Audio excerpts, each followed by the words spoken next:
Yeah, and this is kind of down to the line for these guys, of course, right? You lose the best of 3, you're out of the tournament in pretty much last place. And Fear, I know specifically, has been preparing. Muffinqt, he wanted really, really badly to do the coin toss today. And he was practicing last night. Practicing coin tosses. He went 8-0 last night in coin tosses. He won the he picked tails. He won the coin toss. They picked blue team. Muffinqt, I mean, he said it was the hardest part of League of Legends was getting blue team. He's gotten it. They're feeling confident now. Well, just ask Chowstar. I mean, the CFG know all the about applause it. for I love that. Thank you, guys. Applause for a coin toss.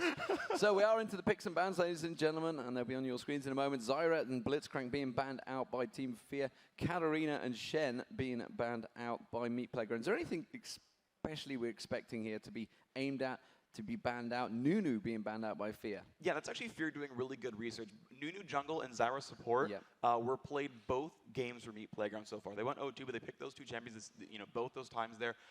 Katarina is actually a pretty core champion for Fear as well. They run support Morgana, Katarina mid. They've run Varus AD with that as well, just for like this crazy AoE comp. There's Diana. Once again, only 1 game so far she's not been picked or banned, and so they're kind of keeping that streak going. Lee Sin, one of the second place champions. Actually, Lee Sin and Lulu tied for second place in pick and ban at IPL5 so far. So these guys are really coming out and picking just the generally highly contested champions so far. They work in most matchups.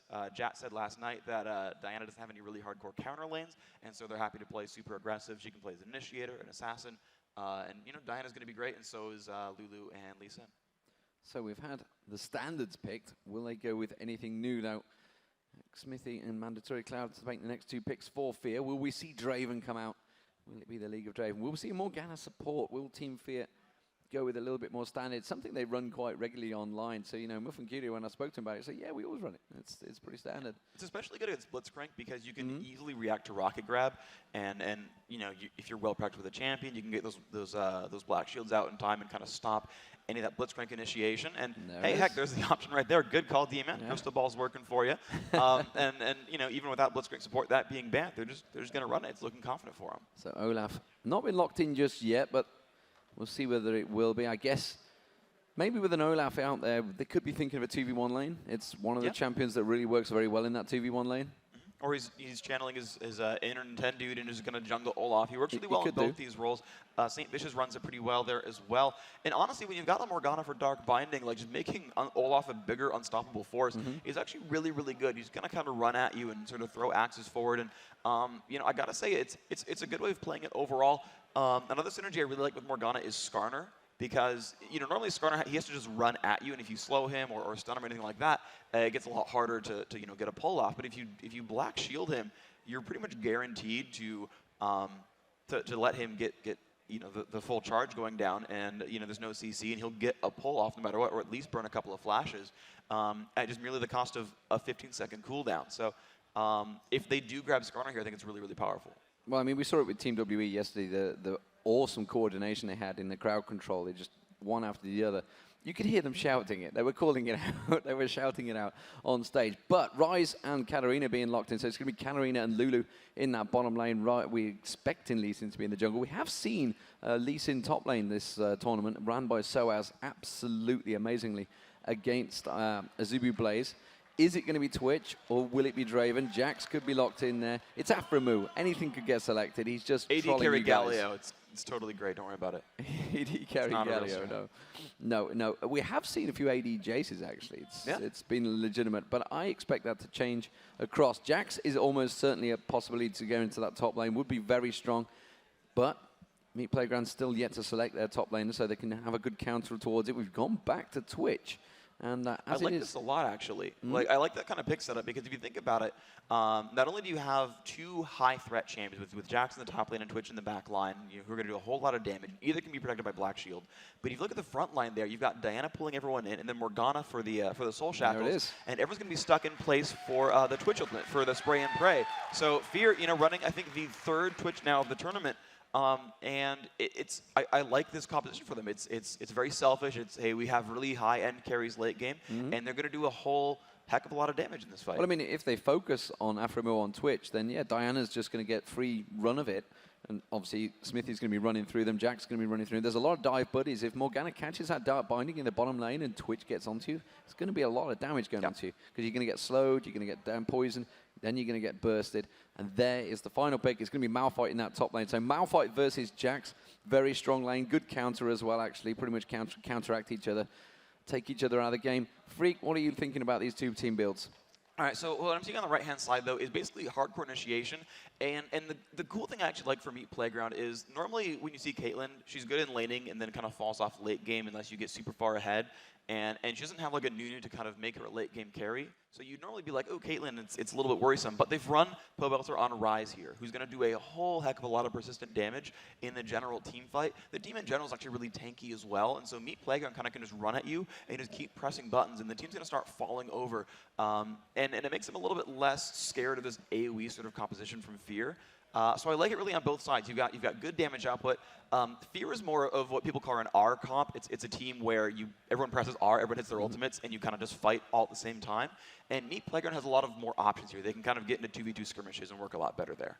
Pull themselves out. You can see on your screen there, it is the percentages, who you think is going to win. Team Fear seems to be strong favorites, 70% to 30%. Meat Playground nearly not got the crowd favorites behind them, have they? So if you want to vote on that, there's an app, of course, on IGN.com/IPL. There's an app on there. You can download it, get on there, get your voting going. And, you know, throughout this tournament, we've been seeing these odds swinging. Actually, Team WE versus Moscow 5 is probably the closest I've seen, as they were pretty much sitting at 50% for a long time. But Team WE came out strong in that one. Who will come out strong in this one? There they are on your screens, or they were. There, they're all back on your screens. It is going to be Team Fear on the left-hand side. You can see us there as well. We're on the left-hand side. We're on Team Fear, apparently. And on the right-hand side, it is Meat Playground. Actually, we're on both screens. Hey, look at that. It's so nice. I can look at myself no matter where I am. My vanity is just so happy right now. It's great. so happy. So, Phreak, what are you thinking? Do you see the team comps? Who do you think is the strongest?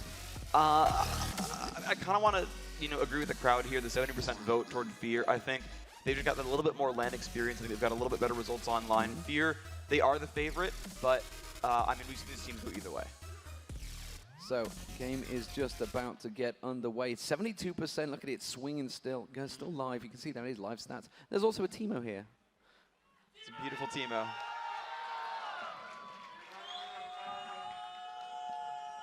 Teemo! Yes. I had to chant with the crowd, and you guys were yelling for it. I had to. That's my Teemo as well, actually. I brought that one in. So we are underway, ladies and gentlemen. You can see on your screen it is Fear as the blue side in the bottom left-hand corner, and the top right is going to be Meat Playground. Are we likely to see a level 1 team fight, and who would really want it? I mean, right now, everyone's defensive so far. You're seeing Jax way up in the top hand of the map. You're seeing, a couple of wards going down. A little bit of aggression here from Xmithie, but really, they're not going for almost anything at all. You just see everyone, but, he throws the undertow down. He's checking for champions. But until you see Zuna run down from the top lane, I can't expect to see Fear actually invade. And you're definitely seeing Meat Playground just sit there on that turret as though they don't want to make any moves either. Well, Muffinqt just snuck past, put the ward down, so they're going to get a good vision of the junglers or the leash towards that blue. Pobelter will be spotted, and you can see Mandatory Cloud making sure he keeps him in perfect vision. As it is, though, we are seeing the bottom laners. And I can call them, I could call them the duo lane. I think we need to start calling them that, because they're not always the bottom laners, but they are going to the bottom lane regardless. So it is going to be Muffinqt and Aphromoo on catching down the bottom lane, actually. He's just poking back and forward. Lemongod having a little look towards him. LightSludge coming down. He has picked up the traps to start with, though, so he's not going to get any piltovers poking in towards those bushes, but you can see put that push down. So NK actually starting out on the race, Zuna starting out on the Wolves, neither of them having a leash there. Xmithie actually is the jungler. Now it looks like they may go for the invade, so it is actually Jax taking away his own Wolves, and you can see Fear, but they're all passing that ward. Yeah, they've been spotted here, but this is a nice move from Fear. They put the ward down near the Golem Brush to check to see if they're going for it. They weren't. They're actually going to move everyone together. It's going to be a 4-on-4 right here. No, it's going to be a 5-on-4. Jax is nowhere around, and here comes Fear, about to get caught out. A little bit of damage on both sides. They're coming straight around. They've actually all stood on a ward. They have perfect vision of them. So Meat Playground want to fight this one. They catch a good glitch lance on towards Muffinqt. The damage going on towards Mandatory Cloud, but the Dark Binding does stop that straight away. Zuna in the meantime, Zuna taking the blue buff.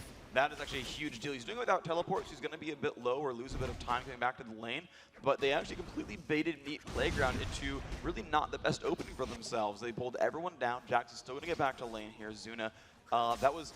I mean, I was so afraid of that being a bad 4-on-5. I mean, they were completely ward covered, but it worked perfectly for Fear. They came out ahead on this one. And some heavy work there from Muffinqt helping out Xmithie in the jungle. So Xmithie starting out in the red. How does that really going to affect? I mean, it's going to give Zuna a good chance. He's going to be getting the leap strikes, team powered strikes on towards xHazzard a little bit more. But it's also going to counteract his own jungle because it's his own jungle buff he took away. Well, thankfully, Olaf is not super golem buff reliant. It does help him quite a bit getting more undertows down, but he's still going to be clearing pretty well overall. He can rely on auto attacks and he'll generally be okay. Now, for Zuna, the difficult thing is you normally consider Malphite a counter pick to Jax because he's going to get that shield back up, he'll slow your attack speed. But with Zuna having so much mana and so low cooldowns, he can constantly just over and over and over press on Hazard, break the shield and deal some meaningful damage and start to break him down.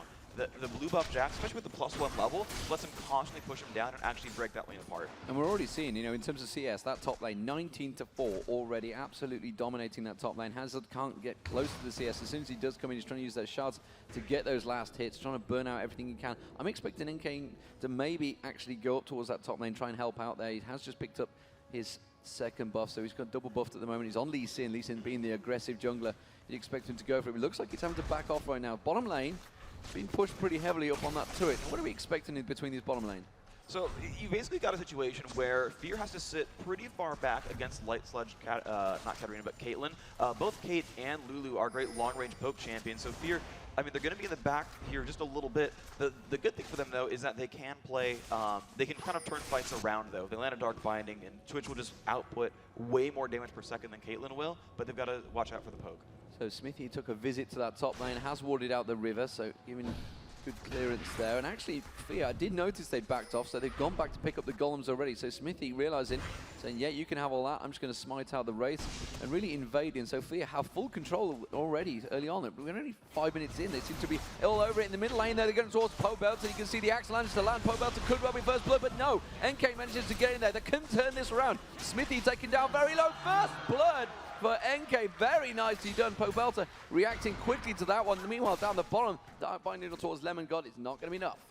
Yeah, completely. You can just see that the threat from Caitlyn there, Aphromoo could not follow up on the Dark Binding. Even though they landed it, they realized that Caitlyn's going to put out too much damage. You saw the build over Peacemaker leading his attack range. He had to turn around immediately. And again, that long-range team, it's very hard here for Fear to deal with the Playground's bottom lane. So that's how, look how things, well, there it is, a complete turnaround. They just saw Xmithie do the exact same thing. A drive-by effectively from Lee Sin, NK Inc. there. He's making his visit down towards the bottom. There is no wards. There is nothing in the bush. They have no vision. There's the ward from NK putting in towards that tri-bush so they can keep out. And LightSludge and Lemongod, I think, feel they can push this lane. They're going to shove it. If they're putting that ward in that tri-bush, they want to shove this lane pretty hard. Yeah, they just called him down. I'm surprised they didn't go quite for a turret dive, but I guess they don't really need to overall. This lane, I think, is going to go pretty well for me, Playground in general. Hazard getting a little bit of time to come back into his lane as Zuna goes, doesn't go to buy. You know, let him catch up in minions. The golem buff is down. You know, I'm surprised that Jax isn't ahead farther here, but I think in general, though, Zuna not getting pushed out lets him farm and get to late game status, and that's all he really wants. Yeah, so immediately Xmithie getting spotted by that ward. Zuna, now that he hasn't got that blue buff, can't trade so well with Hazard in that top lane.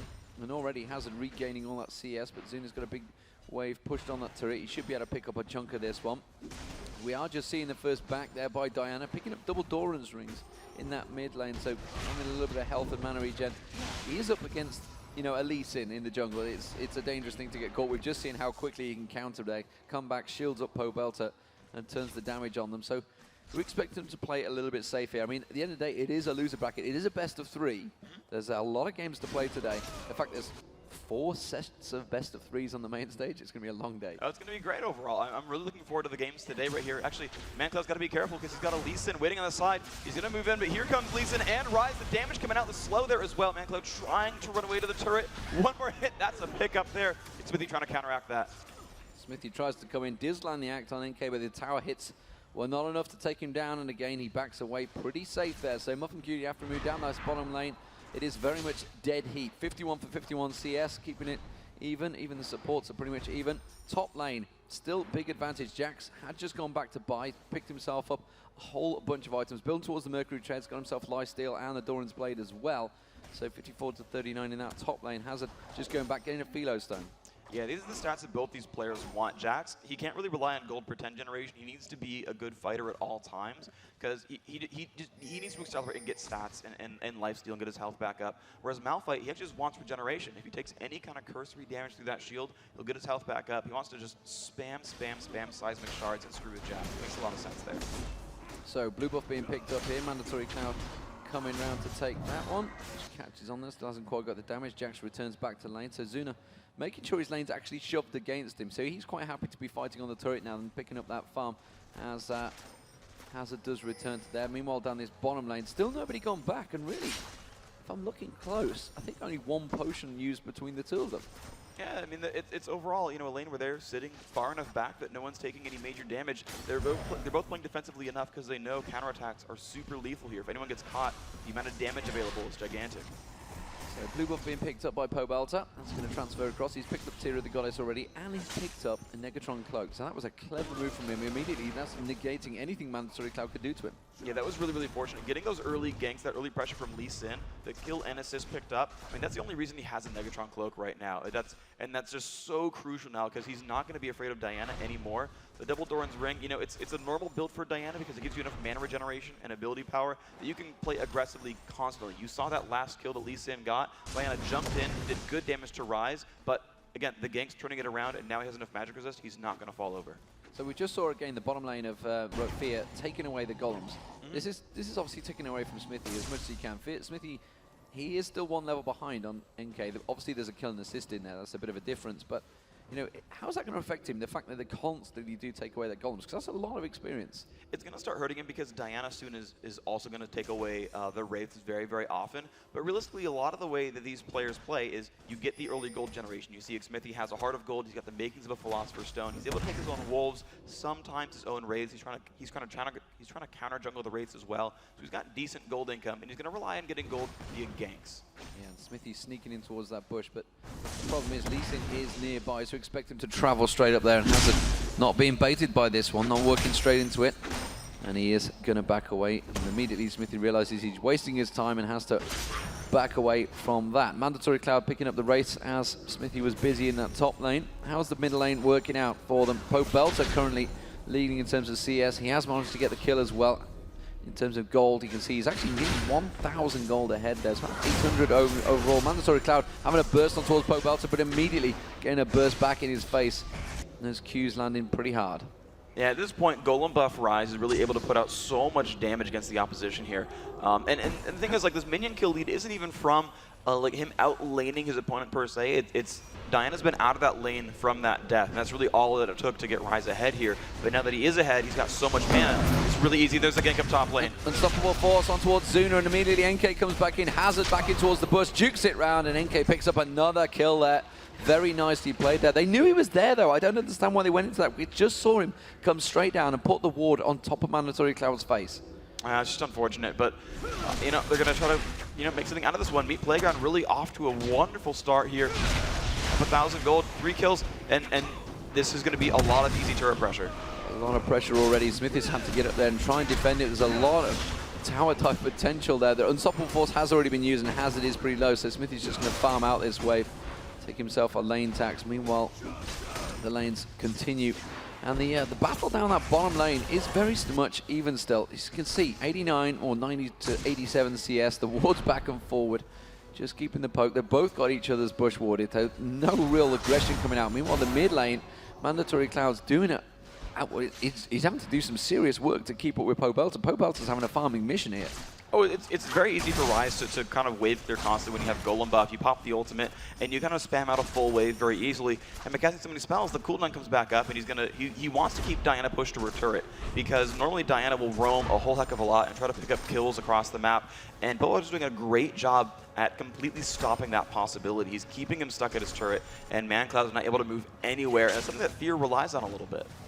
So top lane, let's see how that was working out. Zuna versus HatZhazzard. You can see Zuna actually is ahead in CS, which overall is actually danger for Meat Playground. You know, the fact that he has died once, yeah, great, okay, that's turned in their favor, but has got the advantage. We are seeing NK coming down, doesn't quite land the Q on towards Aphromoo there, and again, just backs away from that one. I didn't see whether he was stealthed, actually. I think he was just completely missed it. Yeah, he just missed it. which is not an easy shot to make all the time. Did use a ward up to get down there, but with that Wriggles on, we are seeing Zuna going aggressive again on HatZhazzard. This time Xmithie in towards the tri-bush. Meanwhile, the mid, I can also see NK is lingering. So which way is going to happen first? Diana, it seems to be the target. Oh, both lanes are actually going to be the targets. HatZhazard's going in towards it. Now HatZhazard's using his upper force to get away from it. Meanwhile, in the mid, they also escaped it. So both lanes managing to avoid the danger. LightSludge with a lot of damage on it from Aphromoo, though. So it was the bottom lane, the damage coming out. We are seeing Lee Sin going towards the top, but there's a tri-bush ward there, so he's just passed through it. They are going to be aware, and they will back away. Xmithie's sticking around here, though. They're not careful. They didn't realize whether he think he's gone back. Zuna's just going to try and bait them out here, maybe. NK could fall for this one. The wave clearance is coming in. HatZhazard's very low. They could go for a 2v1. They will go for a 2v1. The counter-strike's going to come in. Does manage to get the lead strike. Gets the counter-strike down. Is it enough to finish off HatZhazard, though? NK's already giving up on him here, and HatZhazard surely going to go down. Can they turn enough damage around, though? Yes, they can. Zuna does take him down. NK is still sticking around in that top lane. Meanwhile, the mid laners just back and forth. They're going to both avoid the damage. And Pobelter really tried to come into that top lane and chase back down. And props to Mandatory Cloud for immediately following him up there. You saw that even with a big minion wave available, he said, you're coming top lane, I will follow you out there and make sure you don't get free damage on my team. Got to hand that to all mid players. Please follow your opponent out when he leaves the lane and comes to gank your teammates. Yeah, don't just let him just trail on past there. It's something we do see quite a lot of, actually. So let's have a look across the board. How are things working out? The two AD carries down that bottom lane. They've both been back to bike. You can see Berserker Greaves on both of them. One's gone with Dawn Braze and Vampiric Scepter, so you can see Aphromoo with a slight advantage in terms of farm at the moment. Yeah, and that's been them taking the golems over and over and over the entire game. This is at least their 5th set by this point. And I'm surprised that they are ahead, though, even with the golems, because I would have really pegged Caitlyn and Lulu as an advantageous lane here to deal damage. Aphromoo stealthed up, going to gank mid. They're going straight in there. Does manage to get the slowdown. Uses his ulti, but it's not going to land. And he could actually turn this into a bit of a tower push. He has got that ulti up still, and it's just going to do a hell of a lot of damage down towards that. So we can see HatZhazard coming around. Hasn't got unstoppable force available, just merely a presence to force him away. But while this is happening down that bottom turret, they are just beating the heck out of it. Down to half hit points already. Lemongod and LightSludge doing some work. This may be gone before they return. Yeah, I think Fear right there expected their gank up to the top, to the mid lane to work, because, I mean, 5 times in a row, they went back and picked up golems and then came back to lane. This time they picked up golems and ganked mid with a stealth champion of all things, but it still got sniffed out. HatZhazard came down and stopped it. They expected to trade turrets there. You can see Muffinqt landing the dart by now towards LightSludge, but NK is there. Xmithie is there as well to cover off, and they're both just going to back off. So, first turret down. It is Meat Playground with the lead in terms of gold as well. Because of that, they have the kills as well, 3-1. Pobelter doing some good work on this mid turret as well. They're really starting to push it out here. You can see the target on him, but it's not going to be enough.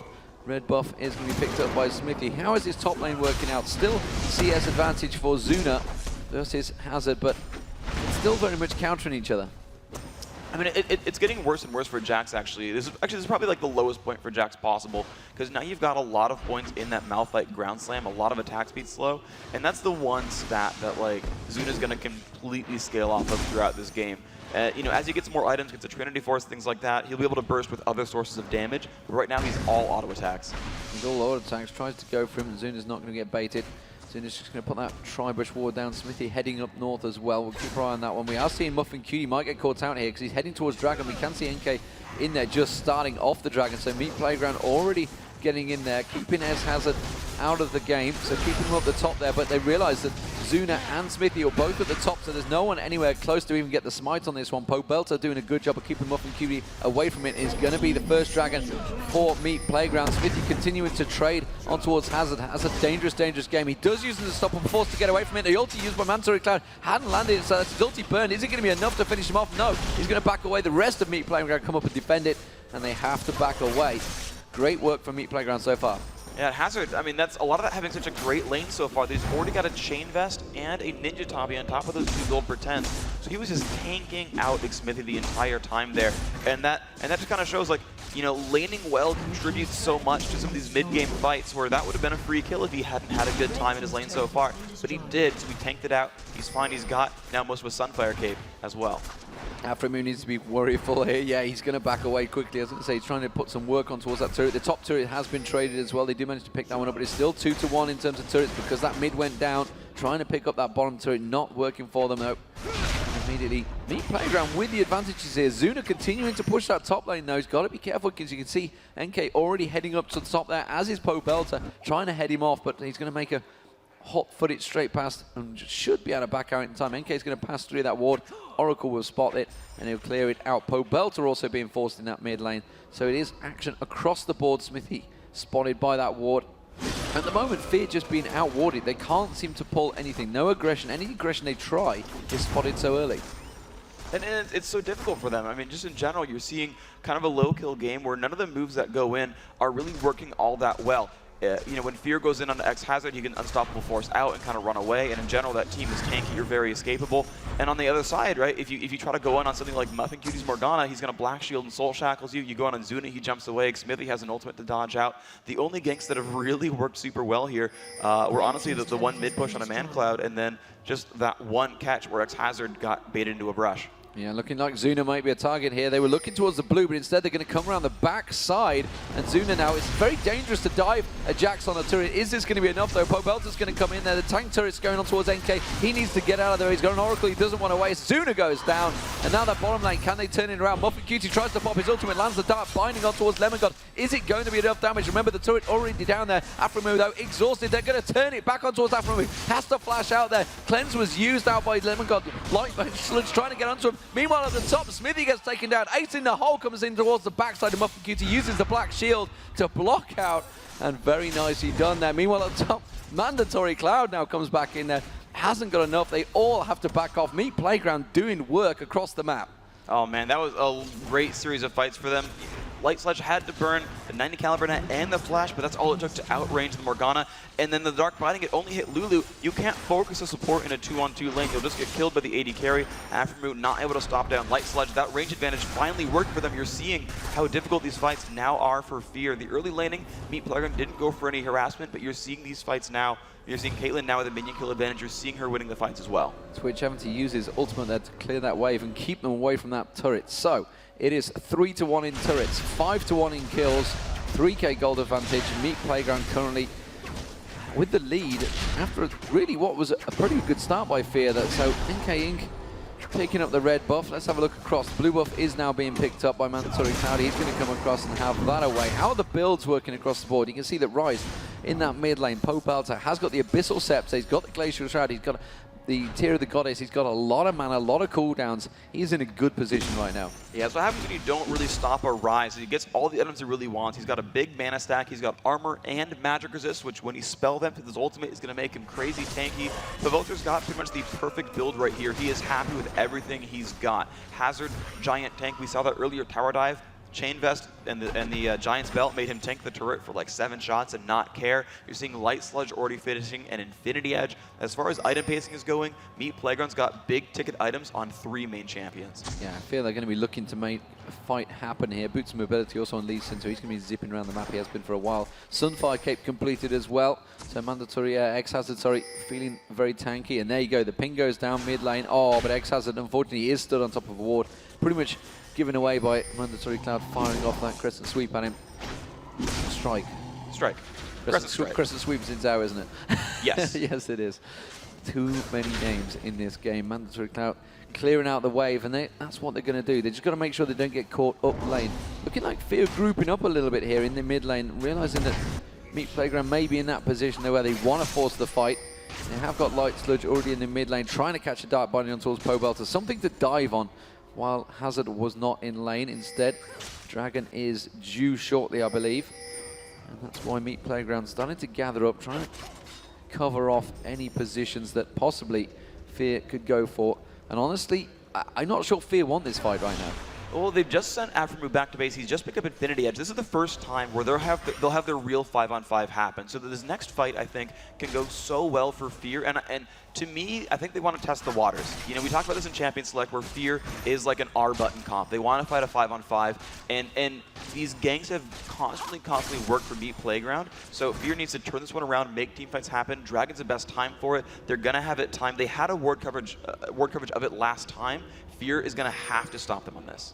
So here we go. You can see them all stacking up Meat Playground. If you just pan the screen down, you can see Muffinqt comes down, puts the pink ward down, actually, and Xmithie's going to go straight in. He's going to try and put that axe down. Might get caught out. He's actually split off from the team. He should be fine. He's going to have to try and use his Ragnarok, but the rest of the team do jump in. There's the Lulu to his Pobelter seems to be the target, but the damage from Pobelter is so strong once they all gather up there. Pobelter finally does go down. Xmithie manages to take him down. Mandatory Cloud taken down very low. Looking across the side, Muffinqt gets his ultimate off, manages to land on towards Lemongod and xHazzard. Lemongod goes down. NLgnz taken down. I'm just trying to see who else has gone down. It is Mandatory Cloud. It's a 2 for 2 right now. Very close. Xmithie taken low. Dark Binding lands on towards NLgnz, but xHazzard is still in there. Aphromoo is going to be so squishy. They do catch out, and it was a 3 for 2 exchange. Meat Playground taken very low. The poison tick on NLgnz was so close as well. But they threw everything they could at Pobelter, but he managed to dump out all of his damage. So effectively, he was just on cooldowns when he died. Yeah, and the difficult thing there was Fear somehow wasn't quite in position because half of that team dove in really hard, and Aphromoo wasn't available to fight that. The props we have to go to xHazzard, who saved Unstoppable Force until Aphromoo finally did show up in the fight. And as soon as he did, Aphromoo got dropped down, could not use Spray and Pray. He didn't have Black Shield available to shield him out from that. And so, you know, the big sort of cornerstone of this composition for Fear is a Black Shield Aphromoo killing everything, and they didn't get it. And they didn't manage to land it. Xmithie did manage to get through them. He was the man that was caught out. I guess it was kind of, that was their aim, but yeah, like you mentioned, there's just that positioning around the bush was very hard. Around the trees, sorry, the forest, jungle. Get my words out eventually. Trees, good enough. Trees work. They were trees. They were trees. Still are. Zuna still currently hasn't picked up that Trinity Force, but he needs that. He needs the Trinity Force GA build, and then he's going to be happy. At the moment, he's not really in a position where he can just dive in that fight. He did manage to get in there, but he's still, you know, until he gets that Trinity Force, he's not going to have tons of damage. No, he's not. The tons of damage it requires the Trinity Force. Jungle Teemo, get on my level, worth it. Teemo! I love you guys. Thank you so much. Yeah, you can tell the crowd is in today. It's starting to fill up in here. And guys, the ward's going to die. Woo! That's a dangerous precedence to start off. I can assure you, you know, I can attest to that one.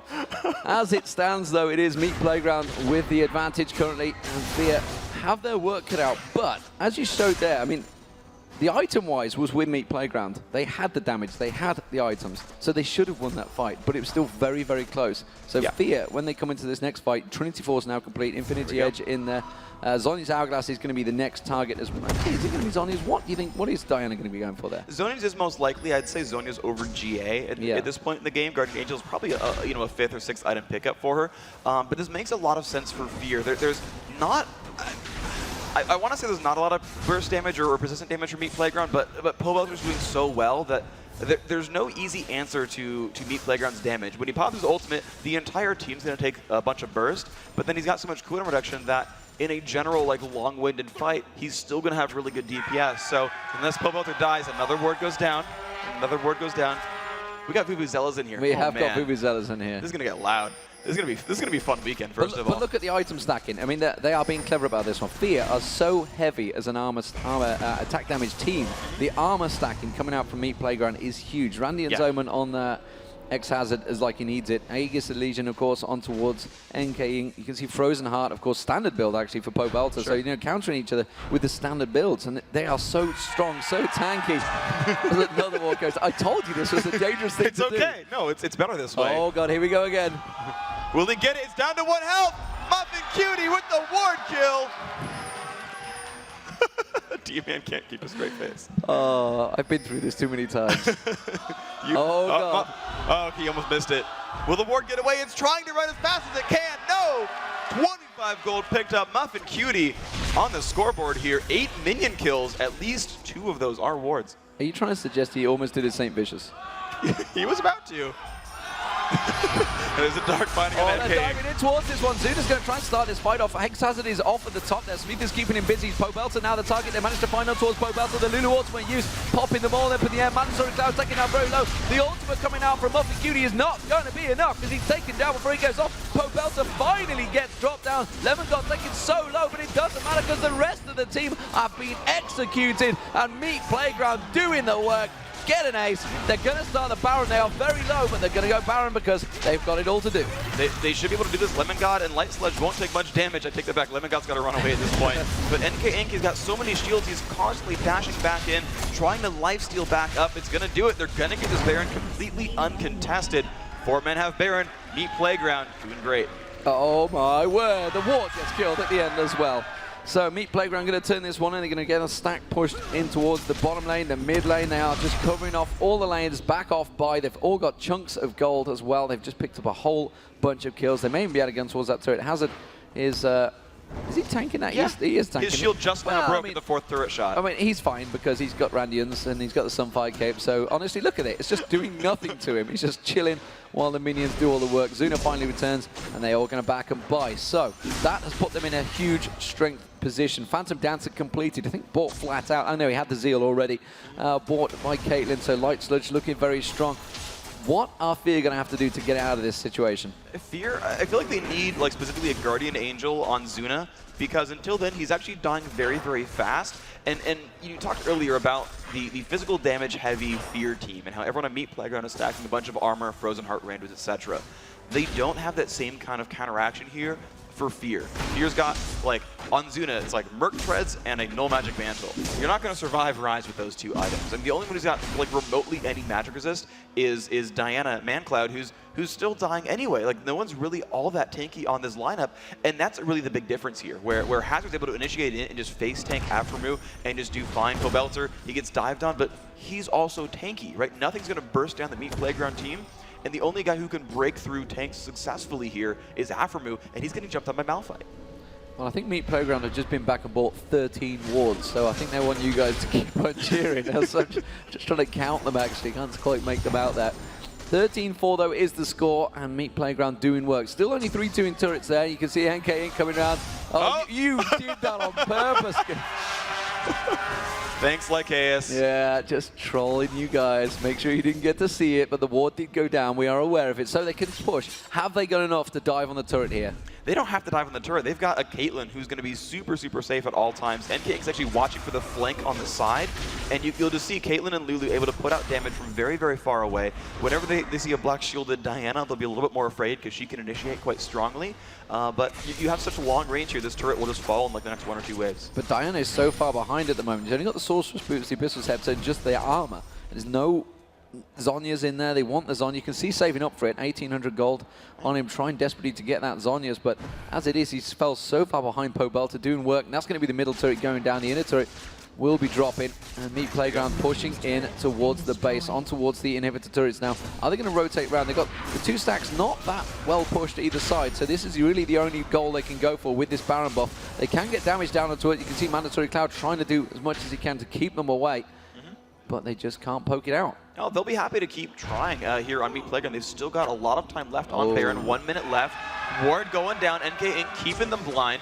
And that's all they need to do, really, is you know, constantly blind Fear so they can steal the jungle away, steal Blue Buff, which is up, Dragon, which is up. But while they have Baron, they've got an easy chance of getting these turrets.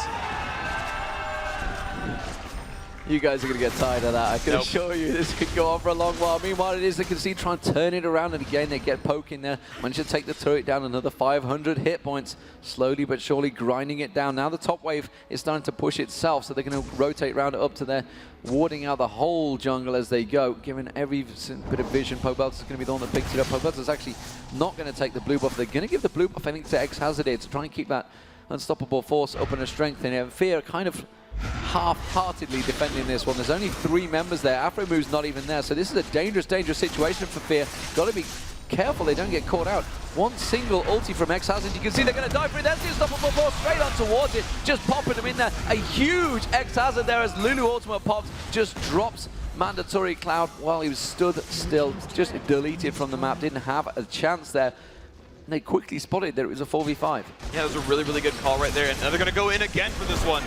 Straight in towards it. Xmithie's going to be the target. Muffinqt is taken down very low. NLgnz following towards Aphromoo. Aphromoo is getting kept out of this fight. Zuna's now being taken down. Pobelter just wrecking through the whole team. He's going to catch on towards it. There's the prison on towards Muffinqt. Gets finished off. xHazzard comes in. Pobelter picks up a double kill. And the rest of the team are destroyed. The inhibitor going down. They can rotate straight around because that mid stack we've already seen it actually. That can be tanked out by xHazzard. He's quite happy to tank these turrets. He can take a lot of damage from that turret. If you're going to get the Nexus turret, this could well be the game. Yeah, they've got complete control here. The minion wave flooded in. This Nexus is absolutely theirs. Meat Playground's got to get this one. Even the surrender comes out. Meat Playground in the consolation bracket, winning their first game and going up 1-0 against Fear. They want to move on. They might be able to do it. They might well be able to do it. Fantastic work there. I think it was 17. Considering at the start, we thought, honestly, we thought Fear had the better team comp, but it worked out well. You know, the fact that, again, we get back.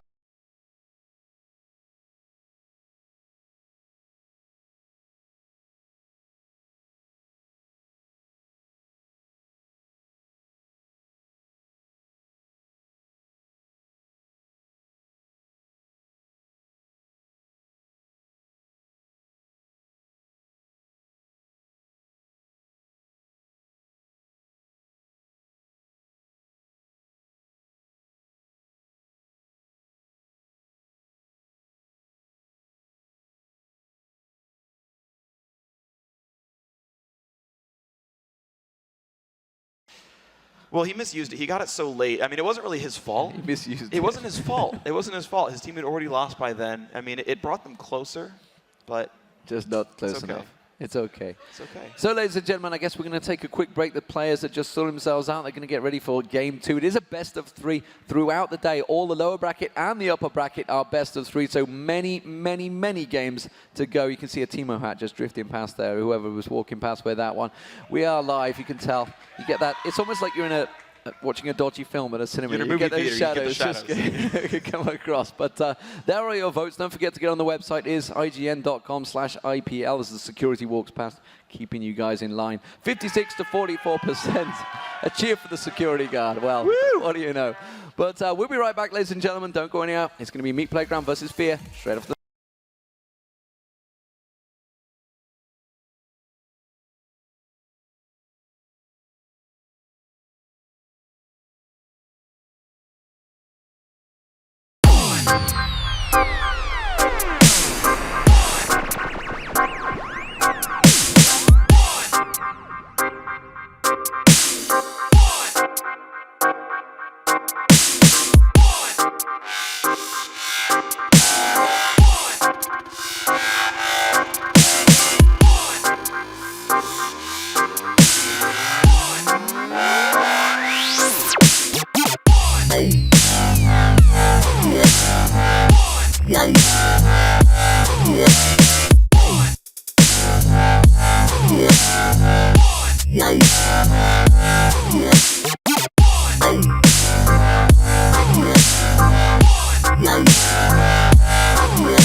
gentlemen, as we drift up and down, we are here. It is going to be Katarina and Rengar being banned out. Blitzcrank also banned out. Same champions as last time, actually. Katarina is one of those bans that, honestly, such a snowball champion that I feel actually deserves to be banned out. I'm amazed that Diana got allowed through, but didn't put much of a performance in there. So maybe Pobelter's find out a really good niche in Rise that can counter it. Obviously, Alex Itch's champion.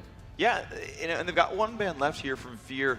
I don't know if they're specifically going to target ban Ryze again, but they've definitely banned out that Malphite. They realized xHazzard, he's been playing tanky tops every single time. Malphite twice, Cho'Gath once. I'd expect to see something else. I mean, with Cho back up here, that might be you know, Hazzard's top lane pick here, but they've repeated 2 of those bans there. The jungle Nunu again, the support Blitzcrank, now banning out Hazzard's Malphite. It's a wise choice here. So what's worthy of a first pick? I mean, Diana's up here. I mean, Diana's been the big pick here. Lee Sin makes a lot of sense as well. Yeah, didn't call it in time, but it's fine. I wasn't going to get it. Lee Sin there it just opens up a lot of situations for him. You can run as a top laner, run it in the jungle. It's going to be happy. So looking like Fear may want to pick up Diana again. And, you know, Mandatory Cloud just didn't get his options, didn't get a chance, really. Every time he went somewhere, he was countered by it, and he was blocked off. Pobelter followed him every step of the way.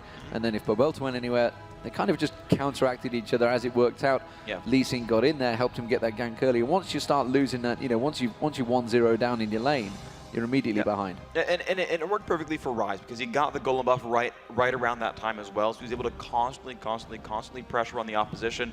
And Olaf wasn't level 6. He couldn't gank successfully. He just get Rune Prison to the face, and Ryze would walk backwards. So there wasn't really an opening here for Fear to even stop that. So Pobelter had a free lane the entire time, and he snowballed out.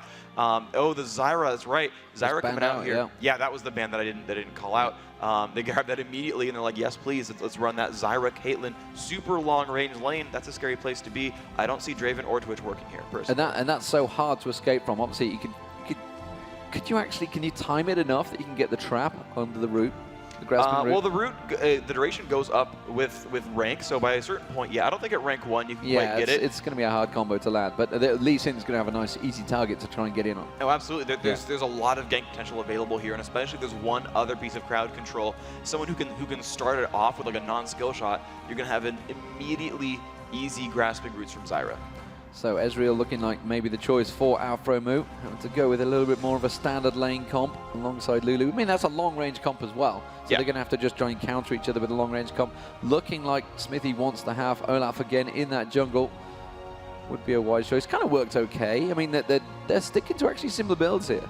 Yeah, they're really kind of playing very familiar with themselves, where you know, Fear made one adaptation, which was remove Malphite, because that's really what hurt them a lot, was, you know, it dunked on their AD carry on Aphromoo, it won the top lane as well, and said, okay, this is 2 things that you know, Malphite basically got 2 good things. He won the lane and he won the team fights.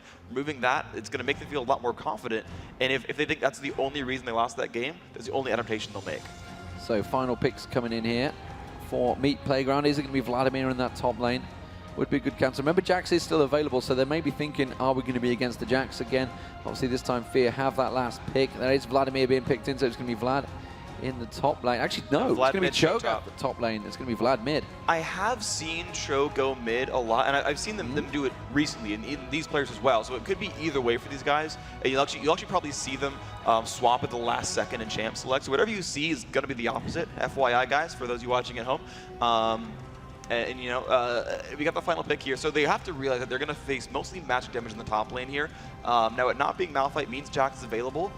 Jax, I think, works here especially. So Jax works against Cho'Gath because Cho'Gath can't pressure Jax out, and he'll farm for days. Vladimir's a bit scarier, but that could work too. Would Singe work? We saw some fantastic Singes at the World Championships, but... Muffin, lock it in. If you can hear me, you can't, but you can. Cheer loud enough, maybe. No, I don't know. Oh. So Zuna on Muffin. I mean, is Zuna known as a strong Singe player, or what do you know him as? I haven't seen him play Singe much. He plays, you know, a lot of normal bruisers in general. He's not locking it in because I can see him typing something else. There it is, Jax. Yeah, there's the Jax in the end. So that was that. I mean, it works honestly. Again, you know, this is the type of champions that they wanted. The Malphite ban was because he countered Jax, and they looked and said, Cho and Vlad, it's fine, we'll do it. It's fine, we'll do it. So let's see which way they do go with Pobelter in the mid lane, most likely. It's actually going to be xHazzard. No, I mean, they'll play games, let's not even call it. Like, yes, theoretically, Vlad could go mid or top, Lee Sin could go mid or top, Cho'Gath could go mid or top or jungle, but my prediction here is that Xhazzard and Pobelter switch at the end here. Yeah, you can see them just poised over the mouse, ready and waiting to switch it. Even though Xhazzard did like run show once before as the top laner, like just knowing these guys are going to try to be tricksy. That's my prediction. I'm probably wrong. That's your predictions. Okay, so let's have a look at the team comps then. We obviously don't know what lanes they could possibly in, but where are we thinking? What are we thinking between these two teams? The public obviously think 56% Fear here with the team comps. All right. I mean, so this team works a lot better for Fear now. I think Aphromoo's going to get shut down much, much less. He's going to have a lot easier time fighting in this game overall. Zuna's going to have a great top lane, I think. Now, it looks like they are going to lock in with Cho'Gath in the top lane. It is. So Jax, I think, has a fine time fighting against Cho'Gath. Cho's got a lot of sustain. Jax won't push him out. But generally speaking, once he gets a Vamp Scepter, Jax is fine there too. And he just wants to reach late game. It's all he ever wants to do is get the Trinity Force, get the Guardian Angel, and then team fight. I don't like Vlad as much as Ryze here overall, just because I think their damage is a bit lower. But Meat Playground has a similar kind of situation where they've got tanks up front, a lot of persistent damage from the mid lane, and then Caitlyn in the back could make it happen. So there it is on your screen, ladies and gentlemen. It is going to be Meat Playground versus Team Fear. Team Fear on the left-hand side of your screen. You can see them as they pan down, and there is Meat Playground taking a drink before they get into action. So the pressure these guys must be under is pretty big, I thought. I mean, they've took a trip to Vegas here. They're all too young to do anything in Vegas. All of them? I think so. Okay. I'm not sure. Maybe Fear. Maybe Meat Playground definitely a young team, aren't they? Yeah. I mean, I'm pretty sure. I mean, I'm looking at them. Maybe some of Team Fear are over 21. Yeah, I know AZUBU Blaze is all 20 or less. They had a hard time getting their rooms together, unfortunately. I hear there's like 4 dudes rooming with Reginald. Oh wow! Because he's able to like put them up in his room, and so like because at the Cosmo you have to have someone who's 21 in your room, and unfortunately a lot of these teams are like, oh, we have like a manager and like a bunch of 18-year-olds. Yeah. Like, oh. Yeah. Well, I mean that's a standard type of thing. When you're in Vegas. Yeah. That's well, casinos and alcohol. It's fueled on, and there's a few other things that's fueled on as well, but we won't go into that. So, ladies and gentlemen, we are live. It is going to be Meat Playground as the blue team in the bottom left-hand corner, and Team Fear as the red team in the top right. Do you think we've got enough crowd to see who they think is going to win? Oh yeah. Well, Let's go hey, crowd in person. Hey guys, if you want to see Meat Playground win this one, the blue team, let me hear you cheer for Meat Playground. Seems to be the left-hand side of the screen. And if you'd like to see Team Fear maybe take it to Game 3, give them a cheer. You know, they seem to have separated themselves. Team Fear fans seem to be over there. Team Meat Playground seems to be over there. It's a little strange. It's like a home and away end. But as it stands, Muffinqt is desperately trying to get that ward in. Has to put it in the corner there in the end, though. Meanwhile, actually, Lemongod's being caught out here. Zuna straight on him. It could be first blood coming down already. Lemongod goes down straight away. Mandatory Cloud opens up 1-0. And that's unfortunate. He had his flash available, too. He just simply got caught out completely. Pincered down there. Nice opening there. Fear's going to like that a lot. They are going to like that a lot. 1-0 on your AP carry in the mid. That's the advantage they wanted. Maybe is that enough to turn things in their favor in this game so early on. Just 1.5 minutes gone in this game. So let's not get carried away. Let's not call things too early. However, mancloud is going to lane with 8 health potions and a ward. Wow. So he's not going to die too much early to that poke in mid from Vlad. He likes those red pots. Yeah. I mean, the red sodas, he's a little bit thirsty. And he's going to do a pretty good job there, being nice and hydrated. This is going to be a late invade here from Fear by the looks of it. You can see they're poised to go for this one. Here they go. The blue buff. You can see Meat Playground moving around to it. It's going to be the AD carry switching as well. Up towards the top lane. So the duo lane will be on the top. And here they come. Fear coming around in there. Managed to land the axe on towards NK8. But unfortunately, the Mystic Shot didn't go through. Next axe does land on NK8. That's going to force the jungler away. They're going to get in. They're going to steal away the blue buff. This is a great invade start. And they're also taking away their own blue buff down the bottom. So they're going to give that to either Zuna or, I guess, Mandatory Cloud. So Xmithie picks that up. Meanwhile, let's have a look at the other buff. They've given it to Zuna. This is a great start for Team Fear. This is risky, though. And the thing is, I think Fear mind-gamed themselves because you normally have Cho'Gath has a really, really good 1 versus 2, and Jack's the notoriously bad 1 versus 2 champion, being full melee. And so I think what they did was like, well, we'll send him to the bottom lane and hope they lane swapped us, and it didn't happen. And he's going to have, because the blue buff doesn't help him here in this kind of matchup. Like, he's not going to spam It's just going to waste it. I mean, he gets to put on Counter-Strike more, so he can run in there and, like, use that to last hit for, like, a little bit. And that will help, to be fair. But realistically, it's just not the easiest place for him right here. This lane's going to be very hard for Jax, and not completely terrible here for Cho'Gath.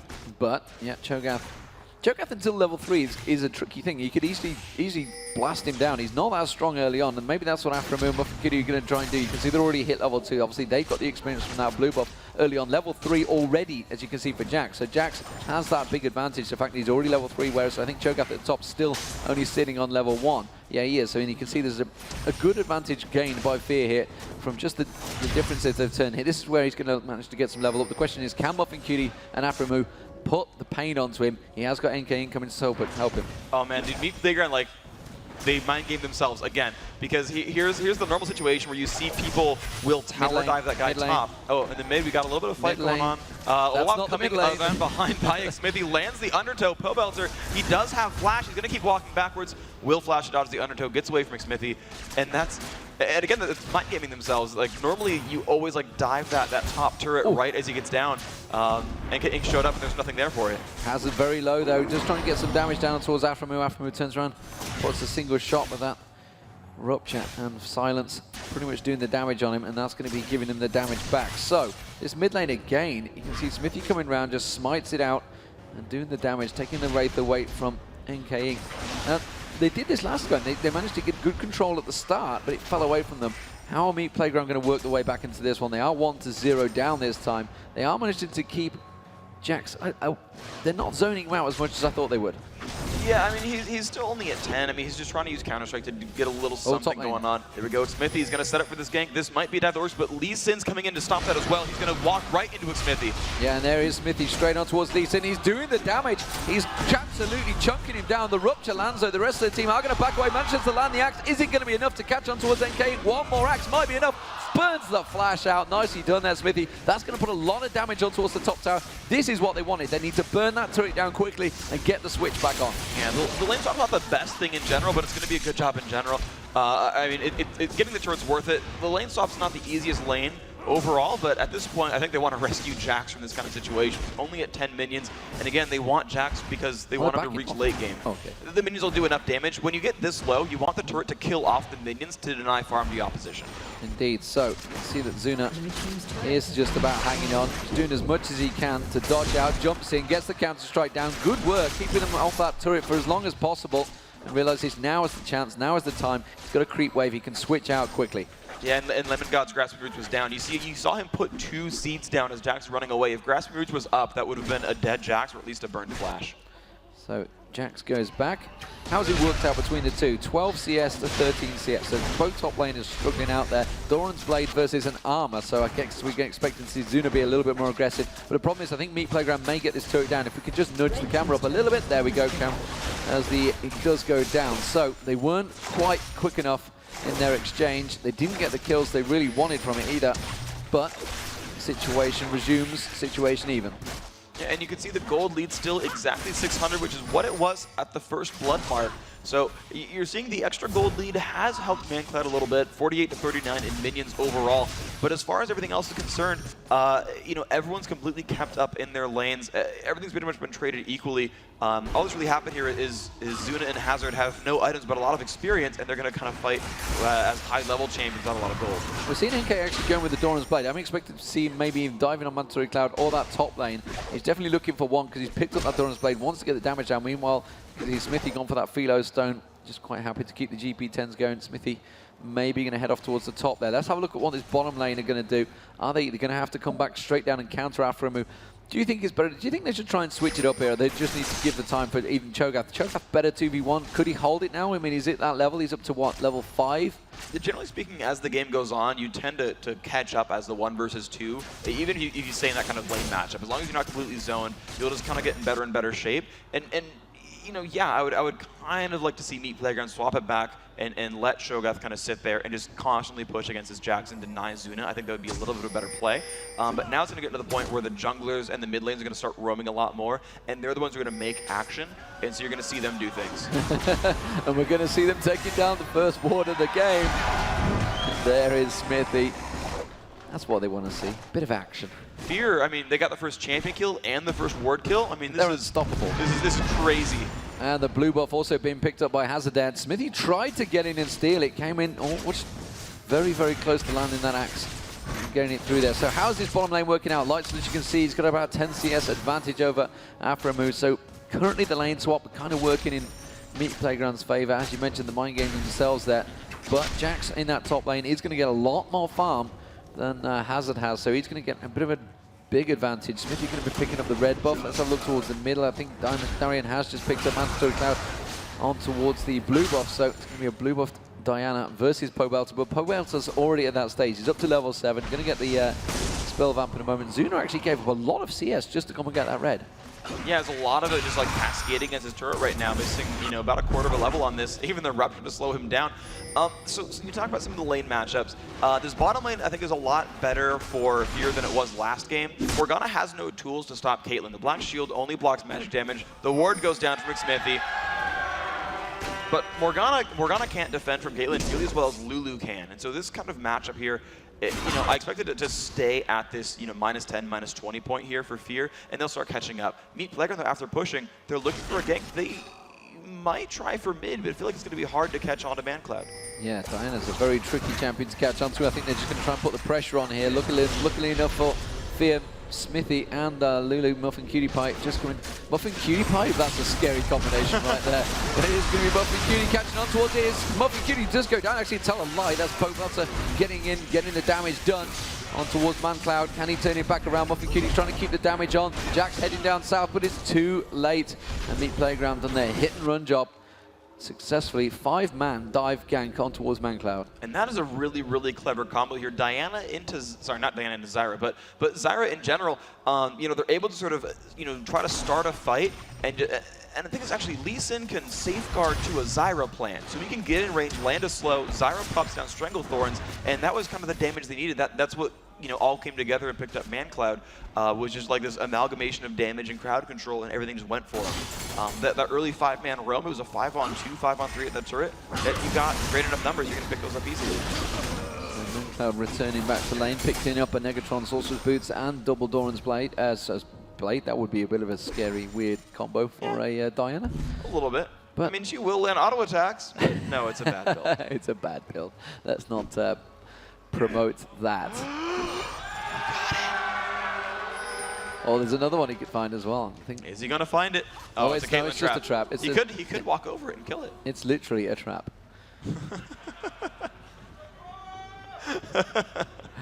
Thank you, Admiral Akbar. I went there. Sorry, I went there. Okay, so Zuna returning. They realize that actually possible Dragon attempt was up there for Meet Playground instead. Clearing out that mid stack. Cho'Gath having to stick around. Zuna's going to return to top lane though. And instead they are not going to go for Dragon. But the way that Meet Playground's lingering, they could certainly go for it. They have top laner still in the mid there, HatPerson. Surely Zuna realizes this. They're going to stick around, or they're just going to give it up and just continue farming. Well, I'm trying to look. I mean, Jatt just needs to get to the point where he catches up. He's not in a situation where he's actually useful in a team fight, except to like run in and counter-strike some guys for a stun. Other than that, though, you know, they want to send Zuna into a lane just completely. As far as the AD carries are concerned, they're kind of in a similar situation where they're still waiting around for their items. Judging by the fact that Aphromoo's not picked up anything, it looks like he's trying for an Infinity Edge build instead of like that Trinity Force you see very often. But that said, you know, we'll still see as he farms out more. Honestly, Meet Playground just like is stronger on the map right now, and they're the ones to really want to make moves and pick fights, and Fear's just, they're in farm mode right here. So lanes return, 66-48 in that top lane, and there he is. He just popped back, bought himself a Phage. So the start of the Trinity Force for Zuna. And good warding actually coming out from Muffinqt there. Like you can see he's just warding out the blue buff area, so they're going to looking to invade when that spawns in. It's about a minute time, isn't it? It's going to be coming back up. Yeah, definitely pretty soon. Actually, let me around check the there. Xmithie going straight towards Lemongod. Neither really reacting. Does manage to throw the axe at him eventually. Just wanted to come around and get that ward down. NK's not going to have enough to take that ward down. And Meet Playground stacking once again in the mid lane. We are seeing coming up the river. It's going to be LightSludge. Are they going towards the Dragon? Yes, they are. They've spotted Jax on that top lane. They're going to head for it. All right, and they're going to move on down. They've got a complete numbers advantage here. Caitlyn shoving out that bottom lane. Aphromoo going to need to make some moves, but they are happy to start on this. The ward goes down. Fear knows about this, but Dragon is still just losing health here. The Dragon is certainly going down. Jax is too far away to even get involved in this one. Xmithie's not even going to get in close. They're actually keeping Cho'Gath busy, so they're making sure they don't actually give too many objectives away. They're going to go for blue buff. You can see Zuna making a move for it. And there's no one around to stop him right here. That's an okay-ish trade. I mean, Dragon's worth more in a long game, but if you get a fight after stealing Golem buff away, it's actually a pretty big deal. HatPerson, no, he's not going to get anything. Oh, Xmithie's going to go for the smite, actually, make sure they grab that one away. So that's actually going to be pretty good. If they get into a fight soon, they'll be okay with it. So, as it stands, Zuna does return back towards that top lane. 78 CS to 59, so he has that 20 CS advantage. But like you mentioned, Cho'Gath, you know, can be a little bit more involved. All he just needs is tankier items. Zuna needs to get that damage on. You can see HatZuBU quite happy to trade and stand and bang with him. Does manage to turn around with an empowered strike, sends him packing. Bottom lane, you can see a massive creep wave for Aphromoo. Aphromoo going to be picking that out, keeping the farm going. He has fell behind on towards LightSludge. LightSludge around about 20 CS ahead of him right now. There's mancloud just going to be picking up the blue buff of his zone. So both blue buffs currently in control by Fear. And we'll be back up in around about 18 minutes. So Zuna putting the ward down, actually past the turret there, and now he's going to have another go towards Cho'Gath. He's going to come up around the backside of him, feeling confident in this fight here, I think. He's going to farm out, in fact, just farm out cab past him. Nobody wants any minions. Now he can turn it. Who's likely to win out this battle? Zuna surely is much stronger. Jatt's a 1-on-1, but the problem is Lemongod's showing up right here. The Rupture Land just going to give him Grasping Roots, the Silence letting him not run away as well. The plans are on. Nice Flash is going to dodge Strangle Thorns, but losing Flash is still pretty harsh. HatZuBU's going to have the rock up. He will land that. Jax will not dodge. He's going to get feasted, surely. Just one more nom. Is it going to be enough? Doesn't matter. They're going to give it to NKing. Nicely done. And that was actually Jax just being overconfident, trying to ward it out, and then just like, missed out, messed my opportunity up. Xmithie coming up towards the top lane, just going to prevent him going towards the turret. Yeah, it was just perfectly layered crowd control overall. You know, the Rupture landed and then immediately silenced to prevent a leap strike or flash away, which allowed the Grasping Roots to land. From that point, it was just an easy chase. Xmithie around the side. He actually got caught twice by the Rupture as well, which is unusual for the top players. And then when he pretty much dodged quickly. Xmithie here trying to have a go at this one. He's got to be careful. He's got the Oracle. Lemongod's going to come back in if he can get the Grasping Roots. And he realizes he has to back away. That trio combo of NK came up as well. Yeah, exactly. In fact, there's 4-man stacking towards the top. Yeah, they're roaming together is the weird thing. The support and jungle are both kind of getting together. They're leaving LightSludge in 1v1s, and he's doing fine with it. Yeah, he's doing fine with it already against Aphromoo. He has got that beginnings of an Infinity Edge much further in than Aphromoo's got. Pobelter thought about going to the top lane instead. They're just going to back away and let them carry on farming. They can't afford to just give up that mid turret. No, it's going to be pretty bad. I mean, Fear right now, they're a little bit behind. They want to catch up in gold somehow, despite that first blood. You know, and especially with the AD carry being down 600 gold roughly, they need Aphromoo to get that Infinity Edge before he's useful in this game. I don't expect him to go Bloodthirster. I mean, I guess it's okay on Ezreal, but they need that persistent damage output. The difficulty, though, is again, Meat Playground, they've peaked sooner. Their mid-game power is better than Fear's mid-game power, and they're trying to use it as much as possible.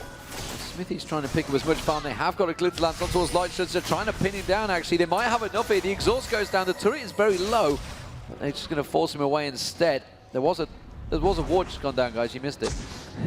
Oh, there we go. Oh, Payback. They're going to make up for it. Payback. Xmithie will pick up another one. It's going to be Pobelter coming round, though. Bottom turret has gone down. I'd like to think you were cheering for that rather than a ward, honestly. Of course they are. Because they are the goals. You want to aim towards Pobelter, getting just caught slightly out, but they are going to jump in. Zuna leap striking towards him. Now he's going to get caught towards that turret. NK's not going to follow this one up. Zuna actually using his ultimate to back him out of that one. And they are going to have to back away to the turret and defend this one. How are the people going to rotate around here? LightSludge returning to that bottom lane and just continuing the farm.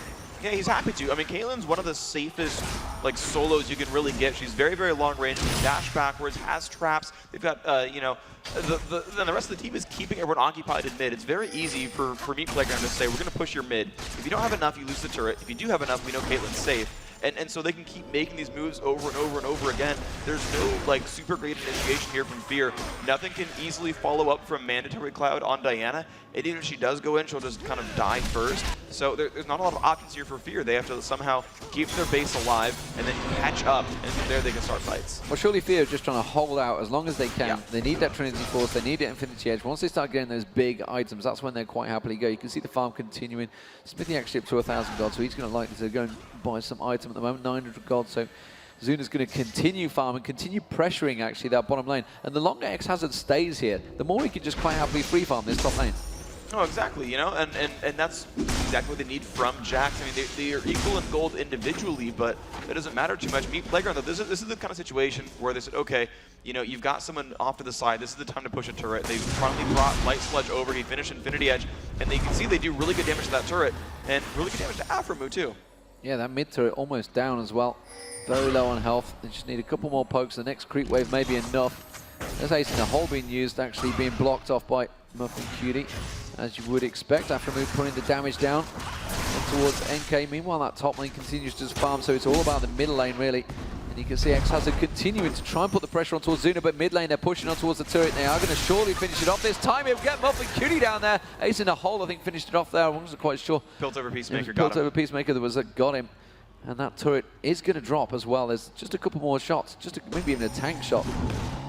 I mean, heck, there's really no one from here who can actually defend this. I'm surprised they're waiting around trying to kill off the minions because they've got the wave clear and they're simply going to get it with Caitlyn. Jack's going to jump on a hazard, though. I don't think it's going to work too well for him. So we're going to go back to the mid lane, and the pressure is just so great for Meat Playground. And there's LightSludge going to finish off the turret. One more shot, and then is it. So it is 2-2 in turrets, very much even, 3-1 in kills for Meat Playground. They have the gold advantage, only ever so slightly though, just 300 gold as they all race down towards Dragon. Zuna coming across here. They have a HatPerson backing off here, so this is actually Fear's opportunity to maybe try and get in and get that Dragon.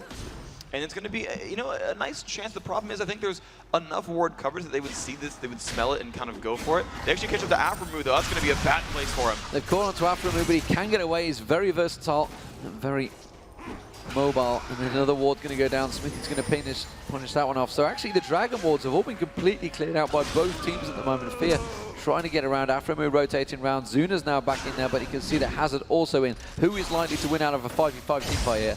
Well, it's going to be Meat Playground. I mean, all day. They have the Infinity Edge finally finished here for Aphromoo, but he's not with the team yet. That is the exact time they need. Look, the plant's going down from Xllyra, zoning out Fear. The Dragon is completely theirs. Completely zoned down, really well timed. You know, all the work they did on Aphromoo paying off. And Fear just can't seem to get anything working for them here. Just dodging out and the damage just being returned. They didn't get the tower. They didn't get any trade whatsoever. They just straight up lost 1.5k gold. Yeah, they got the 750 total from the turret and the 975 from the Dragon. So I mean, they have lost a whole lot of gold in a row very, very recently. But the crazy thing is, even despite that, you're seeing the gold very, very close, 1,300 apart. So you know, before the turret Dragon kill, Fear was up, or would have been up in gold in general. So they are finally catching up in that farm. You know, they had that really bad 1 versus 2, I think, from Jax, but now he's up against Cho'Gath. And the interesting thing, though, is HatPerson, he's not going full tank this time. He's actually going a bit bruisery. You're seeing Wit's End coming out from him. That could be a Randuin's next, I suppose, but, you know, they don't have that Frozen Heart by any means right now. So you're suddenly going to have a much less scared Zuna and Aphromoo here. But you are seeing some damage coming out from NK there. He just bought a BF sword. So he's going for that flood. There's like to me this is very strange in Meat Playground. Like I think they actually need real tanks here because they've got enough damage with Vladimir, Caitlyn, and Xllyra that they could go for a tanky frontline like last time. But apparently they just want to like burn things down. I don't know. That to me that's a little bit strange. They are going full damage. Let's put it that way. And that's a dangerous game to play with Zuna on there on Jax. And then he can put out a heck of a lot of damage. As can Aphromoo. He has only got the Infinity Edge. He hasn't obviously built anything else towards it, but it doesn't matter. That Infinity Edge is enough sometimes to just burn through the team. Continuing to get the free farm as well down the bottom. This time you can see LightSludge is coming up the middle though. So Aphromoo getting very much a lot of free farm. He can go for a couple of waves there. He's going to have to react and come up towards Meat Playground. They can push in towards that turret. Zuna continuing to keep off xHazzard in the top lane. Again, Ace in the hole being used as soon as it's off cooldown by LightSludge. Well, and it's one of the things that Caitlyn does really well. Zuna's had to give up on that tower on the top. Oh, absolutely. And so you can see there's so much poke coming out. After coming from the side, they're really good position. Pobelter dropped down to half. All they're doing is really pushing Meat Playground away, though. They're not able to. It's just all buying time for this top turret to be taken down by HatPerson. Yep. He just straight up beat Zuna in a 1v1 fight. And now to the scrape. And hey, you know what? As it turns out, that Wit's End build, I'll eat my words, he's able to beat Jax 1v1 because of it. Yeah, so he's managed to out-farm him. Now realized Zuna's had to come in towards the mid, so it's going to be 3-2 in turns as soon as that next wave comes in, and they're going to try and take advantage of a 4v5 in the mid lane. Mandatory Cloud being the target, and that's not going to turn around. Pobelter, as soon as he comes out of that pull, is going to get jumped on. He should be dropped. Has to use the zombies. Is he going to burn out in time? No, he comes straight out of it. NK taking now very low as well. Lemongod could get dropped. One more axe from Xmithie should be enough. Instead, he turns it around. Aphromoo picks up another there, and Lemongod just about avoiding the damage. Oh, HatPerson's just come back in. He could clean house here. He could just go straight through. Zuna's so low, but Xmithie and Aphromoo coming back up. They should have enough damage. HatPerson kind of caught in between. He wants the kills, but he doesn't have the damage. Now he tries to catch on towards Aphromoo. LightSludge gets on towards him. Straight on there. LightSludge finishes him off. Ace in the hole comes down. Xmithie blocks it off nicely. Rupture comes down. Hasn't got enough ability power damage to finish off Xmithie there. And it has got enough, though, with LightSludge in there to take the turret. So despite the fact Muffinqt Playground looked like they were losing that fight, they come back and counter so well as soon as HatZhazzard joins the fight. And that was really, really impressive because LightSludge took so much damage at the very beginning there and got out alive, and then showed up at the end to realize, oh, hey, my team, you know, they're baiting him out. Cho'Gath's putting out some damage output. Came back at the end to clean up. That was really, really nice from LightSludge. And seeing that fight play out, it makes sense now what HatZhazard's building. This team from Fear is Assassini. mancloud, Xmithie, Zuna, they're all going to dive in. Aphromoo can reach them too. Muffinqt's going to help the Assassin go in. They're going to immediately target that back line of LightSludge, and they're going to go for him so very quickly. So they need those frontline tanks that are getting ignored to actually put out damage in the fight, and so they're building out a little bit of damage to make that happen. The early wits end is part of that kind of theory. And now he's got that frozen heart. Has he just bought that flat out? Yeah, he's been farming and he picked up he had the armor in there, didn't he? So he just got straight in this, and now has it very strong. Level 15 as well compared to Zuna's level 14. Let's have a look across the board, see if there's any major differences. They're all pretty close in terms of level. Nobody's got a real big advantage other than one level here, there, and so Muffinqt's going to pick up the blue buff and try and return. So Muffinqt Playground 1-0 up in this game with the advantage. It's looking like in a strong position here against Team Fearman. HatZhazzard farming out. Like you mentioned, the fact that he's now got those items built, those items complete. Trinity Force still not completed by Zuna. Zuna's been desperately trying to catch up with this. This is very similar to the first game. Zuna trying to chase all the time to get that Trinity Force, to get that damage, to get that Guardian Angel to follow. Yeah, and both times he's had, you know, not really the best lane at all. And so, you know, the first time he's getting counter laned by Malphite, second time in a 1 versus 2, it's really hurting his impact in this game, having these really bad openings. So we can see here, you know, Aphromoo now being the one donated to the farm at this point, it makes a lot of sense. Aphromoo's been pretty safe overall. I mean, that last death was just a little unfortunate. LightSludge came back, xHazzard flash feasted him, but otherwise, Aphro, he's positioned well in all these fights. You know, even in the first game as well, he's getting jumped on by Malphite, but you can't really stop that. And other than that, he's been really good at not dying, so he's a good source of gold here. He's going to be able to carry through, and he's getting that last whisper in order to break through that the frozen heart here from Cho'Gath. So the ward placement across the map looking pretty good. Everybody's covering out that Baron, as you would expect. This is sort of the stage, 26 minutes gone. NK just waiting for that dragon to spawn. Muffinqt playing it, of course, with the timer on this one.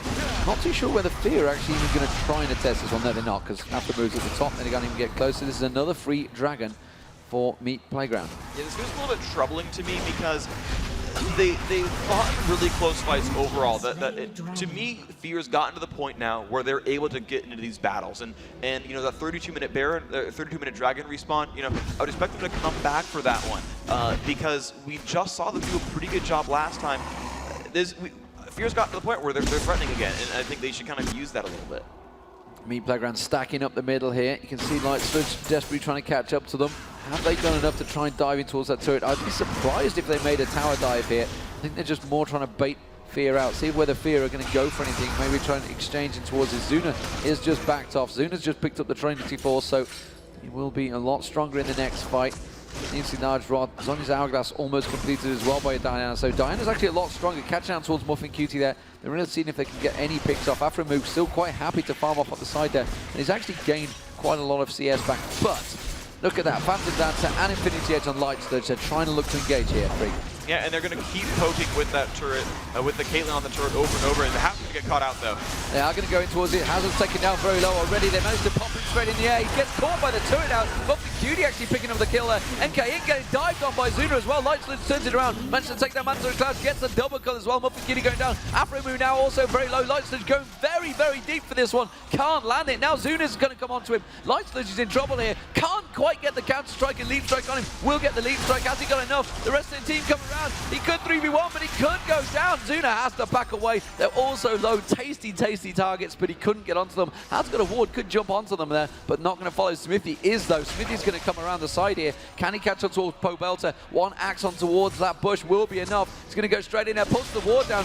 Does he feel strong enough? No, not manly enough, Xmithie, sorry. Now, he can't dive Pobelter because he'll just pull out of the way. LightSludge is going to be able to just kite with the Lizard buff. It's a good job to not run through that. He checks it with the ward. I like that, right? Instead of diving in, he wards it. It's like, never mind, just turns right back away. I'll go about my business. Just never mind, I'll just farm some minions.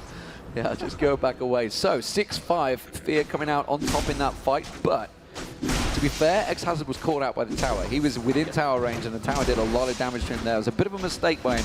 I expect to see Zuna pick up this turret. They can do a lot of damage. I tell a lie, Hazzard's back there very strong, very quick, and that rupture missed. He's trying to clear out the minion waves. I'll give him benefit of the doubt. He aimed for it, don't worry about it. But yeah, the difficulty there is, the thing is, Muffinqt Playground can simply use Pobelter, Lemongod, and LightSludge to poke the turret from 500 plus range, 650 if you're Caitlyn, and they'll be happy to do it. And they can just break down turrets that way, because LightSludge, just like the first game, is having a very excellent time. 308 minions, 4 champion kills, Edge, Phantom Dancer, and Last Whisper completed. They can just let him sit there and shoot at buildings, and they'll win those pushes. It's too aggressive from Hazzard to even try for things like that, you know, right in front of the base. Just let the team make that happen. Now, the crowd are wilting already on those ward kills, but you can see Muffinqt Playground straight towards the turret. What are Fear doing? They've just let him walk straight in there and tank it out. Put a chunk of damage down. Pobelter getting caught out a little bit there, but it's not going to be much damage going down onto it. He's trying to just lifesteal it all back there. Pretty much winning out that exchange, and now Muffinqt Playground so strong that they're going to come in and just invade all of the jungle. They haven't got the bottom and the top wave cleared though. There's massive stacks going on that Aphromoo has been working away. Isn't a hole coming out again. Zuna this time tanking that one up. Didn't want it to hit Aphromoo. He's one of the main damage dealers. Has got that armor on now. LightSludge again gets another shot. Sniping on towards that turret.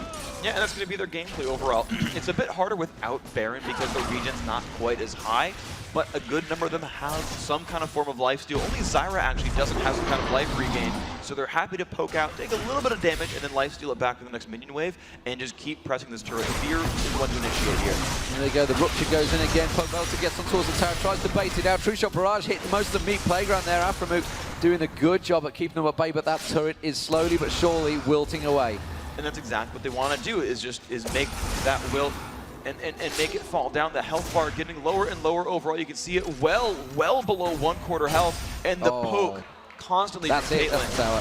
That's the tower. They can't fight it now. They managed to catch that ace in the hole on towards Aphromoo. Aphromoo taken very, very low. Now they're going to dive for the Xllyra ultimate. Not really catching on towards anyone, but Fear having to back away from that one. You can see the Hero Plague on towards Muffinqt, taking him very low. And that is going to be the inhibitor gain. And Muffinqt Playground working that job there. Very nicely done. Xmithie he's trying to be manly, trying to force him away, but if they turn around, he's going to run. Oh yeah, he's got his ultimate and Ghost available, so he could escape from things. The ward goes down, the jungle going down a little bit as well.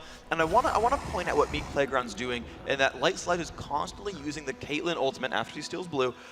She's constantly using it to poke down from long range, because when a team fight starts, she needs to land basic attack. She can't sit there and channel. Lemongod's going to get dived on. He's straight into position. That ward showing him his position. He just has to use the exhaust. He turns around, gets the grasping root down, but Xmithie is closing on him. Lemongod's going to get the target. They could try and turn this into something here. Can Fear, they want to pick up one more kill. They want to try and get LightSludge down. He's really the target. They haven't really got the freedom to go for that Baron just yet. Yeah, I mean, that was my first thought as well, was try to rush down Baron. They can maybe get this mid lane, but they're definitely trying to ward sweep. And you know, unfortunately, they're just not getting much done here. And Aphro's taking so much punishment. Xmithie going to tank that ace in the hole. Again, he's taking a lot of damage out here, and he's a full Phantom Dancer behind the other AD carry here. He's, you know, thousands of gold behind LightSludge, is making it very difficult for them to win team fights, because there's just more damage on the other side. So Xmithie and Muffinqt kind of caught out of position. Okay, getting a little poke towards him. The rest of the team coming around. LightSludge is not there. So if Fear were to try and engage, it would be a good situation for them. But unfortunately, they're finding every trap within the jungle. And Fear realizing they're going to have to back away from this one. Yeah, so Fear running away. Jatt's 900 gold away, or 800 gold away from his Guardian Angel right now. Aphromoo, 3,000 gold behind the opposition, not yet a Zeal for his inventory. You're seeing big ticket items just not get available for Fear. It feels a lot like the last game, that even though the gold difference is 3,000, the guys who are behind, or the guys who are ahead, are the most important ones. Caitlyn significantly ahead of Ezreal, and Jatt's just not where he needs to be just yet.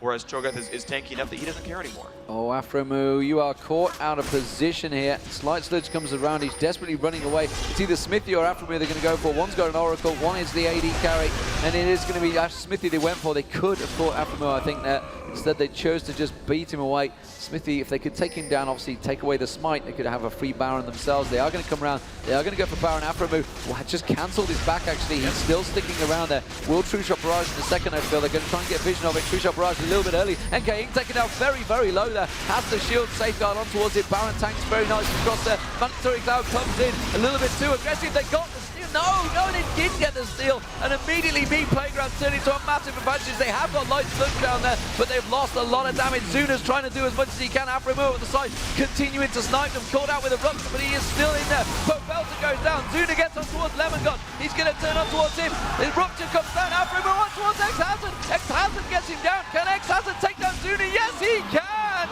xHazzard doing work. The passive snipe as well, I think I saw in there. Very nicely played. Playground. They've got the Baron, and they come out with an ace. That was an amazing fight right there. I like the move from mancloud. He jumped over the wall trying to find NLgnz. He did find him, and thankfully for him, the wild growth kept him alive just long enough as he dove in there. But they immediately pinched everyone, and I thought with LightSludge dying first, there was no way Playground could win it. But xHazzard, he managed to land ruptures and land skill shots on an Ezreal. Someone who's supposed to kite you for days. That was very, very impressive from Hazard. So Hazard doing fantastic work, taking down the turret as well in reply. Honestly, I'm not sure Xmithie can fight this one. What is he thinking? I think Hazard's in a much stronger position. You can see, look, the damage coming out. Xmithie realizes the rest of the team probably going to come up, try and back him up here. He's trying to keep him baited out there, but yeah, can't fight that one. He is a very, very strong. Guardian Angel's just been picked up by Zuna. Zuna going to be much stronger in the next fight. Also, Zeke's being picked up as well by Muffinqt. That's going to help the whole team out because they're all the AD carries. Zhonya's Hourglass also in there as well for Mandatory Cloud. So, Fear stacking out some items. They came out well in that fight. They did manage to get forward despite the fact they did lose Baron. They did get the ace.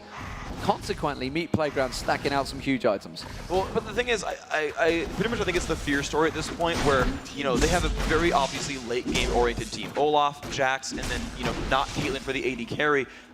Their late game is only going to get better and better as the game goes on. It's been up to Playground to have a stronger mid game and snowball themselves ahead in gold. And they've done that in a lot of situations. Again, it's like a 3,000 gold lead here for LightSludge. That is a very, very, very big deal.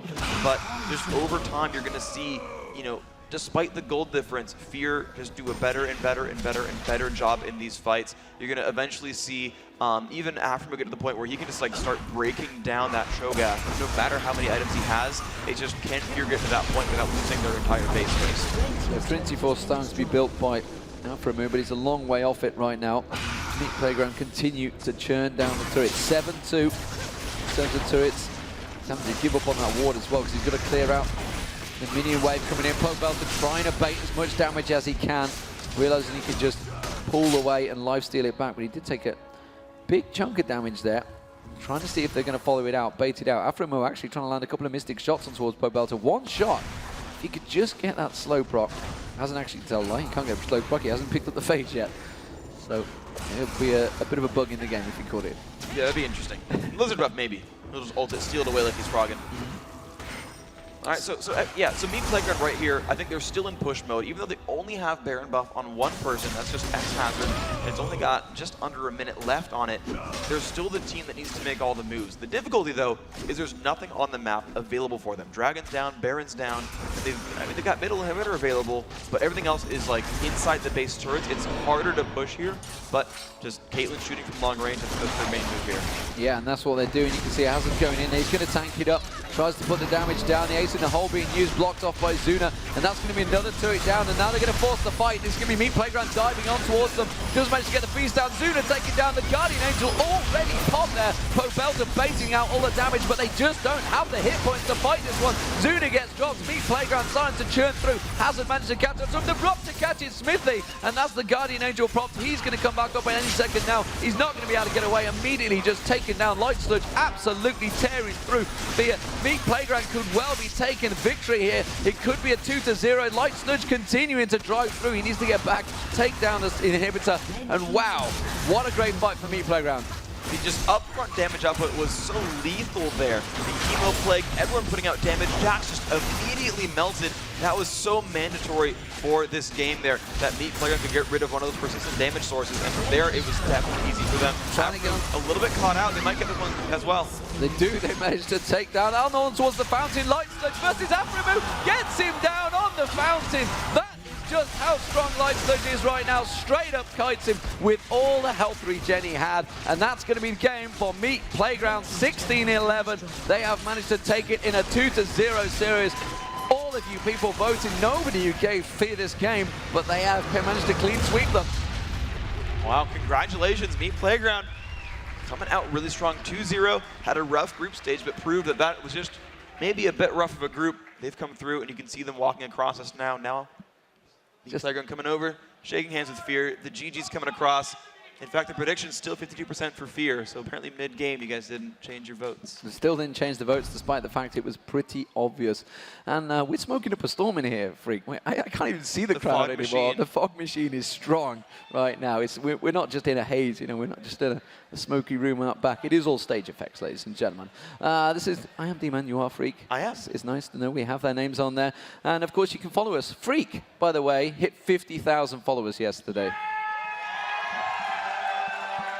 If you want to be 50,001 at Riot Phreak, everyone pull out your smartphones. Let's all log into Twitter. Or log into Twitter. At QVD, man. At QVD, I'm a long, long way behind you, that's for certain. But yeah, Meat Playground there, they have managed to take victory, so they're going to go through to the lower bracket round 2. It does mean that Fear are now out of the tournament coming into this one, so they've had a good showing. I mean, they had a tough group. They had both CLGs in there, which was immediately tough work for them, you know, CLG Prime and the EU. EU looking very strong throughout this tournament, but that was a good showing from Meat Playground. They really, they knew what they wanted to do. They set out their goal, the picks and bans, and they pretty much completely followed through the whole way. Yeah, they played the strategy right. It wasn't just an amalgamation of picks. It was a lot of things working together in sequence. Caitlyn, Xllyra, very, very good at pushing. Both of them have great area of effect and great turret pushing. They're both so long range. You saw them immediately switch over to the mid lane. As soon as they killed like one of those bottom turrets, right? They went 5-man mid and was like, let's go push this turret down. mancloud got too aggressive trying to defend it. He got chopped out. And you saw, you know, basically from minute 5, it was just like, okay, well, we're better mid-game, we're going to push. We're better mid-game, we're going to push. They got a lot of uncontested dragons. They got a lot of turrets from long range. Just the one misstep from HatZhazzard gave them kills away. Other than that, I think all the moves were perfectly executed from Meat Playground. So that is it for me and you this morning. That's our first best of 3 out of the way. There's going to be many best of 3s going on. Of course, 2 streams happening here at IPL5. There's going to be lower bracket round 1. Still. Another section. Is it going to be Singapore Sentinels versus Iceland? Iceland. It could well be. There's another game as well. Curse. Actually, that's a good point. Curse were playing dynamic. This morning. They were playing this morning. We'll hopefully try and get the results. But don't worry, guys. We'll try and keep you updated. Get on the website. It is ign.com/IPL for all the information, all the votes, everything you want to see throughout the day. We will be back later on today. Thank you very much for watching. There's going to be another game following shortly. It's going to be Optimus, Tom, and I believe Baron. All right. Well, we'll be back.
Gotten the chance to look at any of the BLACKBEAN games they played. I did check out some of their scrimmages earlier on during the weekend. They were playing fairly standard compositions. We saw a lot of Aurelia, we saw a lot of Maokai and stuff.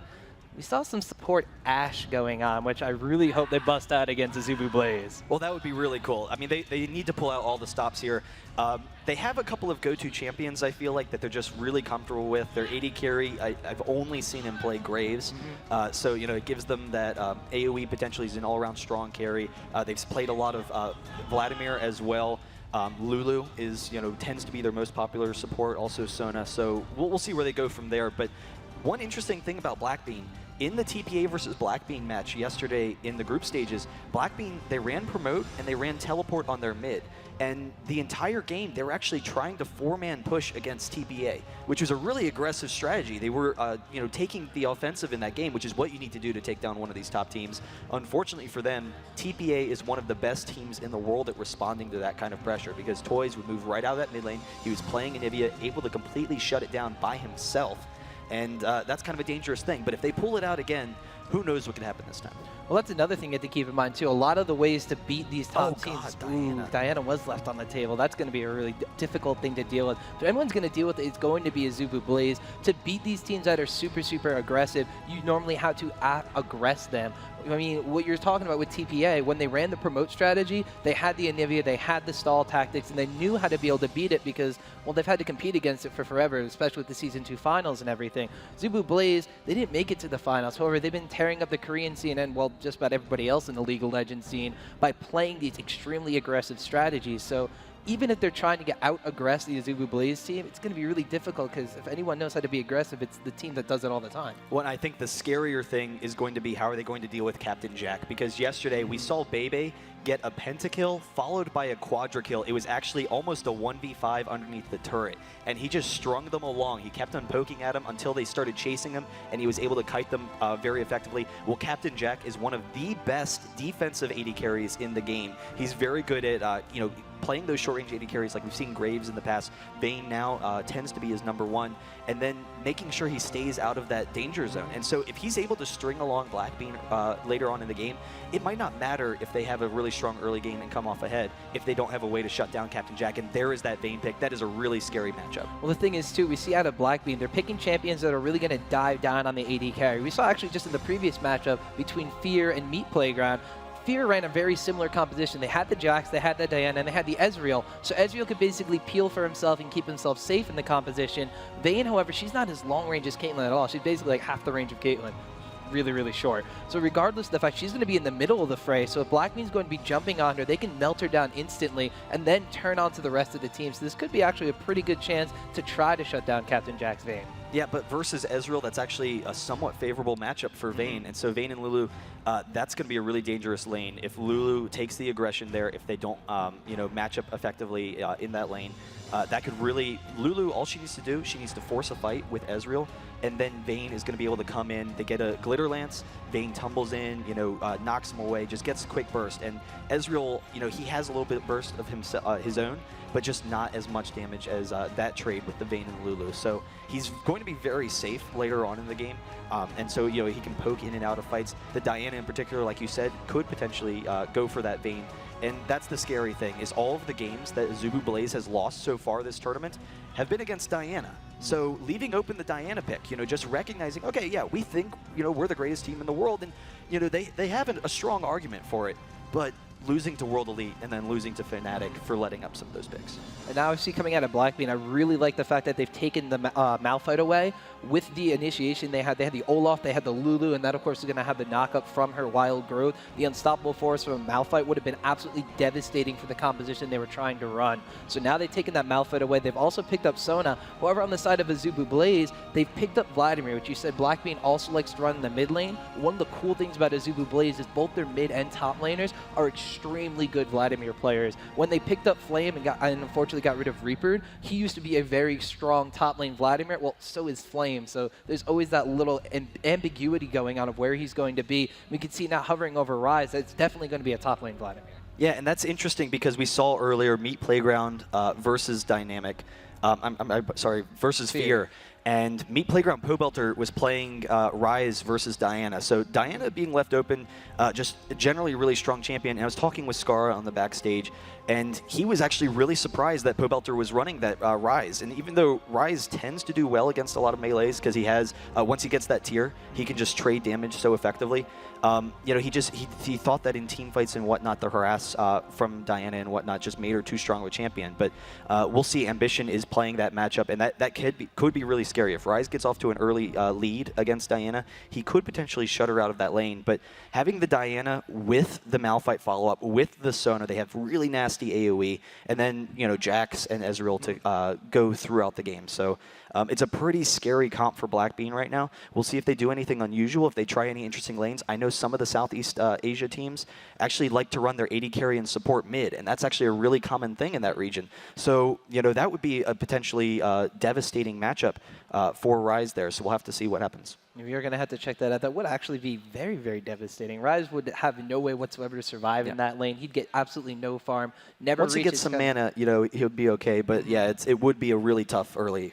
He would never hit like that hyper carry status that they really needed to be. They'd also have a weak Vladimir during the early stages of the game, and a Vayne who's also a hyper carry. So taking a look at this composition, like you're saying, even though Jax isn't his strongest at the beginning of the game, if they're able to force some early to mid-game team fights with that Malphite ultimate, with Diana being as strong as she is in that mid lane, as long as she's not denied the farm, and Ezreal at least keeps on pace with Vayne, if not outclassing her just a little bit towards that mid stage of the game, they could have a very strong timing here where AZUBU Blaze just might not be as strong as they think they are. Well, here we go, guys. We're getting into the game. It's AZUBU Blaze versus BLACKBEAN. I know you want to shout for them. This is BLACKBEAN. We don't know a lot about them, but they're from Thailand, and they want to put up a struggle against Blaze, potentially coming in as the #1 team in this tournament. It's very true, guys. And don't forget, you can also check out IGN.com/IPL.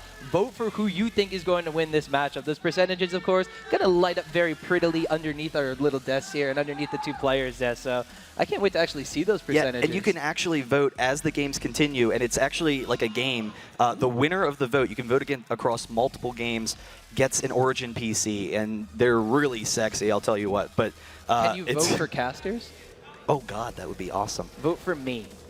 Vote, well, hey, what a second. You're going really greedy here. But it's going to be cool, guys. Make sure to vote. You can change your vote as the game progresses, as you think, you know, one team has a chance, or, you know, vote for who you want to win. Regardless, it's going to be cool. But we are checking out this team, and we'll see what AZUBU does. They oftentimes have a really strong level 1. We've seen in the past they can just completely shut down a game in the first 3 minutes, and that is a really scary prospect. Well, taking a look at their level 1, it is very scary. Even though Vayne Condemn isn't necessarily the most reliable crowd control effect, they have Rune Prison coming out from Ryze. They have the Glitter Lance available from Lustboy's Lulu, and that's very scary. Not to mention the Undertow from Olaf's Axes. They catch someone out in the jungle out of position. It's going to be absolutely devastating. If you see they're going in, Lightning's maybe going to get caught out. There's the Axe. Can he get the snare? The Arcane Shift getting away from there. So AZUBU Blaze coming in from the bottom lane, and actually a nice sneaky route from them. We'll see if they continue that aggression and try and bully around BLACKBEAN in the early stages. They might actually do that because they forced Ezreal into taking Arcane Shift at level 1 now, rather than taking that Mystic Shot, being able to harass back upon champions. So now they're in a defensive posture already on BLACKBEAN's side.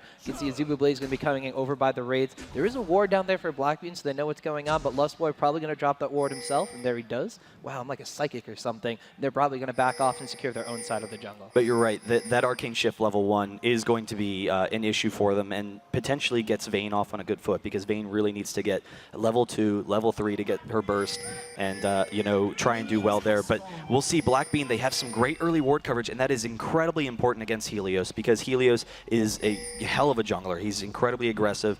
You know, having that early ward coverage is going to be really significant. They are warded over here by the enemy raids as well, so they know Helios is starting at those raids. Gonna have to see if he takes up an early red buff, or if he's taking those to give Vayne and Lulu those wolves, and yes, he is going to do that. The AD carry, the bottom lane with the support, going to equalize that golem start on the blue side.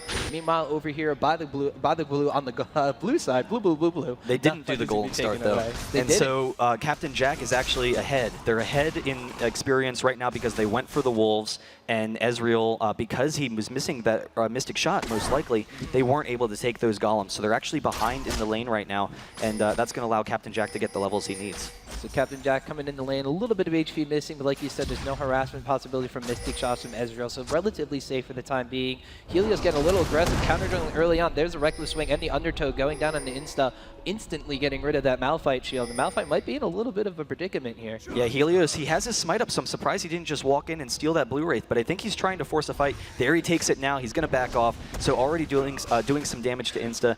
Early on, Malphite just destroys the jungle of, sorry, Olaf destroys the jungle of Malphite. Malphite needs to get some levels. Malphite's pretty good in the 1v1s. He can stall with his attack speed slow and, you know, kind of get out of there with his Q, so he can wait for the rest of his team to engage. But Helios is definitely looking to put on a lot of early pressure. That Ezreal, taking the Arcane Shift level 1 has really set him behind. I didn't think it was going to put him that far behind, but Captain Jack just abusing him, getting him down to below half health already. Helios in the meantime, now that he's forced Malphite out of the jungle, is going to take control of this red buff. Diana coming in from the mid lane, though, has to see what happens here. Diana is going to lay down some damage. Diana's low mana. Olaf taking so much damage. First blood winds up going to Ambition in the mid lane. On Rise, they're going to flash after Insta. Helios so low. Is he going to be able to get it, Baron? Helios lived. I can't believe he got out of there. They didn't have enough. Part of it was Ezreal coming in. He couldn't get that one last auto attack, and Helios barely gets out. An early lead for AZUBU, and Ambition in particular is set in that mid lane because he's up 9 CS. All of these minions are going to die to the turret, and Ambition is really going to pull ahead of that Diana, and that is the concern. If Rise gets that early lead against Diana, that could be really scary. But we see also in the bot lane, Captain Jack wearing down both Zuna and Ezreal. I think they're going to go in for this. They're just going in. There's the condemn against the wall. Lightning going to go down. Oh, that was really bad there. Through the exhaust, and Lustboy helping out as well. There's the Glitter Lance, one more attack. Eliade's going to go down. The tumble in from Captain Jack. 2 kills down in the bottom lane. It's a 3-0 early advantage, and Vladimir up in the top lane. He has the Ignite. He has the pull. Porschkub goes down. Flame with the lead there as well. So AZUBU Blaze taking control of all the lanes, and we've talked about in the past, BLACKBEAN, they've made some good showings when they can group up as a team, but that's going to wait until like 10 minutes at the very earliest, but you know, probably a little bit later in the game. And if they fall behind this quickly, then they're going to be completely shut out of these lanes. We talked about how aggressive AZUBU Blaze can be, and how often do you see a Vladimir getting a kill at level 4, diving a tower at level 3 like that? You never see anything like that. So Blaze really knowing that they have a bit of an upper hand in this matchup. Potentially it is just the more LAN experience or just the more tournament experience coming in here. But BLACKBEAN already on the back foot all around. Insta going to try to turn this around in mid lane though. Yeah, Xllyra trying to chase down Ambition. He just walks right out of there, so he has enough vision, he has enough range. Helios turning it around though. Insta's in a really terrible situation. Insta's getting locked down with that Rune Prison, and there's a double buff taken away from Helios. Definitely going to land that second undertow. Insta not long for this world, and he goes down. Another kill for Ambition.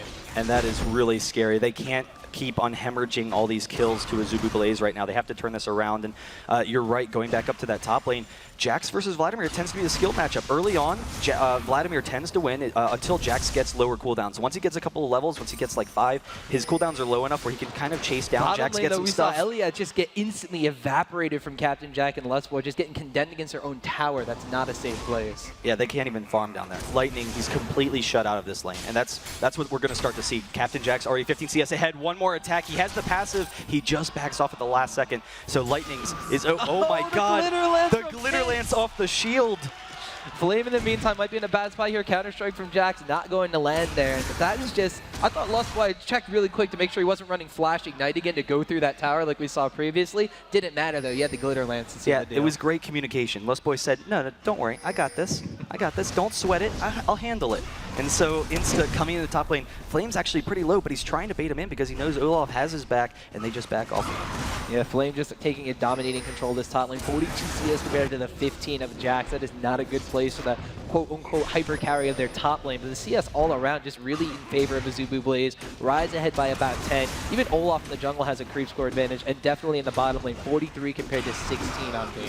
And you have to feel for BLACKBEAN because their tournament experience has been Type A Assassins, World Elite. I mean, these kind of teams, and now they're facing AZUBU Blaze, so that is a really tough run. Not to mention, I'm sorry, Type A Assassins M5. Not to mention that AZUBU Blaze is coming off of that group stage loss, and they have to be coming back with a vengeance through this losers bracket. Like, they are just, we cannot lose anymore. They are looking to punish their opponents. The thing is, too, they were thirsty now. I mean, they came in the first day of the tournament, perhaps maybe still a little bit of jet lag. Both teams actually doing the same thing. AZUBU Blaze, they got into the loser's bracket. We're talking about before the champion picks and bans. They never get knocked into the loser's bracket, so they definitely have, well, not to sound cheesy, but a fire lit underneath them to really come through that loser's bracket and prove why they're here at IPL5. Well, and most people had them as their #1 team coming in. I know I did. I don't know about yourself. Well, personally.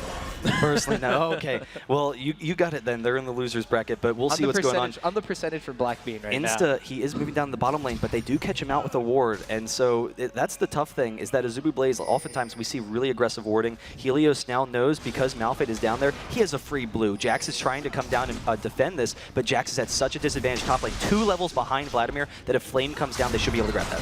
In the mid lane, though, Diana's going to come with help from Muffinqt. Looks like they're going to try to get into Ambition. Bottom lane, there's an action too. Actually turning it around as Rise is so fed, but Insta's going to get the kill there. Oh, but Rise is going to wind up taking down Diana in the meantime. Lightning's getting completely zoned out by Lulu in vain. Muffinqt now chasing down onto Olaf. There's action all over the place. Yeah, that's what they need to happen. They need to get Diana into this game. Her mid game is just so strong. She has such strong base stats and everything, but they're forced off of their blue. And again, it's because of that top lane advantage. The turret goes down even while Jax is defending it. And still in the bottom lane, it's a 2 CS advantage. There's actually Muffinqt coming in, trying to get that blue. He has to ult away, and so he actually was not able to steal it, but he does get out of there safely. Vladimir down in the bot lane. Captain Jack takes down Ezreal. Eliade's in a really dangerous spot as well. The tumble, Captain Jack picks up the double kill. I believe they call that mechanics, Baron. That's what happens when Vayne gets double kills like that. But you look at the levels. Ezreal level 4, Captain Jack level 6. He can't lane against Vayne at this point. Vayne just has too much damage, has too much support from Lulu. Top lane, we do see Blacks going into Flame here. Actually, Vladimir way behind where the turret used to be, pretending he's Jax here for a second. Grandmasters might as well as a counter-strike going off. Flame drops the Hemo Plague. Is it going to be able to take Jax down? Jax dealing a lot of damage. There's the pool, though. Is Jax going to be able to finish off? Flash forward, does not have that leap strike available. Stops attacking to use the Empower, and Flame is going to wind up getting away from this one, it looks like. Oh, Diana's coming up as well. Porschkub, he's in a dangerous spot. It looks like he still wants this kill. He drops the ward, trying to grab AZUBU Flame here, and Diana's going to try and cut him off behind this turret. So maybe Zora can make something happen, but no, backing off. Doesn't have enough vision of Flame. He's way too deep. They could have expected AZUBU to come, but there's the mid turret for AZUBU. They're taking it down very quickly. 2 turrets down. They have a 7K gold lead right now, and at this point, I mean, it was already really brutal after the first, like, 2 minutes. It's almost impossible to come back from this kind of a deficit. There's no way you can farm. AZUBU Blaze can just completely deny all these lanes. You see bot lane, 30 CS advantage for Captain Jack. They're just waiting in the wings in this bush here. That bottom turret also below half health. Is Captain Jack going to actually recall? Is just a little bit of a bait? We'll have to see. Lightning and Eliade not really buying time. Just look at that gold differential. Over 4,000 gold compared to not even 2,000 gold on Ezreal. And I think they're partially checking to see if they have a ward by baiting out that heal. Oh, no, he does actually recall. So, you know, if Lightning had maybe gone in for a Mystic Shot or something just for some free damage, it would let them know. They did have the pink ward, so they knew it was unnoticed there. But Lightning, he does get a chance to farm, but this massive wave is going to allow Vayne to continue to zone him, because they're going to be able to freeze that lane right at the turret, and that's a really scary proposition. One of the most important things to note, by taking a look at the mini-map, you can just see how everywhere AZUBU blazes, their wards are completely deep in the enemy jungle. Even when they're moving around taking these towers, they're moving through the enemy side of the jungle. Vladimir is completely on the opposite side of the river, pushing in towards that second top inner turret. They just completely own this map. BLACKBEAN has no establishment whatsoever. But there was the slow, the condemned from Captain Jack, chasing down Lightning. One more attack, the tumble, it does pick it up for him. Another kill for Captain Jack. He's up 4-0. And in the meantime, Muffinqt actually able to take down Rise once again with Diana, and that is really significant for them. But I don't know that it's going to be anywhere near enough. Diana, you know, maybe she can start making some plays happen, but that is a massive deficit to eat through. One of the things that's going a little bit even more wrong for BLACKBEAN is all the kills are landing onto their jungler on Muffinqt. And the one thing is, if you want someone to carry you out of here, that Diana needs to get those kills to get stronger in the mid game so they can abuse a little bit of the time that AZUBU Blaze has. They need to get stronger on that Jackson top lane, who now is kind of coming into his own and can kind of go toe-to-toe with Vladimir for a little bit. Well, and you said earlier the aggressive ward coverage from AZUBU Blaze, but Helios, he has the oracles, and now they have all 3 outer turrets down. Captain Jack just allowing the minions to take it down to just deny a little bit more farm, and that means they have complete control of this map. I mean, you know, if they didn't have it already, which they did, they have it. The Helios grabbing the ward. He's going to be able to grab one for the dragon as well. They'll be able to push in and take that as a team. Yeah, AZUBU Blaze looking to take this dragon relatively easy. They just missed the ward in the corner over there, so someone out there definitely has to do something because of that. But regardless, regardless. Captain Jack coming in here. Silver Bolt's taken away. Helios, of course, those undertows and true damage. Smite available. Is BLACKBEAN going to try to contest it? Diana sees it, but no, Helios is going to use the smite and take that one away. Yeah, and he's getting the ward now. I don't know that he actually missed the ward earlier so much as he didn't even care that the ward saw him, but Helios grabbing it there. The crowd gets excited, and he will back off. Lustboy actually going through the jungle now and dropping wards. That could allow them for a really aggressive push on that second turret and just keep on denying that bot lane and allow Vayne to just continue to farm. Regardless of what they do, it's going to keep them safe, so no matter how aggressive they want to be, it's going to be smart aggression regardless. So even if Vayne pushes all the way into that second inner tower and Muffinqt's going to come through the jungle to try to land an unstoppable force, they're going to see it the entire time because that entire side of the map is lit up like a Christmas tree right now. Yeah, so we'll see what they can do, but it really is not looking good. I think they really have to be kind of questioning what changes they'll make coming into the second game. Xllyra in a dangerous spot, though. They're kind of wearing him down. Now Captain Jack's joining the fray mid.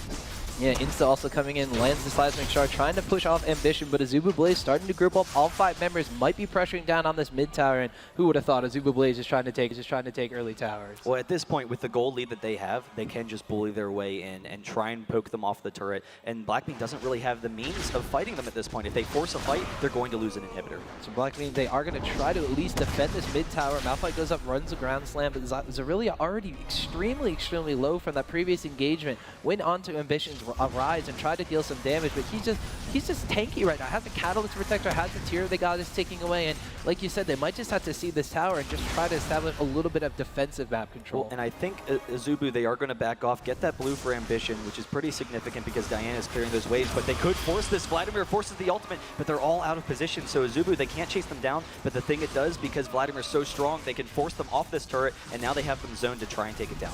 Yeah, BLACKBEAN, Ezreal getting caught with a nice Rune Prison. They're taking a lot of damage. Glitter lands. Here comes the unstoppable force down. True Shot Barrage also across, but AZUBU Blaze is going to try to turn this one around. Yeah, but they're not diving for it. Porschkub, he does go down, but AZUBU Blaze playing very defensively in this situation. They're not forcing this fight. They know that they're slowly wearing them down. They've forced them back. They can take this turret. There's no reason to go for a dive that could potentially go against them, except for Captain Jack is doing just that. He turns away once again. They get the second turret mid. Ambition, he's actually able to pick up the blue, and then they're going to continue pushing, though they have a significant gold in pocket right now. They could actually go back and spend, buy an Infinity Edge onto Vayne in particular, and get a couple of those items.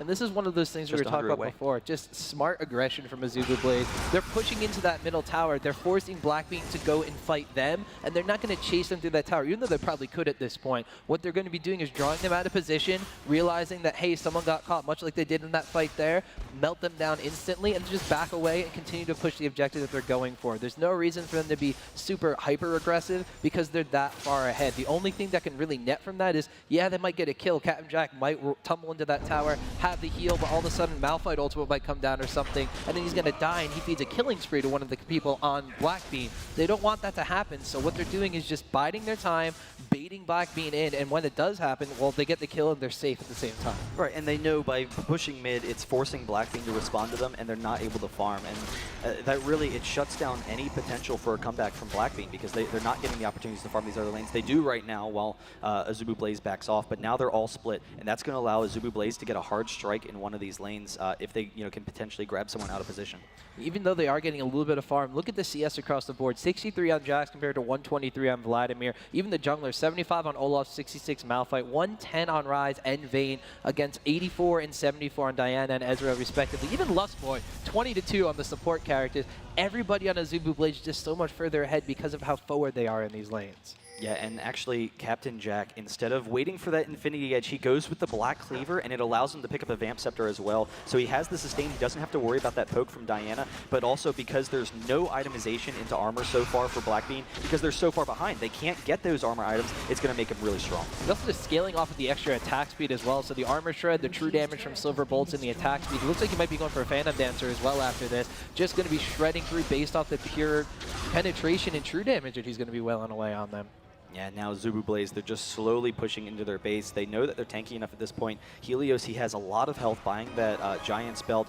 Ryze has so much damage. Ryze, Vlad, and Vayne are some of the strongest late game carries. But there's the initiation. The Diana ult, the Malphite ultimate. Oh my god, BLACKBEAN might be turning this around. AZUBU Blaze just melting left and right, but Vladimir actually still alive in the back. Flame actually going to be flashing forward. He is eventually going to go down to Diana. Picks us up 2 kills up for his trouble though. Now Lustboy in the base of BLACKBEAN. It's a support fight, the most exciting thing in League of Legends. has the double buff. He's going to get the Glitter Lance. He has the slow. Can he take him underneath the turrets? Eliade running away. There it is. The kill. The ace for AZUBU Blaze. Lustboy. Everyone was incredibly low. The AoE for BLACKBEAN almost paid off for them, but it just wasn't enough. They were too far behind. Could you imagine if this game was a little bit closer and then they got those ultimates in that fight? It was just one of those perfect engages for them. Like you said, if they were closer, they would have wiped Blaze off the board, and that would have been a great turnaround. That would have actually completely gotten them back into this game. But because the farm differential we talked about just previous to that engagement, because they have absolutely no completed items on their side, they just have pieces of items. Even maybe a champion with 1 or 2 completed items would have completely spiraled that in their favor. But unfortunately for BLACKBEAN, just wasn't enough against Blaze. But as well, you have to recognize that AZUBU, part of the only reason that they were caught in such a nasty AoE, you have to imagine, I mean, as the team that they are, they would generally split up, but because they know they have such an impressive gold lead, they're like, whatever, we'll just force a fight. They don't have enough damage to take us down. I think they were probably a little surprised by how much damage they had, but they knew that, you know, they could just clump up and because they were trying to force down that turret. But, you know, that could be an interesting thing to look for in that in this next game, potentially, you know, if AZUBU Blaze presumably finishes it out shortly. Well, when the enemy support is actually behind enemy lines in your base and just nuking down the remaining member of your team, then you know you're in a little bit of a bad spot. Olaf clearing out these wards, the Vuvuzelas go crazy. And now Lustboy, he's got the wards in the bottom lane. They're grouping up bot, and Olaf, he's actually just going to go top and push that down. So a little bit of a split push, but it opens up an opportunity where they could maybe 4v5 once they wait for Jax to get there. Ezreal and actually Diana trying to slow down this push. Flame's pretty low, but there's Captain Jack wearing down Muffinqt, almost taking him down, and they can continue this push. Yeah, Insta actually had to flash away. Hasn't even gotten a chance to use his unstoppable force, it looks like. And that was the one thing they needed to really put that combo together, potentially taking Blaze down while the tower is still wailing away on them. But nope, unfortunately, they nuked down Muffinqt. They recognized what they had to do. Muffinqt flashes away, doesn't initiate, and AZUBU Blaze take a tower and just run away scot-free. And now they're moving up to the mid lane, and this kind of pushing back and forth, it puts pressure on all of the lanes. They're going to group with Olaf, and it potentially pulls BLACKBEAN out of position. If AZUBU Blaze gets 1 kill, then they can just bulldoze their way through the base. I mean, they're already ahead enough that they're going to do that anyway, but, you know, 1 kill would seal the deal. So BLACKBEAN, this is kind of forcing the last fight for them. The inhibitor is up, and Blaze, they're just going to force their way in. If BLACKBEAN dies here, there's no question. That is the game. They might not be able to defend this regardless. No, they're going to have to try their best, though. They don't have True Shot Barrage available. All the other ultimates. There goes Diana. Moonfall goes in. Insta once again being locked down in that room prison. The Polymorph goes down on him. He's getting extremely low. Has to use it away. That's the wrong direction. And now AZUBU Blaze look clear to take this inhibitor. Yeah, and now you see the split from AZUBU Blaze on their team. They recognize, all right, guys, let's just end this game.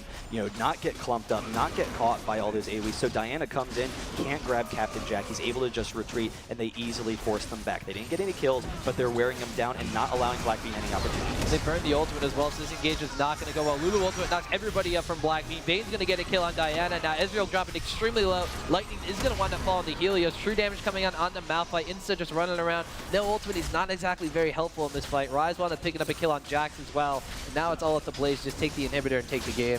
Yeah, a couple of them are getting pretty low, though. So you know, the damage, if this game were a little bit more even, from the team comp, it is there for BLACKBEAN. They have the potential to win these fights, but there's 2 inhibitors down. Insta, there's no way he can defend this. Even when they're this low, he can't come in. The Lulu shield is almost more than enough to defend against any of his damage. Captain Jack getting kind of low, but he's just hanging out. They're pushing on the Nexus, and this should be game number 1. Yeah, no one Nexus turret already down. The other at half HP is AZUBU Blaze, though. They don't want to get too cocky. They're going to back off. They realize that they're very, very low, and oh, there's a sigh from the crowd as they realize the game is going to continue for a little bit longer. Yeah, so they're just going to make sure they get their gold, make sure they buy their items, heal up, you know, don't risk anything, and then they'll be able to push in once more. But we'll have to see. I'm kind of curious, you know, if there's going to be a big change for BLACKBEAN coming in the second game. You know, whether or not they're pretty confident with this comp, like if they get some of these same picks again. I mean, I guess being the second pick, there's no way they can leave Diana open because, you know, Ambition will clearly grab that up. It's very true. And the Assassin kind of combination, they had released the Let's Jump on Everybody combination that they had. It works out. They have the ability to use it. We saw that in that top lane fight. Unfortunately, they were so far behind because they were just out-aggressed early on. I want to see, do they change up their style to something a little bit more passive, or do they go for the, well, this is the last game, potentially the last game we have to play. We need to really just, you know, go ridiculously hard with this and try to maybe force that early aggression. And if it works out for them, they could actually go toe-to-toe with Blaze. Well, and a lot of it was, again, Ezreal getting caught out in that level 1. It put them behind early, and then Vayne getting those kills in the bottom lane just completely devastated them. I don't know that they can allow Captain Jack to have Vayne again, and that Vayne-Lulu combo really taking its toll. They are making their way into the bot. We'll be pushing in on BLACKBEAN. This might be just the last go out for it, BLACKBEAN, and just, see if they can pick something up. Do have all their ultimates available once again. Down Xllyra getting knocked down into the polymorph. Lightning's getting extremely low. There's an unstoppable force going across Captain Jack, getting really, really low. True Shot Broad heads up, but Vladimir and Ryze in the fray. Lulu ultimate's going to save Captain Jack. 3-4 members of BLACKBEAN are down, and it looks like AZUBU Blaze is going to walk in and take the Nexus. Yeah, they will be able to grab this. There's the GG coming in from BLACKBEAN. GG OP. They did get the OP champions indeed for AZUBU Blaze, the champions that they love. But we'll see what BLACKBEAN can come into game number 2. AZUBU Blaze picks up game number 1. And I guess that's something that BLACKBEAN likes to do. Actually, when I was watching them scrim, and after every single game, whether they won or lost, they went up to a team, they shook their hands, very respectful, and said, OP. Oh, well, that's a shame. That's a shame. It's a little bit of a everyone shame. else always gets the OP champions. Everybody gets the Everyone OP else champions. is just. Honestly, it's probably more that AZUBU Blaze is OP, and there you see 78% to 22%. 78% of the people like me, and only 22% of the people Wait like a second here. Come on. But we'll see what can happen in game number 2. Damn it. They're going to have to change it. Yeah, that's true. Oh, I'll get AZUBU Blaze for game number 2, right? Well, no, I was going to say they're going to have to vote for BLACKBEAN instead, because that's who I'm rooting for. Oh, yeah, got it. But we'll see what they can do in game number 2. We're going to continue with this. We'll be right back, I believe, in a quick commercial break. So we'll see you shortly with game number 2.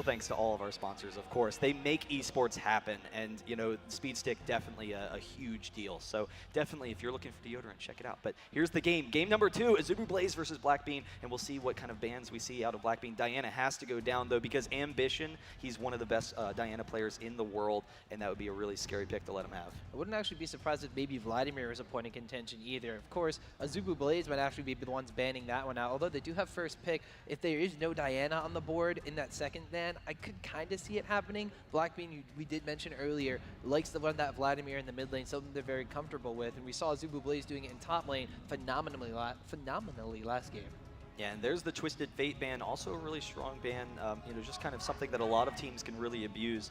But we'll see what's coming in. I'm really curious to see what we're going to see out of Kunpunk, who's the new support swapping in for BLACKBEAN. And it's kind of interesting to have subs. I mean, that's something that we've seen some in the past, but not really for a year or so. As teams kind of solidify themselves, you tend to have your one player that you think is the best at their spot. But if there's something unusual he brings to the table, that's what they're looking to do. They're looking to catch AZUBU out of position, or catch them by surprise in some way. Well, that's one thing that Taipei Assassins actually do. They have a revolving cast. If you look at the Leapedia page for Taipei Assassins, they have 9 members, and they'll switch them out constantly during the Garena Pro League. So it kind of works out in their favor too, because they do have certain specialty champions, and it kind of brings a new element into the enemy team. You're like, well, who do we ban out now? We don't really know.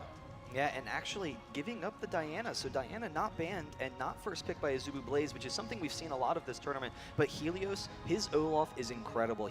His most played champion is Nocturne, but so it could be a top lane Olaf as well. And I think he's potentially the strongest top lane in the game right now. I mean, his base damage and just general tankiness in team fights is really unbelievable. But Helios, when he plays Olaf in the jungle, it's actually when AZUBU Blaze has gone for their fast pushing strategies, where they take all of the outer turrets in the first 5 minutes to 10 minutes. And Olaf, the benefit there is he has that fast wave clearing ability, and then he can do a lot of damage to turrets with his W as well. And so that puts a lot of pressure on those lanes. So I'm curious to see what BLACKBEAN's going to do to respond to that. They might need a couple of teleports on their team. what we did also see in the previous game, he does very effectively counter jungle those more utility-based junglers.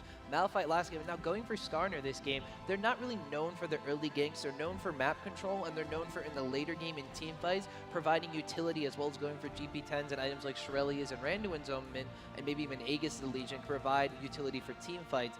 Now you're picking up a Skarner again, that Olaf is going to be going into a jungle. It's a very scary proposition for BLACKBEAN because their jungler just completely got shut out from their early jungle by Olaf. He stole away the raids, he forced them out of lane, he went to take a red buff, it resulted in 2 kills for AZUBU Blaze.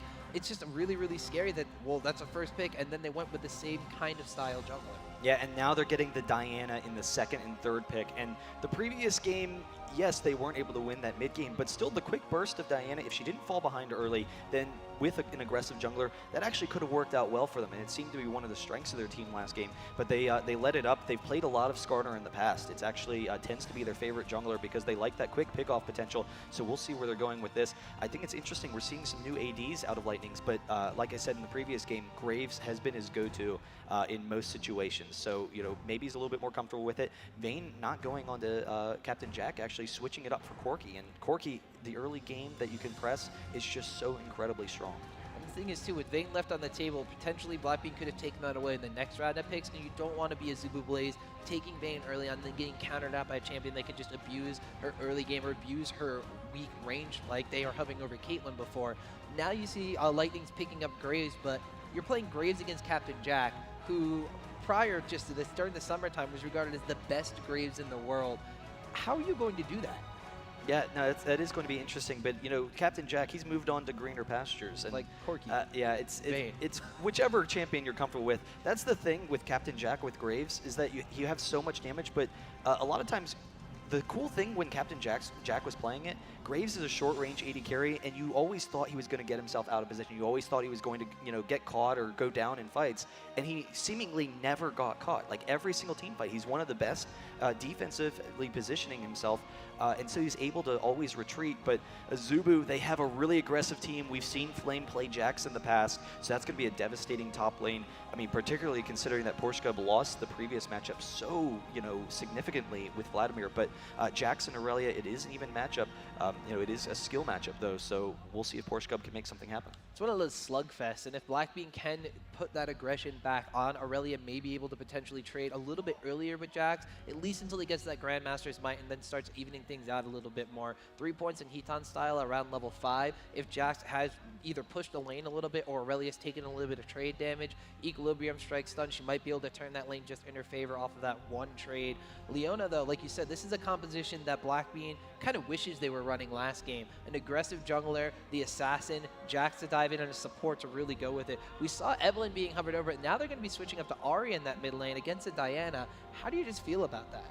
Well, it's interesting. Ahri in general is just a really strong champion in most matchups. Like there's very few matchups, or actually no real matchups, that Ahri just outright loses. But Ahri, she can get that lane harass against Diana. Diana, I think, will tend to be safe in that lane, but you know, Ahri definitely has some quick burst potential. But the big thing with the Ahri is later in teamfights has the mobility to kite away from Jax, Olaf, Diana, potentially, though Diana does have the double jump, so that gives her a lot of reach.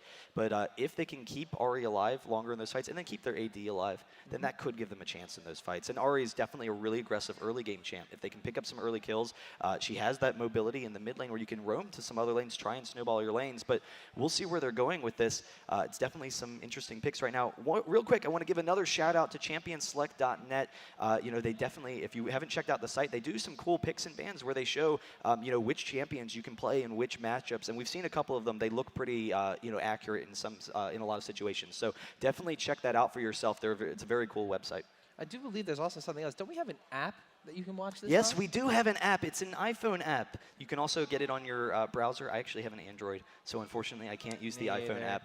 But you can do it in your browser, and it's the same thing. It's just you get your streaming experience on your iPhone. You get to vote. You get to, you know, vote like down below 70-30 right now, 70% for AZUBU Blaze. Wait a second, I thought this was going to swap. No, I'm still pulling for BLACKBEAN technically, so I wouldn't mind it swapping. I think Blaze is supposed to be on my side. I want to win this game. But we'll see what's going on. But definitely vote for that, guys. Origin PC is being given away to whoever's going to win that situation. And and currently have a little bit of a black screen. Okay, we're loading in again. Just take it a second right there. I was getting worried for half a second. No, we're good. We're good. Right, we're just waiting a second. It is booting up right now, and we'll be able to see what they can do. No unusual summoners from either of these teams, but AZUBU Blaze, we've seen in the past, they have a team that can really push lanes quickly. I mean, we've seen 15-minute inhibitors from them in the past, and that's in an even matchup against, you know, a top Korean team. Now what's going to happen with, you know, BLACKBEAN, but BLACKBEAN being a little bit more aggressive in this game. So they have Skarner. If he can hit 6, if they can just hold off until Skarner hits 6, maybe they can pick up some quick kills. Taric makes their bot lane a lot more aggressive, though I think that was probably in response to the Vayne. Now Vayne's out of there. Corki, I don't think is going to have an issue with the Taric. You just Valkyrie away, it's no big deal. So they should actually have an advantage in that bot lane once again for AZUBU Blaze. Not to mention, Corki's going to be dealing a majority of his early game damage in Magic. That Phosphorus Bomb, he can shred through the armor. That Taric's can provide extra with that Shatter Aura. One of the things that BLACKBEAN is actually doing here as well is they're running a more aggressive level 1 composition. Ahri has a charm, Taric has a stun, Aurelia has a potential slower stun, and AZUBU Blaze is going to be careful here about that. Well, they're walking in. Helios and Ambition, they're out ahead, and they're actually going to get caught. They're walking right into BLACKBEAN. The quick damage, the stun as well. Can BLACKBEAN get this? There's the first blood for Ahri. Porschkub does go down, but if they can turn this around, pick up a couple kills, this could be huge. Insta running away. He is very low health, but Zuna actually going to go through. Taric's going to pick up the kill on Diana. That's another kill for BLACKBEAN. 3 kills being picked up now as Ahri takes it down so low, but she barely gets out of there. Oh my god, and a 3-1 early lead with that level 1, just like you said, an aggressive level 1 comp, and BLACKBEAN, they're in this. So 2 kills onto Ahri in particular. Ambition is insane, but that's going to help him now. The crowd is going wild for BLACKBEAN right now, but that early lead is exactly what they needed. Just don't sweat it, guys. BLACKBEAN will handle it. Oh boy, that's you know, catchy. We're gonna have to remember that one. But if only it was like a product placement for something. Oh boy. But yeah, we'll see what AZUBU can do now. Ambition, he's coming down for Helios, so Helios is gonna start with that red.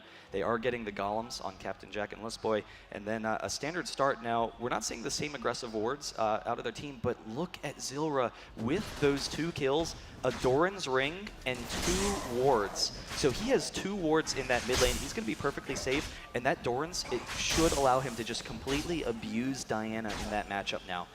One of the things you have to keep an eye out for is in that level 1 engagement, Blaze did get away with Jax not dying and securing a kill for himself. So he's going to be entering the lane with Aurelia with only an assist with an extra item on our cloth armor. So Jax is actually going to be able to abuse Aurelia even before that little even trade goes on that we were talking about during the picks and bans phase. So if Flame can snowball that top lane, Skarner's not going to be able to gank as effectively until he hits that level 6 and Impale. But by then, Jax could actually already have won that top lane matchup. Yeah, that is a really scary thought that Jax can win that so quickly. And Helios, he's actually making his way in for a red steal, so he might try and get something in there.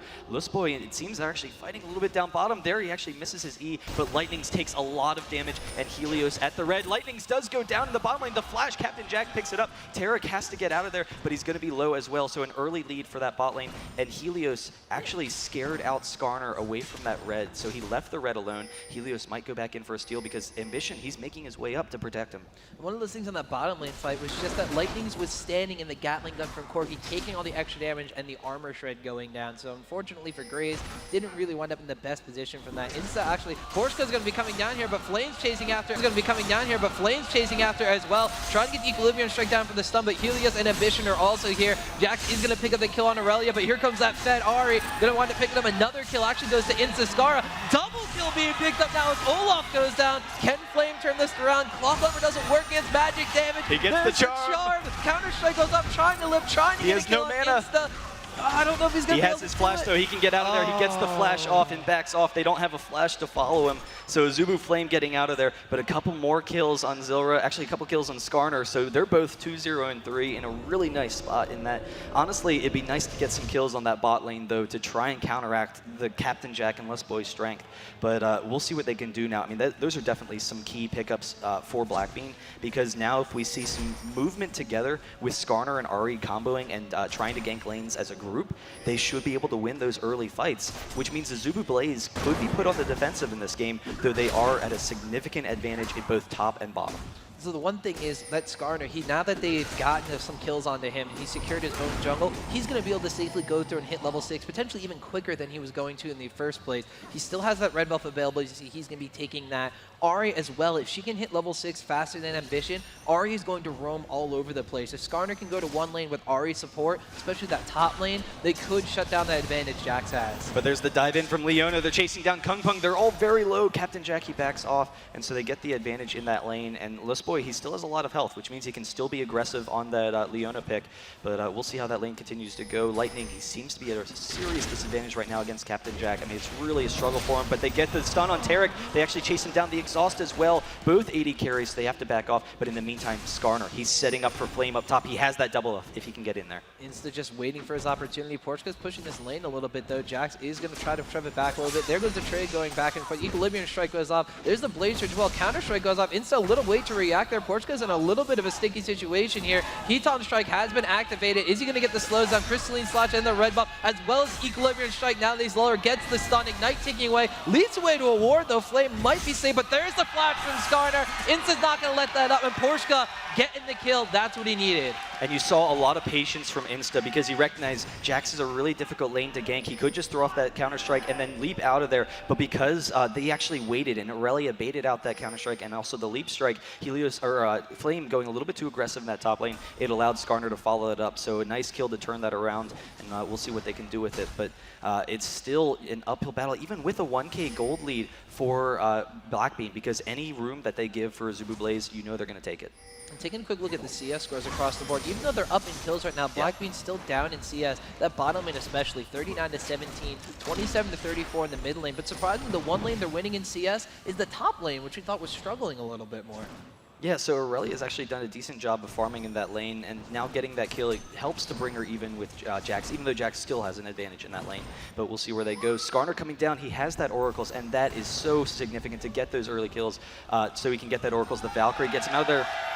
There's an award, goes down Insta. He has that map control now, and that is huge. If he can hold on to that Oracles, that could catapult them into a great map control game. BLACKBEAN actually going to be taking a very early drag in about 6.5 minutes. They're trying to force this one, though. If AZUBU Blaze comes in to try to contest this, they might have to back off. They're not extremely very tanky right now. Oh, but they catch out Xllyra mid. He actually has to use his ultimate, but he does get out of there. But Diana's coming in as well. Helios only level 4. They can't defend this, but they back off, so they don't actually finish the dragon. It is still up, and they just back off. So a little bit concerned. Porschkub, he did come down. It allows him to get back to his lane and pushed up to his lane, so he doesn't have to actually fight Flame. So that's a benefit. But still, it would have been nice to grab that dragon. It was a good job by Helios swinging around to try to see if they were doing dragon, or at least go to contest it, knowing that they were, because he cut off Ahri in that circumstance. With the power of that Olaf and Diana, they forced not only the flash, but the burned ultimate. Without the ultimate, BLACKBEAN didn't feel secure enough to really go into a team fight to contest that dragon. Well, and that's the scary thing with Diana. Diana is out farming Ahri in the situation, even with all of the gold that Ahri has. And so Diana, because she has the double leap, you know, Ahri, she can chase Ahri even with Ahri blinking away. So that can be kind of scary. Sometimes you can just force out the entire ultimate from Ahri. She can't use it in an offensive manner. But we'll see. It seems like even with the kills, that Ambition, he's kind of controlling that mid lane. He's farming constantly and pushing Xllyra back into that turret. Yeah, and we also see going for no magic bans on the side of Ahri, potentially going to be turning that into maybe a chalice, or even going for Mercury Treads, just to not only reduce the damage that Diana is going to be putting out, but potentially the crowd control from the rest of Blaze in the later stages of the game. We'll have to see what that does evolve into, but going for those double Dorans for extra health, yeah, a little bit of ability power and mana regeneration, but Ahri's actually building fairly defensive. They receive picking up Mercury Treads, she's all defense. Yeah, it's kind of interesting. So she's kind of scared of, you know, Diana and that burst, and wants to make sure she can live through those fights. But once again, Lightning being forced out, and that's a really scary bot lane for him to deal with. And Ambition coming up for the top. They can go for this dive underneath the turret. Flame, he's going to tank this for a second. There's the ignite, the dash in from Diana, the pullback. They pick up the kill. And unfortunately, Aurelia had nowhere to go there, so that is, of course, going to snowball the lane a little bit more in favor of Jax. 2 kills, only 1 death, 1 kill and 3 deaths on the side of Aurelia. In addition to this, now Jax is coming to his own and taking that CS advantage back in the top. Yeah, and that's something they can't allow AZUBU Blaze to do right now, because their early gold lead has now dropped down. They do get another ward. Insta clearing out the dragon. They will back off for a second.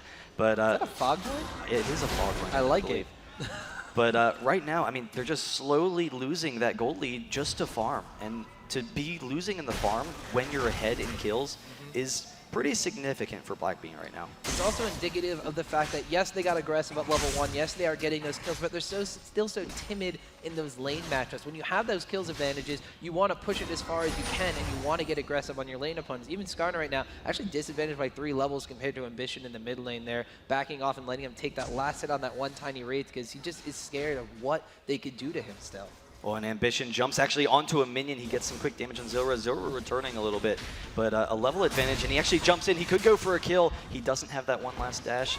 He actually does have it up. There's the flash. He ults in. Can't quite pick it up. He's taking the turret as well. Xllyra trying to come in, trying to see if he can grab him. Can't quite get him. That was just a little bit of a good play by both sides. Ambition forced the ultimate, so he didn't have that last charge to go back in after the tower dive. Unfortunately, he did have the one to survive still, so double wards being picked up in the bottom lane. That's very impressive. But still, Ahri being able to get out of that one alive, very thankful for that one. That's just the aggression that Blaze is putting onto BLACKBEAN, despite how far ahead BLACKBEAN was in the early stage of the game. You can tell by the fact that Diana has a level advantage over Ahri, despite Ahri having more kills and assists than Diana does.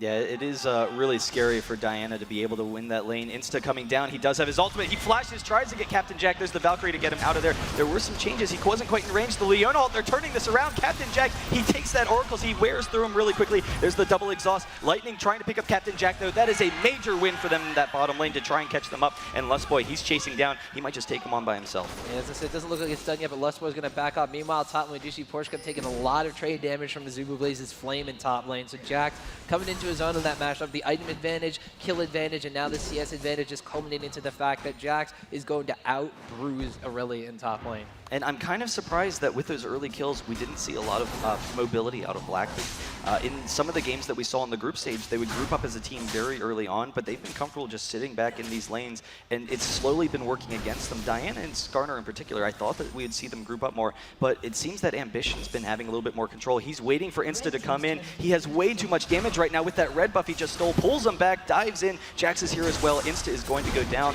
We'll see if they can force a fight. It's a 3v2 in that top. They have complete control of this jungle now. And this is what AZUBU Blaze did last game too. They just gained complete map dominance over BLACKBEAN and ran amok because BLACKBEAN just had no idea where they were going to be. They couldn't put wards down. Oracle's elixirs were clearing them all out. They were all over their own jungle. They couldn't even sit back and farm because of this. Now they're pushing down to the second top tower. They're going to have to try to defend it, but like you said, it's 2v3 up here.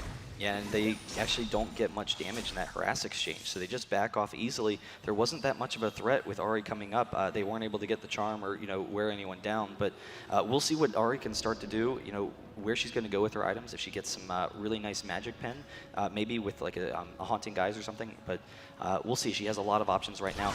Captain Jack in the bot just kind of hanging out right now, but there's Diana jumping in on Xllyra once again in the mid. We'll just wear her down with that red buff now and taking her down to half in one exchange. That's just how far ahead Diana is. But the bottom lane, we see Graves once again taking a brunt of the damage from Captain Jack and Lustboy. Leona just getting the stun and the Zenith Blade down. Cork's just going to take pot shots from the back. He's still standing in that Gatling gun because he can't run away from the stun. Even if Tarek is going to stun Corky, gets that Gatling gun off, Graves is stuck in that Gatling gun fire, it's just going to shred away at his HP. Well, and Captain Jack's been not been allowing him to get that passive up. Insta coming down. He has the Oracles, or Helios has the Oracles. They will throw off the Undertow to try and get out of there, but there's the slow from Porschkub trying to get them in range. And we do see, meanwhile, in the mid lane, Ahri getting extremely low from Diana. Back on bot lane, though. Kumquat's going to get stunned out. Ahri does fall in the middle lane. Now Tarek getting extremely low. Does want to pop the heal on, so to live flashes away from Leona's shield. That's going to secure him to live. Lightning is, in the meantime, going to pick up a kill on Helios. Leona going deep. Lustboy wants the kill. Is he going to get it?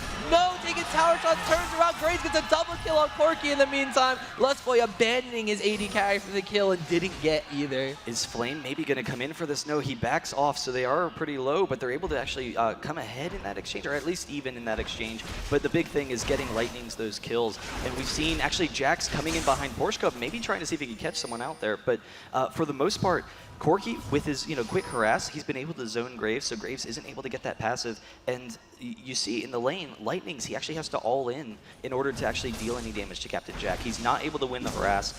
Jack is just in complete control there. But when they are forcing these fights, they're actually coming out ahead. Yeah, almost doubling in the CS in the bottom. 104 compared to 65. Corky ahead of Graves.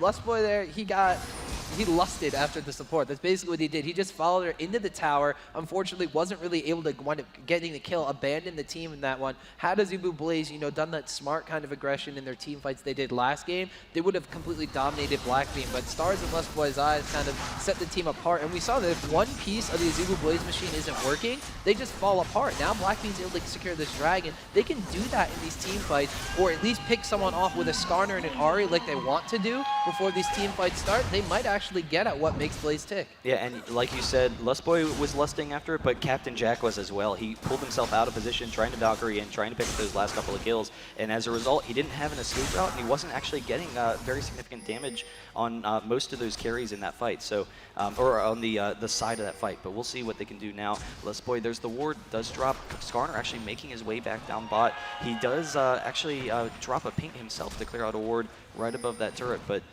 we'll see where they're going and how they can try and pursue this. We saw Captain Jack and Lustboy, they're not even needing a pink ward to take out that ward. They killed it before it even settled. It's really in a really bad spot here. Has to pop the ultimate. That is brutal. But like, he's so scared of Diana right now. He's just forced to use his ultimate. That blue buff is taken away, though, so the ultimate's going to have a relatively short cooldown compared to what it used to be. Meanwhile, top lane, Porschkub and Flame still going at it 1v1 up here. Really doing a relatively good job against Jatt, considering the level disadvantage and the item and farm disadvantage. Ambition jumps once again on Xllyra, but he's going to be able to back off. But in the meantime, there's the stun from Taric and the pullback from Skarner. They get some quick damage, but Captain Jack is destroying them. Leonal as well. Captain Jack picks up the first kill. Can he pick up the rest? This could be really scary. The exhaust is done. Insta, he's able to flash out there, but there's no way that LightSludge is going to get out. No, LightSludge's now trapped by Helios and Captain Jack. He's trying to run towards the tower, wanted to maybe deny himself, but Captain Jack going to get the shutdown regardless. Mid lane, we saw Flame coming in with Ambition, taking down Ahri, and now AZUBU Blaze looking like the dominant force they were in game number 1 again.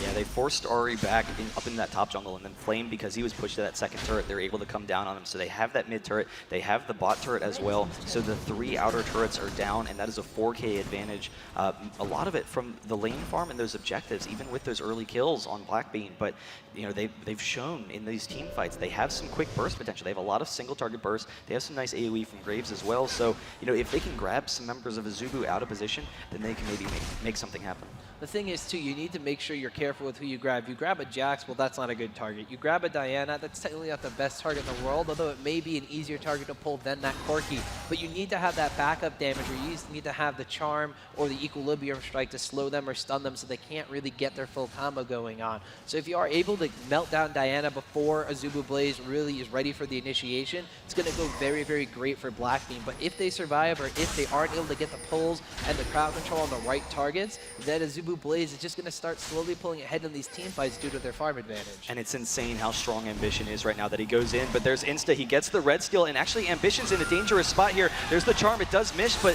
Ambition, he's so tanky, and Helios coming up as well. He gets the flash over the wall, but we'll see if he jumps back in to help Helios. He is going to get the Crescent Sweep once again over the wall. Ahri coming back in with that last take of her ultimate, however, it just looks like everybody's going to force everyone else back. Kung coming in now, they could get a stun down onto Olaf. Might not be the best thing in the world. He does actually not have that ultimate available, used it in that fight. Could have been able to turn on around him there, but that's once again just BLACKBEAN all so low, also afraid of AZUBU Blaze, and especially Flame, who's just waiting and lurking to jump in.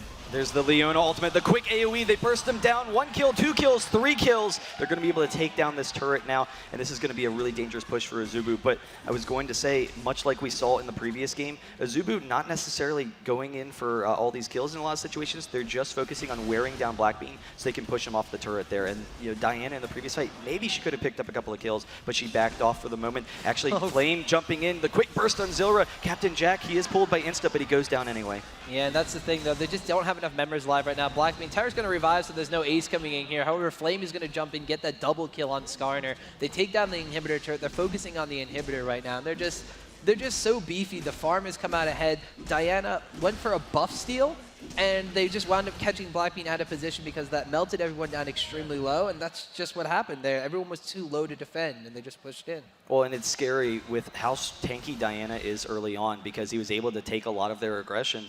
You know, she just has great base stats, and getting the Negatron cloak as well, it was tough for them to take her down with those Doran's rings. So she was able to back off, but with the inhibitor down, that's going to make it very difficult for BLACKBEAN to come back now. And it was pretty close for a significant portion of this game. They had the early advantage, but now it's jumped into a 9K gold lead. And then just taking a look at the items they have across the board, Aurelia has a Phage compared to Jax, who has a Phage, he has a Sheen, and he has Ninja Tabby, Vampire Acceptor going back now to pick up his Sheen, almost completing his Trinity Force. Bloodthirster completed on Corki. Graves just has a BF sword to his name and a couple Doran's blades. Even looking at the supports, Oracle's Elixir just waiting to be activated to hunt down those wards everybody loves. Double GP10s and Ninja Tabby. Look across the board, there's 2 GP10s and a Kindle Gem, but only level 1 boots and a couple wards to spare. So AZUBU Blaze just dominating in every single aspect of the game after what looked like to be BLACKBEAN dominating them in the early stages of the game. Yeah, and Corki in particular, with all the damage that he has, as you had mentioned, the fact that there's not that many defensive items for BLACKBEAN, he's just going to be able to tear through them in fights if they can't force an initiation onto him. So BLACKBEAN, they really need Corki to be the target of that Skarner ult. They need to be able to pull him in and drop him really quickly. But the concern is, you look at the rest of AZUBU Blaze, and they're all so strong in the late game. Olaf has really high base damage. Jax is insanely strong right now, 7-1, and then Diana as well. So, there's not really that great single target. They have a team that's built to just pick off one person, and they don't have the follow-up for the rest of them. And it's really interesting to see how, well, first off, another ward going down there to the Oracle's Elixir on Lustboy, but that 1 kill on Flame in the beginning stage of the game, even though AZUBU Blaze went 1 for 3, because it went on the top lane in that top lane matchup, it just completely snowballed that lane. It's one of the most furthest pushed lanes now. Diana taking out that secondary tower, so it matches up with that bottom lane. Jax 7-1-4 is really one of the driving forces behind this AZUBU Blaze team. Aside from Corki, who's got 6 kills to his name as well. There's Skarner with the ult, but Ahri's coming in as well. Can they win this? This is their only hope. Diana's not actually there. Lightning, he has to back off, but Flame chasing him down is able to pick up that kill, but actually just backs off at the second. He does grab it with the Ignite, and now Diana's coming in. She's going to be able to clean up. There's 1 kill. The second kill potentially on Xyra backs off, and actually Porschkub in a dangerous spot now. Could be the sole survivor for BLACKBEAN. I thought it was going to be really, really good the way that Porschkub came in and took out Captain Jatt beforehand. There goes the ace from AZUBU Blaze. They're all relatively low, but they should at least be able to, well, they're not even going to. This is going to go straight for these Nexus towers. They have a super minion in that wave, and Blaze looking to actually end it right now. Yeah, they will be able to take this. So this is going to be a 2-0 lead for AZUBU Blaze, which means they are moving on into the second round of this losers bracket, and they're actually going to face against TSM. So TSM versus AZUBU Blaze, that's going to be a pretty scary matchup for TSM. I think they're like 8-0. Blaze is 8-0 against them right now. Look at Ambition just showing his moves on Diana as the Nexus is just dying, picking up 2 kills. Actually, Jax taking that one away. Scumbag Jax. The third one goes down. Diana going to get the double kill. Leona's actually going to fall to Ahri. I didn't really even see where Leona was at that point in time, but Ambition getting this shield. He's still going for damage. Oh, but the Nexus falls to the super minion before he can pick up any more kills, and OP. GG AZUBU Blaze, and you saw how strong they were at the end of that game with all of those carries. That as fed as they were, and the fact that they're really strong base damage and very tanky, Diana didn't even need to be with them. They could have fought that 4v5 and still come out ahead, but then Ambition coming in the end was able to clean up. But impressive play from AZUBU Blaze. We'll see how they continue through the losers bracket. Like, that's going to be the really interesting thing to watch as this tournament progresses, if they can keep their composure and try and make their way out of it, because they have a long way to go. I think it's something like 9 games for them to get into that finals. And like you said, it's going to be an interesting storyline. It's also going to be another interesting story to see AZUBU Blaze now looking like they've got their composure, moving into the next round against TSM, who, in a story of themselves, they really haven't been looking in their peak form, but they haven't beaten a Korean team to date. They are 0-9 altogether, like you said. So it's going to be really, really cool to see. Can TSM finally take a game off the Koreans, and not only that, but knock them out of a tournament, which would be really, really amazing for them, because they would actually be able to put something positive on their record against these Korean teams? Or is AZUBU Blaze going to continue super strong and literally blaze through the losers bracket? Yeah, that is going to be an interesting thing to watch, but the scary thing is, okay, they're going to play TSM, but then they're going to have to deal with other people, dropping down to the losers bracket, like potentially, TPA or M5 or any number of these champions. But M5's already in the losers bracket. M5 is already there, but AZUBU Blaze walking over, shaking the hands of BLACKBEAN. It was an interesting game. How often do we say that? Besides any tournament besides IPL5, where you could say the losers bracket might contain TPA, AZUBU Blaze, and Moscow 5. Yeah, that's ridiculous. That's absolutely absurd for them to all be in that situation. Well, we got a lot of awesome teams. We still have Cursey U in the winners bracket, as well as FNATIC. Yeah. There's lots of amazing teams out here. So guys, you're going to want to stay tuned and catch everything. Even if mom says you have to go out and buy your speed stick, don't sweat it. Handle it, because we got an iPhone app that you can take this on the go. Yeah, definitely. Get that iPhone app if you have an iPhone. Once again, I'd just like to thank everyone who is here because it's an awesome venue. There's your cheers. I like it. Guys, it's a really cool event. We're really happy that you can be a part of this with us, and we're happy with everyone that's helped make it this way. Curse, Pluto in the background with the interviews, kicking awesome ass, job. like everyone, just really cool. And so quick shout out to Curse and lolpro.com. If you need some guides, check that out. But IPL, thank you. Thank you. I appreciate it. IPL. But thanks once again, guys. It's really going to be a fun weekend. We have a lot of cool matches to go. It's an insane bracket, but we'll see what we can do going forward. And we're still going to have a lot more stuff on the main stage, too. I heard tell that we might have something else coming up for you guys, a bit of a bonus match, if that's Maybe. the way. We might have another game coming up shortly after the break, but we'll let you know, guys. We're going to take a quick commercial break, and then we'll be back right more with some more IPL5 action.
The new AMD A-series APUs give you discrete-level graphics and multi-core CPU power, all on one chip.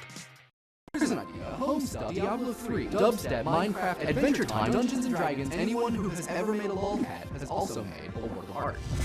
Anais Nin said that it is the function of art to renew our perceptions. Yes, I know, it sounds a little weird, but the truly significant work of art is the one that prepares for the future. It's a high-speed collaboration between people recombining everything into new forms. What do you guys think? Love it. We agree. I'd buy that for $1. Let us know in the comments. And if you haven't, you should subscribe.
IPL5. Thank you. This is your first time in Vegas, correct? Yes, first time. And also, you just had a birthday. You just turned 21. So you just turned 21, you're in Las Vegas, you're playing video games. Look, you're getting the cheers from the crowd because it is your birthday. So very happy birthday to you. How have you been spending your time here in Las Vegas other than playing League of Legends? we have been just walking around, like touring the casino too. Yeah. Have you gambled yet? Just once. Just played $1. Did you win or lose? I didn't win. Well, maybe you don't want to waste your luck on gambling. You want to spend it all here in the tournament, which is where you guys are. Sadly, you guys are in the losers bracket right now, but you did just beat Team Iceland, which is a Hong Kong team. And you said that you guys have sometimes met them in arranged fives on the Taiwanese server, and it's gone your way or their way? Who has won those matches? Yeah, actually, we met them quite a few times in Taiwan server rank 5, and I think we won most of the time. Yeah, but they actually have some cheese strats also. Okay. Yeah, so they actually won us quite a few times too. No, but you guys aren't unfamiliar with kind of cheese strats, I would say. You guys do have a shield comp that I think we're starting to coin that phrase as shoutcasters. You run a Karma mid and some other stuff around it that you don't want to divulge too much. But what exactly is the purpose behind that shield comp? Is it just to protect one member of your team, like almost like a protect the Kog'Maw or protect the Vayne or something like that? Or what is the strength of such shield comps? We came up with the Karma strat actually because when we were training and I was like, can I play Karma? I just want to try the champion, and it ended up quite well. So we realized that when we play shield strat, we are better at it because we are quite new as a team, and having shield strat, you can make the engage last longer. Yep. So it's actually quite benefit for us. So it essentially helps your weakness of being a newer roster, a newer team. It covers up your bad, it's like a Band-Aid or something over y'all's bad plays. But it's innovative, it's awesome. And what is your personal opinion on Karma? Why do you like her so much? I feel the mantra plus the shield is really, the burst is really like higher than any other burst from AP. It's unexpected too. Yeah, it's like nobody expect how long the shield will last. Nobody expect the burst coming out. Yeah. Awesome. Well, I'm happy to see you guys were able to pull something crazy out like that. I know I've spoken to NY Jackie, the AP mid player of Team Curse, and I asked him if he could choose any AP mid to buff to viability. He said Karma would be his choice. So he wants to see Karma play, and you guys are pulling it out spectacularly. Now, TPA, however, is kind of y'all's biggest rival in the Southeast Asian scene. And you guys always seem to be the bridesmaid, but never the bride. You guys didn't make it the world champions, and it was very sad. The Saigon Jokers and TPA were representative there. How did you feel kind of being on the sidelines for world championships? How did it feel having to watch TPA play in the world championships rather than you guys? Were you guys sad? Or I know you guys released a video of like cheering them on and trying to get the morale in their favor. Yeah, actually it's quite good experience for them, like just watching them play. Like I feel all of TPA members have really, really good individual skills. Like they just win all 3 lanes, and they are just dominating the whole game. Yeah. Now, you though would be Chowie versus Toys. Who's better? Toys. Humble as always. But your team has undergone a few facelifts, I guess. Tofu departed. He had some military stuff to go and take care of. So you had some changes. Equivocal went up top, and I believe Hallelujah is now your support player.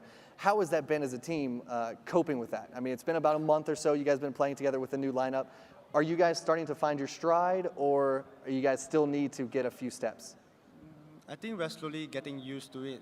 Because at first, Hallelujah was still jungling, and Darkness was our support. But we have to switch it because our bottom lane didn't have communication, and Hallelujah really liked to talk a lot. So we put him at bottom lane. So we can talk pretty much all the time. Yeah, and I talk quite a lot too, so I can communicate with Darkness well. So yeah, that should. So who exactly is the Singapore Sentinel captain? Who's the shot caller? Or do you guys all kind of just talk? I'm actually the shot caller for Team Singapore Sentinels. Yeah. There you go. Now, as a team, where do you think your strength lies? Like you kind of just talked about TPA. You're saying they win all 3 lanes and they have such good coordination. What is Singapore Sentinel's strength at this very moment? I think our strength is early game. Most of the time we always win our early game, but after mid and late game we kind of fall off because we don't have much experience playing late games. Yeah. Well, you know, being in the losers bracket right now, having to fight your way back up to the winners bracket, do you think you guys have what it takes? Is there any teams you're particularly concerned about, you know, having to make it through? Or do you think we could see probably the greatest grudge match ever of TPA versus Singapore Sentinels in the grand finals? I feel every team is really strong now, and we're just trying to climb up one step at a time, and hopefully we'll meet TPA in the finals. Hopefully you got your fingers crossed. I would love to see that match. It would be phenomenal. Now, as I said, when you didn't make it to season 2, you made the video for TPA, kind of cheering them on. When you guys went to San Francisco, you had that amazing, like, emotional video of your parents cheering you guys on. You had a really funny Garena Premier League video. I feel like you guys have some of the best videos, some of the best content out there. Who exactly makes that stuff? Do you guys as a team, like, do you guys want to keep making videos like that to inspire? We actually have a Garena production team.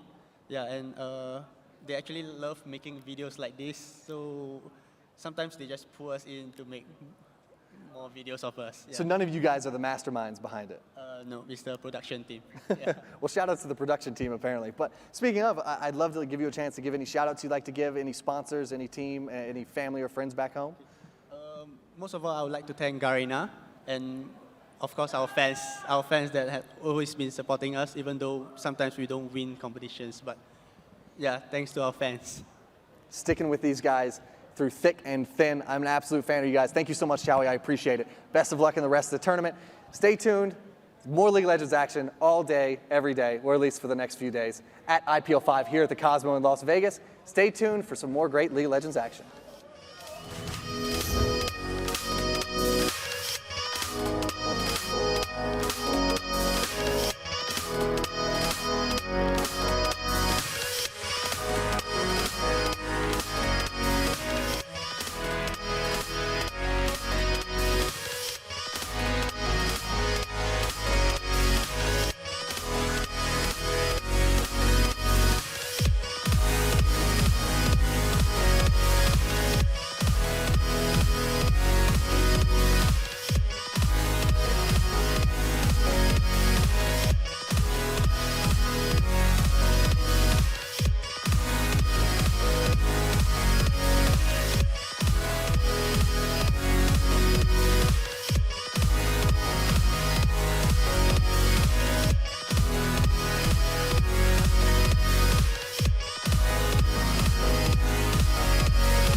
Guys, Pluto here. Once again, more interviews all day, every day, IPL5.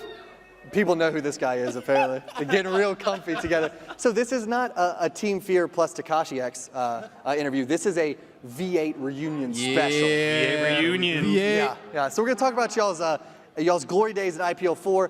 And by glory days, I mean you lost and no one really cares. But just to introduce you, Aphromoo, Muffinqt, and Tekashi X, I think? Wonderful, wonderful. Who's playing for Team Dynamic here, correct? Okay, and you lost to Curse, but you know, that's neither here nor there. Team Fear, though, Aphromoo and Muffinqt lost to Iceland. Beat Iceland. And then lost to Meat Playground. It's all up here.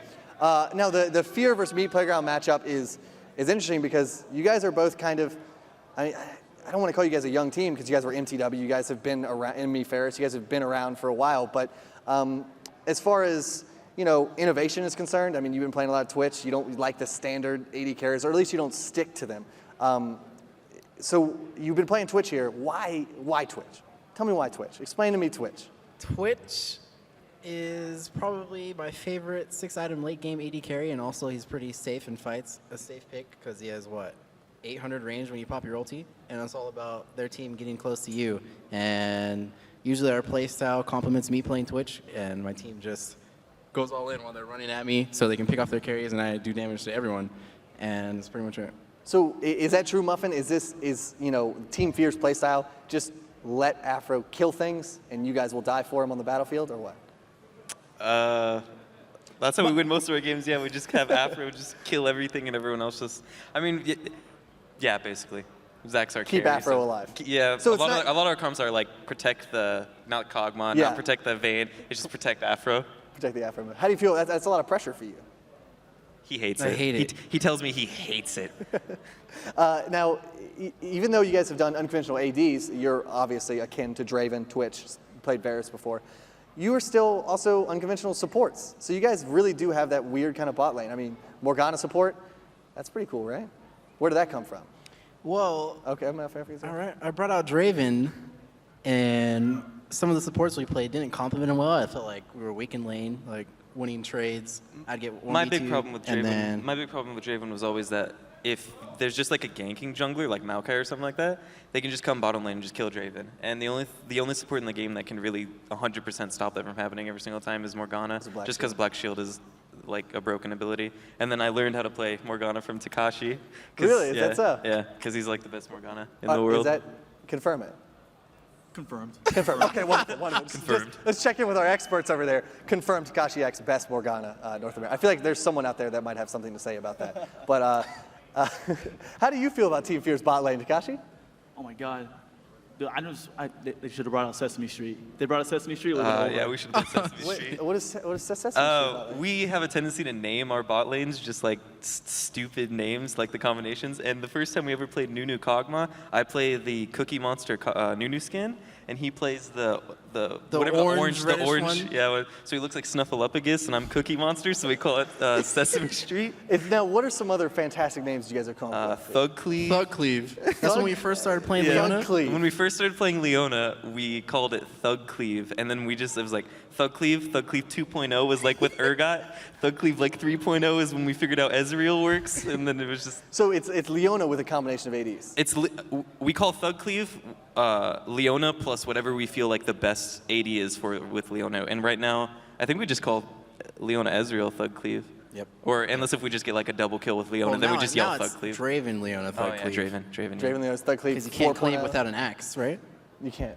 Definitely need it. You should run Mundo in there. Then you have like Thug Cleaver. Oh, Thug Cleaver. Whoa! Innovation right there is happening. Thug Cleaver. This is where innovation happens. This V8 reunion special That's hosted what by I'm talking Pluto. Now, so sadly, you guys aren't in the tournament anymore. Hate to break it to you. Indeed. We aren't? Lost mute. Oh, is that new? Ooh, meat player guy. Kind of beat you.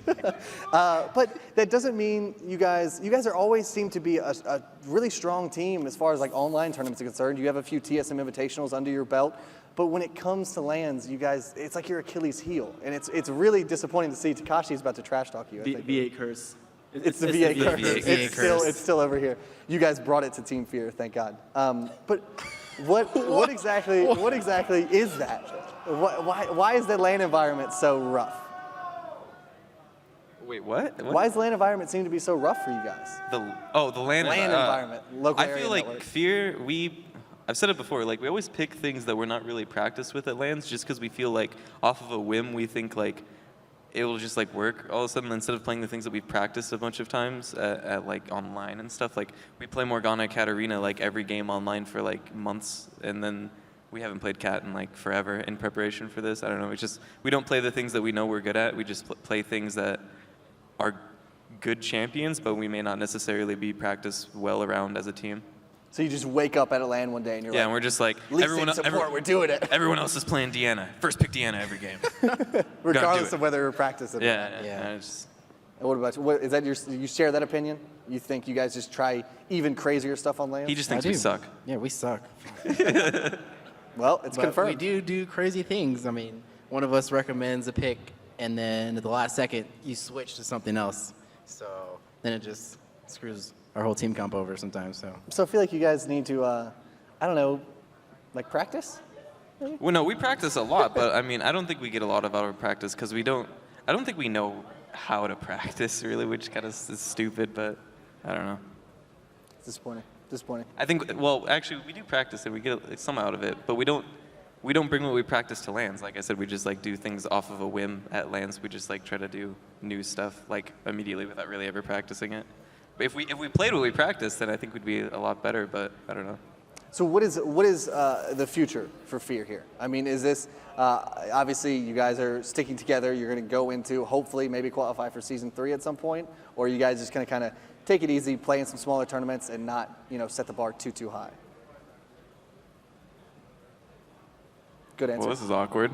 No, like, we're definitely going to keep trying. Like, we're definitely going to try to get into Season 3 and all that. I mean, I think we just need to figure out more how to like be comfortable at LANs and how to play at LANs, because yeah, like you said, prepare for LANs more. Yeah, know what we're gonna do, and before you hear the champion select music. As soon as someone hits a start game, you're like, so what are we banning? What are we banning? No, we didn't say that. We're like, oh, I forgot to turn off the champion select music. Oh yeah, that's always what we're concerned about is the champion select music. It's so loud sometimes. It is. It's crazy. Terrible. I wish I had a question for Takashi, but I really... What? This is V8 interviews. Yeah, this is V8. V8. Ask us questions about V8. Okay, so IPL4, you guys lost to TSM, I think, in COGNA. But we were winning. But you were winning early. We were winning. You guys showed promise early. Well, you see, Tree Eskimo had this really cool plan. He was like, okay, so Chaos is playing Ezreal, right? No, he's playing Cog. Oh, Kog'Maw. Yeah. He's playing Psy on top because Tree Eskimo's a beast like that. And he's, I'm gonna flash over the wall in mid, and I'm gonna stun him, and then DFG him, and he's gonna be at half, and we win the team fight from there. So he flashes up the wall, and Zhonya's immediately because he messed up the keys, like he had him on like different keys, and then we lose. Yeah, we were getting ready to team fight, and he's like, "Okay, man, go." Flash Zhonya's. What happened? What'd you do? No, so it's these three Tree Eskimo, and who was the last member? Unstoppable. Unstoppable. So he was jungle still. He was jungle, yeah. Jungle. Okay, gotcha. So obviously a disappointing performance at IPL4 from V8. I was very Takashi threw all sad. the games, man. Takashi. We were winning everything before that. We were like, we fell on top of the world, and then oops. Now what happened to V8? You left and the team fell apart? Zach left. Yep. So you're single-handedly responsible for V8 falling apart? Confirmed. Oh, I don't know. Confirmed. Good. Confirmed. How do you feel about that? You have the weight of a whole team on your back. How do I feel about that? Pretty good. Now, I mean, he's a team hopper anyway. Now, coming back though, you came back to Muffinqt's arms at MTWNA. Was that like a fantastic reunion? I don't know. He was just on the team, and I joined. Wow. You didn't even know. You didn't even know. Some team asked you to be on it, and you're like, oh, that's I'm Muffinqt. just kidding. Oh, I forgot about that guy. Muffin is my favorite support to play aggressive with because he's always right there on time. To play aggressive with people. Play aggressive with. Always got to qualify it. Man, oh man. I'm sure there's already some weird fanfics out there going on. But you played with Nat for a while, though. And then... Yut. You played with Yut. Let's get it right here. Yut. I'm awful. People are saying he's the best support in A. But what was your experience like with Nut? Nut. Whoa. He's literally here, and he's going to punch me right in the face. Oh, my goodness. Sorry. I'm sorry. How dare you?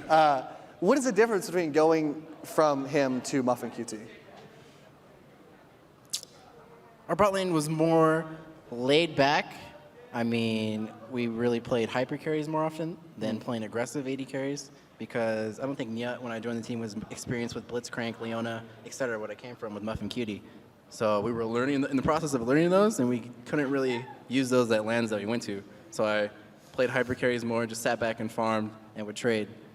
And moving from that to Muffinqt, where we now play more aggressive, that's a difference. People like that aggressive word, apparently. You two being aggressive with each other. Now, how was it for you to see the departure of Aphromoo? Were you saddened? Did you shed a single man tear? When he left V8? Yeah. How long did I keep messaging you on Skype, being like, what can I do to make it so that you can stay? Zach, please don't leave me. That was like, what, like 2 weeks? Kick Takashi. Yeah. Kick Takashi. Oh, so Takashi was the problem. Takashi Takashi wasn't the problem. No, you just said it. V8 Our motto is, what's practice, right? Well, you seem to carry that motto over to Team Fear, apparently. No, we practice all the time on Fear. Will you listen, Pluto? We practice a lot. We just don't play at LANs, but we practice. So you changed your motto to what's practice, and now you're on Fear. It's what's winning. Yeah, what's winning? Yeah, because you don't there you quite know exactly what's happening. Vuvuzela confirmed, 100%. But maybe I'll try to ask something to Kashi, but like I want to get your opinion on the V8 breakup. I mean, we didn't practice. It's the truth.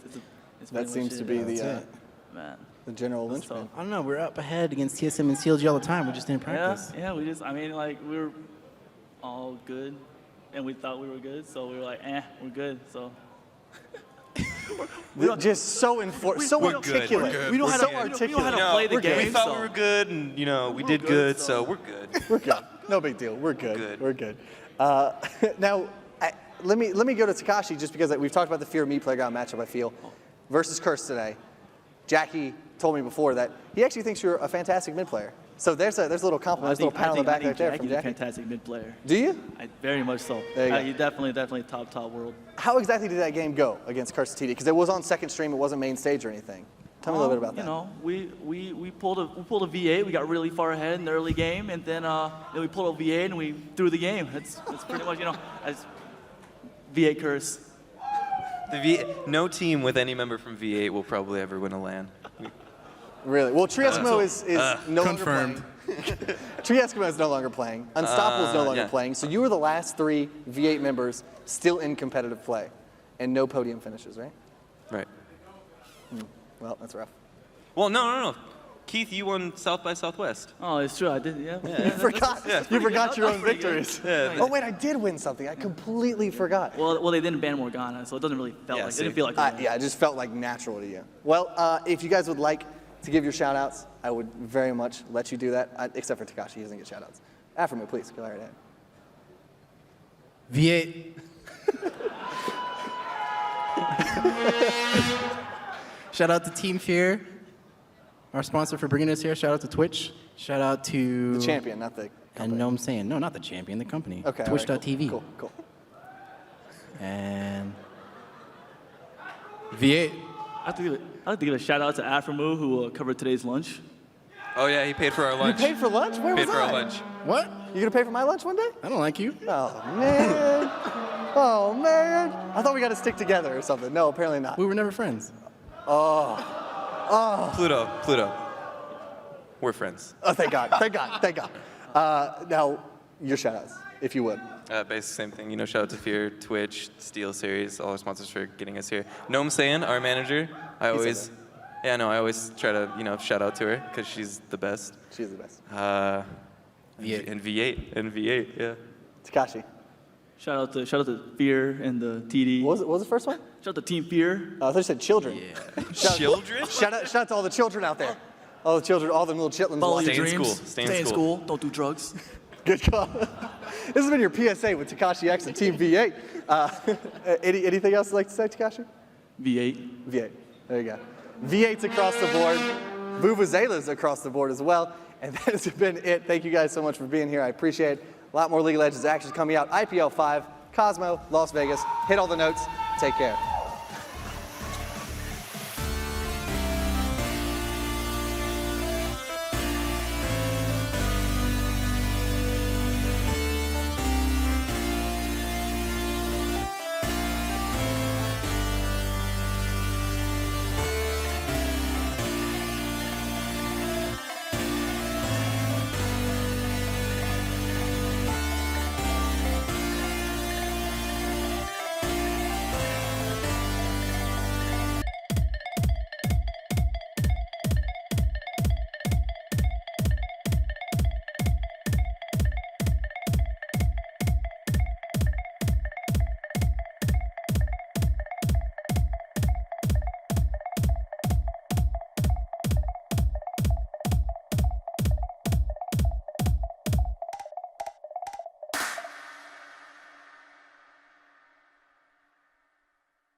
serious summoners. Is everybody having fun? I'm Adam Harrington, voice of Kassadin, Karthus, Rise, Mordekaiser, and Shaco. Please welcome FNATIC Raid Call.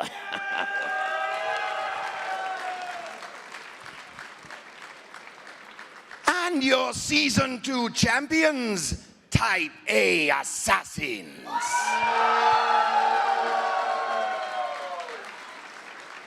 And of course, your casters, Phreak, tons of damage. And Deman. Don't forget my friend Pluto back there. Enjoy the show, summoners. Wow, I'm Optimus Tom. Who'd have thought? I'm the Red Baron, which means I improved in skill, actually. His elo might be higher than mine right now. He is pretty high in the elo. And welcome, ladies and gentlemen. It is going to be the Season 1 champions, FNATIC, versus the Season 2 champions, Type A Assassins. This is the match that I think everybody wanted to see at this tournament. I was really glad to get to cast it. I lucked out like every single time. Like the last match that I got WE versus M5 BenQ. I get FNATIC versus TPA. Like the fates of what games does Phreak get to cast have always been on my side. It's nice. I always get the good games. This is awesome. I'm looking forward to this. We've got a lot of great players, of course, on both sides. I went over and asked FNATIC. First of all, actually, something interesting about them is almost every team puts their AP mid player in the middle of the seats. Mm-hmm. Like, you know, they've got 5 in a row. And for FNATIC, though, xPekka is over here, like next to me, and then you've got Soaz in the middle. And I was like, why? And he's like, I don't care. I wanted to see the crowd easier and just kind of mix with everyone. You know what it is? He wanted to be on camera. The camera's normally this side, I think. It's normally been poking at. That's what he is.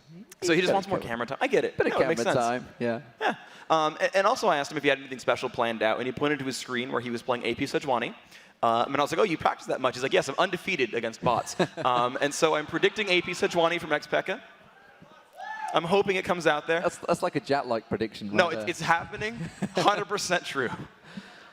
So, I mean, what are we expecting between these guys? FNATIC absolutely destroyed AZUBU Blaze last night. 22-3 was not even close. Surprised even me when I was casting the game. I was just like, what is going on right now? Type A Assassins, well, they've just looked untouchable this tournament. They destroyed Moscow 5 earlier on yesterday as well. In the group stage, they faced each other. It was like second or third game of the day. Yesterday was mental. Yeah. Today could be even crazier because it's a best of 3 this match. This is not just going to be a 1 game, it's a best of 3. So really going to separate the men from the boys. Can the Season 1 champions, who didn't get a chance to go to Los Angeles, prove themselves against the Type A Assassins, the current reigning champions? Both their names are on that cup. Who's going to come out on top? Well, you know, I think there's actually a really good chance for FNATIC. You know, we have the, you know, people were putting in their votes and, you know, guessing who would win the match, and it was kind of a landslide prediction on TPA's favor, but I think FNATIC's chances are much better than 25-75. Now, we should point out that Stanley really highly rates Soaz. He's one of the top laners that he completely recommends. So, I mean, that's going to be such an interesting match to watch.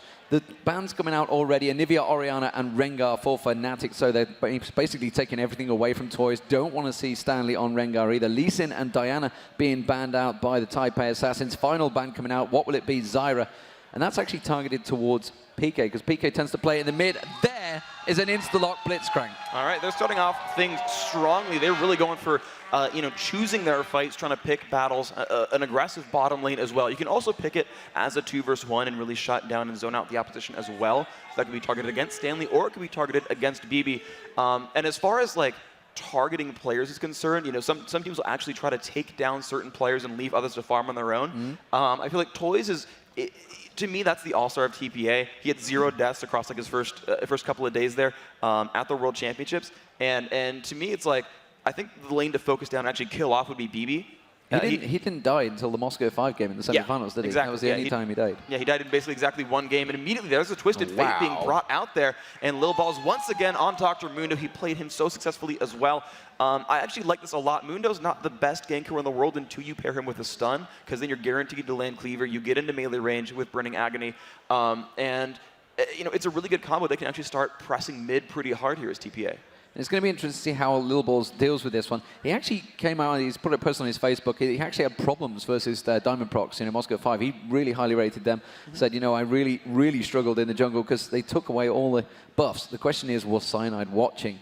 Are they going to try and do the similar sort of thing? Are they going to try and get counter onto Lil Balls? That's the question. So as what will he play in the top lane? Is it going to be a Katarina? Wow, that would be very strong. Such a strong snowball champion against the Twisted Fate will certainly keep him busy and will be able to burn Twisted Fate down very quickly. He's a squishy champion.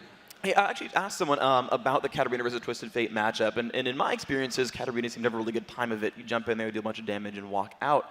But it was explained to me that Twisted Fate just locks blue cards over and over and just spams pressure at her the entire lane, and it should go towards TF's favor. Now, that's, you know, if Pekka can dodge the blue cards, get out of the way and whatnot, but it's actually not as bad of a matchup as you might think. As the players get better, they're sort of better at picking their fights and not just taking trades from assassins. We'll see if that ends up being the case. You know, again, my instinct was that, yeah, and yours as well, Katarina should be pretty good against Twisted Fate. It was, of course, picked as a counter pick in the first place. TF was locked in, and Pekka said, Katarina's for us. We saw it with Messiah the other day when he got Twisted Fate, just how quick he can lock in that stun card. Yeah. So instant. The minute he just wants to select, he knows. He's got it in his brain. It's just like, that's me a stun card. Boom. Straight on them. I mean, within a millisecond, immediately picking straight in as well. It can possibly be the bottom lane, or the duo lane, we should say. It's not going to be the bottom lane. It could be the top lane as well. Graves getting locked in for BB as a dog. So who will be the support? Will it be the Taric? Yes, it will. So that bottom lane, you know, BB proved really at the World Championships. He, maybe alongside Wei Zhao, I would say is definitely the best in the world. He's extremely good overall. He's been very good at positioning traditionally. And the interesting thing here as well is they picked like a very all-in sort of bottom lane here. The Taric and the Graves together. And there is another... Oh man, that is the second time we've seen Kazakhs locked in. The first time I believe was Iceland. It was Iceland or SGS, I forget which one. I feel bad that I don't remember right now. But Graves Taric is super all-in. I mean, they can really, really punish something here. And it's smart against Blitzcrank as well, because he can pull in Taric and Taric won't care. Dump on him. He's got 60 armor, 60 bonus armor at level 9. He won't take much damage here. It's really, really strong. And what I also like actually about Fnatic's lineup though is there's no huge threat for Vayne here. Vayne's traditionally been called actually a good lane against Graves because you can tumble away from Buckshot and never take that damage. You can tumble away from Taric as well. And Vayne will just scale out very, very well against everything here. She's happy to fight Lil Balls and just kill him in a fight, honestly.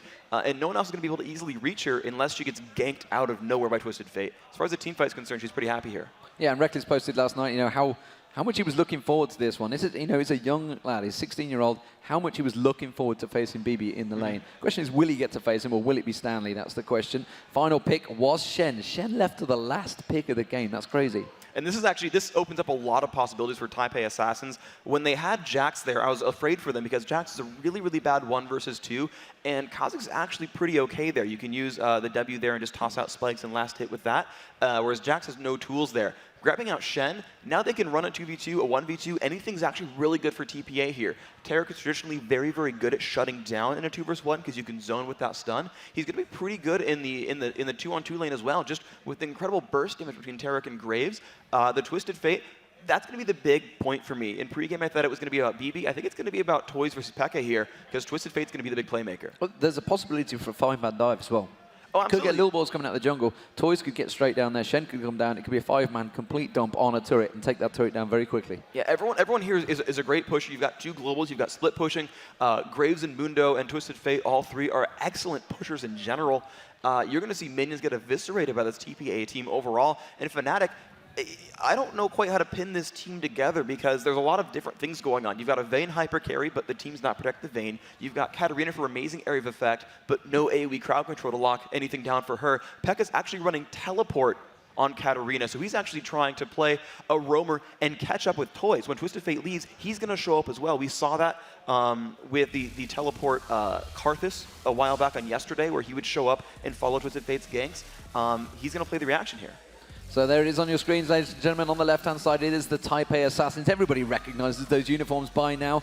And, of course, FNATIC on the right-hand side. A very young FNATIC team as well. You know, Reckless in there. He's only 16. Cyanide's still got that baby face, hasn't he? He's always had that baby face around him.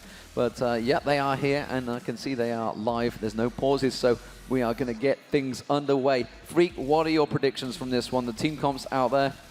The team, as far as Champions League is concerned, the team looks better from Type A Assassins. It just feels more cohesive, and they're going to be the team to make all the plays. Now, FNATIC's got a lot of individual all-stars and good individual champions. If they react and get every counter gank perfect, then they'll make it, but on a blank slate, I like TPA here. It seems to me that FNATIC have got a team, if they can get that snowball going, they will be very, very strong, and they will completely dominate Type A Assassins, but Type A Assassins could quite easily just outfight it. I mean, how long are they going to lay? Who wants to stay longest in the lane phase? That's the question. But if you are just joining us, ladies and gentlemen, it is FNATIC on your screen right now. The blue team, the Season 1 champions at DreamHack. They managed to pick that one up. But the new champions, the new holders, Season 2 champions are Type A Assassins. And they're facing off against each other in a best-of-3 here in the winner bracket.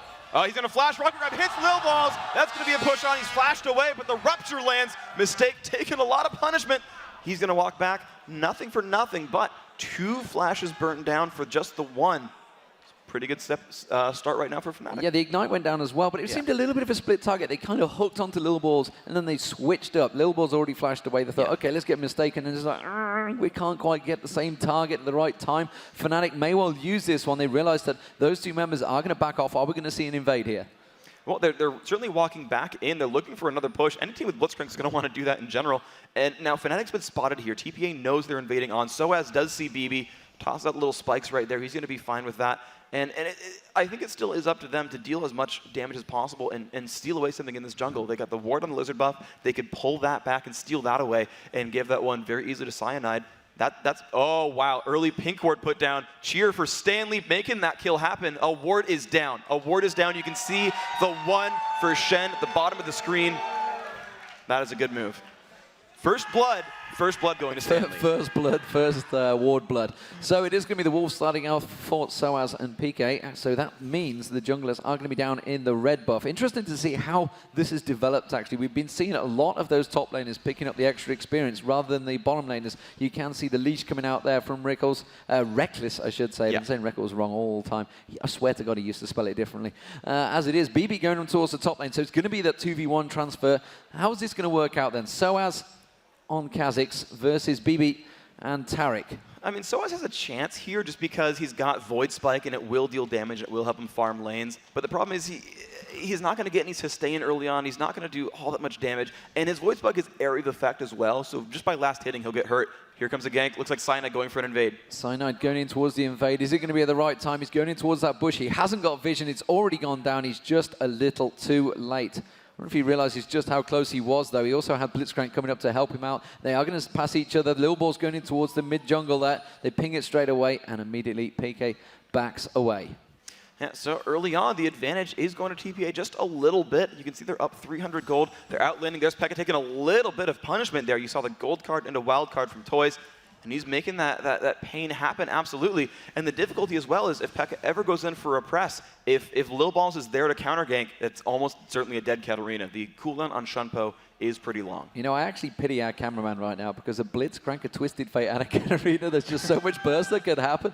It's going to be so easy to miss things. Lil Balls making a wander in towards his top lane. Could it be the 3-man stack? You can already see Soaz completely caught out of position. He has got Cyanide with him. Cyanide coming up there. Oh my word, we've also got Toys stacking up there. It's going to be a 4-man dive on towards that top turret. PK needs to be following this one. He needs to react teleport. to this he one. Can react. He has got teleport, but is it going to be too late? I mean, by the time that teleport comes down, Soaz could already be down. Well, Soaz has leap and flash. He can pretty much juke both of these stuns, and here it comes. He's going to get stunned first. 2 stuns in a row. Soaz flash is not going to matter. It's a knock-up, though. Can they get anything on a BB? Here comes Pekka. He's going to pick up Mistake. 1 hit to go. 1 throw. There it is. Now there's the reset. He's going in towards BB. Oh, my God, the damage.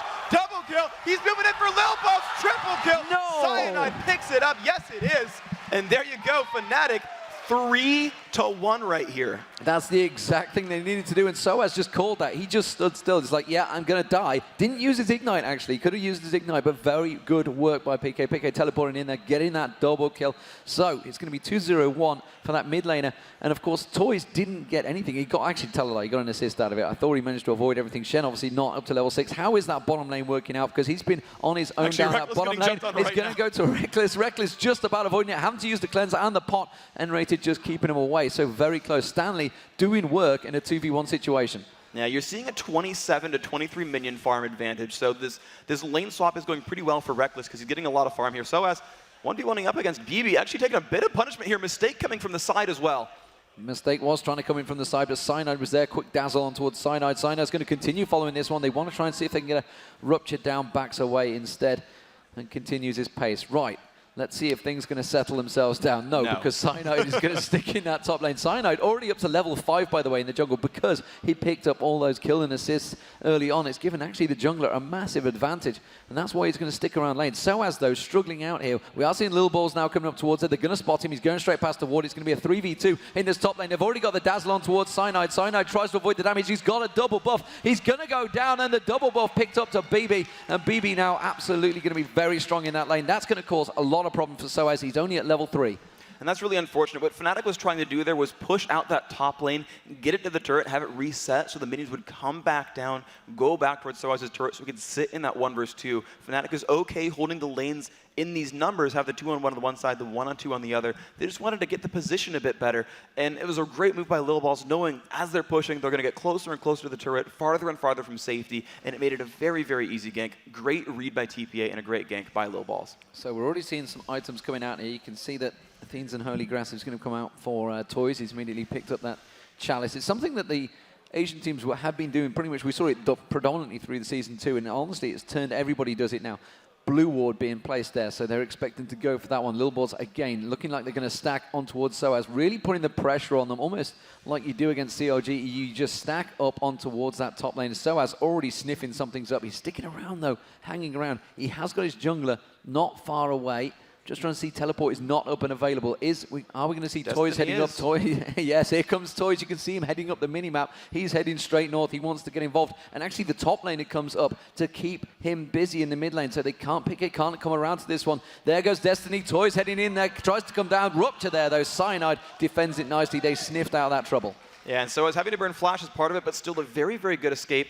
And of course, Stanley not really losing much time here. 1v1 against P.E.K.K.A is a much better matchup than 1 versus 2 against Vayne and Blitzcrank. So as far as the lane swaps are concerned, it's a pretty smart move from TPA. The difficulty is Reckless has no pressure on him. Yeah, blue buff now going to be available, and you can already see them stacking in around there. Taipei Assassins very much ready and waiting to steal this one away. BB, of course, with that blue buff on him because he stole it away earlier. I'm trying to think what time they went for it. No, that would have been really first? late. They went for red first, yeah, didn't they? So that's actually going to be late, yes. Yeah, he grabbed red and tried to invade blue. It's going to be a little while, and we'll see if FNATIC responds to that. They won't really know that it's warded or that TPA is trying to steal that right away, but they're going to have to rely on their spidey sense and know TPA, if they're smart, they would invade here. Yeah, and as it is, FNATIC have that ward up towards the blue. Cyano's going to pick up that red. They realize the blue will be available. There's the blue spawn, and they've just actually pinged on it. So FNATIC are looking maybe to go for an invade themselves here onto Taipei Assassins jungle. 3-2 if you've just joined us, ladies and gentlemen. Season 1 champions FNATIC versus Season 2 champions Taipei Assassins, the team with probably the greatest name in League of Legends currently as well, I think. It's a good name. It's pretty strong overall. It tells you where they're from, and it's pretty damn intimidating. It's pretty damn intimidating. Here we go. FNATIC on the invade. They are passing a ward, though, so Taipei Assassins are going to be ready and waiting for this one. N-Rated tries to go for the grab, and it was so close. They pulled it away. That means they realize that Taipei Assassins are there. Do they want to fight this one? Doesn't look like it. They're going to let them take it. Yeah, they pinged out where Twisted Fate was coming over. They saw that Tarek and Graves had lane swapped after killing off that turret, and that meant TPA was happy with their initial goal of, okay, 2v1, kill the turret, then swap back. And they got their goals in there, and then they knew, Shen Ultimate's still up, Twisted Fate might arrive, and they left that one alone. And we should point out the lane switch has come back through here, so you can see Stanley back in that top lane against Soaz. The two players that do respect each other heavily are going to get to fights off against each other. As it is, you can see Soaz has come out worse off against Stanley, or more to point against the duo lane, I guess we should say. But how is it going to work out now? How are they going to level themselves off? In terms of CS, the mid lane, PK is miles ahead at Toys at the moment, 76 to 57. That's because Toys has been going around trying to pick up those kills. And of course, PK managed to get those kills in that counter fight. And teleport is available again. So next time Toys goes looking for that kill, he's going to have PK right there with him. Yeah, and the difficulty here for FNATIC in general is, while they've got P.E.K.K.A on the one side who's doing a very, very good job, a little bit of pressure for the top lane, and actually P.E.K.K.A is going for the roam as well. I don't know if this gang's going to work necessarily onto Stanley. He seems tanky. He does seem tanky. He's in that tri-bush, thinking maybe, is it going to be time enough? Yeah, and Stanley is already tanky. He's got the Ninja Tab and he's immediately backing off because they're not too sure where exactly Toys is. They spotted little balls, and he's got an Oracles. You know what that means. It means he's going ward hunting in towards that tri-bush. And here it comes. He's found one. Little balls. There's a swing. 1, 2, and 3. That ward goes down. At least the second ward TPA has killed this game. Voo zealous for wards. Whatever next in League of Legends. That's what I ask you. Reckless down the bottom lane. You can see the farm between them. He's actually kept up pretty well, despite that lane that's been switching around. There is a three-man stack, down that bottom lane. You can see both teams, junglers, pretty much parallel to each other going up that river.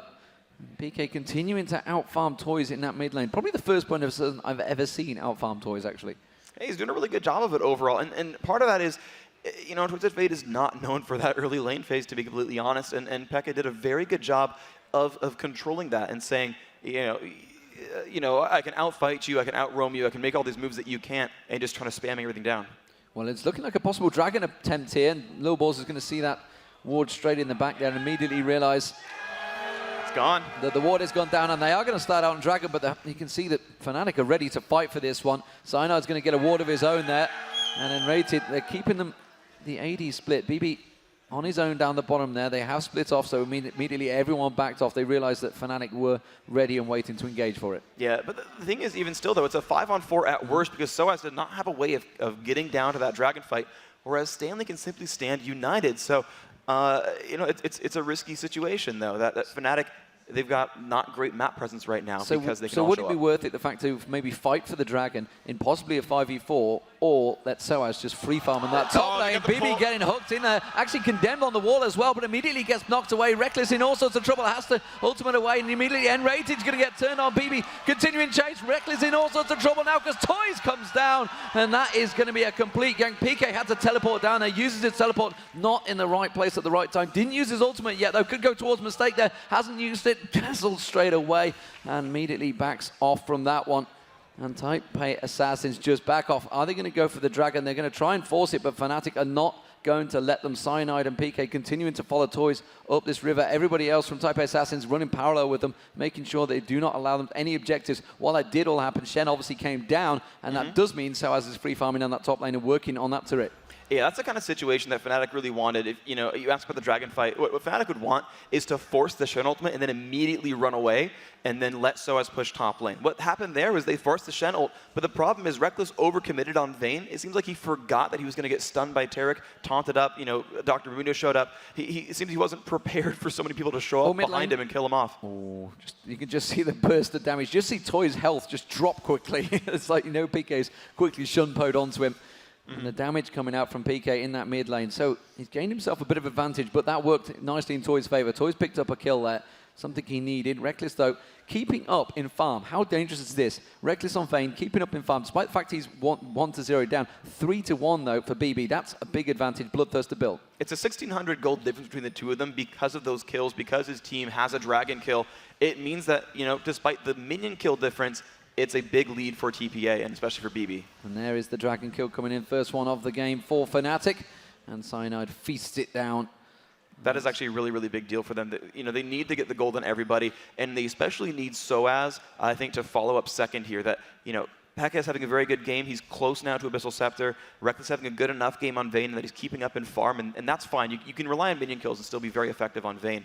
But what they really, really need is to get SOAS into a meaningful situation as well. He's gone Brutalizer. He's trying to deal damage in his build, and damage is so gold reliant. He needs that. Meanwhile, down the bottom, you can see N-Rated taking down Vrolo. I don't think there's going to be enough to finish him off. They're going to work on towards Mistake, but it's BB. He needs to focus on BB, of course, with that Bloodthirster. We'll be able to just regen and lifesteal everything back there. Toys picking up the blue buff. Katarina heading down south. So let's see where PK goes. Is he going to go? He's going to go the other way. He's just going to pick up the Wraith. Lil Balls is going to come into roll it, and he will find a ward if he goes to the right-hand side. It's a good read by Cyanide. He knows he's there. He's ready to counter gank. Toy's actually being kept busy in the middle there, which is why he's not going to be available to come and join this fight because they're fighting in the mid lane. Meanwhile, you can see that continuing to chase. It's going to be Reckless that just gets absolutely obliterated there by BB. The damage so strong there. Collateral damage just annihilating him where he stood. Yeah, and that's the really scary thing about that Turret Graves combo is you have a giant armor shred stacked on with a bunch of physical damage burst from the Graves together. It's probably one of the best synergies for a kill lane, and you can see just how much damage they are able to put together with that. So 0-2 Reckless. How is he going to deal with this one? He's going to stack up that Phantom Dancer. He's hopefully trying to get it as quick as he can. Lilboar's actually there on Cyanide. Oh, he's just too little, too late. Wouldn't realized it if it had just gone towards it. N-Rated actually in trouble here. He's going to come around. He's going to get the Power Fist on towards Lilboar's. Hasn't used the hook yet. Hook goes wild there. And N-Rated missing out that one. Stand United used by Stanley there. That means the top lane is going to be available. Yeah, but Soaz hasn't put any real pressure on the turret yet. So even though he's had his lane opponent leave lane twice now, we're not seeing Soaz gain much from it, unfortunately. He's finally got some time now, a little bit of damage there. The ping goes off. Looks like Toys wants to show up. He is going to come in for teleport. I think he's rolling in. He's just putting some pressure and harass on towards Soaz. Not so much going for a kill, just making sure he defends that tower. And that means it will be available pretty quick. It's a pretty quick cooldown on that ultimate. And we haven't seen too many hooks landing currently from N-Rated. How much, when we start moving into late game, we have the pressure on the mid turret here, how much late game is that hook going to work out for them? It's going to get scary pretty soon. Now, the one good thing that FNATIC has is a lot of burst damage. When the Blitzcrank pulls someone, Soaz gets a free isolation. That's actually really good synergy to point out here, is Kha'Zix is going to get bonus damage on his Q, on Taste Their Fear, every time someone's Blitzcranked out. And when you combine that with Cho'Gath and with Katarina and Vayne, and even the rest of Blitzcrank's hit, you've got a lot of burst, and Katarina's going to get the reset. But N-Rated getting jumped on here. N-Rated getting jumped on again. Is it going to be the damage? Immediately turn the damage towards FNATIC there. But wow! XPK comes in there. Reckless is going to pick up a kill. It's a double kill for PK. PK 4-0-1 now, exactly what he needed. And of course, Toys had just used his ultimate, so he couldn't come and join in. But PK might get caught out in lane here. He's going to try and get away. Has to shun Po towards a ward. Very nicely played by PK. And that is why you always carry multiple wards as Katarina, because moves like that save your flash. It's a really big deal. Crazy, crazy stuff. Bottom lane getting pressured now. And that's actually exactly what Reckless needed. Reckless needed a little bit of a reprieve because he'd been focused on that bottom lane. You can see Lil Balls coming in there and, wow, condemned away. The hook missing once again from N-Rated. That top lane also just back towards farming. Soaz pushing pressure on there and keeping Stanley busy, keeping him pressured on towards that turret. And Toys, his ultimate will be available shortly. Let's see where he's going to go with that one. Ping goes down. That's why they put that ward up there as well. Keep him focused. Yeah, it's actually incredibly important to keep a ward in Twisted Fate's lane, because you'll see him run back, clear mini wave, and run back towards his turret and off to the side, and you need to be able to watch that and see which way is Twisted Fate going, which lane is he going for. The ultimate is short enough range. He has to shoot, he has to walk toward a lane and teleport it, and just getting any kind of tell there will let you know which way Toys is going. Not like the old days of 2010 when they could just go everywhere. Now I'm in yours. Also, everyone slowed for 8 seconds, and my gold card is an AoE stun. Oh, they're going to dive on towards Lil Balls. This could be an Oracle burn. They're just absolutely shredding him down, and that is a 5-0-1 PK. This is the danger of having a Katarina in your team. He can so quickly absolutely snowball ahead. And now they're going to catch him. They're diving on towards Toys. They are going to catch on to him. Soaz had to use the stun card on Soaz, and now that means that surely the middle turret will go down. Mistake is going to come around. Their wild card's going out. It's not going to be enough. FNATIC do pick up their first tower of the game. It's 2-1 in turrets. Type A Assassins still with the advantage, but you can see FNATIC slowly but surely clawing their way back into this game. Yeah, they're making a lot of good moves overall, and xPeka is doing an amazing job as Katarina is showing up to these fights constantly. He had 2,600 gold in the bank just waiting to buy items. The Abyssal's going to come out. I'm expecting Death Cap or Zonia's next for him. Either way, Needlessly Large Rod is going to be the next pickup here, and he's going to keep being beastly. And the huge difficulty is he has so much Magic Pen, he's still doing true damage to Toys. He's going to do true damage to BB. He's going to do true damage even to Stanley at this point. Nothing's mitigating any of the damage he puts out here. I'm going to test your knowledge of the Champion Showcase now. What sort of build are you expecting to see Soaz pull out here? Soaz, all right, Bloodthirster plus Brutalizer is probably the standard one here, just a lot of stacked AD. At some point he'll get resistances, but I'm guessing Bloodthirster into probably like a GA at this point, because generally speaking, as a melee character, you're going to have to get Guardian Angel at some point in the match. Oh, there goes another ward going down. Cyanide picks that one up and immediately reacting, puts a ward down of his own. Dragon Timer will be up shortly. 1906. That's going to be the blue hook. He's caught it, and that could be the blue steal. It will be the blue steal. Cyanide in there. They put the card down. That taking it away from Toys is a big, big deal. The cooldowns required for that ultimate could be a big thing. FNATIC immediately turn it on towards a dragon. They're going to try and hook. It's Toys they spotted. They try and get in there. They can push him away. But that's enough push they needed. Now, he had burned his smite, but Cyanide still has Feast, and that's going to be enough for them. They've pushed Toys back far enough that they've got complete control over Dragon. It's theirs for sure. And this is really, really cool. What Soaz has done is he went for the Void Spike evolve. And that makes the 3 spikes shoot out actually apply his passive, which will deal bonus damage and slow. And with that, he's also evolved Wings, so he's able to jump in 900 range, throw out Void Spikes, another 600, 800 range, slow people he hits. He's now the big initiator here who can jump in there. And the thing is, with evolved Wings, his leap resets on killer assists, so both he and xPekka will constantly reset their cooldowns throughout a fight. If they can get that first kill, they'll keep going through. Yeah, and the question is, it's just how smooth they call out those targets. Oh my word, look at PK, just gets in there, does one quick burst of damage and shreds 3 of them down, half their hit points. That is danger for Type A Assassins. This is surely the time that FNATIC need to try and push the pace. Yeah, and this is so good for them too. You know, they've taken a lot of the objectives here. They're pretty much tied up in gold. They're gonna get another ward kill here. Cyanide has not fallen in quite a long time. And you're just going to see a very scary, scary situation here. And yeah, you're right. I think they kind of want to push out a little bit here because, actually, you know what? I take that back. They don't have good turret killing outside of Reckless on Vayne. And Reckless, he's got Phantom Dancer. Maybe he's okay, but like, I think he wants to keep farming because he's Vayne, and why wouldn't you? He wants his Infinity Edge. That's obviously what he's going to build towards. He is farming down that bottom lane. He is obviously behind on BB at the moment, but he's doing a good job at keeping them farming. And more to the point, the rest of FNATIC are doing a good job at keeping them so busy that Reckless is buying the time on that bottom lane just to completely farm out. BB's keeping up with him, though. BB still 20 CS ahead, obviously building up towards that Phantom Dance now. He's going to be a bit of a beast, and surely the target for Soaz and PK to dive on. BB is the really big one. And the difficulty for them here is BB has just now picked up a Negatron Cloak. That was the one item he really, really needed to survive Katarina. Now, it slowed his damage output a little bit. While he's up 1,700 gold on the opposing AD carry, he's now spent almost half of that in getting some defensive stats. So Reckless, just by doing that, has kind of caught up in damage in a way. Reckless sniffing that he's in danger there. Little Balls tried to sneak into the bush. And you can also see that just up the side there, I believe, sitting in the tri-bush. FNATIC actually pushing the pace here. Reckless also making his way up. Suddenly Type A Assassins realize they need to react to this one. They didn't have the minion wave to tank it up. They could try and catch someone out. It's EN-rated, already putting the ward down. Is he going to land the hook? Will it be BB? Oh, BB's going to go for it. No, didn't quite land it there. We saw what they wanted to try, but it wasn't quite the case, and FNATIC back away from it. And you saw all of TPA were actually holding that, like hugging that base wall to try to stay farther away from the Blitzcrank hook the entire time. They've actually caught up with BB here. They might. Oh, they found a ward, did they? They did see a ward, but they did a St. Vicious and ignored it. I don't know, they might almost catch Stanley. He's just across the wall there. They won't spot him. However, TPA has good vision, and they know where FNATIC is right here. Type A Assassins completely aware of it. It's Toys they hooked in, and Toys is going to get burst down so quickly. Reckless managing to pick up that kill. Mistake, they turn the damage on. Mistake gets dropped. It's a double kill. Can he get the triple kill? Yes, he will. It's Soaz to manage to dive onto that one, and again leaps in there, and it's a triple kill for Reckless. That is the turnaround that Reckless needed. FNATIC turning it on against the Season 2 World Champions. And you can see them just hopping away. So many jumps in that game. They're able to completely snowball those fights. And while N-Rated hasn't been hitting the best hooks all game, he's getting the good flash grabs. That was the perfect target to get, was Twisted Fate.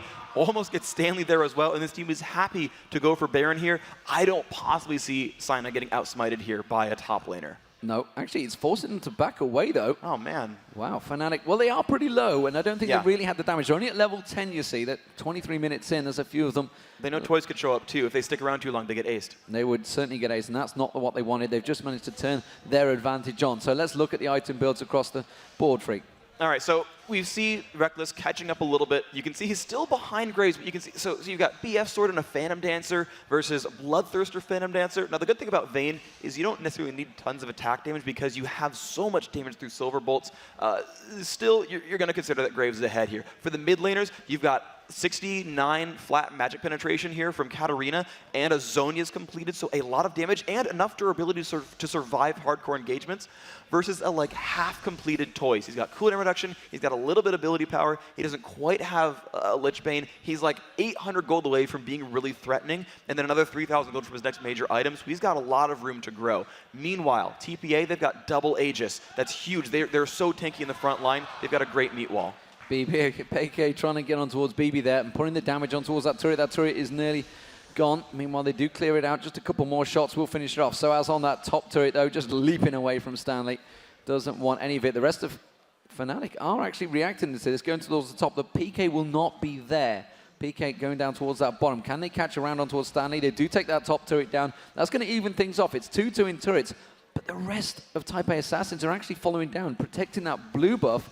That means Stanley completely on his own. That top in the turret could be in danger. That's almost definitely FNATIC's. They try to go for the push, the pull onto Stanley. And remember that P.E.K.K.A has Summoner Teleport. So if FNATIC buys those 3 seconds or 3.5 seconds for the teleport to complete, that's going to be all it takes to get their star carry up into that top lane. But you can see they're ignoring him at the bottom. He's able to get free farm and push through, gain levels and items. And this is huge. This is right now the P.E.K.K.A show. This is the P.E.K.K.A show. It's 4-2. He's got that Zhonya's Hourglass, of course. Don't forget. So if he does get caught out, he may be able to get the reset down. And he does teleport back. So again, picks up another Blasting Wand.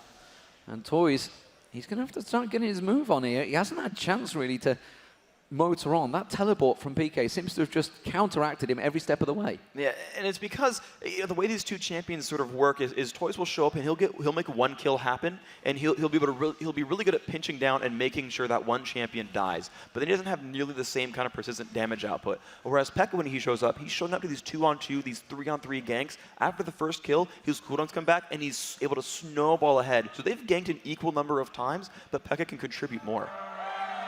Cyanide takes down another ward. You can see FNATIC stepping it up. That mid turret is not very high on hit points, so they have to be careful. I don't think they can even fight for this one, honestly. As soon as FNATIC gets the next wave, no, they're just going to tank it straight through. Reckless gets the turret down. 190 CS to 219 for the two ADs, 259 to 240, and more importantly, 515 for PK as they head towards the Dragon. They're going to pick that one up. They're leaving Stanley to free farm in that top lane. Not too sure how much that's going to make a difference. He's going towards that. Is it going to be the Wit's End or the Ionic Spark? You know, it's hard to call right now. I mean, Ionic Spark is the I want to split push item, and Wit's End is the I need a little bit more durability item. It seems to me that what TPA needs right here is a way to stall this game and make something happen by splitting up the FNATIC team. I'd say split push. I'd say Ionic Spark here. So looking like Soaz has immediately gone off to react to that one.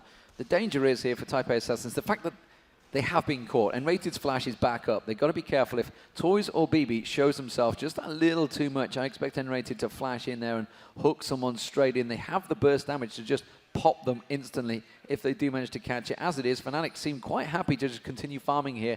You can see the gold advantage slowly but surely building as well. At 10-6 kill, 5-2 in turrets. They have around about 4K in gold. So FNATIC currently sitting very pretty in this first game. And the one thing to think about with gold counts is a team with Twisted Fate always has a sort of artificially higher gold count. Everything that you last hit, including wards, is worth 2 extra gold when you have Twisted Fate on your team. And when you look at that team, they've got 800 and something minions. That's another 1,600 gold that team has just for having Twisted Fate. So that 4,000 gold, I mean, it's still a real 4,000 gold lead, but as far as like effort made, it's more like 6,000 gold. FNATIC is doing exceptionally well here. And there is the Infinity Edge complete by Reckless. Reckless now they're going to be looking for the kills. Now they're going to be looking for the damage. They have the item spike that they've been looking for. And you can see already with a stack of wards, they're heading in towards Type A Assassin's jungle and seeing if they can make anything happen. PK's got to be careful. He doesn't get caught out, though. And actually, he's the one guy who needs to stay alive. It's Mistake I worry about. Mistake kind of off on his own at the moment, just up towards the top there. And you can see spotting on the ward, trying to get that Baron ward down and N-Rated with overdrive, desperately trying to catch on to him. The Rupture comes through, he lands. That's going to be the hook. Mistake is in trouble. Then Oracle Burn straight away drop down there. Cyanide feasting on him. And that is going to be the support down. 4v5. What will they push? What will they take from this advantage? Stanley with that Ionic Spark. Hasma trying to push it in that bottom lane, trying to create some pressure, which means it's now going to be a 3v5. Lil Ball's possibly the target. You can see Soaz leaping straight in there. It's BB they're going for. Oh. The hook comes in. The flash just missing out, though. The Ignite was down, but FNATIC trying to create an advantage. They realize that Stanley down there. Are they going to react to this one, or are they just going to go straight for Baron maybe, they're going to have to back off and deal with it. Stanley's going to get that bottom turret. You're right, they have to just run backwards towards Stanley, and the difficulty is he can always just stand united back if he feels threatened too much. Toys has Destiny, he can reveal who's coming down here, and he's got a pretty good dueling situation. He's so tanky, I don't see easy kills from Pekka. There's the taunt, he's going to run backwards. I don't know, I'd be surprised if Pekka could kill him. Well, the rest of Fnatic could follow him through here. He's managed to strip half his hit points. They are. You can see Fnatic starting to rotate around. Actually, they're catching on towards Lil Balls. They're making sure he doesn't get involved in the fight. Lil Balls has just been hooked. Meanwhile, you can see around the side there. So Lil Balls is just going to catch him. The Rupture comes down. Toys is about to join in, but it's going to be too little, too late. Stan United comes out. It's not going to be enough. That's going to be a kill for Peke down the bottom there. So that's going to be Stanley down as well. Fnatic with a teleport. Here comes PK. PK joins the party. BB with a collateral damage. Tries to take down as many as he can. PK getting stun carded out there. Toys going to get caught. Oh, has to flash out of the Rupture stun card. Back up. Tries to dodge out there. PK doesn't want to follow into it. They have the advantage, though. It's a 5v2. Will they push on? Will they back off? No. Soaz got a little bit greedy there. Tried to jump on towards Toys. Fnatic continuing on here. The rest of the team backing off. They haven't got the hit points. They have to back away. Yeah, they know they're only against two members of the enemy team, but they've got to think about revive timers. I've seen so many games end because a team got aggressive and the other team picked out a comeback Baron because they all revived and had full health. Fnatic needs to make sure they don't make that mistake. You're seeing a lot of them start to come back. N-Raid is going to respawn. Reckless needs to heal pretty soon. Oh my gosh, Soaz just finding people off on the map, picking up kills. And look at that, he gets the jump back and hops right over the wall. And just absolutely jumping around the map now. He's got the damage, and that's dangerous territory for Mistake. Problem is, they picked up, what, 2-3 kills in there, but they still lost the turret at the bottom. Yeah, and that's exactly what Taipei Assassins needs to keep this game on their side, is really, really good split pushing. It's not easy for Fnatic to chase him down. You did see Pekka get that kill. I was wrong. Pekka chased him down throughout the map. Oh, the hook on Stanley. Absolutely amazing hook there. And actually, PK, he's like, I didn't want this hook. Here comes Toys. Toys is going to pick up a stack of gold. PK is going to go down. He's got no one he can shun Poto. That was a hook created by N-Rated that they did not want, and actually may put them in dangerous trouble now because they got their main AP carry down. The man that got all that damage. Taipei Assassin is going to try and turn this one. Soaz just lingering off in that bush there. It's BB he's going to jump towards. Does manage to try and drive them away from that turret. The rest of Fnatic now regrouping. The hook comes wildly out there from N-Rated. They continue the damage. Toys is just waiting with that stun card. Is he going to land on someone? You can see Soaz coming back in. The Rupture lands. Soaz is now the target. Stanley jumps in now, and Soaz has to jump away. The rest of Fnatic, though, they've bought them time for PK to come back in around about 15 seconds. Fnatic may save this turret. Giving up an inner turret, an outer turret, sorry, is not too deadly, though. It's gold, but as far as the map positioning is concerned, it's not the end of the world to lose this. They're still going to try to sit this one out. Cyanide has good area of effect, so does Soaz. You're seeing the minions fall down reasonably quickly, and you'll notice that TPA is worried because of the Blitzcrank. That's the main thing here. If they land any kind of decent crowd control, that Rock Grab's going to make someone die under the turret. So let's see if Fnatic managed to play themselves into any more dangerous situations like that. That's how quick it turned around. I do recall a certain Stanley being grabbed by a Blitzcrank in the Season 2 finals as well. It's like, I've got one. Actually, it was McNoon, wasn't it? Got one. Yeah, oh, it's the wrong still one. Killed it, though. Yeah, they still caught him. In the Baron pit, but N-Rated putting himself in a little bit of danger. I don't think PK would have thanked him too much for that one. Toys, though, farming out quite quickly. Toys picking up a heck of a lot of damage here as well. He's building up towards, I guess, the Rabadon's Death Camp will follow that Lich Bane. He's going there. There's a ward going down. Cyanide's going to pick that one up. Nice job, nice job. And he's picked up a lot of wards with that Oracle. He has. He hasn't died in a very, very long time. He died very early on, and he stopped dying pretty immediately afterwards. Cyanide, again, finding another ward. And this is actually really, really big for Fnatic. They don't have great turret killing, so they want to get into fights, but they can't get into fights under turrets easily, so they want to bait out things like Baron. Yeah, they're forcing the Baron here. PK actually in the mid lane. See if he gets distracted them enough. Stanley hasn't come up yet. We'll wait for that Stan United to get used. They picked up the Baron so quickly. Mistake gets caught out. I don't think they were quite expecting the speed there. And that is going to be a quick Baron picked up by Fnatic. What can they do with it? They're stacking it towards the middle. Stanley is still down that bottom lane. He can just stand United back here, but it's going to be a 4v5. No support. That means the armor bonus that you're going to get off Taric is missing. Yeah, but this is a kind of thing that Fnatic can easily siege. They can probably even dive it with the Baron buff there. Soaz slows the entire team, and they're going to jump immediately onto the turret. And TPA cannot fight without probably even 5 members of the team. They're going to let Stanley keep splitting because they know even if he shows up, they won't be able to fight here. But FNATIC, they're looking to end the game. They've got 10 seconds till Mistake revives. They need to get back now. Stanley has to react to this one because they're going to get a Nexus turret down. They could get one. Oh, that hook on Toys was just ever so close. Reckless, though, continuing on towards the turret. The damage coming out. There's one turret down, and that's going to be PK getting his ultimate off. It's going to be one down. His BB gets dropped. Mistake comes back in. He's been taken down by Reckless. Soaz leaps across the Toys. The hook comes in. Soaz takes down Toys. They're back on the Nexus turret. It's going to be the Nexus down. FNATIC, the Season 1 champions, take Game 1 against the Taipei Assassins. The first game I've seen the Taipei Assassins lose in a long, long time. Oh my gosh. Wow. What a performance here. FNATIC coming on strong. And would you look at their tournament history so far? Would you look at the history? They beat AZUBU Blaze. They came through. They took out TPA 1-0 so far. I don't think people consider these guys to be a contender for the throne here, but they're looking like a contender for the #1 spot here at IPL5. And they have grins on their faces, and so they should. What a fantastic performance. Such a young team as well coming into this one. Reckless, just a 16-year-old in that bottom lane. The pressure was on him. He was really being targeted at the start. They thought maybe we could put the pressure on him, but they didn't counter for PK. PK reacted, got that 2 kills at the start, which was such a big start for them. I think it was around about level 2 or 3. He got 2-0-1. Yeah, early on, definitely, they went for that 2-on-1, the 3-on-1 dive. They even brought Twisted Fate up. And you know, we've seen this be a repeated theme over and over. As the players learn the game better, the teams learn the game better. 2-on-1 lanes, there's 2 ways to play it. You either fully zone, or you get to their turret, and your jungler shows up and you gank him. And we've seen that work very well just as a 3-on-1 and a quick kill. Now we've seen people, the jungler will show up and counter gank it, making it a 3-on-2, and that goes kind of both places. As the players get better, like, we'll bring our mid up and make it a 4-on-2. That's ours for sure. And then here comes xPekka with the summoner teleport. They let Soaz die, but they get the reset, 3 kills picked up. And you'll just see the teams get better and better at these kinds of moves. And I also just love the confidence of bringing Summoner Teleport. It weakens your 1v1 fight chances in lane, but you use it to snowball in the other sides of the map. You give up a couple minions, but you make fights happen elsewhere. And that was, I mean, the linchpin of that game was Summoner Teleport.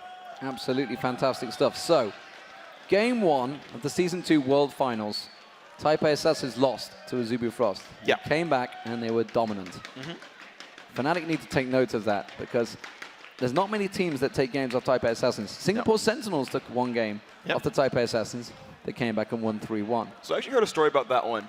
That was the shield comp. Yeah, so apparently... It didn't work against DSM. Well, no, I know that. But the Singapore Sentinels game that they won against TPA. So backstory in TPA, their big shot caller in Champion Select is Mistake. He's the most vocal one. He makes all the calls.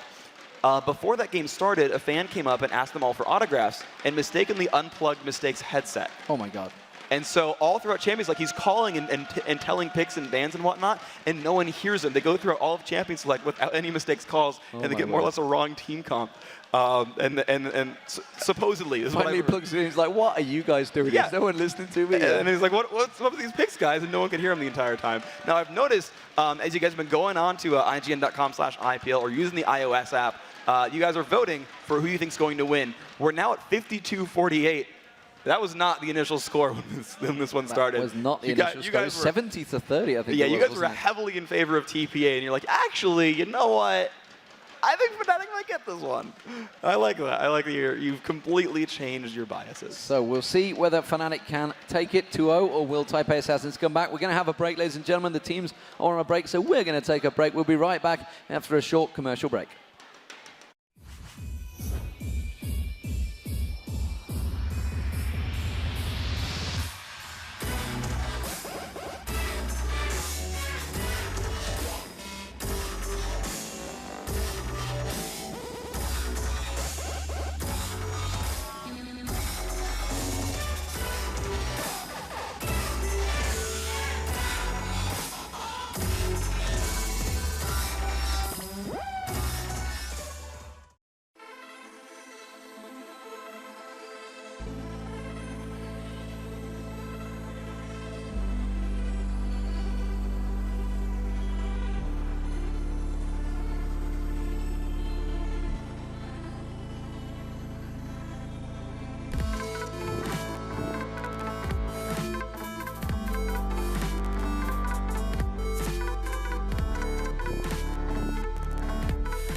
筋肉って分かった。これから筋トレします。あ、ぜひ筋肉鍛えてください。今もでも素敵ですけど、筋肉好き。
Sustained throughout it. The difficulty you see for Taipei Assassins is they like their champions in general, but if FNATIC is patient, the three of them dive in, Diana, Olaf, and Jax. Stranglethorns will hit all three of them, guaranteed. Rupture is a free hit from there. N-Raid is going to get knockups, pulls, everything that he wants, and Reckless should be able to dance around this forever. I can't see Reckless getting caught in this lineup because there's no long-range initiations, they'll just jump on him, and he should be able to read it.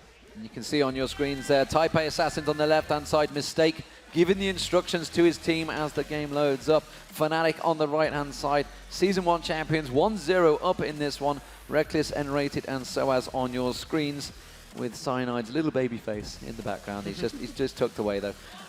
So who are we thinking? Who's going to take this? I'm going to say TPA because I want to see the 1-1 score and see the Game 3 come out. I think the whole world wants to see that. Yeah, unless you're like the hardcore FNATIC fan ever and you want the 2-0 sweep. What, Daniel Klein? Yeah.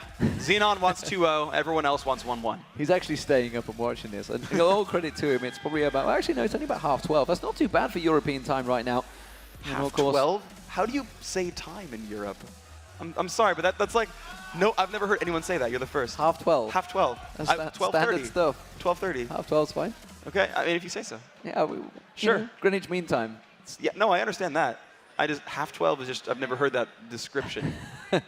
Anyway, ladies and gentlemen, avoiding the time continuum discussions, it is Taipei Assassins as the blue team on your screen right now, and the red team will be FNATIC in the top right-hand corner. Level 1 fights, who will engage first? Well, with FNATIC all going together means they're looking to be aggressive. Meanwhile, you're seeing TPA split up. They're looking to be defensive here and spot things out. It's going to be about who gets the amazing rocket grab.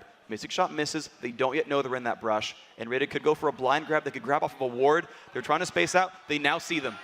They do see them. It's Mistake they're going to go for. Does manage to get the grab on Mistake. Mistake already burning the flash out there. The Rupture comes through. Rupture didn't land, and now FNATIC in trouble because Taipei Assassins turning the aggression on. Toy's taken down very low. The Ignite running. N-rated very low. N-rated goes down. First blood for BB is a dog. Stanley also taken down very low. SOAS taken down very low. They turn it back around. They're on towards BB. PK trying to put the damage down, but it's Taipei Assassins that come out on top despite the fact they had two members exceedingly low. They pick up the kill, and more importantly, they pick up the kill on that AD carry, who is backing off to buy. That was just so unfortunate. They managed to miss a lot of those crowd controls together. They had Blitzcrank into Xllyra, into Cho'Gath, and they didn't land them all together. They didn't pick out Mistake, but on the flip side of that, you saw an amazing counter-strike come in from Stanley. Actually ghosted to get over there in time to land that stun and give the first blood. Oh, and the first blood went to BB. That's the scary thing. Yeah, and that is a scary thing. You can see Longsword picked up. There is going to be no lane switch, so standard lanes.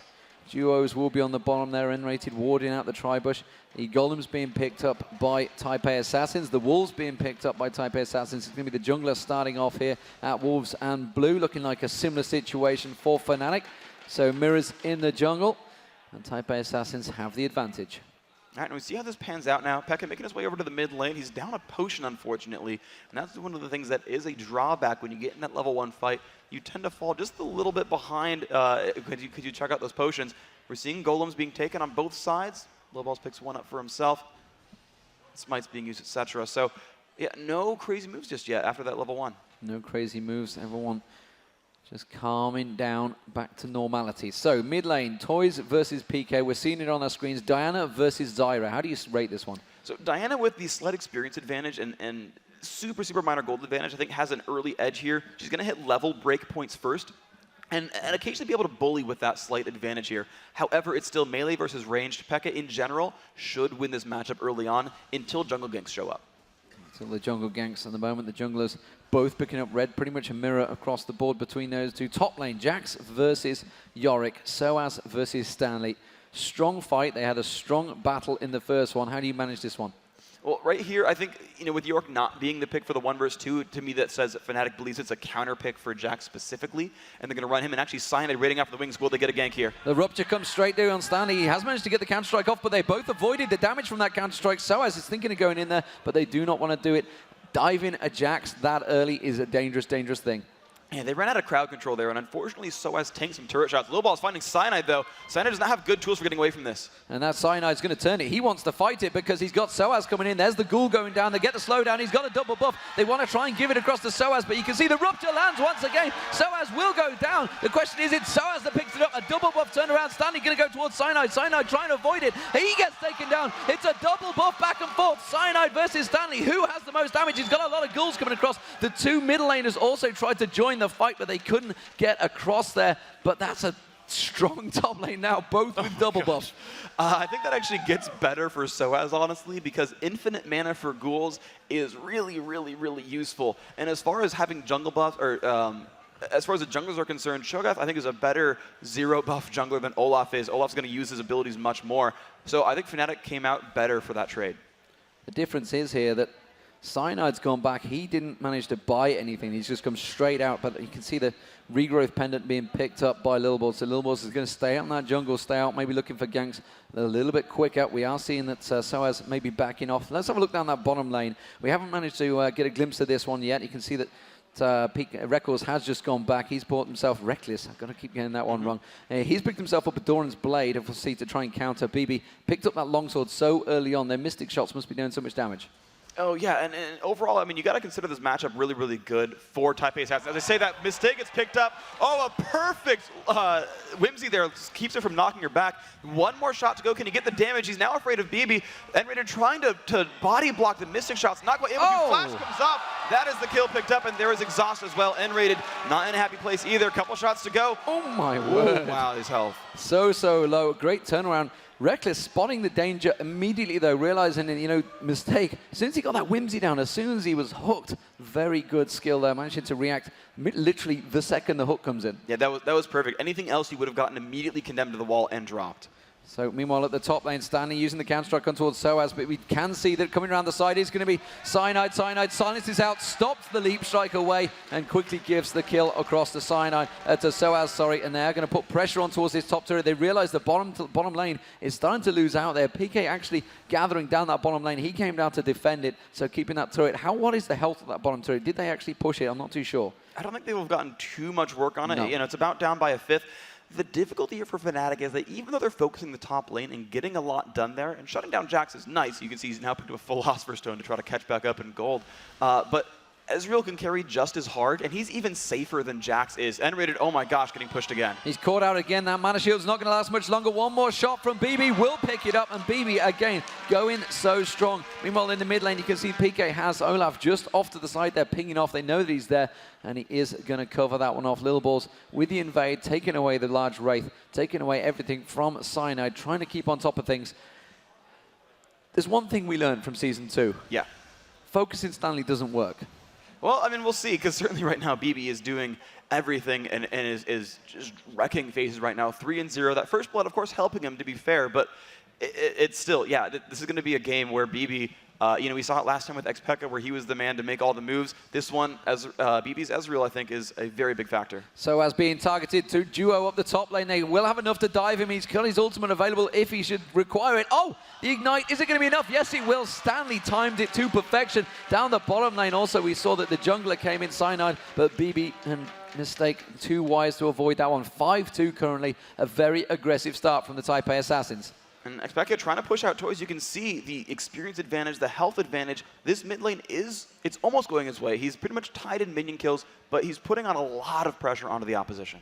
A lot of pressure. There's the Rupture landing Mistake. Hooked in. That's going to be a dead Mistake. The question is, can BB turn anything around?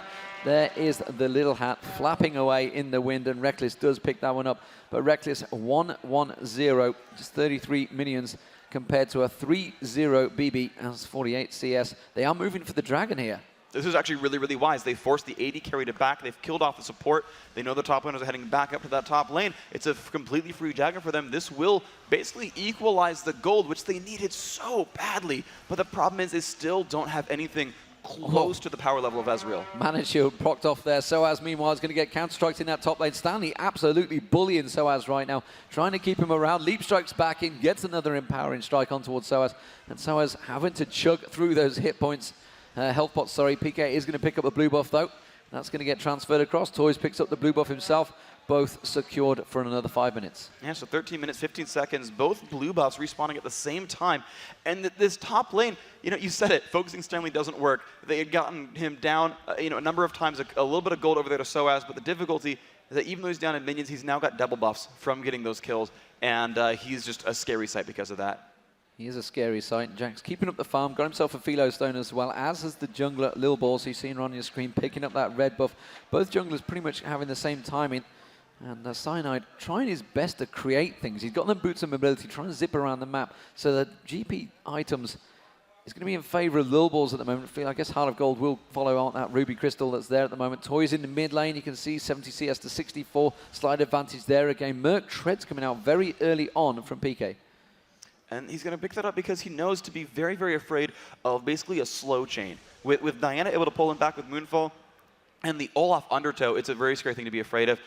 The gank top, though, coming in from Toys. Toys heading up towards Soaz. There's the Crescent Strike. Oh, down the bottom, actually. They're both jumping in at the same time. The ultimate used by Soaz. Which one will they target? It is the right one. And Soaz is going to get taken down in that top lane. Down the bottom lane, they did manage to pick up a kill. Cyanide tried to sneak in towards that bush, but immediately countered. And honestly, BB and Mistaken not to be messed with in this bottom lane currently. And now all the lanes are looking so incredibly, incredibly good. You're even seeing a minion kill lead for Toys on Diana, even though he's roamed, picked up an assist there at the top lane. Ooh. No, there's the flash from Mistake. Max that was range needed. hook there. BB getting silenced out. The Rupture just missing out the hook. Well, that was just about on the tip of it, but Stanley beating down that turret very early on. And that's going to be, it's a good thing overall for him. That's, he's winning the lane there. I mean, it doesn't look like it, right? He's down in minions, but it's what I would honestly call winning the lane just because he's able to put out so much pressure. He got an early Philosopher's Stone. He's getting ganks up there all the time. He's more powerful than his opposition, just simply put. He's up 200 gold, and he's getting pressure on the turret because, that's TPA. They press all the time. They get the turrets down, and they start fighting. And they typically fight so very well that getting into those skirmishes just puts them farther ahead. The gold advantage right now, it's just over 1k, and really it's all stacked on the AD carries, and immediately Cyanide finds out that ward and takes out the ward there. Just as Taipei Assassins both go and stick a ward apiece back in that bush. The hook on towards Mistake, is it going to be enough? No, because Tree Shot Barrage comes straight across. They're targeting it back on towards, and that's going to be N-rated going down. Can they get on towards Records? Have they got enough to dive in before he manages to get to him? Has to use his ultimate to back away from that one. And Lil Bolt's also coming around the side now. They have a 4-man coming down towards the bottom. Records has to back away from this one, or he's a dead man. He can gambol through. There's the Rupture. Well, Ragnarok was used, but he wasn't able to follow through, and it does mean that Taipei Assassins can put the pressure on the bottom turret, and expect to see this is going to be the first turret of the game falling for the Taipei Assassins. And when you look at the amount of roam coming out there from Toys, he's now shown up to the top lane once, the bottom lane once. Each time it's working very well. Is going to find Pekka right here. They do find him. He comes across the Rupture, not quite landing though, not in the right place. Immediately it's going to be Stanley counteracting, jumps in there, tries to get the counter strike down a little bit too close to the tower. We do see N-rated overdriving back down here, and they're warning to back away from this one. The Type A Assassins really turning on the power here. You can see the whole 5-man stack of Type A Assassins heading straight up their mid lane. They could try and put pressure on this one. FNATIC need to react. They can see they're actually sending Reckless down that bottom lane. He's going to try and clear this one out. Toys trying to steal away that large Wraith, but where is BB going to end up? BB currently, Phage and a BF sword. This early on, that's a dangerous territory for FNATIC. He's gonna use the Phage just to be a bigger bully in lane because he's already winning. If he gets the slow proc, he's gonna be even more pressure. And he's gonna go for just straight up damage at this point. It could be Eye Edge, it could be Bloodthirster. I'm not quite sure which one it's going to be, but you know, he's going to transition so very well, and honestly better than Vayne will. You're seeing Reckless with just double Doran's Blade and a dagger. You're always going to see Ezreal ahead of the curve unless something catastrophic happens and feeds Reckless a bunch of kills. So Soaz just desperately defending that last turret. Not much hit points left on that one, unfortunately. So FNATIC looking like they are going to lose that one eventually. 3-0, that could make it. And the rest of FNATIC stacking up. Reckless actually spotted as he stands on a ward, which means the bottom lane, they realize they can just push because nobody is anywhere near it, and they're just going to continue getting that free farm. Lil Ball's clearing out the Wraiths and heading across. He's going to pick up a couple of wards on his way past. Reckless now passing another ward. He could get headed off here. You can see immediately they're heading towards him. Mistake goes in there, gets the Glitterlance down on towards Reckless. Mistake, 1v1 in Reckless and forcing him away. Does a little bit of damage. If he got into the fight at all, he knows BB would have shown up. So immediately, all he went for was the Condemn, try to get him into the wall, and just run the heck away. Reckless does need to catch up and farm. He's down 31 minions. That's a really bad situation here. Top lane, you can see Soaz actually losing a lot of hit points already. Stanley just turning around. Stanley used his ultimate there, though, to keep him at bay. Lil Ball's just going to clear out that ward. There we go. It's fallen. And they're going in for the blue steal. This is so good. Type A Assassins, you can see they just have control over the map completely. They are. They kind of come in there, tried to get the grab, but it is Toys that takes it away. Meanwhile, Cyanide comes in, clears out a ward. All right. Now, the thing here is that Xllyra, Pekka, he's laning well. Right? There was the one thing I thought was going to be the big linchpin here for FNATIC was Xllyra having a good game. 121 minions is the highest in the game. With Mercury Treads and Chalice of Harmony, he's got more than enough magic resist to withstand any kind of assault here from his opposition in lane, from Toys, and in general in a team fight as well. Now, if you can keep that pace going and get powerful for a team fight, that's a big deal. They're collapsing in around them there. The True Shot Barrage does manage to land across the whole team, but FNATIC were quick to back away from that one. Type A Assassins tried to close in, tried to do as much damage as they can. Soaz trying to keep the pressure on. He's got that Tear of the Goddess. He can just keep spanning them, spamming the spells on towards Stanley. Stanley immediately reacting, trying to get back the damage on towards him. Type A Assassins now on the Dragon. They realize they haven't got the two top laners. Here comes Enrated. Here comes the rest of FNATIC coming down the Dragon. Oh, and he's going to get the hook on towards Toys. Is it going to be enough? Tries to flash away. Cyanide gets the kill down on him. They're going to walk towards the Dragon. They do pick up the Dragon. Cyanide getting the smite down. Reckless now chasing on towards Lil Balls. They realize this is too much. Don't get greedy, just back away. Oh, that was so huge. That fight was absolutely mandatory. And as soon as I saw TPA split and Diana run down towards the pit, I was like, he needs to pull before she flashes over the wall. And it was so perfect. That was N-rated landing the rocket grab that FNATIC needed. And that was a clutch play. Clutch play keeps them within 2,000 gold. PK picking up the farm in that mid lane. Soaz and Stanley, they're just keeping going back and forward like two labs from Grimsby fighting over fish, which is something you do see quite often in that town, trust me. As it is so, Stanley, you know, he's building it differently from what you would normally see. You'd normally see people rushing the Triforce. He's not doing that. He's gone GP10, he's gone the Negatrons, he's got the Ninja Tabi. He's just fighting against what he's against in the lane. He's just completely counteracting Soaz. And that kind of really goes to the TPA playstyle for him, is he's always trying to split push. He did it on Needly, he's doing it on Jax here. He's fighting for the one going, oh, they find straight Mistake. Into the hook, and that's the Power Fist and Mistake. Might well get caught out, uses his ultimate, and now immediately turns it around. Still hasn't been taken down there, and avoided it with a simple press of the R button. Yeah, the knockup completely stopped what would have been Cyanide's rupture there. He got it out a little bit too late. And Mistake lives. Like, that's all I can say. Mistake lives. That was a really, really good move to get out from that. And Type A Assassins now looking to maybe dive on towards his top turret. They've realized they had to back away. And Type A Assassins pressuring on. There's not a lot of hit points on that top turret. That's going to be the third tower of the game for Type A Assassins. The minions will take it out. Now the rest of Type A Assassins starting to go for the invade. Immediately, the second they take that top turret, they ward up the red. They come around. They take away everything they can. Any advantage? The ultimate used there from PK there on towards Toys. A little bit wasteful. Trying to go towards Lil Balls. They're split targeted. They're not sure what they want to go for. And FNATIC having to back away from this one. While this is all happening, down that bottom lane, BB is just farming up, and slowly but surely building up a huge advantage over Reckless. And the Bloodthirster is built. Now, Reckless, he's staying within 30 minions, which is good because he started out behind, and he's staying like the same amount behind, which is difficult to do.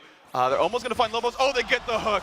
They get the hook. He uses Ragnarok, tries to get away from it. It's not going to be enough. It's an Oracle burn. It's PK that picks up the kill, the first kill of the game for PK. Needs to get that going. And Reckless heads straight across to the side. The ward kill coming in as well from Cyanide.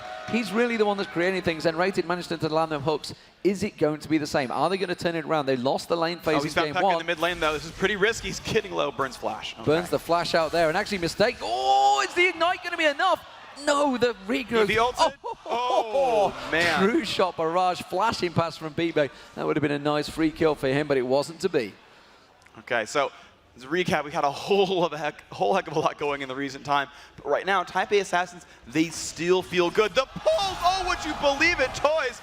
He's actually going to turn back on N-rated here. He does turn around, and the Lulu ultimate gets the kill. Oh, tries to flash away, a fail flash from Toys. He is not invulnerable. He can make mistakes. So as now against BB, though. BB just so strong. Records comes back in. The Arcane shifts away, realized the moment had passed. But N-rated getting taken down, really for the fact that, look how low mistake was. Toys got in there, but he didn't do any damage straight away because the Lulu ultimate was used. He was just stood there. The turret was not firing on him. Yeah, and that was so useful that he could kind of sit there, tank the team, and then collect his thoughts and just go. And the amount of damage that Diana can put out in a short time is a whole heck of a lot, and they've got to be aware of that at all times. This is a very scary champion. Scary champion, scary moment for BB here. They've pinged on towards him. They realize he's coming around. The Rupture goes down, gets in there. Smite comes out. Cyanide gets on there. Can they turn it into anything on towards BB? BB, of course, just used Arcane Shift a second ago. Cyanide, though, turning the damage on him. There he goes, gets out of it. The ultimate coming down from Xllyra, but Ragnarok is enough. Can they finish him off? Yes, they do. Reckless gets in there. Stanley now taken down very low. He's already used Counter-Strike. He's going to continue to get chased. Gets the lead strike onto Mistake.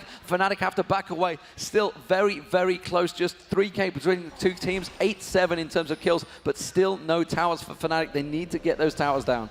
Yeah, they've not been able to make any moves on other sides of the map. The thing they have done very well, though, is Dragon. 20 minutes, 39 seconds to respawn there, so just a minute and a half to go. And they've been very good at that. Oh my gosh, Pekka again jumped on here by Diana. But caught out, and every single time he does get caught, it is Reckless. It's in there, tries to get the Power Fist, but it's not enough. Toys goes down, Mistake in trouble now. Reckless with the ultimate running, condemns him on the wall. It's a double kill for Reckless. This is so identical to the last game. Reckless now 5-1-2. He did suffer so heavily in the lane against BB, but again, Reckless picking up the kills, and Vayne getting fed. They could have Baroned off this, in all honesty. They've got BB so very far away. They've got a ton of attack speed onto Vayne, and Zyra's got plants. Zyra's so good at killing Baron, but they're going to take the safe route instead. They sent Pekka back to heal. They pick up the turret, because they can do whatever they want on the map right now. Until the respawns come in, they can do whatever they want.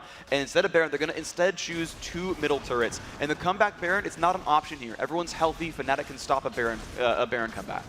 FNATIC really doing a job here. Can they turn things around? Stanley goes aggressive, gets condemned straight against the wall, and then hooked back in. Not sure if they wanted it. The damage very strong towards Stanley, but FNATIC backing away from this one. They realized that BB is back. They didn't have PK in that fight. It was going to be a straight 4v5, not something they wanted. PK picks up the blue buff in the meantime, and FNATIC collect their thoughts. Yeah, and they're still perfectly fine here, and especially with knocking Stanley that low, they know TPA doesn't have a lot of moves they can make on the map. He's one of their biggest earners of gold income here. He's a really big deal on the matchups overall. 6,000 gold and 6,000 gold in the top lane. He's one of those big factors, and so they need him around at all times. And the big goal difference used to be between the AD carries. BB was so far ahead of Reckless, but Reckless picking up those kills definitely got himself back in there. Type A Assassins now heading in. Are they going to push towards this? They haven't got Stanley with them at the moment, so they've got to be careful they don't get hooked out or anything. Immediately N-rated coming in there. I'm hearing so much noise from the two teams, as well as the fans here as well, don't forget. Fans, they're going in towards the Dragon. It's going to be a Dragon fight, Phreak. All right, but this is something that FNATIC can absolutely stop and turn the game on this. So Cyanide moves his way in there. He's going to come through, tries to go for it, feasts it down. Man. Cyanide gets the kill. Does manage to come around. Toys reacts, so the hook comes out. It's not enough. Stanley with the Counter-Strike. As Counter-Strike already used as well. They're turning on towards Lil Balls. Lil Balls, they're split targeted very much here. Toys is the target. They're going to try and get the Power Fist on towards Toys. Power Fist on Toys. Ultimate used. Toys goes down. Now Reckless picks up 1. Can he get a second? He's on towards Lil Balls. Lil Balls goes down for Cyanide. That's 2 kills. They back away again. They picked up the Dragon. Advantage is turning every single time. time, and for the first time in the game, FNATIC have the gold lead. And they could Baron here, but they're playing so safely. They send Reckless to the right-hand side, tell him to pick up minion kills. FNATIC, the rest of them, towards the mid lane. They've got a very, very low second mid turret. They should be able to pick that one up without much difficulty at all. Both Mistake and BB are back in base. Stanley, as manly as you are, you cannot 1v3. This will be FNATIC picking up the second turret. Stanley is manly, but not at the moment. Hasn't got that Trinity Force, of course. He hasn't got the damage. He's pretty tanky, but he hasn't got that ability to just leap in there. The Trinity Force Guardian Angels we're so used to seeing. What's he building towards? Looks like it is going to be the Trinity Force in there. Had to get the Negatron Cloak in early as well, because PK is starting to do some serious damage. So he started out with just like resist to survive everything. He's starting on it now a little bit. The fact that he has a Negatron Cloak means it's either like wit's end for like attack speed for the ultimate, or it's the first piece of Guardian Angel. The hook on the blue, is it going to be enough to finish it off? You can see PK in there. They've got to be careful the rest of the team doesn't dive in. Toys dives on towards N-Rated. N-Rated taken down very low, but they can see the ultimate comes out from PK. Saves the day. Oh, true shot barrage flashes across, and that's BB picking up a kill, makes him 5 for 0. And now they're looking to push towards the Baron here, Phreak. Yeah, they've collapsed on it immediately. They know they have great map position here. No ult from xPekka. Reckless was down the bottom. Yeah, and Cyanide, though, he's one of the best guys I've ever seen steal buffs away. You've seen it twice now for him. And Mistake's so low, I don't think they can actually take Baron, but so is hurt here. They're turning it around. Is he going to survive just long enough? Reckless is about to join the fight. That's why FNATIC's sticking around. And here is Reckless with the ultimate, getting in towards him. It's Stanley seems to be the target. BB taking down very low. Stanley gets dropped there. They're straight on towards BB. BB kiting on towards Soaz. Is it enough? Reckless, one more shot. There it is. The double kill for Reckless turns on towards Lil Balls. Lil Balls at the blue buff. They do back away. And again, keep hold of their advantages. FNATIC winning every team fight back to back. Oh man, but they still refuse to kill Baron. Every single team fight. Guys, let's go mid. They've got 2 turrets in the top lane, 2 turrets in the bottom lane, whatever they want. Nuh-uh, mid lane. That's always where FNATIC is going here. They are not taking risks here. It's like the game plan. They are so confident in their ability to team fight that when they get a kill, they take the safest advantage possible and then group back up. There it is. The Infinity Edge now on Vayne, along with the Phantom Dancer. The damage is there. 8-1-13. The 16-year-old FNATIC Reckless standing in. Cannot play in Season 3, unfortunately, because he is too young for FNATIC. That's if FNATIC make it to Season 3, of course. Of course. Well, they'll certainly try for the qualifiers. They made it to the European Regional. They're looking good so far. Let's put it that way. So any AD carries out there thinking that you are good enough, this is what you're up against. Yeah, you are up against Reckless, who is currently beating out the world champions, Taipei Assassins, BB, who really, honestly, pretty much was crowned king of all when he was at Season 2. Oh, and Reckless has been caught out of position just as I sing his praises, but he has to use his ultimate. Oh, is it going to be enough? The ultimate land from Toys, but he just gets away. Oh, true shot barrage coming across as well. BB trying to snipe him off with the angles, but not enough, and Reckless lives to fight another day. Well, the ult from Toys was down. He used it to initiate to get into range to fight that one, to get the Moonfall, which meant that he didn't have the reset there later on. So you have to kind of choose one as Diana. Do you want to go for pure DPS and ult after every Crescent Strike, or do you simply wait around, or do you just jump in there with the ultimate and then not get the cooldown back again? So something I haven't actually noticed is whether Soaz has been using the ultimate on Reckless. I would assume so. He's certainly so strong now. He seems to be the primary target you'd use it on. There's not been a lot of situations where he's needed it ultimately. That the Yorick clone pre-revive is not all that strong, really. It's only actually after you actually revive the champion and the player retains control of that character that it really gains all the abilities and deals full damage and things like that. So I think he's using it more as a reaction tool, and instead as soon as Reckless gets low, he'll revive him back up. So FNATIC currently coming back, looking strong in this game. They've built themselves up a 4,000 gold lead from being behind 3,000 gold. So have they turned the corner? Have they picked up in here at the IPL5 in Las Vegas? Are they going to beat out the world champions? The only team to do it since God only knows when, because Taipei Assassins have not lost for a long time. World League did it back in China in a couple of matches and tournaments. Show match. Yeah, well, you know, even back in the day, so but Soaz now getting caught out here. Completely caught out of position. He tries to use the ultimate. There goes BB with the true shot barrage. He's sniping people off the map there right now, and that means Taipei Assassins are going to push on towards his turret. Yes, you're seeing these battles go back and forth. They've got the numbers to get a lot of turret pressure here. And again, there's not a lot of long-range tools here from FNATIC. And honestly, if I'm them, I'm afraid to Blitzcrank hook. BB, nice arcane shift, getting himself back out there. But honestly, if I'm FNATIC, getting a hook onto a turret is not the easiest thing. Whether it's Little Balls or Stanley are the main two, you're not going to get a lot out of that just because you're starting to fight a 4-on-5, and that's always really, really, really risky.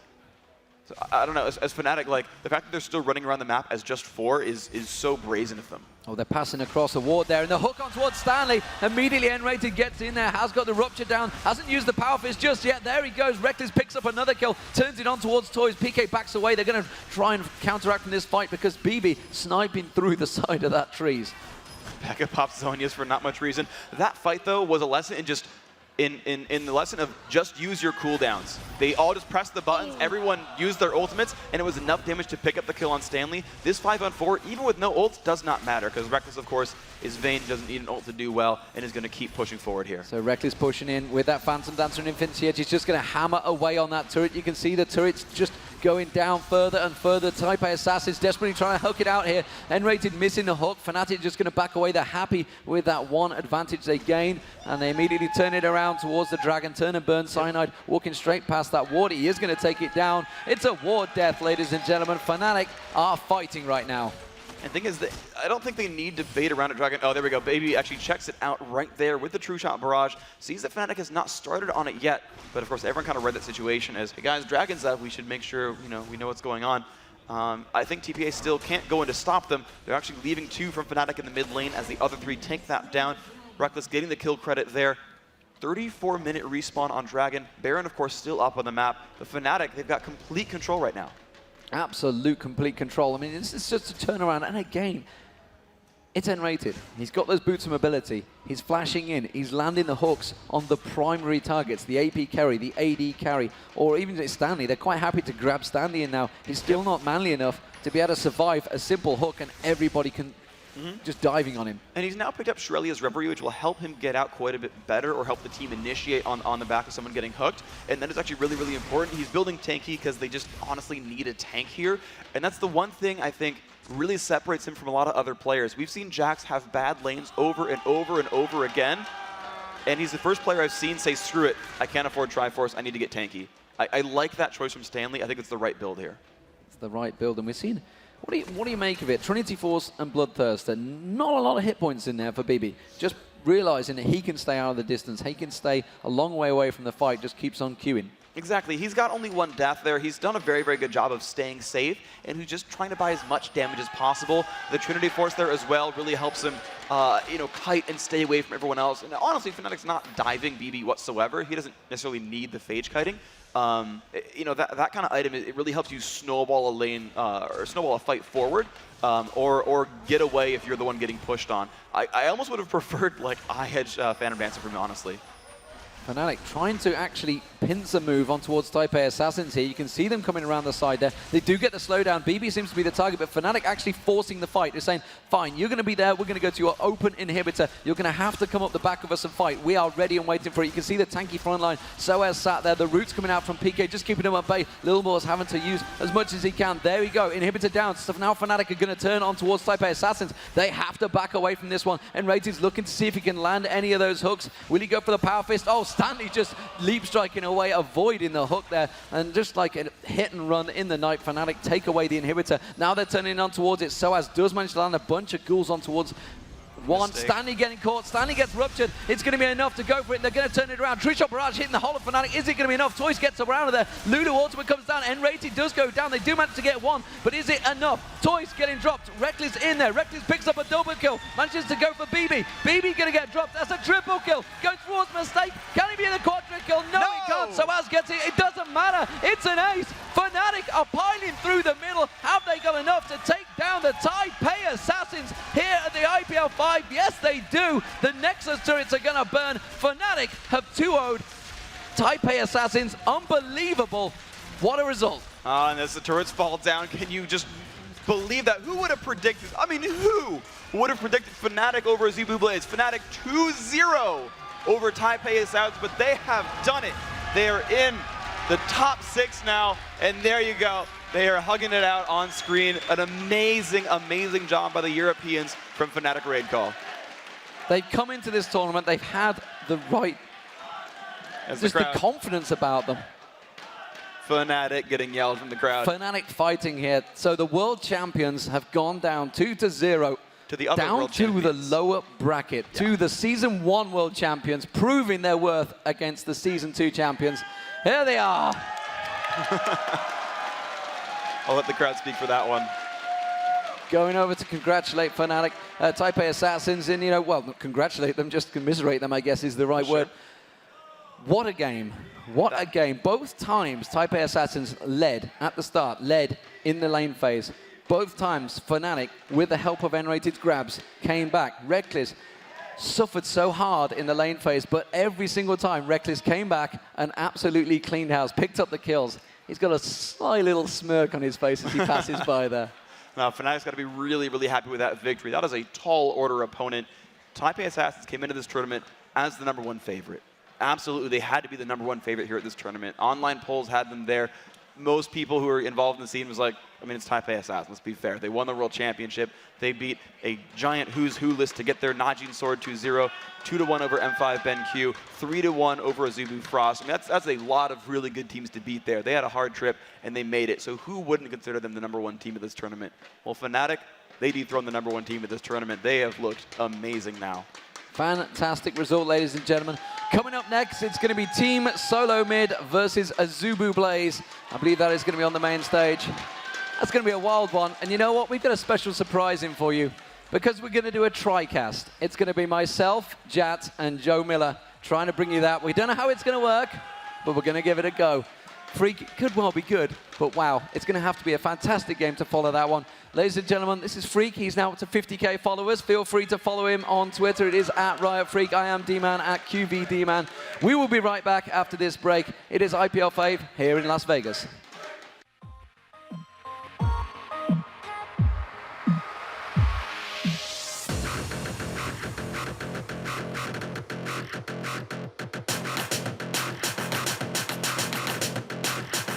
Move.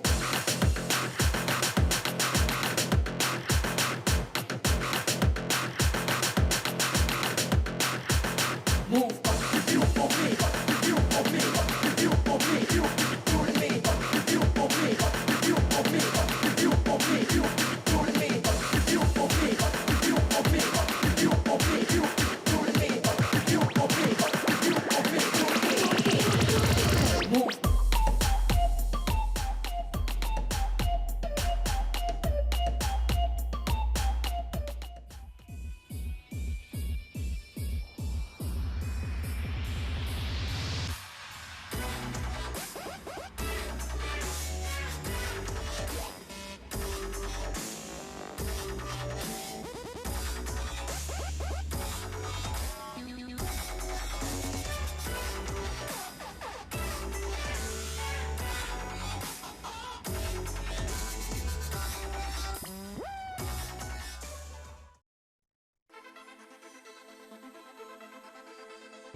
Hey guys, Pluto here once again. I am joined by my esteemed panel of guests, Red Baron and Skara. You've probably seen that lovely face before, haven't you? Probably early this morning you were here. Yeah, I was here a little bit this morning. We're part of the FNATIC fan club back here. Is that what we're calling ourselves? I'm definitely a fan of FNATIC. I thought it was the Curse fan club. No. Are we missing this out? No? No. Okay. No, not the Curse. Can we go back to getting rid of these mics? We started off with no mics, and we were just going to be like, hey guys, so this is the strategy of today. Yeah. You want to talk into that? You want to get in there? You want to get in there? No? Okay. I don't want to be that close, Pluto.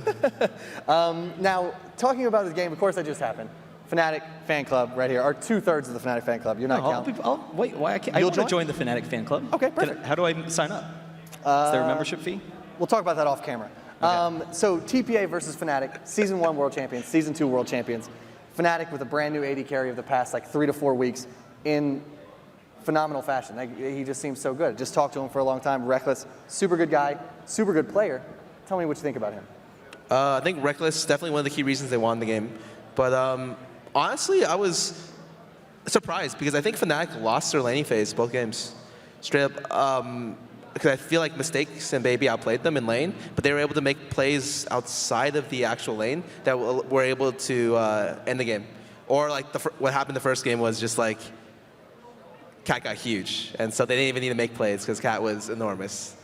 Katarina, I know she has a warm place in your heart, so that's always a good thing. It was surprising because Mistake looked incredible, and we were talking about it, and throughout the tournament, coming into the second game, I thought the TPA was going to ban Vayne and then go with like a defensive comp, and I think that, I mean, part of it is we were talking, and Skara, you said that all of Toys' best like defensive champions were banned. That's true, but when they play, for that late game, I don't think anyone can force a fight on TPA, like in the world almost, that they're not ready for. Like they are one of the best reactionary teams in the world because they're so mobile as a team. But if you look at the bottom lane, throughout the tournament, we've seen they're actually losing that lane. So Reckless, we haven't seen that much of him. We've seen him play Vayne, we've seen him play Ezreal.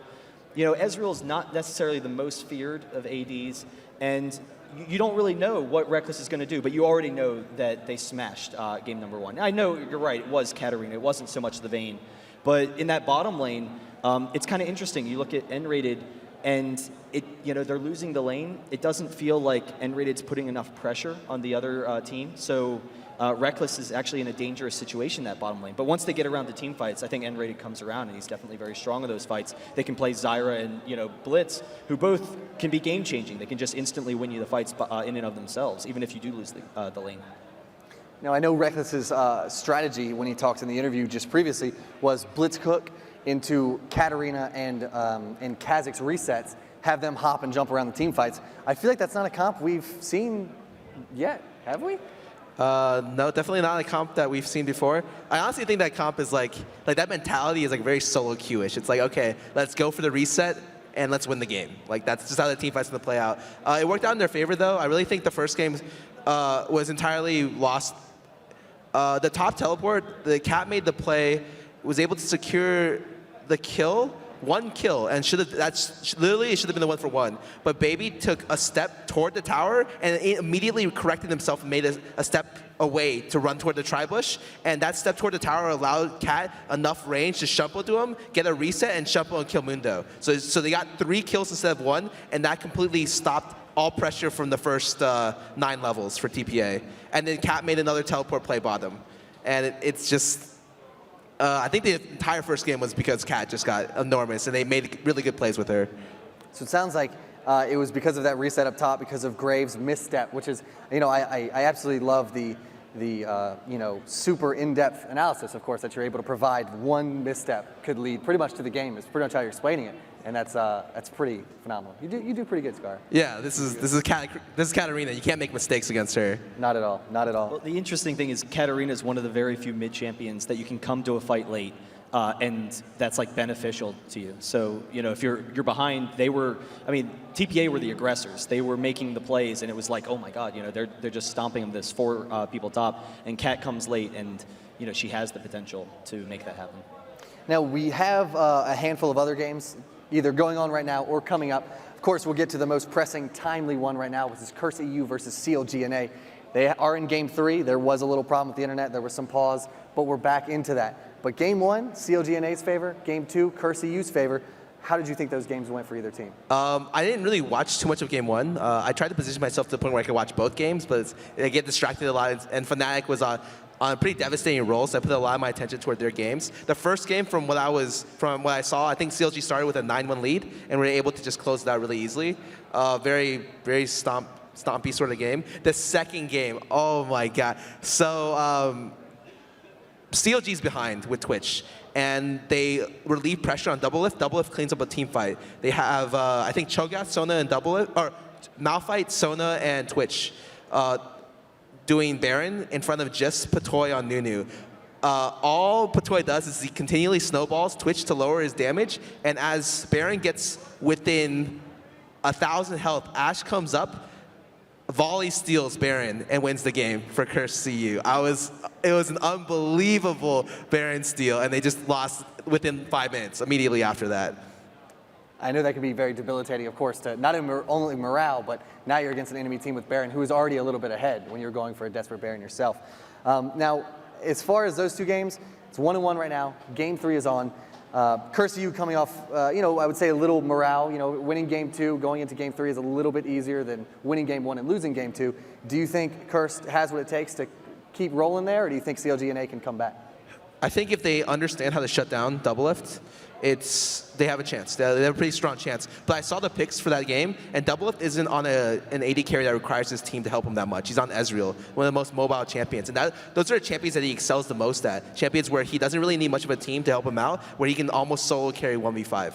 And so like Ezreal, Vayne are the ones that he's best at. Twitch kind of needs a little bit of your team to stand in front of you, whereas the other ones like you're able to make more plays with. And I think it's really, really hard to close the Doublelift when he's playing Ezreal. So we'll have to see how hard they can shut him down in that game.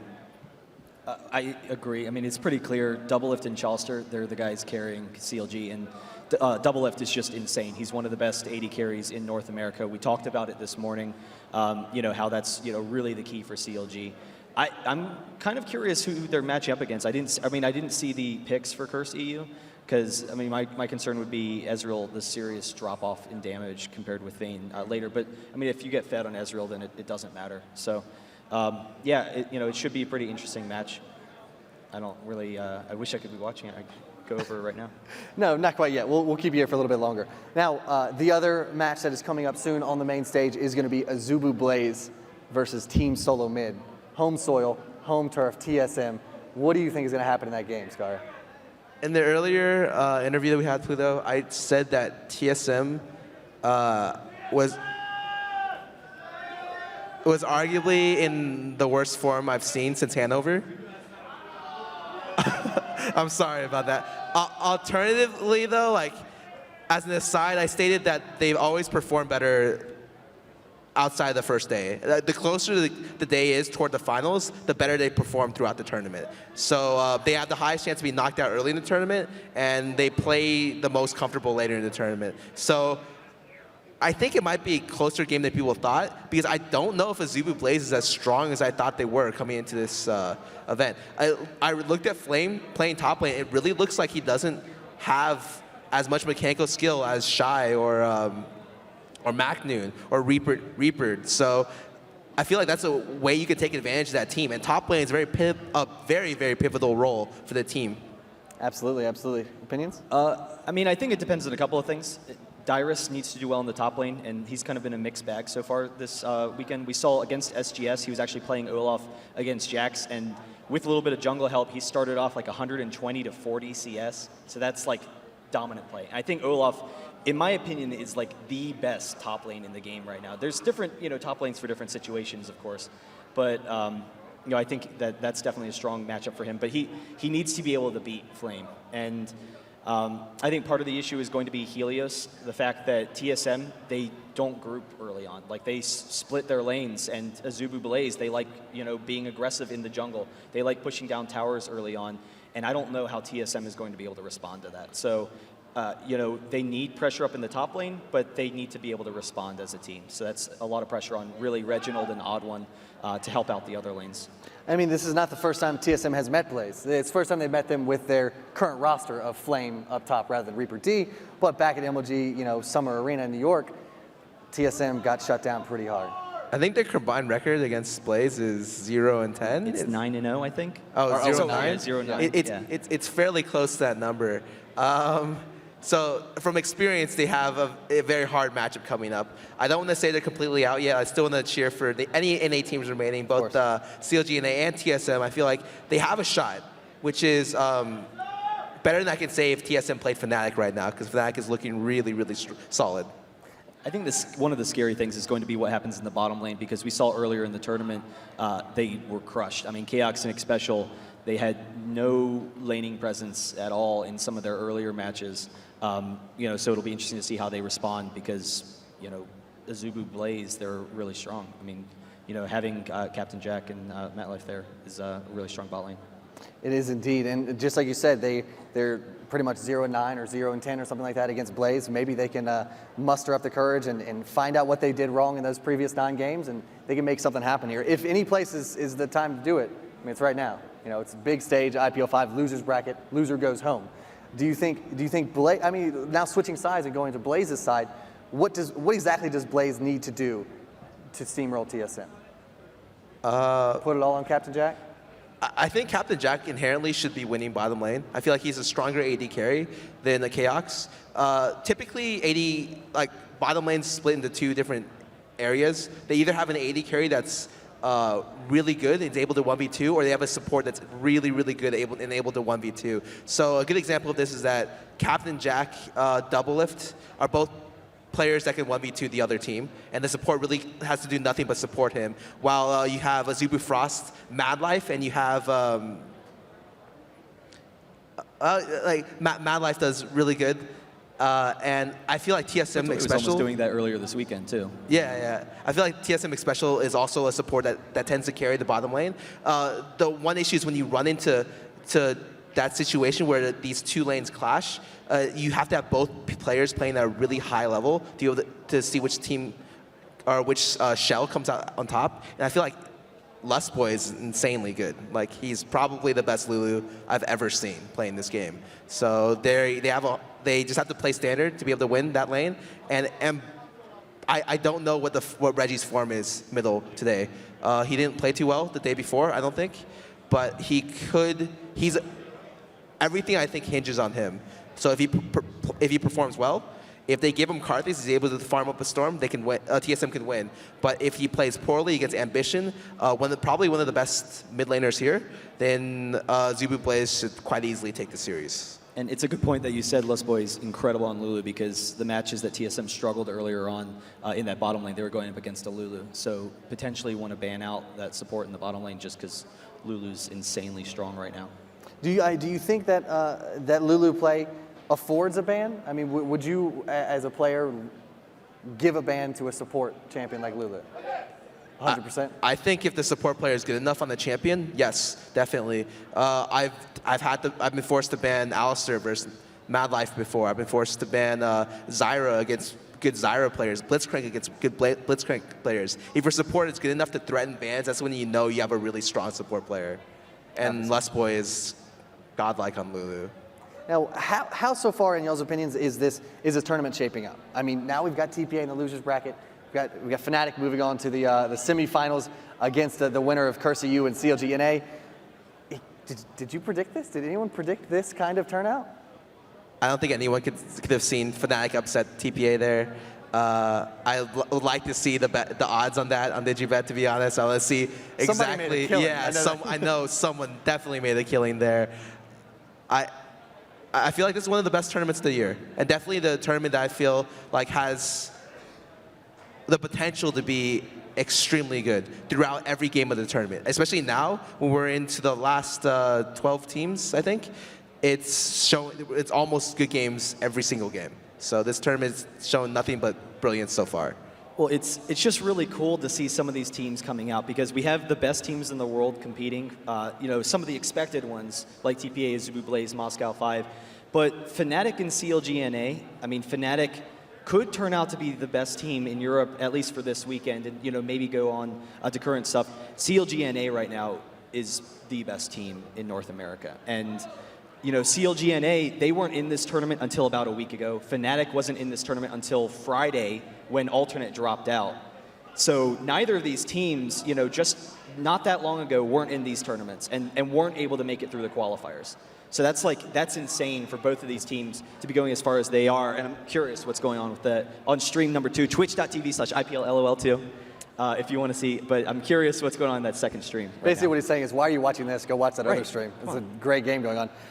But yeah, it's great to see you talk about CLGNA made it through the wild card qualifiers. They Dignitas, right? You could say it, Pluto. Okay, they beat Dignitas. Honestly, I think Dignitas would be, you know, right up there on that same level almost. I think right now we're okay. Like, we're not bad, but we have a little bit of work to do to be able to close out games. I think that we've realized that our greatest problem is closing out games and communication right now, and which is why we lost to CLG 2-1. Well, I remember the wild card. You guys were actually ahead in those games. You were able to like bully them around early on, but then you did fall behind, and a lot of it had to do with double lift is just insane on Vayne, and you know, he's able to carry those late games.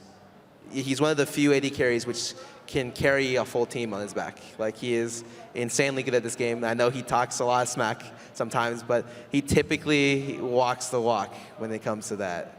Now, as I was saying, you know, CLGNA wasn't supposed to be here. They got the votes, they got the wild card over Dignitas, and then FNATIC not supposed to be here. Alternate dropped out due to some complications, and now they're here, and now they're beating the Season 2 World Champions, and now they're beating AZUBU Blaze in the group stages. Like, they're just absolutely on fire. I mean, is this the kind of story that you really want to see from a big tournament? Do you want to see that underdog? I mean, this is clearly Are you serious? a crazy thing. Is this is exactly it. I mean, is that's this a joke? Do you want to see the underdogs win? Of course you do. Of course. You know, that's what it's about. Like, all these teams, the Korean teams, they were nothing a year ago. You know, no one knew anything about them. They didn't exist. The beginning of OGN, I remember everyone was talking about, yeah, they have some good team coordination stuff, but they just aren't good enough mechanically or on individual skill levels. And that was what the story was.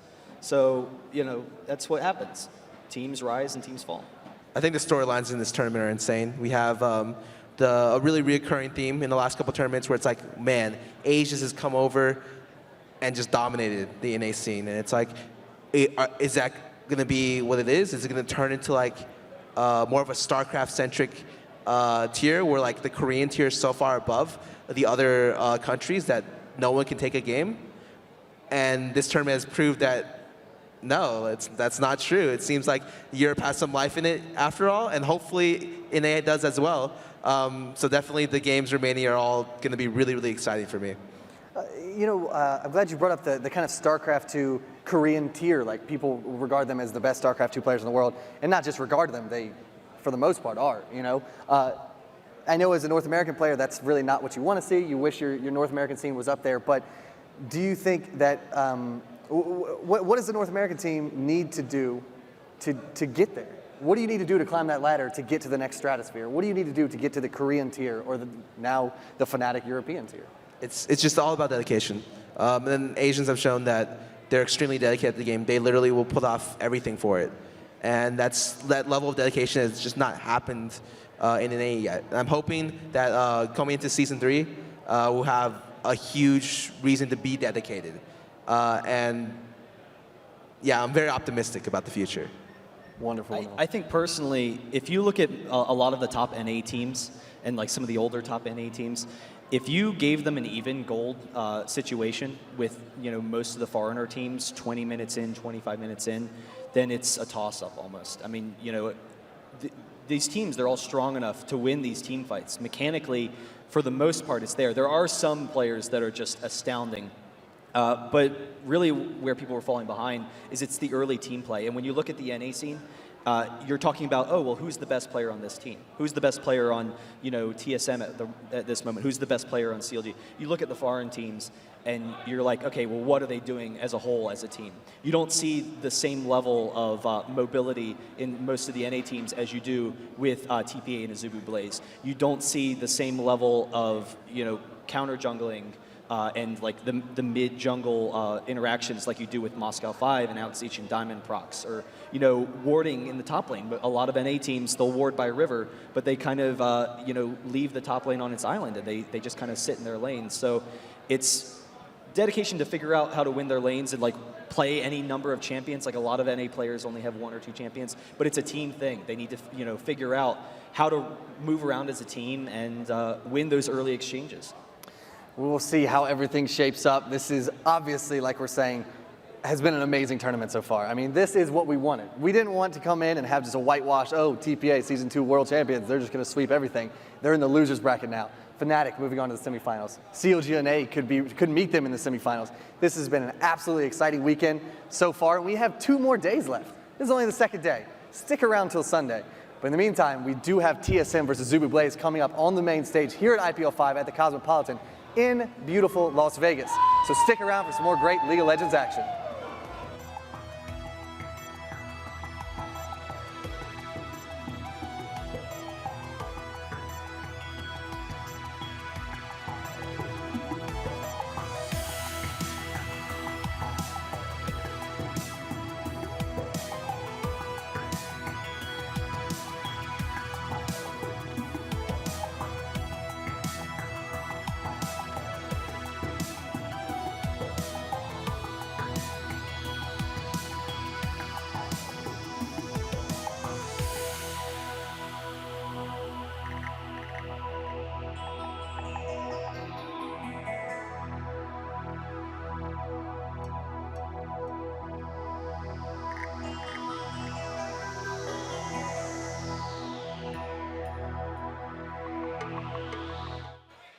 Welcome back, everybody, to IPL5 here in Las Vegas. My name is Joe Miller, and joining me is none other than Lee Demon Smith. Well, I'm not sure I am. Oh, you are? I am. Yeah, you are. Yeah, that's good, because I can't hear it. You're joining us. Well, that's it's good. It's good. We're there. That'll work. So, ladies and gentlemen, we're going to have a game starting in a moment. We're just going to quickly give you an update on really championselect.net is what we're aiming at. So I wanted to take a look at this site. We've been meaning to talk about, and you're on it, Jatt. Yeah, well, I wanted to see. It's a website built around counterpicking. So the idea is you pick a champion, you click on it, it tells you what you're strong against and what you're weak against. And I was like, well, what do they say about Udyr? If they don't have Nunu and Janna, then I'm going to be a little upset because that's a great counter. But top is Ashe, which makes sense. And I show more, and Janna's there, and Nunu's near the bottom. So, it's pretty good. I like that. Yeah. I'm liking it decent. too. So it's going to be Team Solo Mid versus AZUBU Blaze. You can see the 2 teams are pretty much set up. They're just getting their last little bit of warm-up. Of course, don't forget, you've also got the iOS app. You can vote for who you think is likely to win this one. You've seen it at the middle here, just below us. You see the little 50% come up at the times. Now, you guys at home, there it is. Wow, AZUBU Blaze, 60% to 40%. That's a big swing. Where's for all the AZUBU TSM Blaze. fans? AZUBU Blaze getting stomped by FNATIC. Clearly, FNATIC looking strong in this tournament. Is that a sign that TSM could take AZUBU Blaze? See, I thought we had a lot of TSM fans here at IPL, but obviously I was wrong. And you can see a change. I mean, TSM fans clearly outnumber AZUBU Blaze fans in America. It is. Yeah, that's true. Yeah. The Koreans have got together online, got the app downloaded, and have been voting out. Well, immediately 50-50. So we'll have that game coming up pretty soon. Just gone. So keep your votes coming in, ladies and gentlemen. We'll be back in just a few minutes. Just a short break. It's going to be AZUBU Blaze versus Team Solo Mid here at the IPL5 Las Vegas. Hello everybody, I am Nick Allen and I'm here in Las Vegas, Nevada for IPL5, and I want to tell you how to get the most out of your tournament experience with the new IPL iOS app. From IPL5 on, you can catch all of our streams, and just in case you missed anything, rebroadcasts are built into the app. Never miss a moment with our included IPL schedule, and just in case you might forget, there's a reminder system too. View scores and up-to-the-minute results to keep track of your favorite teams and players. And the best part about the app is you get to predict the outcome of tournaments as they're happening for a chance to win an IPL PC. Guys, make sure you download the app. It's awesome, it's free, and just search for IGN Pro League in the App Store. It'll make your IPL5 experience that much better.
It's a fire in love.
It's a fire in love. It's a fire in love.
Welcome, ladies and gentlemen, to League of Legends here at the IPL5. I am Deman, and we are going for the TriCast, ladies and gentlemen. We're going to give it a go. We don't know whether it's going to work. It could crash and burn. It is going to be Team Solo Mid versus AZUBU Blaze. To the right of me is, of course, Jatt from Riot, the expert, the prediction god, and, of course, Joe Miller, the nicely shaven bonce. I guess you could technically say it's a quadcast, because also joining us is Timo. But he's not allowed to say anything, otherwise I'm going to kill him. Yeah. Just going to rip his head right off. Just rip his head clean off.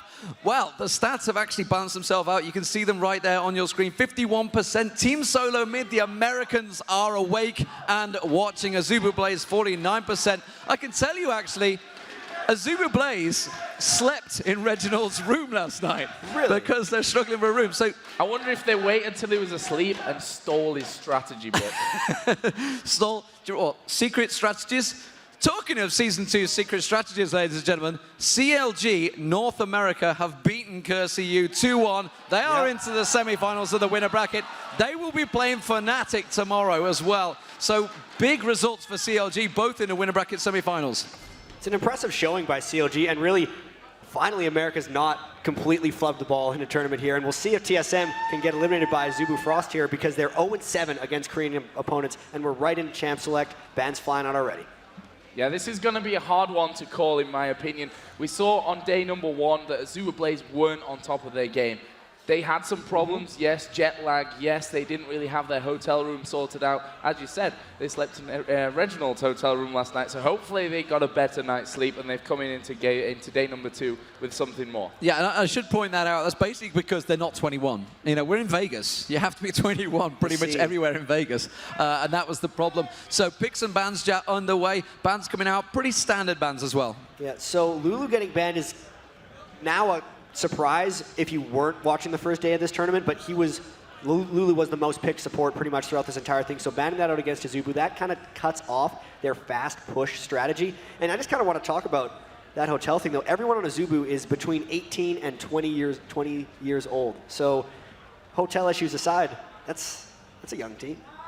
That's a very young team, and definitely among one of the youngest. Obviously, we have Meat Playground, Team Dynamic. I think they were pretty much the youngest 2 teams in this tournament, but you know, all of them under 21. That is a lot of youth, and we've talked about this, the fearlessness of youth. There was actually a past ban in this.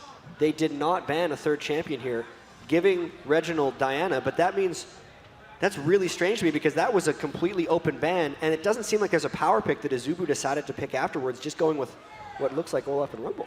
Yeah, it was passed. I'm trying to look to see there whether it's a spectator thing, but it's definitely a pass ban. I should point out, of course, these 2 teams faced themselves in the New York arena. It was 5-0 to AZUBU Blaze at that tournament. So TSM, there was a lot of banter back and forth in the chat between these 2 teams. They get on well with each other. They are well aware of each other. Dyrus locking in Diana. Diana's been a strong champion throughout this tournament. It's really one of those things that, at least Scar says, the most uncounterable mid. She creates so much on her own. Her 1 through 5 laning phase is kind of a little bit weak, but after that, she just creates team fights easier than anyone else. She just ults in, vacuums it, and that combos with pretty much anything. It works so well with the kind of Orianna Lulu combos that we've seen. It's just a circle of pain that all these teams want to create, and Diana's really one of the big culprits for that. And yesterday, to back that up with stats, she was the most banned champion that we saw over the entire day yesterday, by quite a margin as well. Absolutely. Maokai and Ezreal being locked in. Maokai being one of those strong champions that the Odd One has been running. Expect to see some quick ganks. How are they going to counter it, though? Remember Helios on Nocturne, strong champion, but it's looking like it's probably going to be Olaf. Do you think it's going to be Olaf with Flame, or do you think that's going to be the jungler? That's the great thing about picking Olaf early, is you don't need to give that up until the very end of Champ Select, unless you want to pick another top laner or a jungler. His Nocturne, I believe, was undefeated since IPL Face-Off when he gets it in Ranked. I don't have the stat sheet right in front of me, but I think that's the case. They played Twisted Fate very well in MLG Dallas, which was another tournament where they had kind of a weak first couple days showing and then really ramped it up at the end. So Scar was saying TSM does that. AZUBU Blaze has shown to do that as well in tournaments. So now that both these teams are in their 2nd day of the tournament, we'll see if they come back with a bit more power. And that Blitzcrank is a powerful pick. We've seen how powerful Blitzcrank is, those grabs. Not only in the lane phase, but in the team fighting stages of the game. It can be so make or break. If you hit, you can pull great things in, but there is a Darius pick. Dyrus has been practicing Darius so much on stream. He said after Season 2 that he just wanted to practice his mechanics on a couple champions. He highlighted like 3 or 4 he wanted. Aurelia, but he said he's going to start with Darius, and he's been spamming games like that. The banner on his stream is the Bioforge Darius skin, and this, you know, he hasn't locked in yet. I could look like a fool at the end, but this would be a power pick for them. They really love playing with Darius. Well, we saw Darius earlier on in the tournament, dunking it away. And they're going to be Leona with Ezreal. Are they going to lock them in? I guess they will be. 8 seconds before they get a chance to change their mind. Final pick for AZUBU Blaze. What are we expecting here? Is it going to be a top lane or a jungler change? Well, here's the great thing. Olaf matches up okay against Darius, and it works great if they decide to do a 2v1. But that was a fast, hold on, Vladimir pick. Trying to think what just happened here. And that's an Olaf jungle, Vladimir top lane. So that's not the easiest matchup for Flame up top. He really has a lot of confidence, or they're deciding to go 2v1. Yep, and actually Vladimir up until, or yesterday at least, was only banned once. We didn't actually see him in play whatsoever. And as far as I'm aware, Vladimir has not been played today, certainly in games that I've seen. We've not had a Vladimir, so very interested to see how Flame does with it.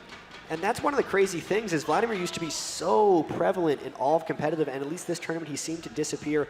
There's been a lot of almost crazy things that have come out in this tournament. We've seen Karma bans, Kazakhs dominating in a game who had yet to be seen anywhere in competitive. Elise came out. If ever we've had a tournament, I think so far, even in the first 2 days, I don't have the stats on it, but it feels really, really diverse this time. And this game coming up with Vladimir is just adding to that. And an important change to note there that Shen was available and they didn't pick it. They went with the Darius. It's something that Darius is very strong on Shen. He prefers it, but obviously Darius seems to be fit as team comp. Team comp-wise, what are we expecting to see here? Right, so this may or may not be a lane swap. I'd hazard to think that it would be, and Captain Jack and Lustboy are going to be trying to shut down Darius. For that, it's going to be Reginald having a bit of a lane advantage over Ambition until they hit kind of the level 6 point, where you're going to look for AZUBU to push around and go fast. The Blitzcrank pick is a little strange because you don't generally kill turrets with Blitzcrank, so the fast push might be a little harder for AZUBU to come out with, but it's going to be TSM trying to outlane and AZUBU just trying to push really hard. Really interesting game coming up. You can see there on the left-hand side of your screen, AZUBU Blaze coming into this lower bracket game against TSM on the right-hand side. Demon, let's see your thoughts on who's going to win it. Well, honestly, you know, AZUBU Blaze coming into this one after a tragic day yesterday, but we saw the same thing in Dallas. They struggled on day one. They came back so strong. They tore apart Najin's sword when nobody was expecting it. We know who the crowd favorite's going to be. It's going to be Team Solo Mid. Can Team Solo Mid carry off that momentum? Can they carry off the crowd? I mean, both these teams coming in a little bit down on their luck, not expecting to lose out in the group stages and get knocked into losers bracket. So win or die for what is actually turning into a pretty epic, I mean, for a rivalry, TSM has to win a game, but it could be a very epic rivalry in here because these teams are meeting up a lot and there's a lot of just energy between these guys. They know each other really well at this point. We'll see how they come out. So I want to give the crowd a bit of a test before this one. If you're an AZUBU Blaze fan, let's hear some noise. Not bad. Well, you go. And if, of course, you want Team Solo Mid to take it, it's going to be a best of 3. They are the defending IPL champions. Okay. There's a few more TSM fans, I'd have to say. Level 1 right now, we actually see AZUBU all 5 grouped up, and TSM is completely on the other side of the map, and the only ward they have is actually at their own red. So if they sneak into a Wraith and don't actually get seen by the red buff, they'd be okay.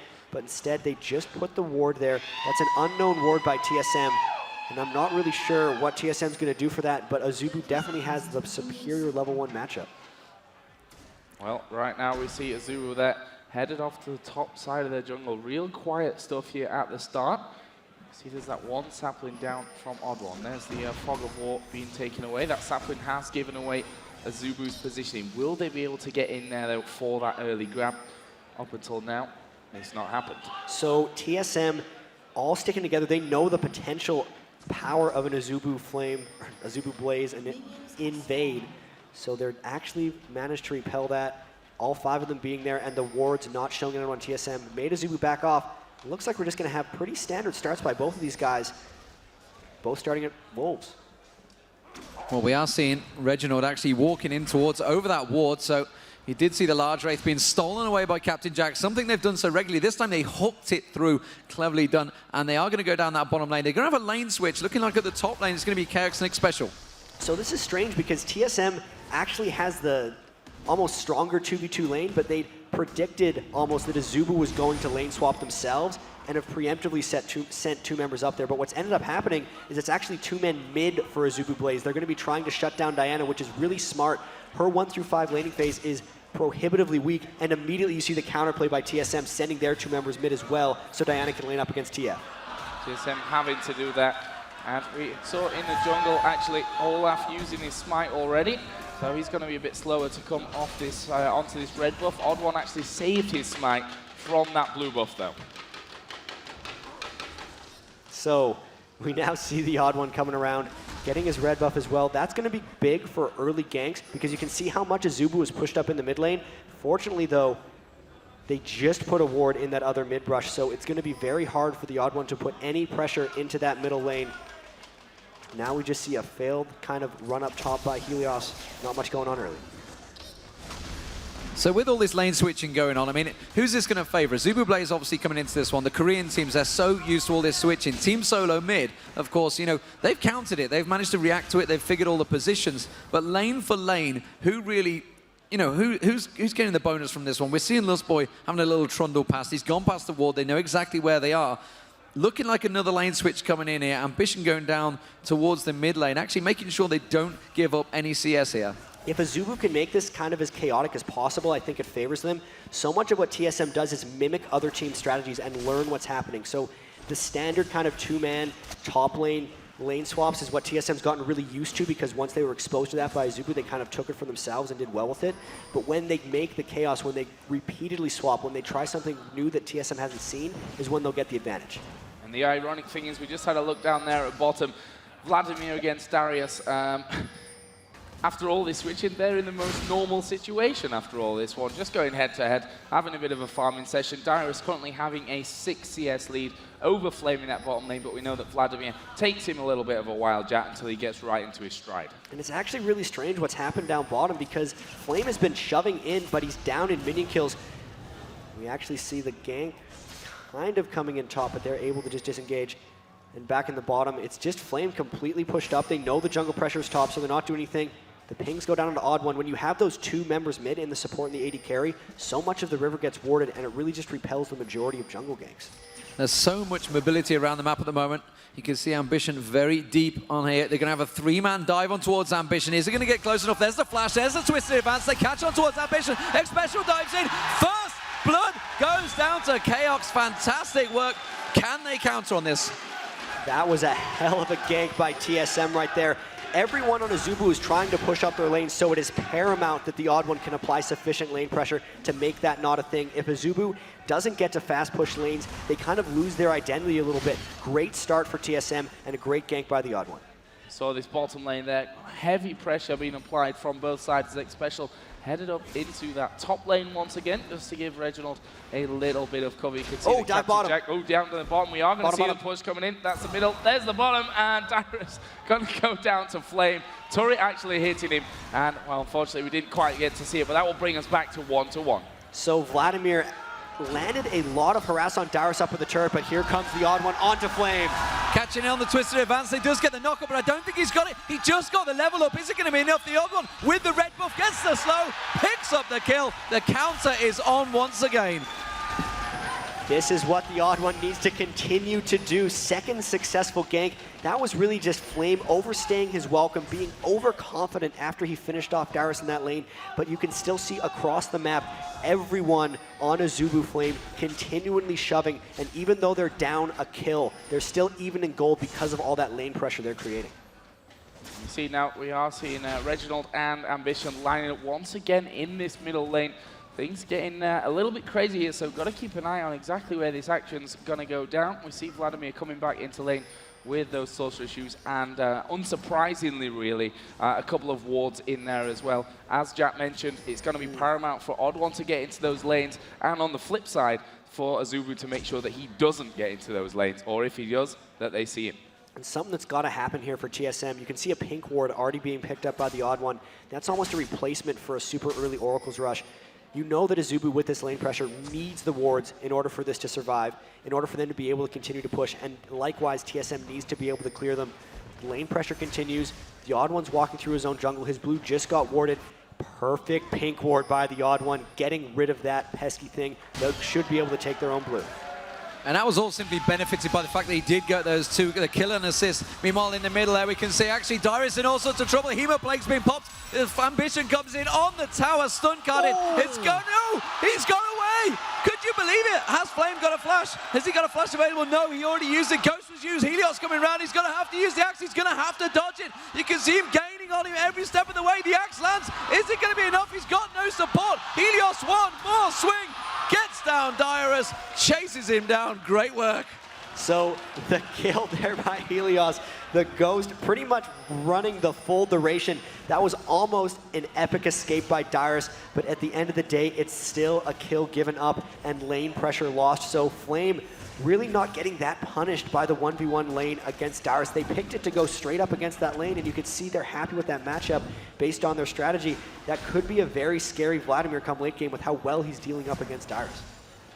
I'm not sure if Dyrus for a moment took his eye off the fact that there's a Twisted Fate on the map there, pushing up a little bit too far, as we are going to see it down in this top lane. Actually, Leona trying to go in as Diana now headed up towards this top lane as well. They're going to try and sandwich AZUBU into this top lane. Can they put the damage down? Captain Jatt going to be the first one to get the damage. He's going to be exhausted. There comes the ultimate, and the finisher from Reginald will take down Captain Jatt. So anytime you interrupt someone's movement with a knock-up or like a vacuum, it will stop their movement command as well. So he waited to use his Diana E until Captain Jatt tried to Valkyrie away. Perfect timing by Reginald, ensuring that gank kill. So as it stands at the moment, Oracle just being picked up by Helios. He's going to be able to clear out some of those wards that you just saw getting placed down there by Reginald on that red buff. Meanwhile, xSpecial just been caught out. Lustboy support versus support in that top lane, missing the hook out there. xSpecial picking up a little bit of CS as much as he can. Reginald coming up towards the top there. Lustboy, using that overdrive. He's going to escape this one. The damage won't be enough, I think, from Reginald unless he dives in on the turret. Yeah, Helios was there, ready and waiting. So, looking across the board, we can see, even in that bottom lane, despite the fact Dyrus is 0-2 down, once you start losing that lane, yeah, it's going to snowball away. We expect Flame to probably win out that lane. The jungle, though, is definitely going in favor of the odd one. He's getting around the map. You can see the gold advantage slowly towards his favor. Gold advantage, actually, in that bottom lane is not that big a swing for Dyrus. Yeah, all the kills that the odd one has been able to pick up have really allowed him to get the levels especially. And again, Flame diving Dyrus. Here comes TF. This is going to be again bad for Dyrus. His Ambition, actually, no, it's Flame that picks up the kill there with that Ignite down. Ambition came in there just to secure that kill. And again, a fantastic bit of play. But Diana not finished just yet. I'm not sure that Flame is going to get away. Yes, he is just about in front of Reginald. And Reginald has spent actually so much time trying to roam around and create for his team. You can see 46 minion kills to only 78 on Twisted Fate. So he's really almost struggling to stay in the game here. He needs to get more of those gank kills to work. 3-3, however. Got to make sure they don't let Ambition go free and actually fight up top. Yeah, Chaos going down, xSpecial in all sorts of trouble as well. That shield is not going to last much longer. I'm not sure if Lustboy's even used the hook. There's the power fist. He tries to get away. The flash is out there. One more ultimate shot. Meanwhile, Ambition goes down to Reginald as well in the middle there, and Helios manages to get the return. Actually, tell a lie, it was Vladimir Flame getting the return kill. Helios pushing the pressure on there. Kills across the board. Absolute chaos happened there. So in the top lane, it was a Blix hook that initiated onto Chaos, and then a fantastic tower tank by Lustboy to make sure Captain Jatt could get the kill. In the mid lane, it was just a 1v1 that got interrupted by Helios at the end there, getting another kill onto Reginald. Reginald tried to aggress. You know, TF is 0 for 2, but just down the board, a lot of GP10s getting wrapped up by TSM. You can tell they're going for some kind of late game strategy, but they have to be able to hold off against AZUBU because they live and breathe off of this mid game push. Odd one currently here doing his red buff. We'll see if he gets in on the action once again. Obviously, Dyrus down at the bottom, not having the best of times right now. Whenever he's had trouble, we've seen Ambition come in there to help things out as well from Flame's side of things. in that middle lane as well. Diana and Twisted Fate back head-to-head as Flame just pulling out the dragon here. It looks like AZUBU going to go sneakily in for this one. There's no ward position whatsoever there from So TSM. Helios has picked up the Oracle's Elixir as well, which just guarantees that they don't have any wards there. Likewise, there's 2 members top for TSM, so just a strategic dragon win there by AZUBU. A very easy dragon there, and AZUBU Blaze now with the advantage. Gold, 2k ahead, pushing the towers. The question is, where are they likely to start? Ambition heading off this time, so we're having a lane switch again here. Ambition going to go up, go 2v1 in that top lane, feeling it is strong enough right now to just wipe out that minion waves every time they come towards it. And this is just AZUBU Blaze trying to keep TSM on their heels. They know TSM isn't the best at adapting to strategies. They need to see it and be controlled in the way they play. All these lane swaps messing up, and actually 4 members of AZUBU running up towards Chaos and X Special, but they were seen by a ward, so potentially TSM could try to counter gank this one. Well, let's see. Chaos and X Special currently waiting in that lane. We see Maokai and Diana coming through there. X Special going to get caught out. Here comes Twisted Fate. This is surely not good for TSM. There's a stun card. Exhaust is down on Ambition. X Special going to follow. And there comes Diana actually dragging them all back in. Twisted Fate needs to put some damage down. Captain Jatt goes low. Chaos low. But there's the kill on towards Corki. It's Maokai that picks it up there. The odd one coming up with the goods once again. Lustboy and Helios now headed south to try and get away. And they should be safe from that, but absolutely crazy action all over the place, Jatt. Counter gank ends up pretty much just trading resources, but what just happened? I missed that one. Well, it seemed like, I mean, Chaos just got stun carded. I didn't see whether did he use his ultimate? Yes, he did. He just popped his ultimate, got straight in here, got the stun card down, managed to finish him off. Dyrus is really struggling out here. You may have just caught a glimpse of it. Flame farming out the minions in between the turrets, putting more pressure onto Dyrus on this turret. That's the issue with here. He went Heart of Gold, Philosopher's Stone, which really is just not lane common. And he's going for a kill here onto Flame, but he's got to be careful. Helios in the side. Yeah, they're going to try and bait him out. There's the pull. Dyrus is chasing in. Dyrus is chasing. Is Flame going to bleed to death? It doesn't look that way, and Helios actually not going for it. They saw Reginald and Odd One headed down there thanks to that ward. And, well, no kills resulting from that one, but crazy, crazy stuff. That would have been so huge for Dyrus. 0-3 versus a 3-1 opponent in lane, and it's really crazy how well Flame is dominating this lane. He didn't have to go, you know, Ninja Tabi or Dorn Shields or anything that would be against it, but Reginald actually getting caught in the top jungle. Reginald caught out, hooked in there, and there's no way he's going to escape this one. Tried to put the damage back on towards Captain Jatt. Captain Jatt turns a kill. 4-2-0 now, Captain Jatt. 3-1-0 in the bottom lane. AZUBU players have the kills on the right members of the team. The question is, can TSM drag themselves back into this? What are they going to do to come out of this desperate, desperate lane phase? This is one of the most chaotic games I've seen TSM be a part of. 9 kills to 5 is a lot for one of these games. Even AZUBU normally plays pretty slowly. A lot of this is going to rely on the Odd One because all the pushing from AZUBU Flame has yet to result in any turret kills. And the Odd One has picked up an Oracle's Elixir as well as sitting on those double GP10. So if they can curb the aggression of AZUBU Blaze here for a bit and make it so they don't lose too many turrets here, they're going to survive. But again, Dyrus has to be careful here. The ward's saving him from Ambition. It's really just a matter of holding out for TSM here because they went with all those gold per 10 items. It could be that they decide to die for your Ambition, as you said, inside of that tri-bush. There was a ward down in his position. It seems that from that he has decided to back away and in fact will be blue pilling home. However, in the top lane we can see that Olaf is moving into position there as well. Let's have a look, see if they actually come out and try and pull anything off. That ward will be taken down. Maokai and Diana also around this middle area, just trying to clear out as much as they possibly can. There is still that one red ward inside of the tri-bush that Odd One could take away if needs be to get in there. In the meantime, though, Flame just backing away completely onto his turret, doesn't want to risk anything. So I thought for a second the Odd One would be able to sneak in there, but Flame playing absurdly cautious. And the item build by Ambition actually tells me that he's quite afraid of Reginald right now. He's got that Abyssal Scepter, mainly for the defenses, I'd have to say, just because he's a bit afraid of Diana, but just gold-wise, down the board, 4,000 for Diana to 5,500 for Ambition. So really, all those minion kills he's got and a couple assists on top of that TF passive, really punishing Reginald for trying to roam around on Diana there. Oh, they were just trying to grab that onto X Special, and there's Helios as well with the Oracle on, just trying to get rid of all that vision in this bottom lane. The ward's been exchanged out very quickly on a fast cycle down in this bottom side, and now what are AZUBU going to go for? Dyrus wisely backing away. There's a minion wave on the turret itself, and now we can see Reginald headed up there as well. He decides against it. Actually, I don't think there are wards in there, as that blue turret will go down, and now are they going to be able to get in on towards Darius? Not quite sure. There they are, hovering around him.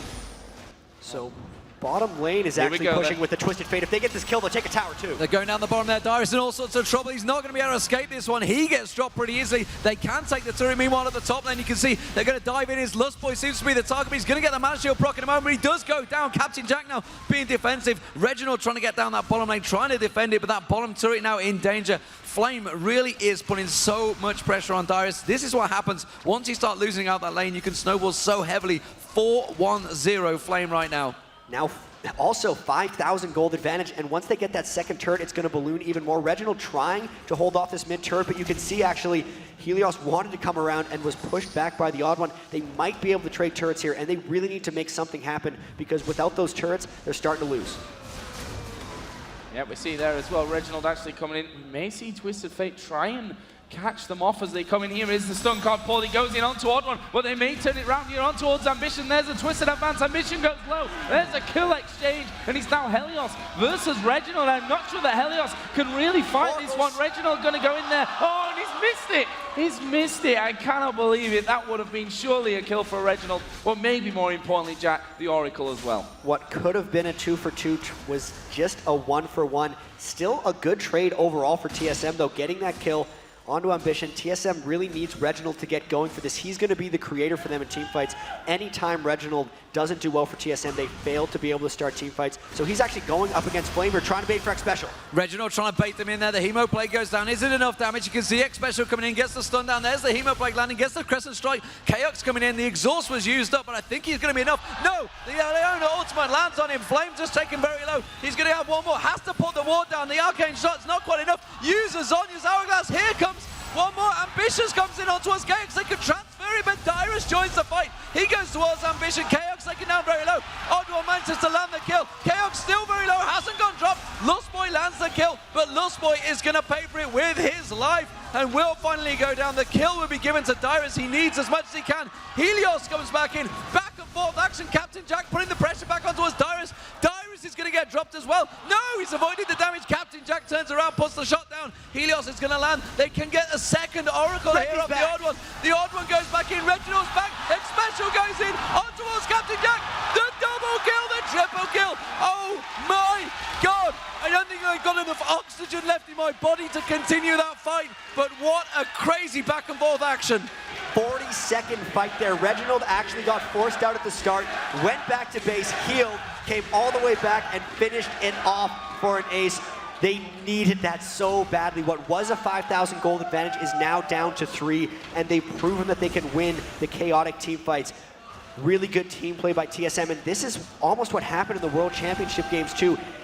AZUBU Blaze had that early advantage, but TSM continually could win team fights against them. They have that team coordination. Now with the Dragon being up, the TF ult being down on Ambition, and all of TSM alive, they might go for an objective here. Oh, pull there from the back of the Dragon Pit. He saw the ward being put down, Lustboy, and decided to go for it, but they pulled this Dragon out. Olaf and Corki are a little bit behind them here, and TSM going to start to work in there. We can see Ambition pushing this top lane. He does actually not have his ultimate up just yet, so that could come to haunt them, as Dragon is now being started off by TSM, but surely this is going to turn into a big fight. As Diana going to go in there, going to start this one off. There is the ultimate from Ezreal. Flame is surely going to drop. He gets, no, not getting it out of there. Chaos will take him down. We still don't have Twisted Fate in on this fight, and we are in a one-on-one, one-for-one kill situation. TSM's a 4-on-4. They pull Lustboy in here. There is Diana coming in. There's the dunk from Dyrus, and there is a 2-for-1 in favor of TSM, but the Dragon is still alive. But can TSM really afford to fight this one? You've got Ambition full HP, Captain Jack almost full health, and actually AZUBU backing off. And this was TSM forcing that objective while they saw TF off in the distance. That was a 2-for-1, but they couldn't get the Dragon. They're all very low here, but Reginald, so much aggression going in. Reginald using his ultimate to dive on towards Ambition there, and immediately Dyrus manages to get the apprehend, pulls him back. Chaos picks up the kill. Chaos is starting to get fed now. 4-3-6, Reginald 5-2-4. The AP carry is picking up the kills. Captain Jack seems to be the only one really picking up the kills. Are they going to be able to turn it? I don't think they can. Chaos is just going to head back south. They're going to have to back off, return, fight for the dragon another day. That's the TSM aggressive playstyle coming in. Everyone at about 40%. AZUBU did not expect them to initiate off of that, but because they stuck around so long, everyone else on AZUBU was able to heal, and they may just be able to pick up this dragon. They have the oracles, they can clear the vision, and TSM is on their way back. They might not make it in time for this. Deja vu once again as AZUBU have that dragon down to half HP. Can TSM get in there? You can see Vladimir trying to slow them down. There's the entry ultimate. It was close, but not quite enough. Well, this one comes out. Kickoff as a twisted advance comes in. Helios is going to be the focus. He will fall first, but Chaos not done. Arcane shifted in there, but decided to back away. So a dragon is generally worth about a kill and a half, but they got a kill and an oracles for that. So that was honestly a very even trade. That's the second team to lose in oracles. The odd one lost one as well. Leona actually picking it up for him. So X Special wearing that right now, and TSM trying to push on the bottom turrets ever so much coming back in this game. Reggie flanking around the back. We could see a big fight here. Well, again, the shots on towards Captain Jack. He's backing away. Lustboy taking down very low. Reginald going to be on this one. KX wants to pick it up, gives the bonus on towards Reginald. Lustboy desperately trying to get away, but Reginald catches onto him. Kills back and forth. 17-5 right now here, and TSM now with the advantage in kills, but they're still behind in gold. They're catching up on turrets. They are creating the chaos. They are living in the chaos of AZUBU Blaze, and really, they seem to be enjoying it. Right now, it's really just Reginald's ability to create fights, and when Reginald gets fed, he's going to get that Zhonya's Hourglass so well. When Reggie gets fed, he really starts to take over games. He's so good at creating off that. But you can see, even with everything that's happened right now, and it looks like Ambition's really struggling, 1-5-7, he's actually 1,400 gold ahead of Reginald, so we're going to have to see how that develops into the late game.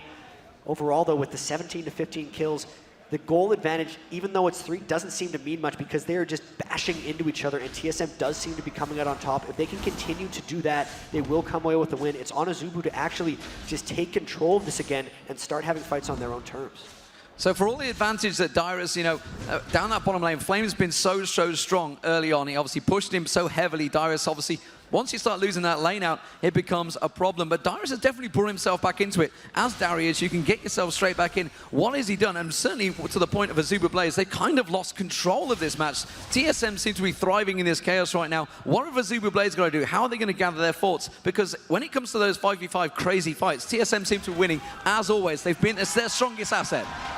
You can actually see both teams trying to keep Oracle's control. The junglers have both lost it, so both teams' supports have picked it up instead, making sure that the junglers are able to initiate. I think a lot of what brought Dyrus back into the game was the odd one's Maokai just stopping Vladimir from pushing up in these lanes. And again, they're coming in from the side. We could see another huge fight right here. Odd one going in there, ulti down. Here comes Reginald. There's the Ezreal ultimate as well. Flame having to pull out. Reginald going to go low. Gets pulled out there by Lustboy. Still nobody dying in this fight. They are all still alive with hardly any health. Lustboy goes low. There's Leona. Lustboy's still alive. Finished off by Chaos. Captain Jack getting away to the side. Another sick fight, Jack. And look at that, 4 flashing reds on the side of AZUBU. Everybody taken below 20% health. The TF ulti was not used because he got hurt so much at the start of that. TSM, the clear victors of that fight, even though they could only get 1 kill. They need to be able to come out more on top of these if they want to close out this win. But it's crazy that I just said that because they're down 3,000 gold, but do have the pressure advantage here. And if they can continue initiating team fights like that before AZUBU is ready, that's what they need to do to win. Well, Panic from Ambition there, using his ultimate to keep a track. He was so worried about moving in towards that blue. Didn't have any wards down in that area. Blue buff now just respawning. They haven't got the timers on now, and Ambition is going to head off towards there now. They had to use the ulti, which means it's not going to be available if TSM were trying to dive for something. They've pinged on towards Reginald. They realize he's at the top. Can they try and force something? He's going to put up a lot of pressure on towards that top turret, and you can see Captain Jack going up there. They're trying to calm things down, get it back to normality. 18-15, they keep losing out. Every team fight that comes along, they're slowly but surely losing that huge gold advantage they had. Reginald just lingering there. Have the rest of their team going to respond? TSM, you can see them starting to drift in towards that top lane. This is just game 1 of the finals here, so it's going to be so crazy. You can see they're actually clearing out Baron wards, and just by the formation of the teams, you know that TSM now feels like they have an advantage, and AZUBU does as well. They're the ones clearing around Baron. They're the ones pushing top turret, and AZUBU, you know, they're pinging down to this mid turret. They're trying to find a way to break this. Here comes dive top lane. That dive coming in here, then on towards Corki, but Odd1 finding himself alone, and Captain Jack might actually put down a good amount of damage here. Meanwhile, in the middle, we are seeing AZUBU taking down the outer turret. They want to maybe have a go on the inner as well, and I think with the fact that they realized everyone was coming back down, they decide to back away. But good grab then, that outer turret in the middle. So 4 turrets to 2, actually going to get evened out very quickly. So an outer 4 and outer, slight win for AZUBU Blaze because that mid turret is more highly valued for teams map control than the top. You can actually see a huge stack of creeps down in the bottom lane that Ambition is going to clear off. 241 minion kills, absolutely insane. It's been such a low farm game for TSM because they've been doing so much roaming and fighting, but amongst all this, Ambition has made sure to continue fighting. Actually, I think he popped his ultimate just there, worried about a Baron, trying to get himself back in position. Still the pressure from TSM creating fear. Well, TSM keep trying to put pressure on towards that top lane. You can see them every time they go up there. Immediately, AZUBU respond, put pressure straight down the mid, clear out that wave. Ambition using that ultimate to keep a view of them, making sure they weren't caught out any out of position, especially now with the Oracle on. Good choice, actually, because Dyrus seems to be going pretty heavily in there, especially with that ward out. Is going to clear out those wards. Give it a cheer for the wards, ladies and gentlemen. Keeping it up going.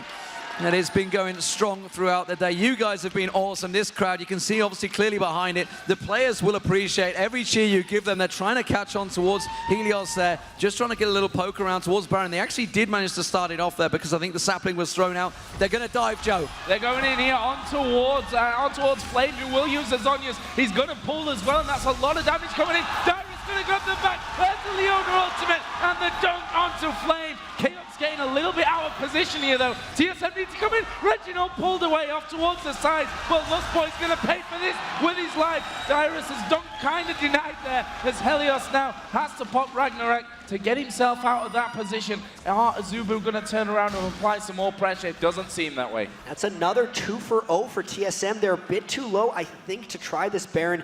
Xpecial just going to go clear some wards, but again, that coordination by TSM just chaining Maokai with Darius, with Reginald over and over again, making sure that AZUBU can't get away, and that kind of team fight CC doesn't really exist for AZUBU. Everyone on TSM can create, but unless Ambition is creating something, they don't chain it with anything else. It's not like that Amumu-Sona combination we saw from Messiah's Twisted Fate yesterday on Team WE. It's just Ambition, and then maybe a Blitz Hook, but because they're getting initiated on, they're not able to turn off that combo, and they really just lose control of the battlefield in these fights.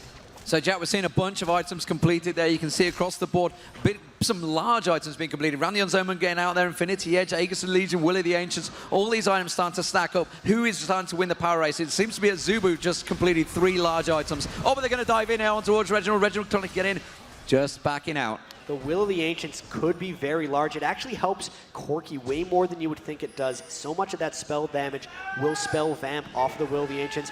The Aura race is actually kind of even because there's an Aegis on TSM, but no Aegis on AZUBU, which is extremely surprising. Normally these Korean teams are very good about massing Aura items. They do have an Abyssal Scepter on both sides, and the only huge advantage they have here is whether Captain Jack can really get going or not, because the Infinity Edge Triforce is outpacing Chaos, who went Bloodthirster and has not even gotten Infinity because he's went a little bit more defensive. And a crazy, crazy game. Seems like we're going to slow down, and hopefully, as I say that, it's all going to go mental again. But Reginald, at least, is going to be heading himself home. 7-2-6 he's currently sat on. What is he going to finish off? That's on his hourglass is now finished. And here is Lustboy finishing off a ward. Best kill all game. With all the 35 kills, you have to call out the ward, but no. All 5 members of AZUBU grouping up in mid lane. It's on TSM actually, their side lanes are pushing a bit, they have to clear these off. But because AZUBU's a little bit afraid of them, they're not even looking to force any kind of objective here, despite a known 4v5 if they wanted to force around the Baron Pit. That really speaks to their confidence. TSM gonna look to continually initiate here. Odd build coming out from Dyrus really, just the Shirelia's Reverie into a Hex Drinker. He's almost utility Darius there. He'll initiate with the Apprehend and then try to finish off with the Dunk. But aside from that, they're really relying on Chaos to punch the damage through, because even Reginald is more of a bruiser on Diana than a full-on AP carry. As this moves on, you got to worry a little bit about the tankiness coming out from AZUBU Blaze and whether or not that initiation from TSM results in any big kills. And Ambition, of course, that Guardian Angel is going to just give him so much survivability. Once he gets going, he's got the Zonias, he's got the Guardians. if he's the target in the fight, which he seems to have been the last few times, he's just going to just keep popping back up there. The question is whether the rest of his team will be arrive when he comes back out of that Guardian Angel. As you can see, they haven't got one themselves. So you can see on your screens, 52% of you. That's going to be Shirelia's used. They're going to dive in. Lustboy, though, capturing onto Reginald. That's actually caught them off guard. And Dyrus is getting taken down very low. Hemoplate coming out there. But Reginald's got around the back side of them, putting the damage down. Dyrus manages to get a kill on Helios just off the side. The rest of TSM going to disengage. No. Chaox goes in. Chaox picks up one. He's putting the damage down on towards Flame. The hook comes back in. X Special dives back on towards them. Lustboy taken down very low. Chaox just staying off in the distance. X Special tanking out the damage. Oh my word, the minion nearly finished off X Special on absolutely nothing. And Team Solo mid disengage, a 1-for-2 engage. Turned out very well considering the hook from Lustboy right at the start on Reginald. The thing with that hook, though, is it was just Lustboy he pulled himself to, and they still had a 4v4 after that. So TSM, again, winning a very close fight. Everyone actually, X Special and Dyrus, as well as Flame and Lustboy, came away from that fight really, really low. So many of these guys are barely escaping some of these fights. Ambition getting more and more scary, though. You could really see that Chaox was fearful of going in, couldn't quite kill the tankiness that is starting to be built up by AZUBU Blaze. And that fight, I mean, really, the last fights we've seen for the last 15 minutes have all been really close with a slight edge for TSM. If they continually do that, eventually they'll break through. But as soon as they lose one, I almost feel, because of all the lane pressure that AZUBU Blaze has created, they might lose the game right off of that. Got a couple of items coming out here for TSM. Dyrus finishing off that frozen mallet as the crowd giving TSM their support here, and they are going to be trying to clear out the wards over by Baron. There was one put down by Lustboy right on top of them. So now it's the Baron dance, and Helios trying to get this in, and there's a hook on Reggie. They're diving straight in there. Reginald getting caught out, and he had to use the Zonyas instantly, but AZUBU Blaze seems to be on top of this one. They initiated in a great place. The Hemoplate's not been used just yet. You can see Captain Jack just off of the side. Reginald's been dealt with already. Ambition's taken very, very low. The Guardian Angel's coming out. That's a double kill straight away there. The odd one's going to get dropped as well. There comes Ambition. Ambition goes straight in front of them. Straight walk-on. It's an ace for AZUBU Blaze, and they have 5 men standing. They're going to go straight towards the Baron. A great fight there, initiated by AZUBU Blaze. 5-0, as you said. Reginald really getting hooked there, and as soon as TSM could not fight exactly on their terms, AZUBU pulled off the combo. They got the initiation, made Reginald not really a part of that fight. They put just the right exhaust onto Chaox, not allowing him to finish anything off. And because of the level of the game here, and because Dyrus is a supportive role, Reginald's more of a bruiser. Chaox just didn't have the last whisper yet to cut through the tankiness that was coming through to him. With that 5-0 ace and a Baron, things looking pretty grim for TSM. Yep, and AZUBU there going home to finish more off. There's a Warmogs added in for Olaf. We're going to see Ambition, I'm guessing, headed home here. Obviously, Corki with that Trinity Force Infinity Edge. Blitzcrank now finishing off Shirelia's got a Negatron Cloak in there. Will of the Ancient picked up as well by Vladimir. So just overall a very strong position that AZUBU are in right now. If you look at the gold, it tells a completely different story to the kills. I mean, 48,000 to 57,000, 22 to 21 kills though. And then the individual gold, 14.6 on Twisted Fate compared to the 9.7 on Reginald's Day. Now that's a big amount, Jatt. And I think the biggest story between that matchup is here now over double minion kills. It's 346 to 177. And I know Reginald's been roaming and trying to create, but that is an absurd value right there. 348 to 177 in that mid matchup. And it's not necessarily like he's been stealing from anyone else, because Vladimir, Flame, and Dyrus are up close to each other. Captain Jack and Chaox are close to each other. And now TSM corner themselves up against a Dragon. They're going to get it. And they had a 4v5, so AZUBU didn't want to go in on them. But that's just an it is a remarkable number for Ambition to have minion kill-wise. Yeah, Ambition was back in base there. Just got the Rabadon's death cap completed, though, so his ability power is going to be stacking higher and higher. And that Guardian Angels in the last fight seemed to prove its worth. What are they going to do to pull themselves out of it? That is the question. At the moment, though, AZUBU not utilizing this Baron buff to a great extent. They've pretty much kept themselves spread across the map, but they're still not grouping, so they're not going to be charging down that mid. So really, it's just a case of building their advantage advantages. But ladies and gentlemen, we've had 43 kills in 35 minutes. These teams are putting on a show for you right now, 59,000 to 50,000. It is just game one of a best of three. There is a lot more action to come from this one. The final game of the day here at IPL5 in Las Vegas in the Cosmopolitan, and TSM fighting to stay in this tournament. Remember, this is the lower bracket. One of these teams will be out of the tournament today. So now AZUBU taking their time with this Baron buff, as we saw, but a lot of those side lanes, they wanted to make sure were shoved up. Chaos keeping the bottom lane pushed, actually throws an ultimate in there, which AZUBU's going to see that and know that there's no Ezreal ultimate coming in. It's going to give them free reign to push this turret down and maybe even try to push it into the base.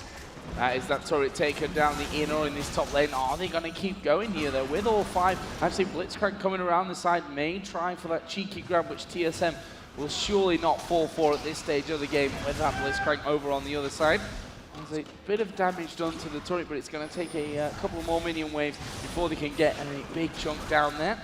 I see wild cards coming in as well. Down to half HP already, though. It's going to be very tricky for TSM. Because of the oracles, they can't know exactly where Blitz is coming from. Everyone has to kind of just push over and clump themselves, which would put them in the terrible position for that AoE. And this turret's getting pushed down so easily that TSM is pretty much going to have to force a fight or just give up their inhibitor. Not sure which one they're going to choose because the fight could be a disaster.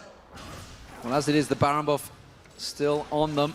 And you can see they're coming in. Just a couple more shots. Captain Jack does land it, and immediately they go straight forward. And TSM having to back away from this one. They're giving up the inhibitor. They realize they cannot fight a Baron up AZUBU Blaze. AZUBU Blaze just back off straight away. Happy with just taking that. They're all going to go back. They're all going to pick up, see what items they can get. You can see immediately Ambition zipping to the middle, continuing on his Farm Fest, picking up yet more CS. He's just getting stronger and stronger. That Guardian Angels will become available. As soon as that's available, I think they're going to just maybe jump for in the next fight. Do you think they're going to wait for the Baron to come back up, or are they going to start pushing the advantages despite the Baron, the fact the Baron's about to wear out? I think they're completely safe pushing this bottom turret because of the top lane inhibitor being down.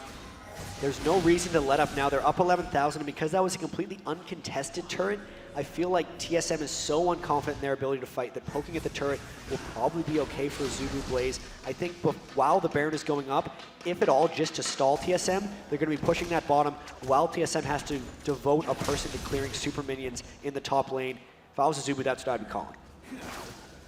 And Ambition here going to head himself home, actually just getting one last CS there before he goes out with the wildcards, up to 381 now compared to the 196 of Reginald in that middle lane. And you can see there is a second sheet, so moving up towards, I'm guessing, that Lich Bane here to finish off his build. And that's just really how much farm he has, Jatt. He's almost finished. Almost 6 items, and that's actually a pretty expensive 6-item build. He's going for 16,000 gold. He's actually 5,600 ahead of Reginald. Like we thought, they're all running out the bottom lane. Of course, Ambition is just clearing off minions in the other lanes. Gonna hit 400 pretty damn soon, and once he gets that Lich Bane, it's gonna be almost impossible for TSM to turtle turrets because one card was gonna take 700 health from those things if he finishes that item. At this point, TSM has to force some kind of fight here because once the next Baron comes out and the Lich Bane gets completed, the game is pretty much over, so this is their moment to try to shine. Yeah, the energy draining out the crowd there. Oh, Reginald's gone diving in there. Immediately, True Shot Barrage landing across him. It's Ambition they're going for. Apprehend came in. They can't quite finish him off. Zhonya's Hourglass gets used, and all of the abilities were used towards him. Chaos does manage to take down Lustboy. Can they back out? Can they avoid the damage? No, they're coming in. It's going to be a 1-for-1 trade as Captain Jack picks up the kill. Double kill for Captain Jack on the odd one, and the rest of TSM have to back away. So close from Captain Jack. He's got a Guardian Angels, but he definitely doesn't want it to pop. They're all still very low. TSM trying to regen as much health as they can to get back in, but you can see the minion goes down. Reginald diving in, gets the move fall on towards Ambition again. Uses Zatonia's. Is it going to be enough? xSpecial comes across. Chaos is taken too low. He gets stunned. He gets taken down. xSpecial with the Oracle. He's going to get burned. He's got no damage. He's trying to kite them out. Captain Jack picks up another. Flame gets the kill, and that is the ace for AZUBU Blaze as they push on with super minions onto the Nexus turret. They're going to pick up game one against TSM. 26-25, ladies and gentlemen. 51 kills in 40 minutes. AZUBU Blaze eventually take the game. How fantastic. That was an awesome game, guys. What happened in that last fight was TSM just trying to push it in at the end. Captain Jack did an amazing job focusing Chaos at the final inhibitor fight, knowing that Chaos was going to clean up if it didn't happen that way. And wow, They just withstood TSM's assault of team fights there and just won because they outfarmed and outpushed. Well, no celebration just yet. It's a best of 3. That's only 1-0 in this one. You can see there, Team Solar Mid in our polls are still favored in this one. And I tell you what, it was a close game. TSM showing some great play from that one. But best of 3. Traditionally, TSM versus Korean teams is not something that you bet on TSM with. They're currently now 0 for 8 in games. Yep. Actually, 0 for 7 before we started this best of 3. Can they turn it around? That's what we're going to find out soon. Yeah, that's, I think, the... Is that all against AZUBU? No, they lost to Najin as well. This is their 6th loss in a row to AZUBU Blaze. So they gotta really regroup themselves after this. But to be honest, that was, I think, the closest I've seen them play them. Well, it was a battle of chaos, and they were actually winning out at one point until AZUBU just completed those 3 big items, came into that fight. They managed to get the pull just at the right time on Reginald. They managed to catch the fight when TSM were not ready. They were caught behind that lip, the hill, and they just couldn't get around, couldn't get involved in the fight. KX was kind of out of position, couldn't get the damage down on the right targets. Captain Jack was just off to the side, completely protected, covered off. So, AZUBU Blaze 1-0 up, ladies and gentlemen. This is IPL5, Las Vegas, and we are in the Cosmopolitan. On the 4th floor, if you haven't got a ticket, well, you are missing out because the crowd here are loving it. They've seen some fantastic action. They've seen FNATIC. FNATIC, who shouldn't even been here, come as a replacement, last-minute replacement for Alternate with just 2 days' notice, beating the Season 2 champions 2-0 earlier on. If you missed that, well, you missed the cracker, and I've just spoiled it for you. But nevertheless, we have some big crazy fans here as well. We will be back after this break, ladies and gentlemen. We are here live at IPL5. It's AZUBU Blaze versus Team Solar Mid.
Why, hello there. My name is Darius, and I'm wearing a suit of armor. This is Mr. Pillow. Ooh, Mr. Pillow.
hello there. My name is Darius, and I'm wearing a suit of armor. This is Mr. Pillow. Ooh, Mr. Pillow.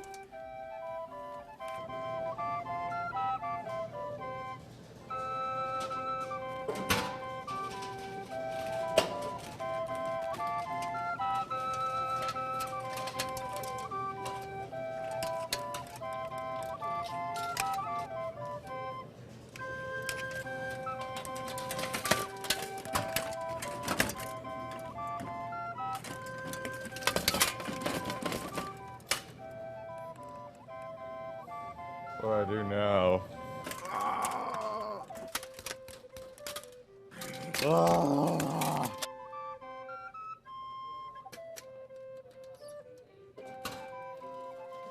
Oh, thanks.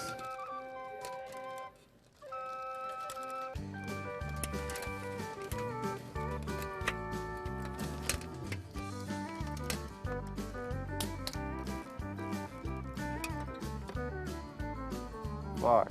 You always mess up. Wasn't even my fault. Really, just stop. So Don't argue. down, No, man. no. Dude. No, it was up. Dude, stop. No, because I'm 5 years old, bro.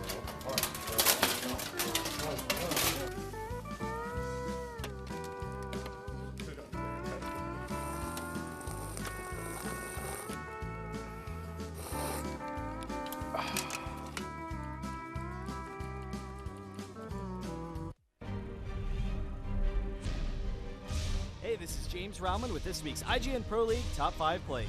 At number 5, we have the turning point in a game between Monoferris and Fornot. Yep. And these fights go on a little bit longer than expected. Riven is also the queen of cleanup. Leona with the ult gang. 3 members of MTW caught in their very nice initiation, but here comes the ultimates. But will it be enough? Is the damage there? Aphromoo getting a double kill to start off of the fight. But he mandatory cloud getting very low in the middle of everything. Ezreal ult gonna be looking for a triple. Can he get the quadra? Yes, he does. Wonderfully done, Mono. At number 4, we have Legion versus Reboot with Patootie picking up the kill on Cruiser. Chris decided to juke backwards, Patootie getting knocked backwards, and then to the sky. A lot of Mortis comes in to try to do something right now, but Patootie taking a lot of damage. He will get the kill, and a flash is using a bandage toss to a minion to survive. That is a great play there for Patootie. Probably going to try to flash and get the Dark Binding, but a good juke there from Aphromoo. Aphromoo and Muffinqt make it again, once again at number 3 in another match against Fortnite. Got the Morgano coming down on a parole. The second proc going to be grabbing it. And One Bad Brad actually teleported down to bot. My binding from Morgana. Going to keep it still. Aphromoo, will he actually be able to get out of this one? Tornado coming in. There's One Bad Brad looking for the Q. Wants something, anything, but he may actually die to the turret damage. Aphromoo is actually still alive. Auto attacks from Jatt will not be enough. Roshan going down. At number 2, we have SK Ocelot once again on Diana after some impressive play this season by SK Gaming. He's going to be flanking Graves, though, comes around the side, picks up the quick first kill, but the rest of his team is absolutely decimated. They're going down very quickly, so it's essentially a 4v1 situation. So Ocelot, he backs up, he's biding his time, but watch as Lee Sin comes in. He shields to the ward, jumps into the Q from Ocelot, and now that's a double kill, but he's still watching them as they're doing. Dragon jumps in once more, triple kill onto Blitzcrank, and now the Dragon is actually helping him as Ocelot is going to 2v1 them. The shield, the ultimate, the quadra kill. He's going on to Malphite as well, and he's going to be able to turn this around for the 4v1 pentakill. And the number 1 play this week is FNATIC Soaz in a game between FNATIC and Eclipsia, and right now Soaz is in no man's land with no teammates in sight. With a spear. You got Tabs, he's running, he popped the ghost to close the gap. Will he be able to get spear number 1 going back through to Tribrush? But Tabs is looking to actually close him off. And here comes Skarner, not too far behind. Standard over the wall. I'm so fresh. Still has the impale acceleration gate. Wants to close the gap, get a movement speed, and now so has recognizing he's trapped. Actually flashes back over the wall. If he gets out of here, that would be absolutely insane. But there's the Skarner pull. He is going to drop fairly quickly. Pulls him out. Oh, of another the trajectory. EQ. He's very close. Lee Sin and Orianna are here. Soaz is actually going to maybe get out. The shield from Orianna, the ultimate from Orianna. Soaz is going to live. The ignite just barely not taking him down. Wow. They pick up the kill. FNATIC with the turnaround. Hi everybody, I'm Brian Summer, and I voiced Tryndamere, Warwick, and Nunu's Yeti. Specifically for Tryndamere, I remember a rather interesting evolution because Tryndamere being the barbarian king, he gets all of his power from being pissed off all the time. So immediately you try and think of a great archetype, and who's more pissed off in the world than a New York cab driver, right? So you come off with, hey, get in the back of the car. Shut up. I'm going to the bridge. Get out of the way. So you have that sound to it. And then you take that voice, but you lose the accent. And you drop it down a little bit. And then you've got the Barbarian King. With Warwick, it was immediately looking at the picture. He was in shadow. All you could see were these glowing red eyes and this big set of teeth.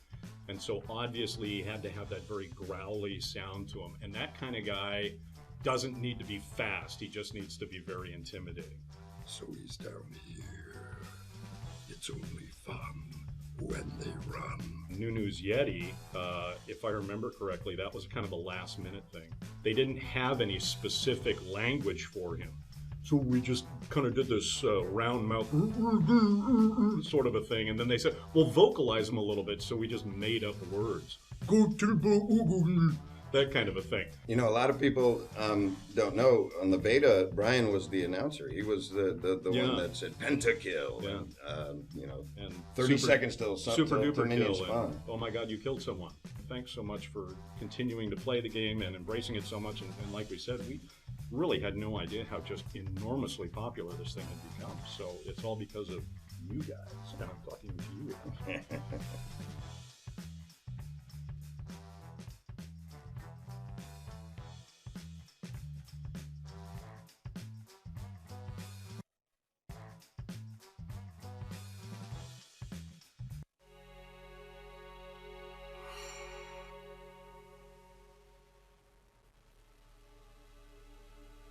Hey, Mundo, what's up?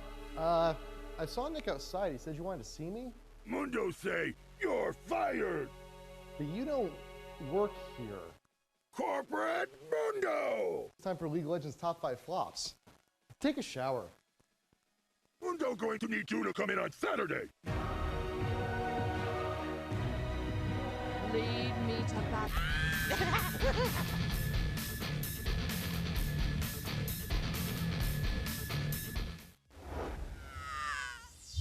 Starting off with number 5, we got Scara teaching us some lessons on bush warding. I hate this game.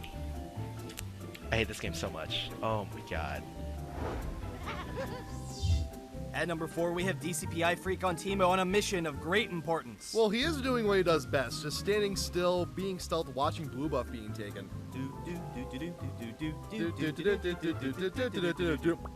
Done. Easy steal. For number 3, we got some blitz on blitz action. Right here, face checking the bush. Riven comes in looking for damage, and there's the hook. Yeah, let's take a look at that again. Show you the expanded view. Blitzcrank, you madman, don't walk in there. You got Riven with the damage, and here's gonna come the hook. Right. Wow, luckiest SOB ever.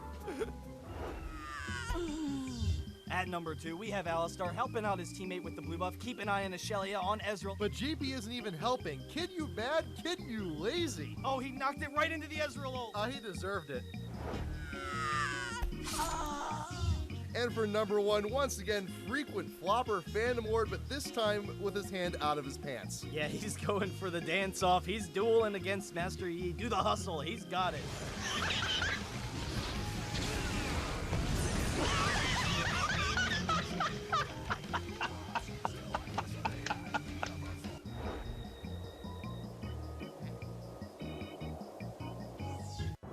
Wrecked him, damn near killed him. Hi, I'm Nick Allen with the IGN Pro League. Now, I'm not much of a gambler, but when I get the urge, I look to digibet.com. With digibet.com, I can wager on my 3 favorite things: dog racing, football, dog racing, and most importantly, esports. With my extensive knowledge of competitive gaming, why just watch the tournaments when I can profit from them?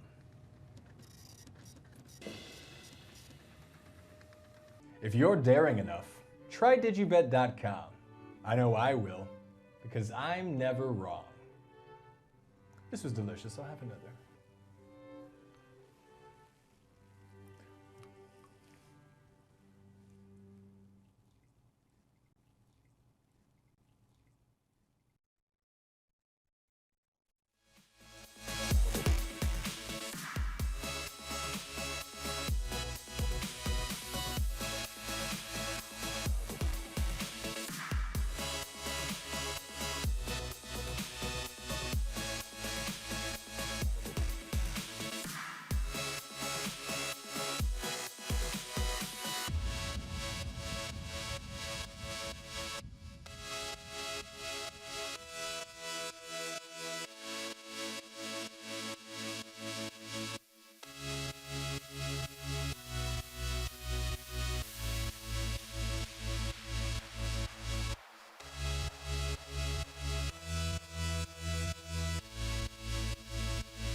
Welcome back, ladies and gentlemen, to IPL5 here at Las Vegas. It is the League of Legends tournament, and we are in the winner bracket quarterfinals. And the question is, can Team Solo Mid get themselves back into it? You people at home, you think they can? 52% of you. The crowd certainly hope they can. We have AZUBU Blaze, though, the Korean powerhouse, now winning another game. And Team Solo Mid currently 0-10 against Korean teams, Jatt. How the heck are they going to pull themselves out of this rut? It's going to be tricky for them because, you know, that game was them winning all the team fights, kind of creating all the moves, and I wonder if they're a little bit spent of their strategy there. You could really just see the farming potential and the overall pressure from AZUBU Blaze was really high, and TSM had a lot of things go their way that game. So to come back in this one, they really have to come with an entirely different strategy, because that last one I don't think is going to work if they try it again. The funny thing is, actually, in the chat before the game, the AZUBU guys are typing TSM, TSM, TSM. Yeah, they are, yeah. I mean, there's a lot of banter back and forth that we can see that you guys can't see. That you know, there's a lot of camaraderie between these guys, and I think I was mentioning earlier on that, you know, a lot of the AZUBU Blaze guys actually, I think they stayed in Reginald's room for a while because they had nowhere to sleep, so they just needed to try and catch up on their sleep. We are into the picks and bans, and immediately, are we going to see similar bans here, Jatt? Are we going to see the standard bans, or are we going to see anything particularly targeted? Is Diana going to be able to sneak through, or is Twisted Fate going to sneak through?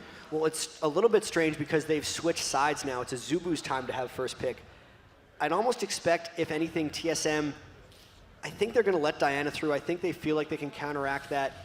Nothing specifically. I don't think that's anything different than the last game for bans. Reginald needs to reach into his back pocket and pull out something new in a sense. He actually has an 8-0 record in Morgana since IPL Faceoff. People don't really like Morgana lately, but it might be something to go for. Just TSM's hard initiation is just go, go, go, and of course they pick Diana away from TSM. So first pick Diana. What is Dyrus going to do to counter it? Insta-lock. Insta-lock Olaf and Lulu. They clearly want those champions.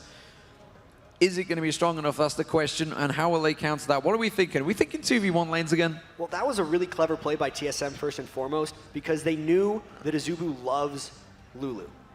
They play it every single game they can, but they left Diana so that they'd be able to get Lulu with their own second pick for that strategy. I think lane swaps, we're probably going to see a lane swap. Olaf and Lulu both kind of built for that sort of thing.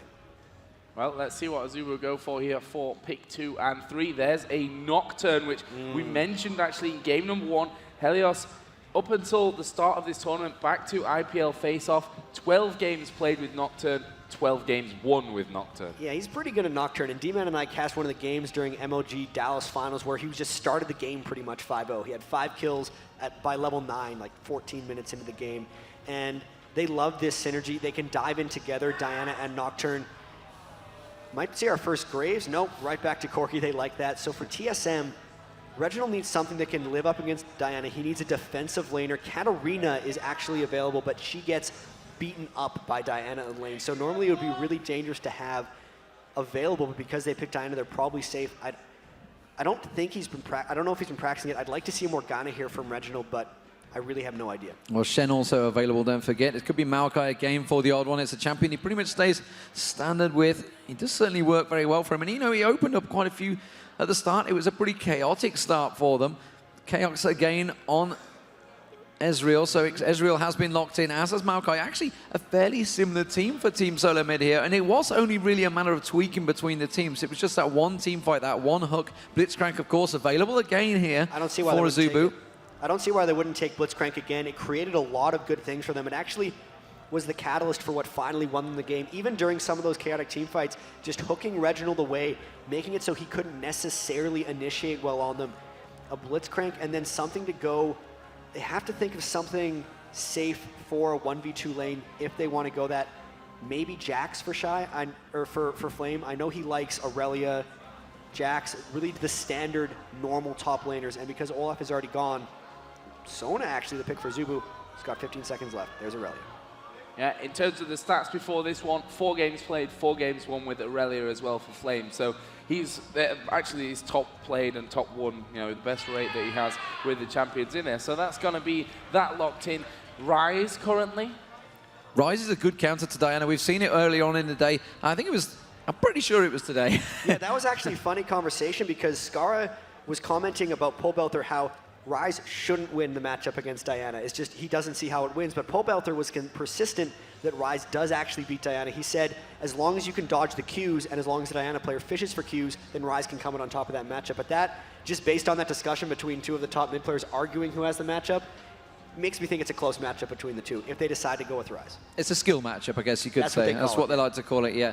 And always the trick against Diana is walking towards him, not away from him, so you don't get caught by that crescent strike. Morgana. So, team comps, bam, changed. Morgana. You called it earlier. Jatt the Prophet calls it once again with the Morgana. But so what are we looking at in these team comps? Well, this is like most TSM comps that work. It's centered around Reginald being able to initiate and create for his own team. He needs to be able to start fights, otherwise they don't have it. There's not that much disengage coming out from AZUBU, so this is going to be about a game of if TSM gets ahead, they're going to force the team fights quite well. They're probably going to do some lane swaps. For AZUBU, it's going to be about diving onto Chaos and whether or not they can actually protect him well enough, because Nocturne and Diana are very, very strong in that. If they do lane matchups, it's going to be a little close, but TSM's going to look to push for lane swaps. Don't forget, guys, and just as I was about to mention it there, I was just about to mention, you can vote for who you think is going to win this game for you at home, and you can see it switching by the second here. TSM 51% to the 49% of AZUBU Blaze. It was 50-50 just a matter of seconds ago, so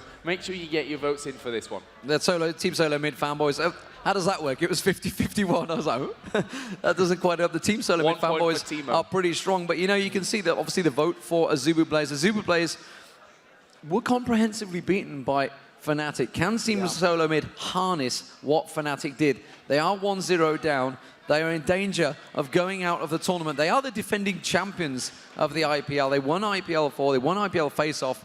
Very, very strong team. But the question is, I would say the last North American hope, but they're not, because CLG NA are in the semi-finals. Are CLG NA now the strongest North American team? That's the question. That's a bit of pressure on Team Solo Mid. There's a lot riding in all this game. This has been one of the craziest tournaments. So many teams getting knocked in the losers bracket already. TSM and AZUBU both now fighting for their lives. Tough game. And this can mean a lot down the line, and not just for TSM as players, but for their fans, for sponsorship and things like that. You know, if you don't finish as a top-rated North American team, you're not going to get the sponsors that maybe the top-rated team's going to pull in. So there's a lot on the line, not just with this tournament, but for the future for everyone in this tournament. So you can see them on your screen there. It is AZUBU Blaze on the left-hand side, Team Solo Mid, the faces of concentration on the right-hand side. You're even getting a little flash of Joe Miller in the background. Here he is. We're just here. But Team Solo Mid, they have the pressure on them. We are live into the game. If you're just tuning us, where the heck have you been all day, ladies and gentlemen? It has been amazing action here at IPL5 in Las Vegas. The crowd have been loving it. It is the first open day as well. The crowd have been pretty much packed out. So it was standing room earlier on. AZUBU Blaze as the blue team on your screens. In the bottom left-hand corner, we have a pause. And in the top right-hand corner, it is the red team of AZUBU Blaze. Captain Jack just going to rejoin the winner. They're both winners. The winner is you, the fans. That is who is the winner right now, because you have got to see some fantastic action. While we have this pause, Jatt and Joe, let's talk about this tournament, because it has been so open, so crazy. Team WE versus CLG tomorrow, the return of the World Semi-Finals. CLG versus possibly, it's FNATIC, isn't it, tomorrow in the other upper bracket semi-finals. Crazy, crazy games. We have the lower bracket here. We've got TSM, AZUBU Blaze, Moscow 5 in the lower bracket. There's so many good teams at this tournament. Who is really coming out the favorite right now? One of the craziest things, and I'm going to relate it back to this matchup a bit too, is when AZUBU lost to FNATIC yesterday and got knocked into the losers bracket, everyone said, ooh, AZUBU's not looking very good coming into this tournament. And then FNATIC 2-0 TPA, the defending Season 2 champions, and just knocked them out. I really like the surprise factor coming out of this tournament, really ahead of anything. Moscow 5 getting dropped out yesterday, TPA getting dropped out today, AZUBU Blaze getting dropped out yesterday. Like, there's so much on the line, and because it's such a chaotic double elimination tournament, like, still anything could happen after this. And it's 16 teams, which is a real beauty, you know, and they're not just any old 16 teams pulled together. They, aside from, I'd say, maybe 1 to 3 teams coming out there, all of them have a really good chance of still winning this tournament. Obviously, the ones that have already been knocked out have 0 chance right now of winning the tournament. But on day one, it was like anything can happen, and I think anything still can happen. I mean, were you expecting World Elite, CLG EU, CLG Prime, and FNATIC to be those 4 teams in the top of the winner bracket? I'd probably say no. Most of you weren't. No, and Moscow 5, I think they're 1-0 up against Meat Playground as well. I saw them earlier on, I'm pretty sure. APE once again played by Alex H. I mean, Alex H getting a pentakill on APE the other day. 3 pentakills this tournament actually already. It's been pretty crazy. Apparently you got another quadra and someone stole the pentakill. And you know what? Okay. Every single pentakill so far has been cast by HatPerson. HatPerson is where it's at for the pentakills. He's blessed with pentakills.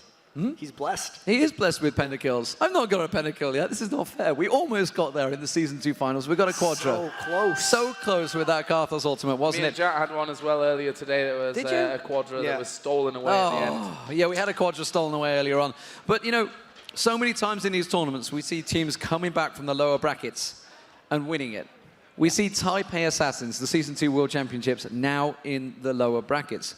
We're going to see either CLG or WE in the lower brackets. We're going to see either CLG, we could see, well, we've already got TSM and AZUBU Blaze in the lower brackets. Cursey U now in the lower brackets. I believe they're facing Taipei Assassins. I might be wrong there. Let me tell you. Yep, it's got it right here. So TSM, the winner of this game will play the winner of M5 versus Meat Playground. So that's a tough game. It could be. All of these roads are tough though, because you look at the other loser bracket and it's Curse versus Curse. And Taipei Assassins, Singapore Sentinels. It's that could be a winner bracket in almost any tournament. Like if you said those 8 teams, Moscow 5, Meat Playground, TSM, AZUBU Blaze, Cursey U, Curse NA, Taipei Assassins, and Singapore Sentinels, you're like, that's a really good lineup of teams. But no, in the That's not top counting bracket, the top you've got WE, CLG, CLG, and FNATIC. So both CLGs having a really good show in here. So CLG Prime, they actually surprised me. They 2-1 the Curse EU. Very tough battle back and forth. Curse EU looked so strong in the group stage, of course. But they did manage to take it 2-1. We are having a game remake, so that's what we're just waiting on at the moment. You can see that across the side, AZUBU Blaze actually stood up having a discussion here, so Riot on the case, just sorting out any sort of problems with Eco. But what were you expecting, Jatt? I mean, you talked about your top 3 as I try and pass a question to you, drink of water. What were you expecting? You called your top 3 at the start of this tournament in the very first show. I don't remember what I called as my top 3 in the very first show, because I made a mess up in that show, because I know the day before that show, I'd said World Elite is looking really strong in this tournament based on the previous results, and then it was like, pick the group between AZUBU Blaze, WE, and FNATIC. I was like, yeah, AZUBU Blaze should win that group. What are you doing? But anyway, I had Blaze, TPA, and I think Moscow 5 were my top 3, so I'm not doing too well because they're all in the loser. You're not doing too well, no. And ladies and gentlemen, we are obviously a TriCast here. You may be thinking, well, this is strange. This is very Korean of you guys. If you are watching at home, feel free to give us your feedback, be it on Twitter, be it on Reddit, make some thread on there. We want to know what you guys think. This is kind of us trying it out. We're having a little bit of trial and error. You can see we're having discussions in between games, how we can tweak it, how we can improve it. We want to hear what you guys also think. Feel free. Ignore what the mods say. Make a Reddit thread. We want to hear the feedback. I know people are going to go, oh, you guys always get praised, but we want to hear what you say because we've only really got our own opinions to make from it, and also, obviously, the production crew and you guys that are watching right here. We get that feedback, and we'd like to know what you guys think because it's a bit of a trial and error thing. It's something that we've talked about for a long time at many events, saying, you know, one of these days we'll all be at the same event and we'll be able to give it a go.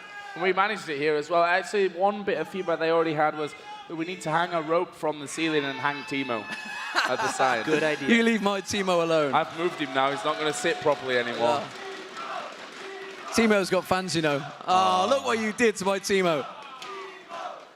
You've done it. Yeah, you've got to work with that. You've got to make him stand up. Yeah. Timo has a fan club. It's true. It's a true story, Jatt. So, Jatt, what do you think? Your tournament right now, we can see the semi-finals, WE, CLG, EU. It's the battle once again, isn't it? So the longest game in history. It only took 4 days to complete, but CLG took it to late game and won that last one. But the issue here is in this tournament, WE, looks like they've learned how to finish games, which was not the case before. And even talking with some CLG EU guys, we're just like, man, WE's playing really good right now. Why do they have to be playing so well? Why do we have to play them right away? And they were both the first teams to actually make it to the winner bracket semifinals. They've had the whole day off to practice, really. So hopefully they've used it wisely. Hopefully they prepared for that game. And, you know, hopefully we get to cast that one just to close out Get some closure. Yeah, it needs to happen. The funny thing is about that game as well that CLGU coming into this tournament, they were predicted on IGN to actually win this tournament, and they said themselves, there's no chance of that happening. We are not feeling comfortable. We've not had enough time to practice. We've been traveling here, there, and everywhere. We've been all over the place. But there they are once again in the winners bracket semi-final. And talking to them, they were really happy about the fact that they may get a chance to settle down and do some practice, because some of these teams do travel event after event after event, and they don't have time to sit there for 2-3 weeks and just practice. And I might get shredded for this by some of the CLGEU guys, but it seems like they're almost a benchmark for the really good teams and the teams that aren't there yet, because they consistently finish second or third in almost every tournament they show up to. So it's like the teams that are really together and really have complex strategies can take over CLG, because it is a bit of a knock on them. They play the same way all the time. You know exactly what they're going to pick if you give it to them. If you give them Aurelia and Anivia, they'll play it every single game. So you can go in and game plan them, and if you execute well enough, most teams are able to take them out. So it'll be really good for them if they can actually settle down and take that break and develop some diverse strategies, because right now, it does seem like the really good teams can attack them. You mentioned that, but they have actually been playing different things, CLGEU. We saw Jarvan mid from them earlier on. Obviously, it's maybe picking things up. We've seen, obviously, Froggen running Lee Sin in the mid lane. So they feel they've been changing a few champions. I know for a fact that Crepo's been dying to play some Blitzcrank, but never gets it because pretty much has been picked and banned throughout the entire tournament. Yeah. I think it may have been every single game Blitzcrank is either picked or banned. I'm not sure. I'd have to check the stats for that one, but I'm pretty sure it's close to that. But they have been having to just, they're playing with a freedom at the moment. They're not really feeling the pressure. That's true. Meanwhile, CLG Prime are sneaking their way through pretty much unnoticed. They're managing to get themselves in there. They're in the winner bracket semi-final. This is a huge deal. CLG North America making a return to the top. Especially with the way that MLG Dallas went and all the doomsday predictions by everyone in North America saying, oh, we can't get any better unless we have better teams to practice against. But CurseU, they did win Tails of Lane. They were looking pretty hot coming in. Obviously, they had some practice issues going in, but during the group stage, they crushed that group stage. Most predictions yesterday, people were thinking CLG was probably going to get destroyed by CurseU.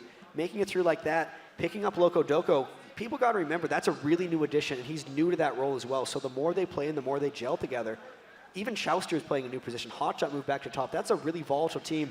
Looking like they might be coming together a bit now. The problem is, though, can they take down FNATIC? That's the real big question, because FNATIC, they weren't even supposed to be here. They were a stand-in for Team Alternate who, due to them being kicked out of the EPS in Germany, they lost sponsors, they couldn't afford to come here. FNATIC turn up, and they're in the upper bracket semi-finals. They've just beaten the Season 2 champion 2-0.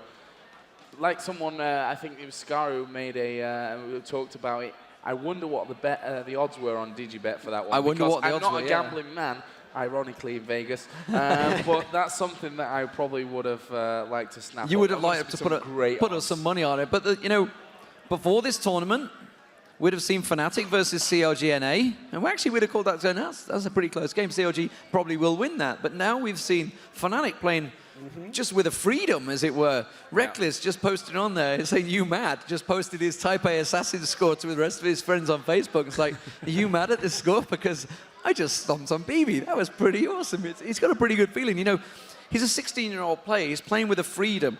And it's actually bred confidence throughout the team. We're seeing PK, we see Cyanide. They're all playing with these big grins on their face. They're so happy to be here. It's all a point as well that they were the Season 1 champions. How much pressure have they had on their shoulders since the end of Season 1? What have they won since the end of Season 1, actually? Yeah. They won a tournament a week ago called DreamHack. They won IM New York. They won DreamHack. And after that, they didn't win anything until DreamHack. Yeah, it was a long period of time where they didn't have anything. They were absolutely amazing at New York. They didn't drop a single game. They've had a lot of roster changes, a lot of the roster switches. And we talk about it, sometimes those switches just work. It worked for SK. They managed to get those few little changes. They got to Poland. They won. They didn't win Poland. They got third in Poland, and then they got second. A fantastic result in EU regionals. Sometimes you need to shuffle the pack. CLG North America, they've shuffled the pack. They're now into towards the semi-finals. They've had some great results.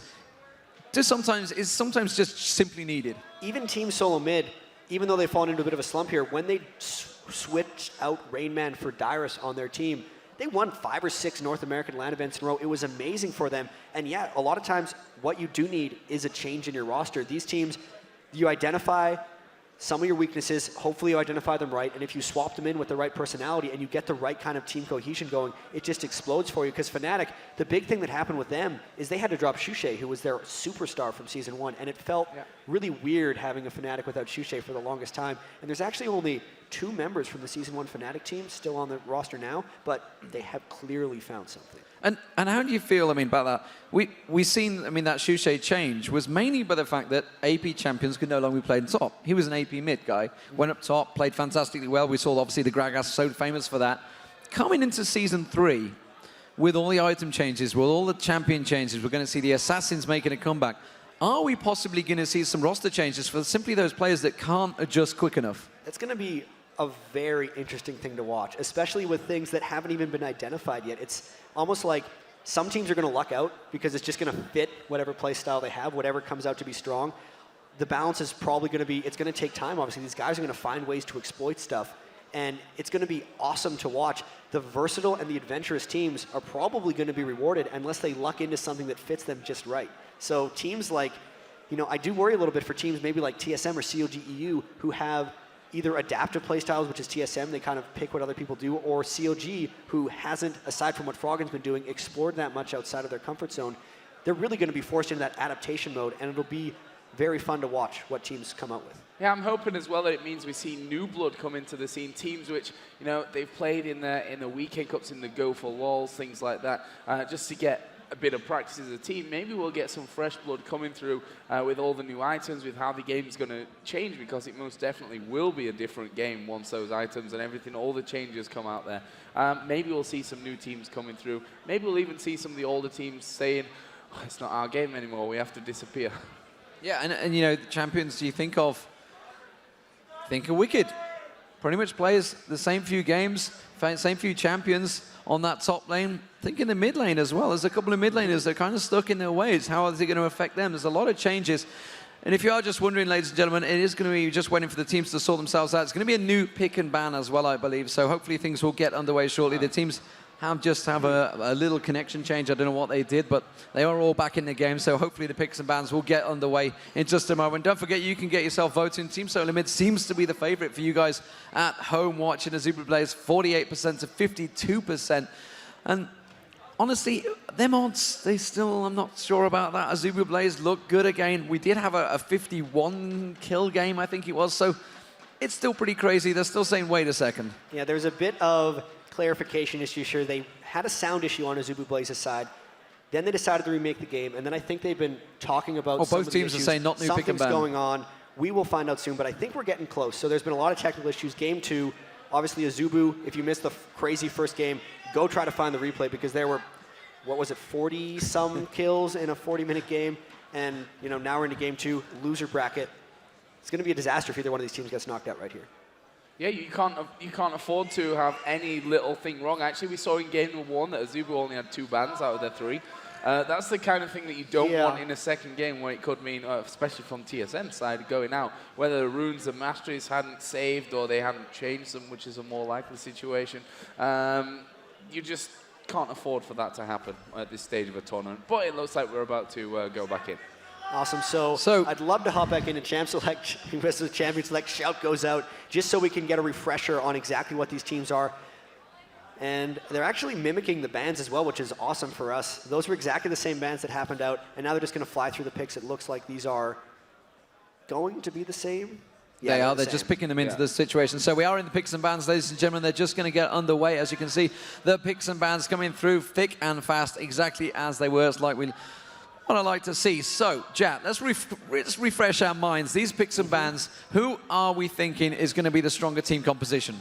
The biggest thing for TSM is this team composition fits them. Reginald on the initiator, everyone else being able to follow up, Chaos in the back, going to try to do the cleanup. That is how TSM executes.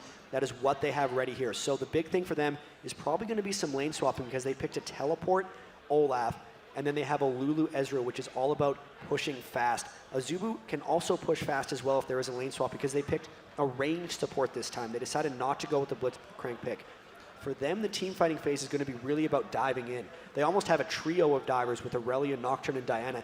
Whether that's a little too much, whether that's enough protection for Captain Jack and Lustboy, we're going to have to see. But Dynamically, AZUBU's a go-in team, and TSM is also a go-in team. So when we do see team fights, it's going to be a huge clash.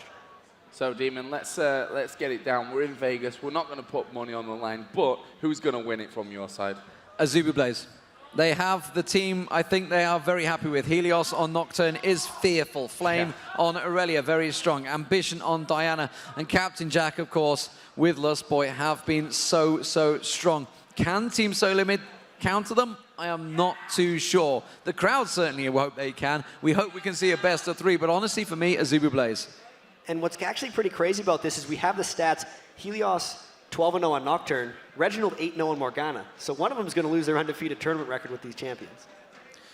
So, ladies and gentlemen, we are just waiting for the delay, the countdown there on your screens. It is AZUBU Blaze on the left-hand side. Give them a shout, ladies and gentlemen, if you'd like to see them take it 2-0 versus Team Solo Mid. And I already know what's going to happen with this one, but if you're in for TSM, let's hear a bit of noise.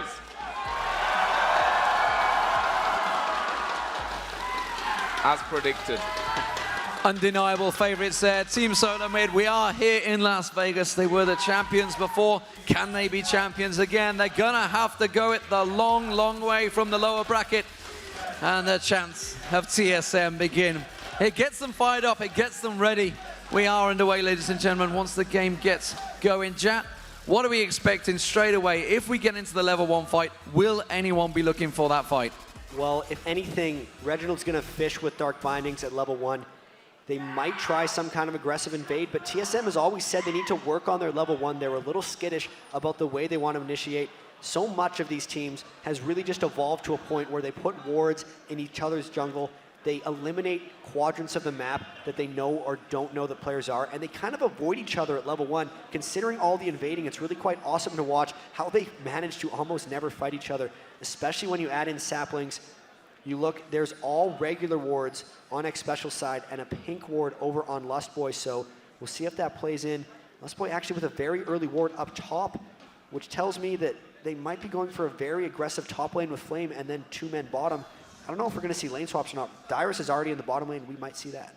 Well, we already just sort of teleport straight back there. So Lustboy going down towards the bottom. I think they were trying to get vision of maybe where anyone was. I think they're going to spot Chaos in that top lane early on, so it will be a 2v1. But if you are just tuning in, ladies and gentlemen, at IGN.com/IPL League of Legends, we are on stream 1. It is AZUBU Blaze as the blue team 1-0 up currently against Team Solo Mid as the red team.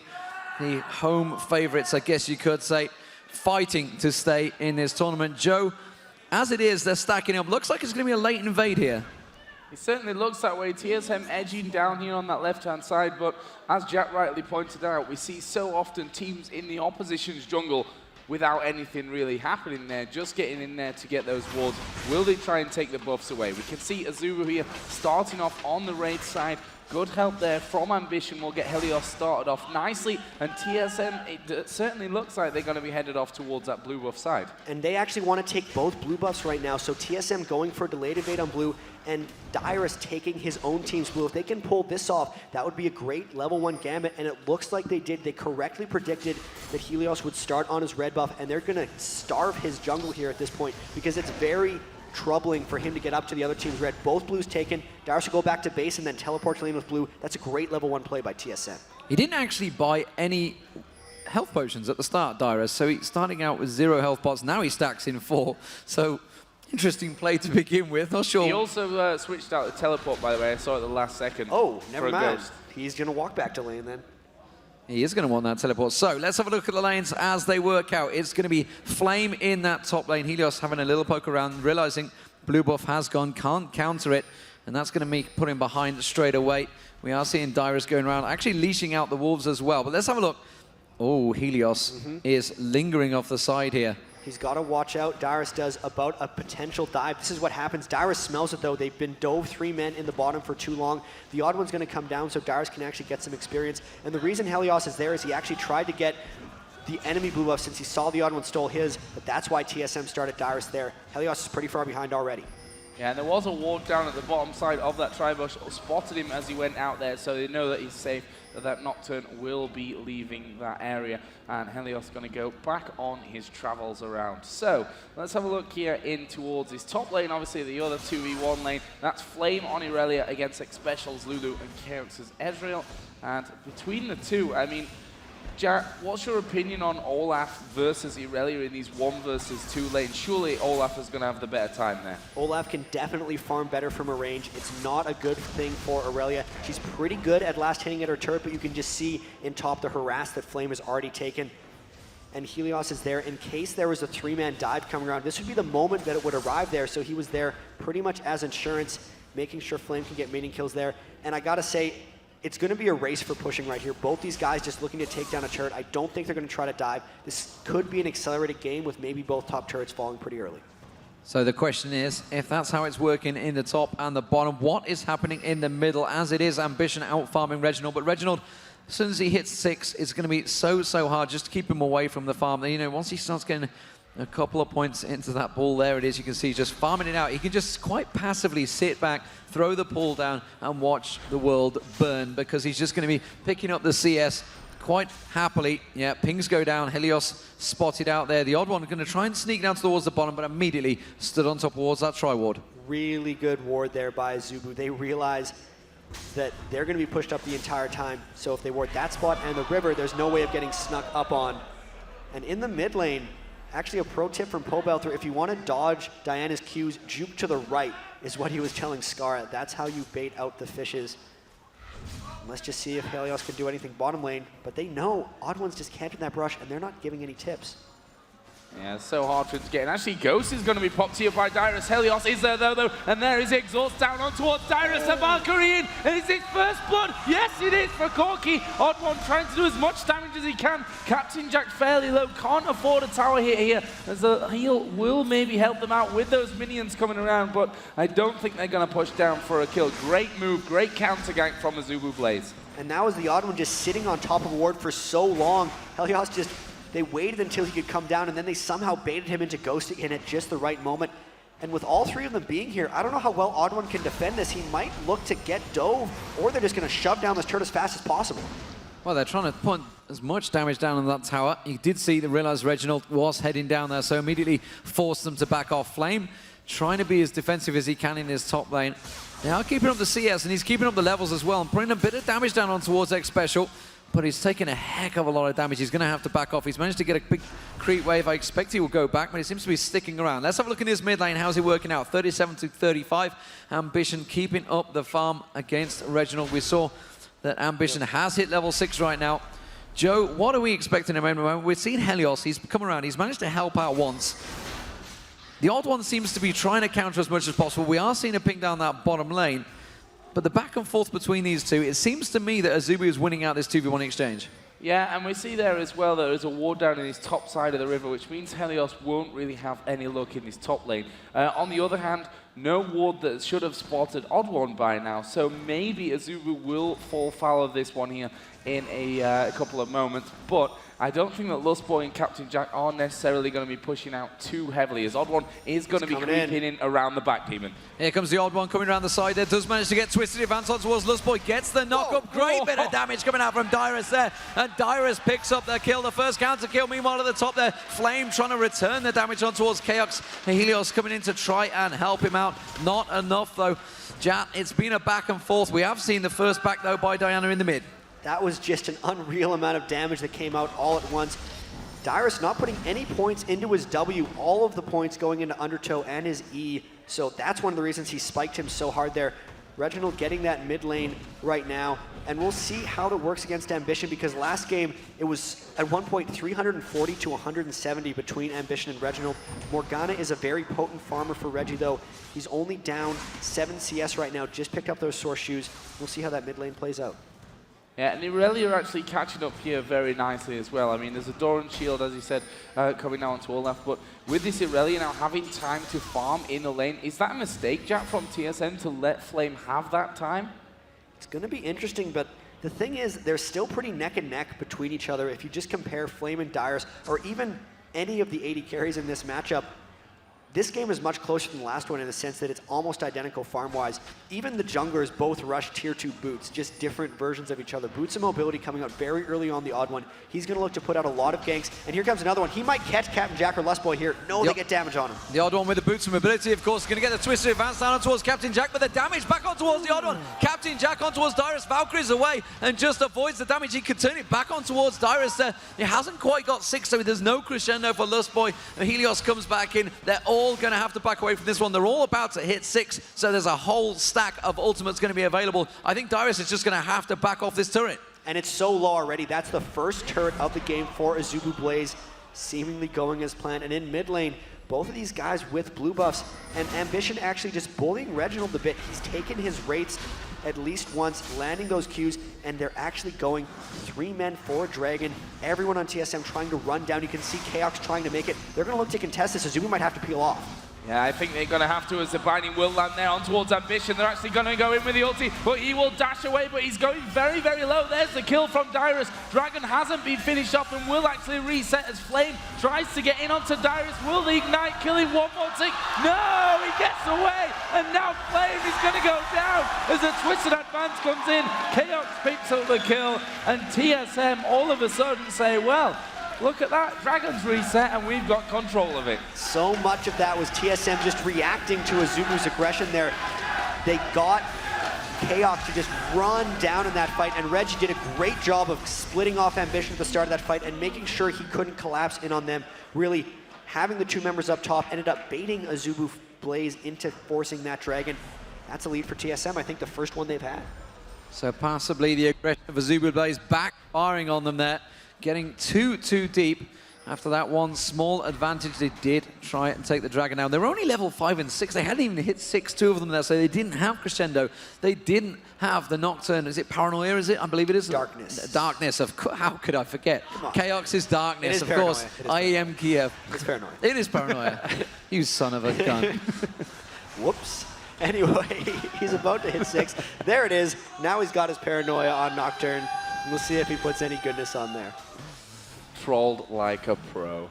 It's nice to sit here at the side. Because I don't have a computer in front of me, I can't check it. I've just got a straight blank screen. He sits there all confident when he can check it all with his mouse overs.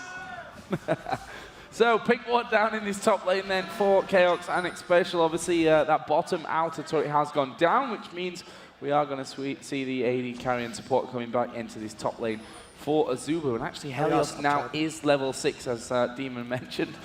He's going to be waiting here in the wings to possibly get something off. They could combo a Crescendo if they get Chaos to commit a little bit. They're really waiting for them to get in range. Here comes top.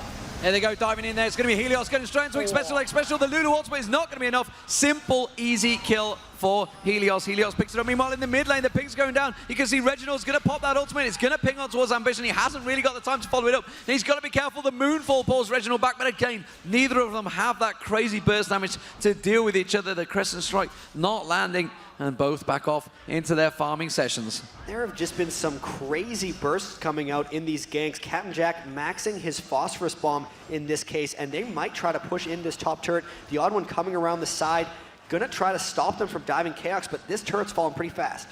It is falling fast. The sapling seems to have been enough here to force AZUBU to back away from it, as Reginald did come in once again. Actually, Ambition going to go nice. Black Shield coming down from Reginald, but will it be enough to hold him off here? Ambition is full HP, and Reginald forced to flash. And Ambition, whilst not maybe going for that kill there, has forced the flash out of Reginald, knowing that the next time that a situation arises, he's not going to have it up. As Flame, is he going to go aggressive here onto Darius in his bottom lane? Currently between them, the CS very, very even, 65 to 64. Dyrus obviously though does have the advantage with the kills, and as Ambition comes down, Dyrus heads away. So all the minion kills are actually identical except for Ambition against Reginald. Almost once again, he's already 20 up. They're mirroring each other in builds, but it's just been Ambition getting the upper hand in farming against Reginald. That's really a great job for him. Reggie normally can put his aggression on these lanes. He'll have to come back in it like he did last game by forcing fights and creating kills. He's already done a bit of that with that Dragon fight, but he's going to have to continue because it's starting to become clear that Ambition has the upper hand in lane.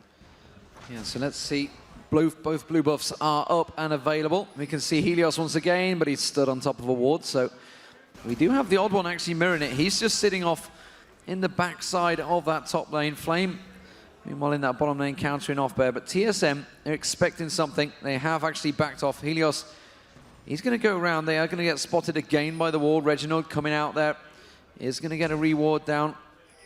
And they're just going to carry on about their way. So blue buff going to be transferred across. It's going to be Ambition picking that one up. Ambition with a much stronger farm session currently, though. 117 to 90 in that mid lane. Seems to be working out very well. Helios getting a bit of a lane tax, as it were, as he comes down around there. Blue buff being given across to Reginald. You can see Dyrus backing off there, happy to let the lane be pushed back a little bit by Flame there. Keep him pretty much even in the CS, but still at 10 CS advantage, and the GP10 items across the board for Team Solo Mid starting to stack up. They're going to have to be careful, though. Once again, they went with 3 champions with these GP10 items, so it's careful if they have to push. But Ambition coming in behind Chaos and xSpecial. Odd one there to stop. They saw him. Ambition didn't see it. Here comes a dive. Here we go. Ambition getting in there. Actually will get CC'd up by Odd One. Are they going to try and get in onto xSpecial? Yes, they are. There's a crescendo going down from Lustboy, but he's going to take a lot of turret damage. Luckily for him, it was Ambition who starts getting it. Oh, there comes the ultimate across. Lustboy still alive as the heal comes out. And there is Reginald chasing down Helios, Deman.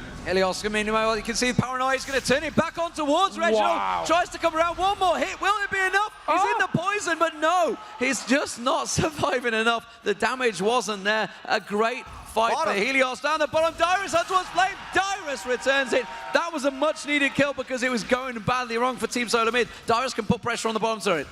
Crazy fight in the jungle, and it's almost like they traded one for the other, even though they were completely unrelated to each other. Just amazing coordination by AZUBU. Lustboy's crescendos have comboed so well with Helios' paranoia. That darkness on Nocturne has just obliterated xSpecial. He didn't even get his ult off that time, but then Dyrus was just able to straight up 1v1 Flame in that case, even though he had 2 GP10 items, and this could be a close one. I wouldn't be surprised if Dyrus turns this around on him. And here we go. Helios got to go in there, and Dyrus is going to turn it around him, but there's the fear. Oh, and he's one last hit. Dyrus gets the kill. Wow, would you believe it? Would you believe it? And that's the bonus of Olaf. Wow. The lower he gets, the stronger he gets. Just about hanging off the Q from Helios. It didn't land, which is where the damage poke just didn't quite come through. The chance of Dyrus. Daddy Dyrus in the house. He'll be proud of his son for that one. Dyrus really needing to carry TSM in this one because the gold is dead even, but all the kills are onto Dyrus. You can see he's at 5,200 gold. It's almost going to be Dyrus versus Captain Jack this game because 301 Corki with 5,500 gold. It's going to be one of those races. You see this so many times. Olaf's job now is to kill Captain Jack. And for a while, Dyrus is going to have the edge on that, but there will reach a point in this game where Captain Jack can kill Dyrus before Dyrus kills him, and that's when TSM will have to worry. But because of those 4 kills on Olaf, the immediate upper hand goes to TSM. And let's have a look through the items there. We've just seen Captain Jack come back out of base with all 3 parts of his Trinity Force finished. Just needs to get that extra gold in there to finish the item itself. Now, Dragon is up and available. The question is who's going to have control? We have pink wards down there already for AZUBU. And you actually see Flame up top, knowing he can split push and there's no teleport. This is going to be a forced dragon by TSM. If AZUBU tries to stop this, Reggie would peel with his ultimate. It looks like they're just going to completely give this one up. And it certainly is going to be that way. That pink ward not going to give them what they want. Flame, as you said, pushing up the top. TSM are going to be taking the dragon, and Ambition taking away the red buff at the same time. This is going to leave us at pretty much even gold, around about a 200 or a 300 difference. Question is now, Deman, will TSM push this middle turret? Well, they're trying to go in there. You can see TSM putting the pressure down. It's be a good trade if they can make it count. Flame, meanwhile, pushing on the inner turret. They realize they're going to have to react to this one. Dyrus is going to get up there. Is anyone going to be able to cut him off? You can see why they thought about it. They thought about heading off towards that top, trying to pin down Flame, but Flame continuing that farm. But a 4-1-0 Dyrus. Is Dyrus enough to carry them through this game? When he gets strong, when he gets fed on Olaf, he can be incredibly strong. He's building that way. We're seeing the damage coming across the whole team. Have TSM got it in them? Flash initiate by Reggie. Here we go then. And Captain Jack, actually Valkyrie's away there from the ultimate range of Reginald. Well, not the ideal position there for TSM, to be honest, to have that ultimate of Reginald down. I think we mentioned it in the pre-game that Reginald's going to be a big part of this setup for TSM when it gets to those team fights, Jatt. And it's going to be so crazy because we see the 3 members of AZUBU that are Flame, Helios, and Ambition. They're all going to want to dive through, which once Reggie kind of splits the team up. It's going to be him trying to contain the 3 divers, while Dyrus just goes in and essentially has a 1v2 between Captain Jack, Lustboy, and himself. I think that's really how these team fights are going to end up breaking out, and it's just with where the farm is, that's exactly what's it. They're invading around blue, just missing the wards. This is a tense match right now. A tense time as they nearly walked into that ward, but Chaos cleverly arcane shot that bush, make sure he wasn't going to get caught out. Mystic Shock even, mixing up the spells. Helios, though, with that red buff, hasn't managed to really make himself count as much as he would like to, I think. Wants to try and get that paranoia down. The lane phase now starting to come away from him. That's where he's really going to pick up all of his kills. And the versatility, the utility of the odd one on Maokai, that ultimate that he's got is going to help them so much more in the team fights. It is one of those things, if TSM can control the zones of the fights, which they may be able to do considering the dive potential of AZUBU, if they just keep themselves in the right spot and Reggie's zone controls the right way. All the control is on TSM and all of the surprise fights are on AZUBU's side, so it's going to be really tricky to see who actually comes out. The interesting thing here, though, is Helios doesn't have an Oracles. The first Oracles has been picked up now by Lustboy, whereas the odd one on TSM's side has the Oracles himself. So with how squishy Lustboy might be, it'll be interesting to see if Dyrus can go through and just get rid of that Oracles right away. So Corki now finishing that Trinity Force 3-0-1 has allowed him to do that. Ezreal on the other side, Phage and a BF sword. So at this point in the game, AZUBU Frost may be feeling, well, sorry, AZUBU Blaze. AZUBU Frost might be feeling that their brother team have the edge here, Deman. But certainly, AZUBU Blaze's point of view, they might also be feeling that they've got the edge. Got myself out of that one like a pro. You were digging a hole there, but you managed to get out well there, Joe. Nobody noticed, don't worry. AZUBU Blaze, though, yeah, they are starting to push the advantage. They're trying to push it. They have got that Trinity Force complete, which is something that, you know, you can see Kerix had to switch out his build. Well, whether he's switching out his build, he's probably building that towards the beginning. But the fact that Trinity Force has been complete, tons of damage is available to him. He could put pressure on towards these turrets. As it is, Jatt, they are trying to pressure that mid. And Reginald rushing the Abyssal Scepter means he can't really go all in for those team fights yet, since he doesn't have enough farm for Zhonya's Hourglass. And with how much pressure AZUBU is pressing on right now, having the 2 turrets already and going for a third, they're going to try to starve Reginald out of farm once again. You can see he's already 50 back on Ambition. They're going to have to land a good binding and just go off that, but because KX was top, they're really straddled in here. So TSM knows they have to get something going for Reggie, but their full teamfight initiation plan can't work yet until he gets that Zhonya's.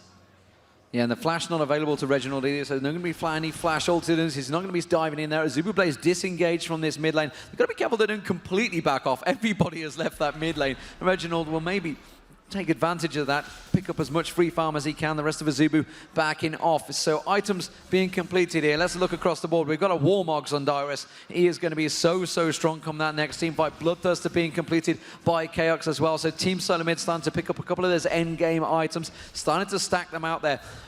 Tons of wards across the map being picked up by AZUBU. And continuing, they always go back. Every time they go back, they always pick up that health pot. And one thing that Dyrus has to make sure he does with this Warmogs is get armor. He knows his job is to go through for Captain Jack. Ambition isn't going to be trying to kill Dyrus, so all he has to worry about is physical damage. If he can get huge amounts of armor with that 3,200 health he already has, he's going to do great for himself. They actually see Ambition a little bit out of position. They got the mid turret already. They're posturing around, trying to find another team fight. Game is still 1,000 away. TSM still holding on to that lead. Ambition just made it out there. Nice. But gets away from that accent. You know, this Dragon gonna be due up in not so much time, which means both teams need to have that vision down. Actually, you can see that it's mostly blue wards down there. As Deman mentioned, I think every single player had wards, maybe outside of Ambition, who will just be coming back in towards this one. But there's no vision currently there for TSM, which may come back to bite them later on. Look at the goal. It's 1,200 difference right now, which means a Dragon will pretty much bring us bang even in this game. Yeah, you got to feel the next Dragon fight will certainly be the target they're going to go for. You can see they're stacking up for it. And it's a worrying situation that when a ward kill gets a bigger cheer than a turret kill in this game. It is 2-2 in terms of turrets, and AZUBU Blaze are pushing on towards that turret. Are they going to maybe go for an engage here, Jatt? They really haven't been able to get much damage down onto this turret, so if anything, they're going to wait for the next Dragon and try to catch someone around these bends. This is where Reginald likes getting those bindings down, and already the harass goes down on Lustboy. We might see a fight. Yeah, they've seen that Lustboy has that one. Reginald getting in there with the ultimate. Is he going to go off? No, I don't think he actually caught anyone in there. One dying though. Reginald will fall as well. Ambition going low. Odd One actually managing to survive as Chaos gets picked off by the rockets from Corki. I think that's all she wrote from AZUBU though. So 2 for 2 after that fight. All ultimates being used, but Captain Jack really didn't get touched that fight. The initiation didn't quite land on him, and Dyrus couldn't make his way through the team to get there. That's going to be a turret for AZUBU and probably a dragon after this too. So even though the fight is 2 for 2, the big win goes out to AZUBU Blaze.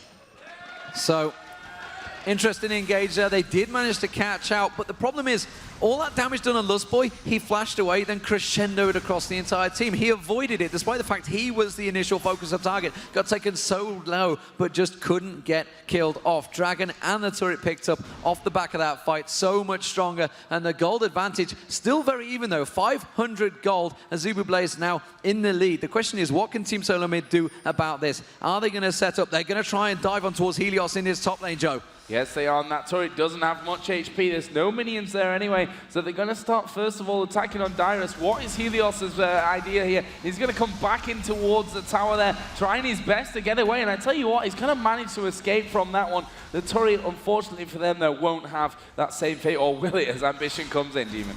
That was a pretty clever, that was a pretty clever stop by the Odd One, or sorry, by Helios getting away there. He managed to get the turret on the Odd One, who was not the person they wanted tanking it, which is one of the reasons they were just kind of letting him walk away. They couldn't chase with both, otherwise the Odd One would have endangered his life after that. So even though they tried to come in on that one, they really weren't able to pull off anything top lane, not even getting the turret. They're a little bit trapped right here until they can get their Zhonya's Hourglass onto Reginald. So I don't know how they're going to start this until they get the farm onto Reggie. So a little bit of armor coming out for the Odd One. He's starting to stack that up, but Dyrus now with a Shurelya's Reverie. Trinity Force for Flame as well. So double Trinity Force stacked up for AZUBU Blaze, which could well spell trouble for Team Solo Mid. The damage, they have a big spike. Reginald's off on the bottom lane at the moment, and AZUBU Blaze realize that. They caught him farming. They're going to put pressure on towards this mid turret. Have they got enough to close it out? I don't think so. Immediately Captain Jack, though, but they've managed to shred about a third health off Joe. And as it stands, they are starting to close in, but they're going to back off. Yeah, they're going to back off. This is a real tense time of this game. One false move from either side could spell disasters. We see their Ambition headed down to that bottom lane, a big creep wave for him to take. Again, look at the difference in CS that he has over Reginald. We saw that in game number 1 as well. 221 to 160. That's over 60 CS. That is a massive, massive lead. Yep. If we check their gold between them, considering the team gold is even right now, it could give us a good idea. So Dyrus actually getting caught out by, he's going to have to burn his ultimate here and end up walking away. What this is going to create is a slight pressure window for AZUBU. Dyrus can't go all the way in a team fight until that ultimate is back up.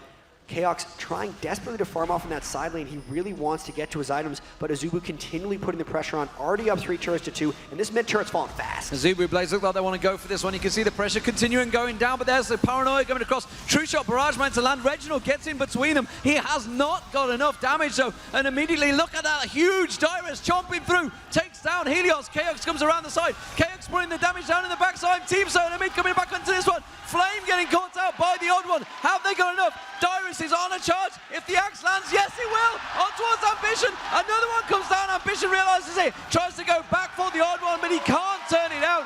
It's a 3-for-1 for Team Solo Mid. Can they turn towards the Baron? I think they're too low for the Baron, but that fight was awesome for TSM. They caught AZUBU in trying to initiate on them as well. Reggie had a good counter initiation. Even though he died immediately, he did get his ultimate and the temporary slow onto all of them before he died, and then Dyrus just cruised in with a Lulu afterward. He's now 6-1. He is turning into a monster, and it's so good that they have X Specials Lulu with him to speed him up, to make him huge, to give him that pulsing slow. It's really going to be all about Dyrus, and man, it's going to take a while because of the way Ambition is out farming Reginald, but once they get that Zhonya's Hourglass, those team fights are going to be tough for AZUBU. Yep, TSM just taking down the outer turret in the top lane as well. Dyrus forced that minion wave through to it. You can see Reginald taking that much needed farm here as well. Getting himself right back up towards direction Diana, I think we can call it at this stage. 8,100 to 7,600 is the current total of gold between them. Actually, the score's pretty similar as well. Just 3 assists more on with Reginald. We are seeing wards being cleared out. Oracle with Lustboy. TSM certainly not in a position to be giving up anything at this stage. Actually, with the gold lead still, they're holding on to this 1,000 gold lead. It's been stagnant at that for, I'd say, the last 10 or 15 minutes.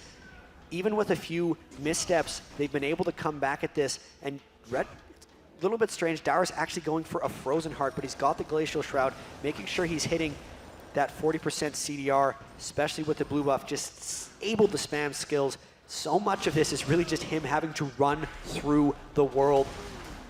Clearing out Dragon with the Oracles. They know Flame is top. They know he's shopping back. They might have a small window to try to do something, but really, this is just passive back and forth. They're waiting until they hit those big item breakpoints before they do anything big. So a couple of items coming out as well. We've just seen the Trinity Force, obviously, in Chaos now starting to get complete. Trinity Force and Bloodthirster, whereas you look at towards Captain Jack, he's trying to go for that Infinity Edge. At this moment, surely that means the power is in the hands of TSM. Do they want to go looking for a team fight? And it's only going to be brief power is the thing, though, because he's still 1,000 gold behind Captain Jack, but just because the Infinity Edge hasn't been completed, it's like 300 gold away. They'd have to do it almost immediately, but the problem with that is they really need Reginald Zondi's Hourglass if they want to initiate anything, and by the time he has that, Captain Jack will have his Infinity Edge, and he'll have the edge in the team fight, so it's really damned if you do, damned if you don't. Almost a bit of a pause in this game. Both teams waiting for things because Captain Jack wants Infinity, he just got it, now AZUBU might go. Well, Dragon is up on 29 minutes, 39 seconds. And we'll be seeing both teams, I'm sure, headed down towards that region here in just a few moments to have a go on that one. There is AZUBU already headed south for that one. And also TSM going to be doing a similar thing. There is the Dragon up. And TSM have the positional advantage, at least for now, in there. But there are wards in the pit itself. And this will be tricky. TSM still doesn't have, I'm harping on it, but the Zombies is so important for Reginald. The way they initiated the fight last time here is they landed the binding and then had Dyrus go in from there. Oh. If they can get another one, they're just fishing for that. AZUBU might actually corner themselves between the base and TSM and force a fight that way because they know they have a bit of an edge here despite the 200 gold disparity. They're just poking back and forth, one of them fishing. Something lands, they might go in a second. Trying to bait them back and forth. You can see the damage, the poke. And really, it's a dangerous, dangerous poke game. Neither team have vision between them two bushes. You can see both wards have been cleared out, trying to get that division back in there. They do manage to catch on towards Ambition. The damage keep poking back and forth, but they can keep the regrowth going. They can keep Lustboy topping him off with that health. They've got that little bit of support. They need to just find the perfect pick. And Jatt, who would be the perfect target here for Team Solo Mid? It's really tricky, but if they can get something onto Captain Jack would be completely ideal. But if they can get Ambition in the position to kill him, it'll also be vulnerable. The last time they got a bind onto Lustboy and they got burned by the Crescendo, so they have to be incredibly careful. It's almost like TSM is just kind of trying to stall this as long as possible, hoping AZUBU starts the Dragon. They might go in for a fight from there, but either way, it's looking like neither one of these teams really wants to fight. There's Ambition! Ambition going in there. There is the ultimate coming out from everyone. 2 kills straight away. Irelia in there. There's a triple kill for Irelia. They're going to move around onto Dyrus. Chaos having to shift himself away, but Dyrus is going to go down. It's the quadra kill. Where is the final hit from Captain Jack? Doesn't quite manage it. Chaos will survive, but that is a 4-for-1. And that just chained off of Ambition's Diana. I was saying neither team really wants to fight, and then poof, it happened over a wall, actually. They went in with the vacuum, comboed it with the Crescendo, AoE'd it down with Captain Jack, and then Flame was really just blade surging to finish it all off. Everyone on TSM still dead. Nobody dead on AZUBU. They could take a Baron off of this. That was just a moment. It has taken Reginald so long to get to their item. Everything revolves around him having that Zonas for the team fight ability, and it might be too late now, still not having it. AZUBU with the Baron. Phenomenal stuff from AZUBU Blaze, really catching them in the right place at the right time. Big power spike now. That gives them a 4k gold advantage. It gives them the buff. It gives AZUBU Flame a heck of a lot than he needs. He's going to have a stack of gold on him. He's going to go back and buy probably a Guardian Angel, do you think, coming out here, Jatt? For, I believe, yeah, Flame absolutely will get a Guardian Angel. They're going to be stacking a couple of them, actually. Captain Jack has the chain vest. Even Diana's going for one. They're going to be going for 3 Guardian Angels, absolutely. Flame already completing his. They could look to dive some turrets once they have all these cooldowns back up. Just that combo of initiation really just showed that TSM doesn't have the ability to deal with those triple divers quite yet. Zonya's finally completed onto Reggie, but it might be too little too late. Let's see if they can change that around here. Captain Jack getting himself more farm. He's ahead of Ezreal. Actually, between the mid laners, that's one topic that we were pretty hot on earlier on. It's currently quite a big difference still, 270 to 187. Dragon is being taken down here as well by AZUBU. And Flame pushing this middle lane out, as you mentioned, Irelia with Triforce with Guardian Angel, that's like the build that you want to get to. Anything over that is going to be a bonus. And let's look at Dyrus. You can see he's managed to get that Frozen Heart out. He's trying his best. He's trying to be that tanky man, trying to get involved. But the problem is that Ambition is bypassing everything. He's getting straight in there. And honestly, you know, TSM, we just saw it in the last fight, I think 4 of them were caught in that crescendo. That is less than ideal. You do not want to be caught in that sort of situation. And 4 of them were actually caught in Ambition's E as well, and that's what set up everything. It's that circular AoE combo that went in, and it's the triple dive. So it's really Dyrus versus 2 members, and then the rest of the team versus you. And there they come again. Here we go, we're going in. Chaos taking a lot of damage. Crescendo, Morgana ultimate is actually going to hit pretty much no one. And this is surely some more kills. There's a Zhonya's pop by Reginald. Dyrus going to get 1. It's 1 for 1 currently, Deman. Yeah, he's managing to catch onto it. Ambition using his Zhonyas as well on the turret. Can they turn it into a kill? No, they can't, because he's turned it straight back around. Takes down the odd one, gets a double, and there comes Flame. Flame comes in. That's a triple kill for Ambition. AZUBU Blaze taking down the tower, doing work. And well, I gotta say it, that was the day you're not gonna catch Captain Jack Sparrow, because he is 4-0-11, and AZUBU Blaze are gonna close out the game. Team Solo Mid, the defending champions, are out of IPL5. And that was a fight. They waited the whole game for Reginald to get his Zhonya's Hourglass, and then they just dove right through it. He popped his ult, and they were gone. They dove onto all the important targets. Chaos didn't even get to attack. He died during the channel of his ultimate that fight. And that was just a wait, go for AZUBU the entire game. And when they went, it was over. Yeah, a fantastic bit of play there from AZUBU Blaze. And, well, rightly so, TSM going to be disappointed with their performance here, going out, bowing out of the tournament with this one. AZUBU Blaze looking over, to be honest, they're not up on their feet celebrating. They know to win a tournament like this from the low bracket is a long, hard struggle and not something that you achieve instantly. And in all honesty, that was a pretty close set. It was a 2-0, but TSM had the lead through the majority of that game and had a couple chances to win the first one as well. So disappointing for TSM, only winning 1 game in the entire tournament, I think going 1 for 4, but a learning experience, and these are amazing teams. They did pretty damn well against AZUBU Blaze. Yeah, I mean, in terms of kills, it was 26-25 game 1, pretty close, 17-11, and then really that was simply about that one fight at Dragon. They just got caught, like you mentioned, the Crescent came in, they managed to get the Moonfall crescendo across the team. That changed the whole game. It was a matter of like having the right power spikes in the game and capitalizing on it, because we knew it was going to be a race between the Infinity Edge on Captain Jack and Reginald getting his items, and they got there first and then just pressed. They went straight to Dragon. TSM didn't really want to concede it, and that's what ended up costing them, because they got caught up in that big fight. Well, we are going to see AZUBU Blaze move through. I've got a bit of a score update for you as well. Moscow 5 did take down Meat Playground 2-0, so next round in the lower bracket, round 3, if you'd believe it, Moscow 5 versus AZUBU Blaze. Yeah, I mean, all games right now are huge. Team WE, CLG, CLG Prime, Fnatic, Moscow 5 AZUBU Blaze, Curse EU versus Curse. I mean, that's what kind of fight is that going to happen? Taipei Assassins versus Singapore Sentinels, the GPL finals. Every single game left in this tournament is huge. If you miss it tomorrow, what the heck are you doing? League of Legends is so huge right now. IPL5, you're muting me out.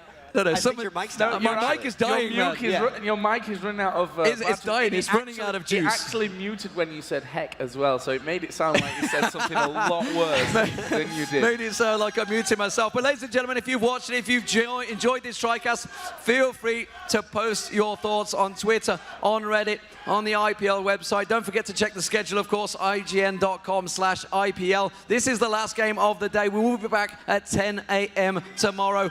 It has been some fantastic games today. They'll be even better tomorrow. Yeah. Thank you very much for joining us. Thank you very much, Joe Miller. Thank you very much, Jatt. We'll be back tomorrow.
Hey guys, thanks for watching IPL5 today, but one last second, we actually have a post-game show for you. Myself, Jatt, Skara, really looking forward to it, which is actually nice because I actually didn't get to see those TSM games, so you guys can go over them for me. Yeah, well, Skara probably had a chance to watch them. I'm hoping. Awesome. So what did you really think? Let's take it back to the even very start of it. So much of those games were about, I think, Ambition out-farming Reginald. Was that something that TSM opted into, or was he just getting outplayed? It's something that TSM opted to do. Like when TSM starts losing, Reggie looks to make plays, like because he's their main playmaker, and so he decided to just go and look to make plays as sacrificing his CS. But he was able to actually swing back the first game. It's like the first game just seemed like a street brawl. Like people were just like, let's go here, let's scrap. 5v5, we res, let's go back, let's scrap again. And I was like, what is happening here? That was awesome. Yeah, TSM kind of dragged it into their pace. In really weird fashion. And I was really surprised / depressed / just weirded out, kind of.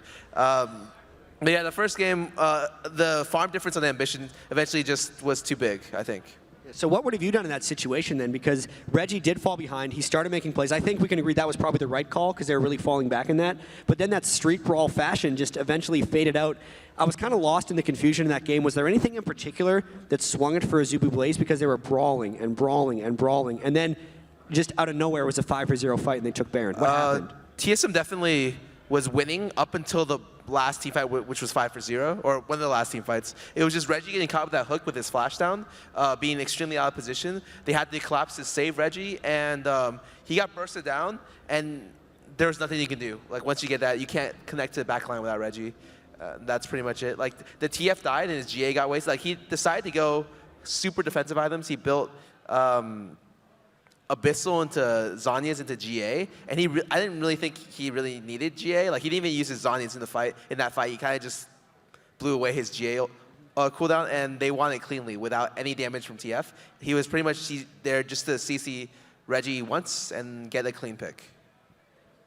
Very cool. So that actual brawl strategy, I mean, as opposed to what we've seen from TSM earlier in the day, you'd say that was what brought it even for them? The fact that instead of forcing these lanes where they're potentially going to lose those 1v1 individual matchups, those team fights, it just allows them to keep the gold at a low gold game and potentially hold on?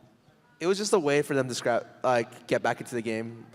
I don't think it would have worked against a team that was very disciplined. Because it was like, pretty much you have to tell yourself not to get greedy. You get one clean kill, and you don't chase. That's it. But players got pretty greedy. They thought it would be a clean sweep because they were winning pretty hard early, and they just kept forcing fights in bad positions with numbers down, and it just turned out to be actually pretty bad for them. They almost lost the first game.